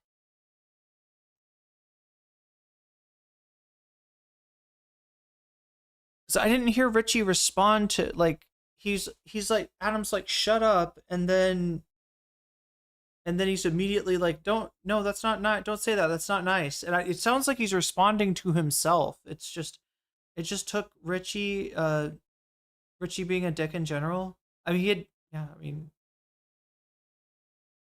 Torres blanked. You seem to be downplaying it. There, for the last 17 years, people have been under a blockade where they cannot leave. If you were born in a place and there's a fence there and there's a guy with a gun on the other side and he says you can't go anywhere, would you like that guy? If you treat people like animals, sometimes they're going to lash out. Look, I sincerely believe, maybe I'm wrong, that if Palestinians were governed not by a terrorist organization like Hamas in Gaza, but by a regime that was able and willing to make peace with Israel.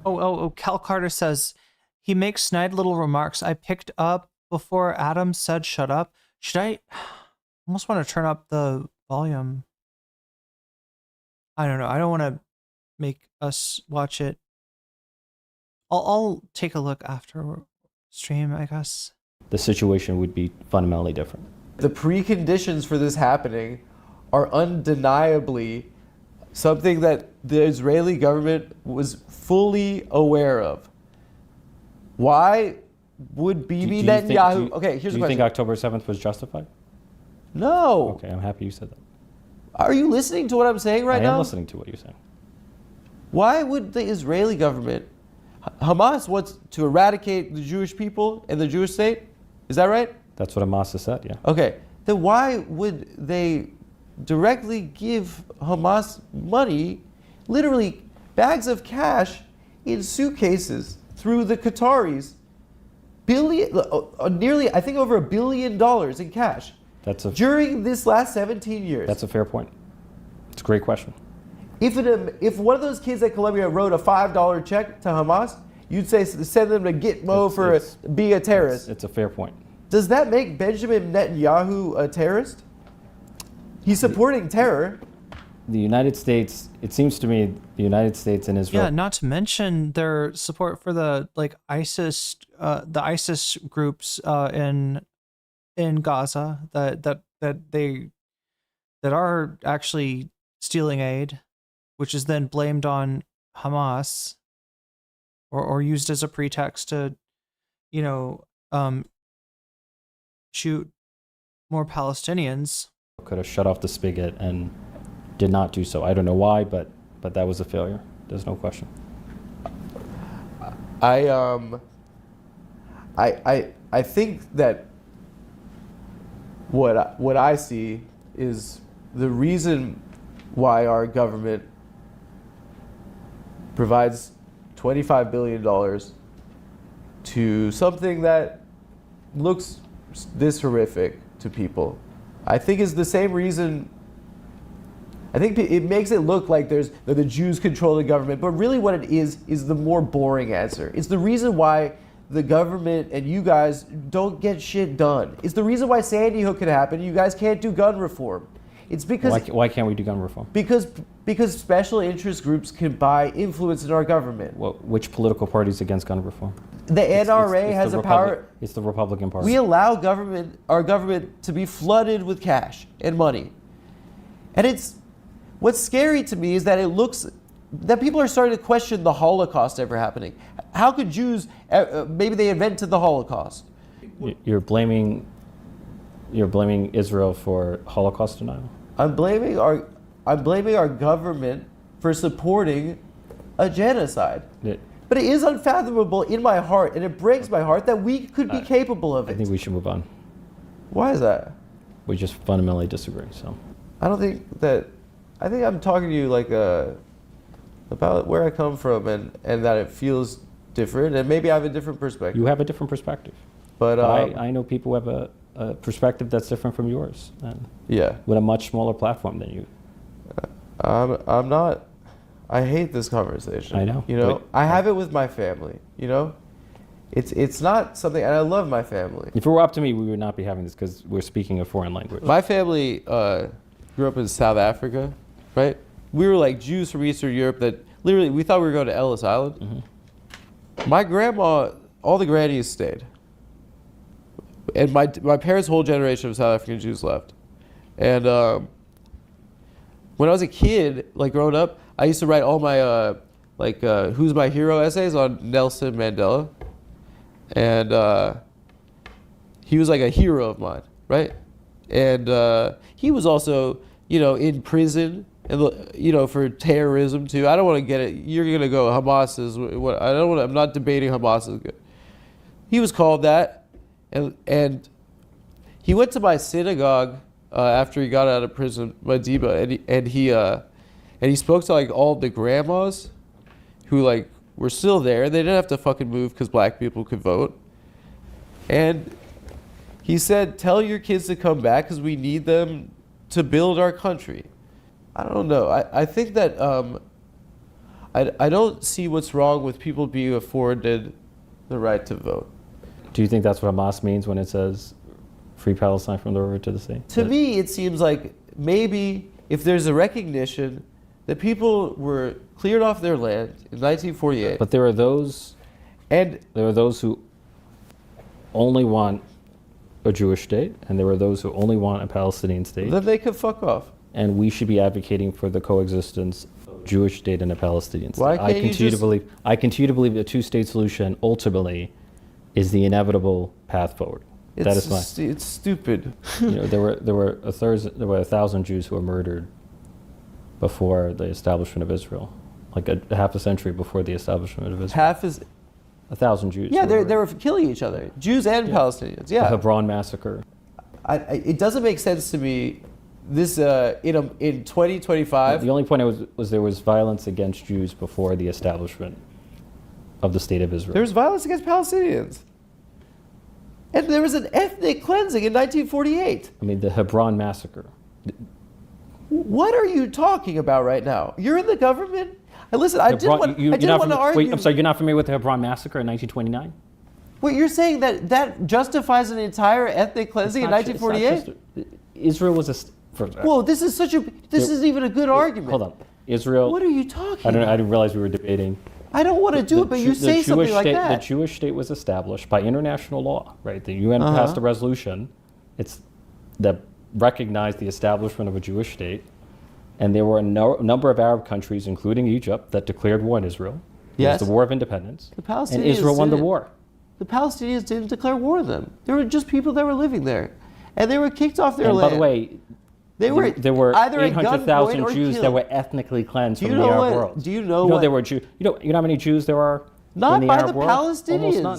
I'm not talking about I'm talking about the broader Arab world. So why do the Palestinians have to bear the responsibility of the Algerians kicking the Jews out? You can relitigate. Why do the Palestinians bear the responsibility of Egypt invading in 1948? Israel's been a state for 77 years. Bro, it's so depressing what you're saying right now. You're proposing to undo an established state? No, I know people that live there. I have family that live there. I don't think that they should leave. What are you proposing? I'm proposing a democracy. Yo! I'm proposing an extensive. So yeah, my silence means something there, and it means that Adam is cooking, and I don't want to interrupt him for Silver once. I didn't want to break in, but goddamn, there is a inflection point. This is wow. Richie would argue for segregation. Yeah, if the UN deigned it, was declared segregate. You know what I mean? It's just, there's a legalistic argument to be like, well, the UN said partition it right here.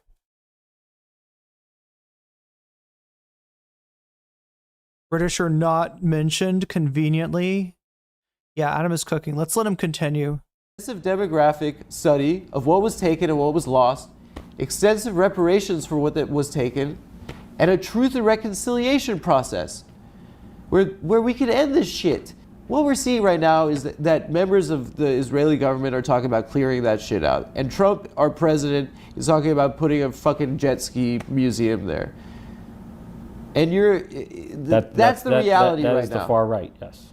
It's that's the a far view that right? I reject. I mean, is it the far right if it's in the White House? If it's if you can't explain how you're going to stop Trump Gaza, is it really such a Alligator Alcatraz sounds like a fucking alternate reality fiction, alternate history, you know what I mean? It sounds like it sounds not real, but it is. They made it, they did it.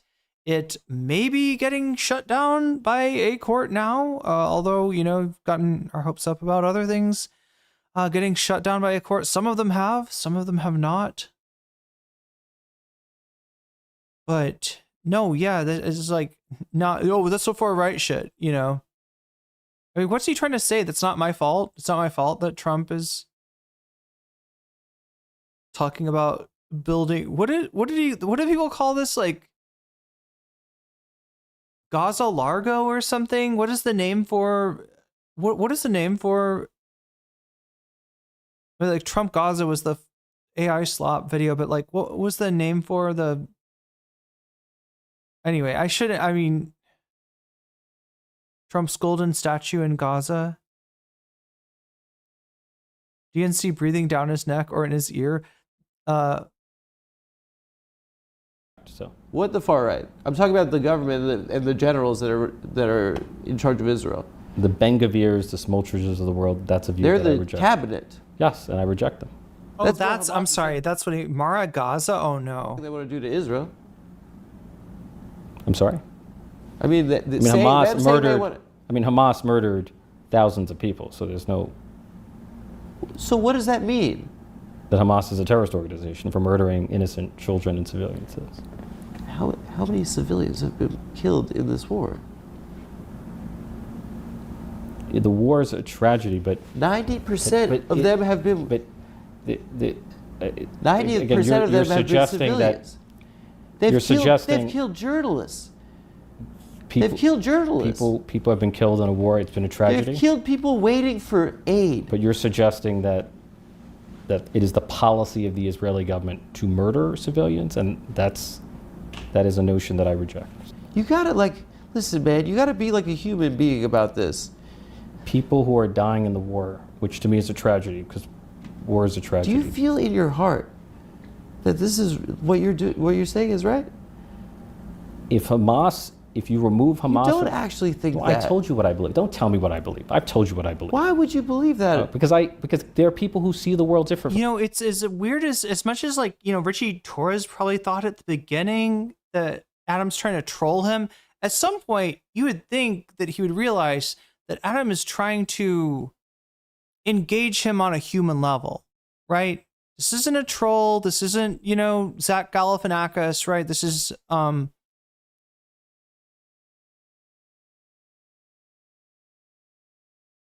this is Adam trying to take him out. And look, the whole Joe Rogan to the left thing, the Democrats want a fucking, sympathetic, content creator, podcaster that can humanize their candidates. Adam is offering that, right? He's offering, meet me here in a human space, not in a, PR space, not in a deflection space, not in a talking point space. Meet me here in a human space. And if you want to, obviously there are reasons he won't do this, but if he wanted to, look at this with human eyes, maybe for the first time. And tell me that you can allow this to continue. Tell me that you believe that there's no intentionality behind what's happened to hundreds of thousands of civilians. Tell me you think that is all a terrible tragedy that was set in motion by the events of October 7th.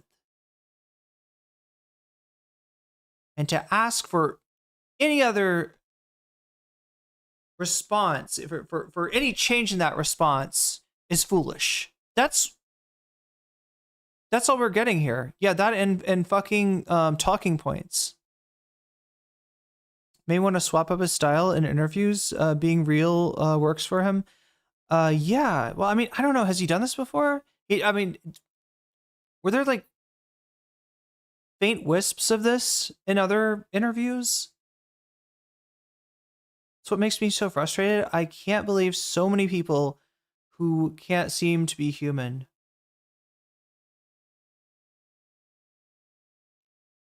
The whole thing is that there is like an institutional support for what Richie Torres is saying. So he's looking at it like this is the solid, responsible thing to say. If you don't say this shit, you don't get, treated the same, right? You get a lot of forces, lining up against you, even in primaries, and you do not get the support that you would if you stick with the, Democratic company line.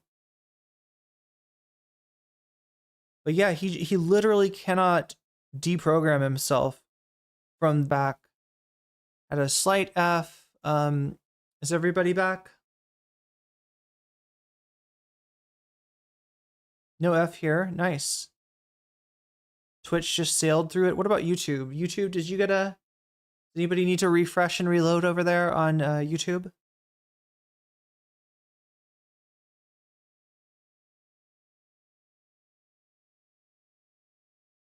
Adam now shows the range to do positive, humanizing, and self-deprecated. The SJP booger bit, the hard-hitting, high emotional, passionate cover did not get an F. Okay, so everyone's good. I just saw, yeah.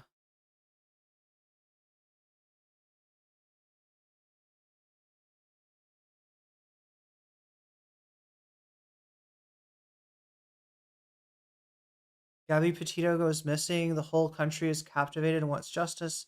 Then a Holocaust happens and everyone just does talking points. Very small F, no F here. Okay, as long as everyone's okay. If you, somebody type refresh and reload just in case anybody got hit with the F. I know The F is when the stream like goes down temporarily. it's a shock to you, but there are No. people who see the world differently from you. But why? I know that's a shock to you. It's not, obviously his fucking family. He said his family feels differently than he does, okay? That's not a fucking shock. What a. I'm gonna say it. Like, this is like, I don't know. Like, him acting like this to a Jewish guy is weird.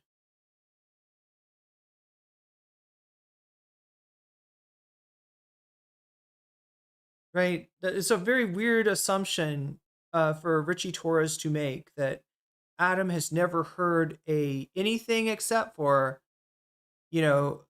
one state solution. Adam's never been around anyone who felt differently. He lived in fucking Israel. Like, you think he's never heard like, what the fuck? Anyway, you can see he's got a answer in mind. It seems a little bit like The humanitarian crisis has deteriorated rapidly. I don't want to be disrespectful like this. Well, But like you've been at various points. In what capacity? You've just been hostile. So. In But what capacity? It's fine. Don't worry. It's just been a gotcha interview. I think that my conscience is clear, especially as someone that's lived there and seen it and loved people that live there. And this sucks. Yeah, wait, yeah, that's a great answer, Demagogue69. It's a gotcha interview, so are you saying I got you? Are you saying you don't like how you look here? Wow, what a great freeze frame.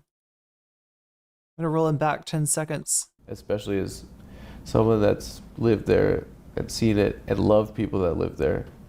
And this sucks. I really didn't want to do this. And I think that you saw it as gotcha. Well, this is what people are talking about right now. No, I get it. Well, not in the South Bronx. People are not talking about Israel. People are talking about how to put food on the table and pay the bills. Yeah. Maybe in your world, that's what people are talking about. But in my world, Oh, yeah, God, it's a, it's a luxury issue. Do you care about Gaza? Is he implying that his acquiescence on this issue is somehow allowing him to do more to benefit his constituents? Because I can't even imagine how that would even work. Like, I don't know. Like, it's a weird argument to be made under, like a mixed government or a democratic government, and it's an even weirder argument to be made under a Republican government. Oh, really? Oh, really? What is he fucking earning for his constituents? What is he getting for his constituents by acquiescing to fucking genocide?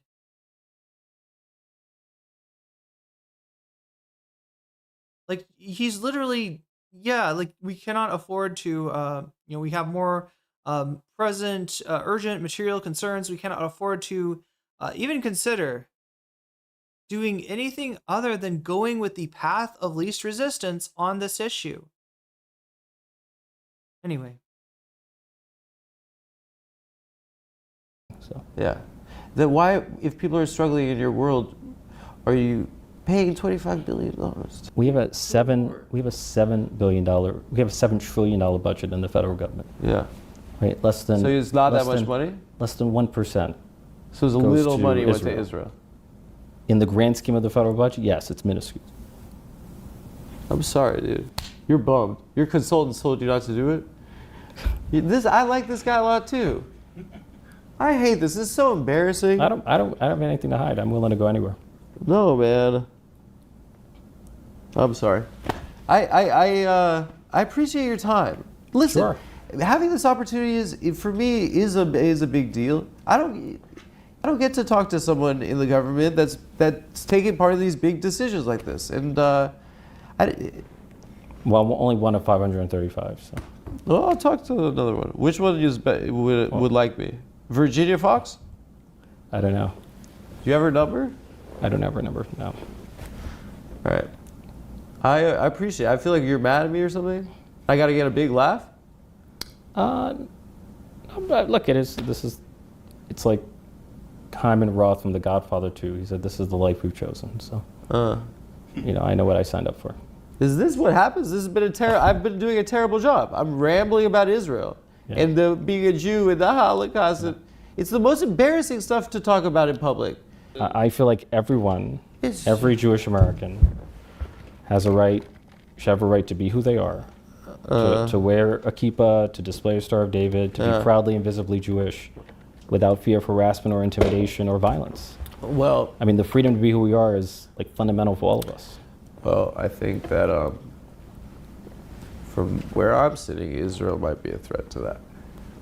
And you have that view, but others have a different view. Why are we still having this interview? This is exhausting. I'm sweating. We can end the interview. The AC's on. I'm just trying to find a button to shake your hand, dude. I don't want to fucking do this. Dude, we could have talked about so much other shit. No, I think you had an agenda to speak about this.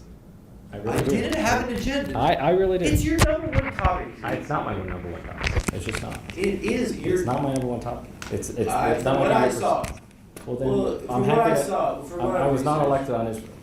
You don't get elected in the South Bronx and the I'm Northeast not Bronx. trying to make you feel bad or like. No, but I just don't think you know what you're talking about. Wait, let me just see the when they got who got up first? Okay. And, He's taking off his mic, maybe? I mean, it does sound like Adam's winding down the interview. Freedom to be who we are is like fundamental for all of us. Well, I think that from where I'm sitting, Israel might be a threat to that. I mean, the freedom to be who we are is like fundamental for all of us. Well, I think that from where I'm sitting, Israel might be a threat to that. And you have that view, but others have a different view. Why are we still having this interview? Yeah. He's like, I gave you the signal. Fuck off.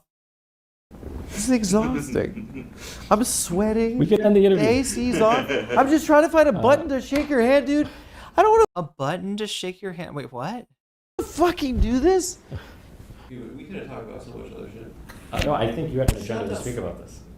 I really do. didn't have an agenda. I really did. It's your number one topic. It's not my number one topic. It's just not. It is. It's not my number one topic. It's From not what my I saw.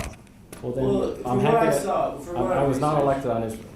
You don't get elected in the South Bronx and the I'm Northeast not Bronx. trying to make you feel bad or like. No, but I just don't think you know what you're talking about.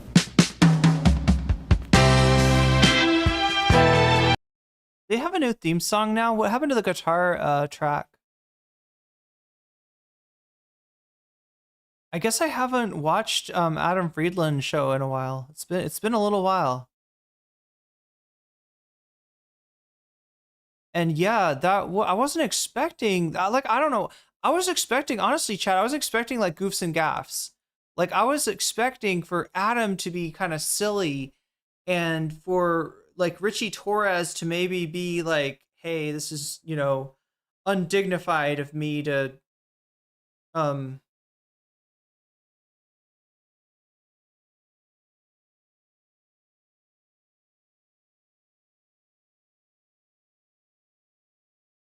to be a part of your gag. I am a sitting congressman, sir. How dare you?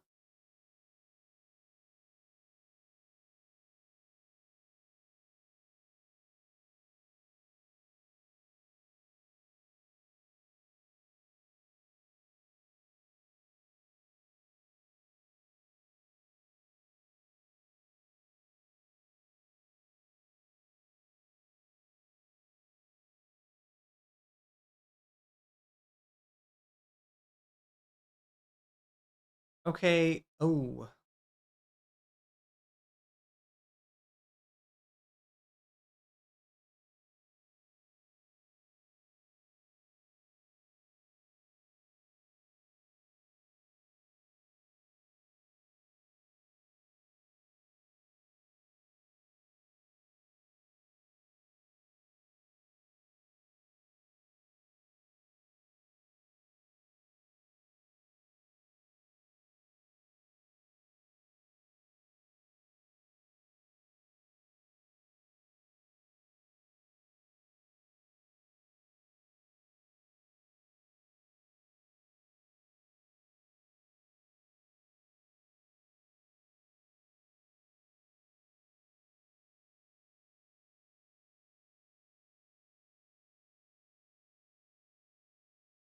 He just sat there and looked confused the line wasn't working. The Klein button?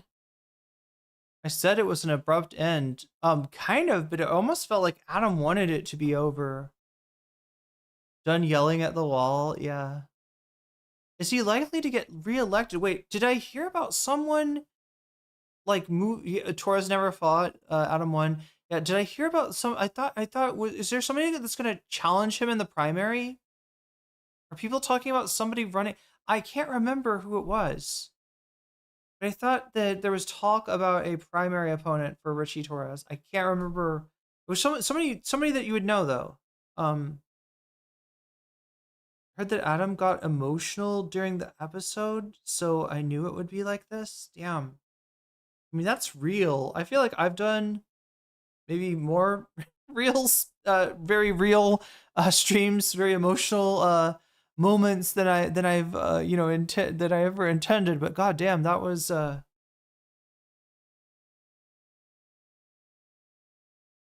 real in a very confrontational way.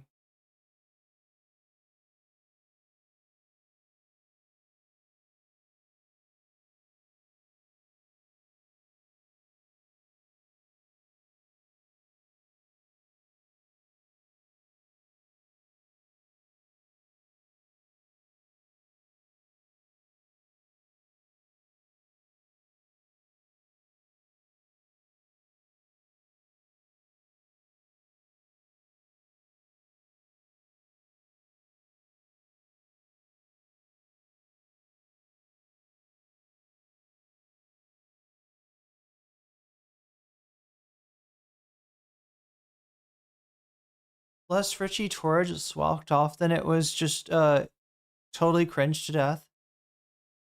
Yeah, that did have to. Well, wait, Brad Lander. I think I was about to say that, Emily French. Yeah, I thought it was Brad Lander, but I was like, wait, did I really hear that Brad Lander was going to do this? Yeah, it was a big name. It was somebody involved in the New York mayoral race, and it may very well be Brad Lander. And that would be really cool. That would be really fucking cool. And similar, maybe similar dynamic in terms of the, there's a certain degree of like cringe to Richie Torres. Like you could see it on Adams's face, right? Sorry, not Mayor Adams, Adam Friedland's. You could see it on Adam's face. He didn't comment really that much about it. I mean, I noticed it. I think he noticed it. But Richie Torres was doing this weird, like, reflexive, like, philo-Semitism. Is that what it's called? Philo-Semitism, just this, like, had this weirdly, like the whole, him describing his trip to Israel, like, right, and how it.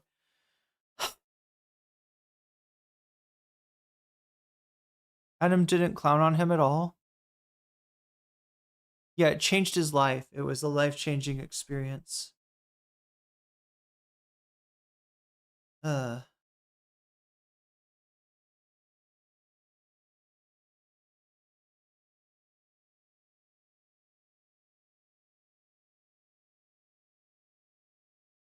Okay, so let's do a state of play stream,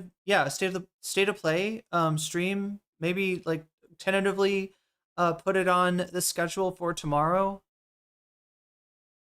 Believe it or not, chat, like members only streams they're like, I feel like they take more preparation than, I mean, there's weird stuff you have to do as far as like, setting everything up. But it does make sense to do, like, if I were to put state of play like as the stream title and just have some generic NCC thumbnail, I don't know that I would get that many viewers, right? So it sort of makes sense to do that as like a members only deal. And plus it's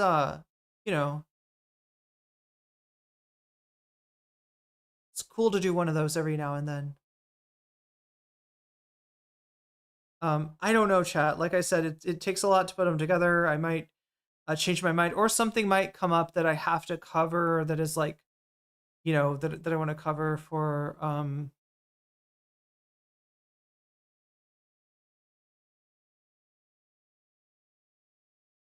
like as a regular stream.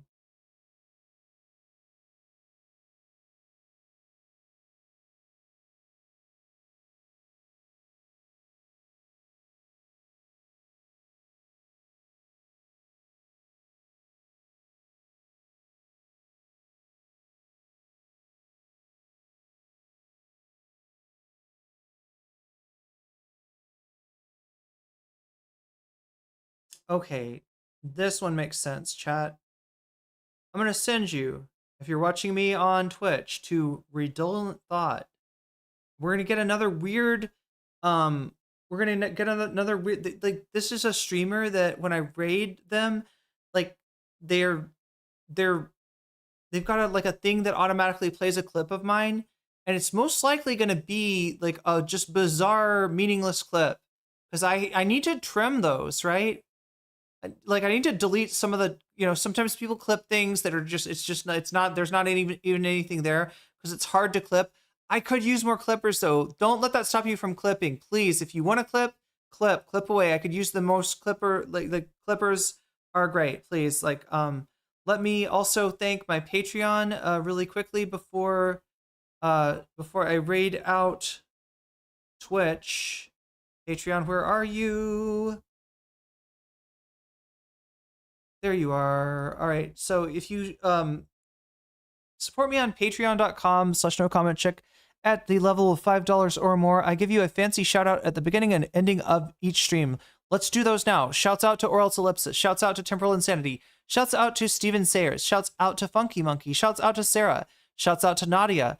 Yafat. Shouts out to Moe Noip. Shouts out to Jules K. Shouts out to JMB. Shouts out to Izzy Mandius. Shouts out to Infallible Fowl. Shouts out to Good For Gabby. Shouts out to Emily French. Shouts out to Direful. Shouts out to Choki. Shouts out to Buffy Geek. Shouts out to Big Al. Shouts out to Animus. And a fancy shout out to Zerazerix, to Rachel K, to Crystal Saphira, and to Omega Star. With that being said, chat, it looks like we've rated out on Twitch. Thank you, mods, for keeping us safe. Thank you, Thumb Gang, for making sure to like the stream. Even if you did it on your way out, you're still part of the Thumb Gang, and I still appreciate you. Thank you, everybody on Blue Sky, for interacting with my thread, because that actually helps us get the word out to more and more people that the stream is going on. So I appreciate that as well.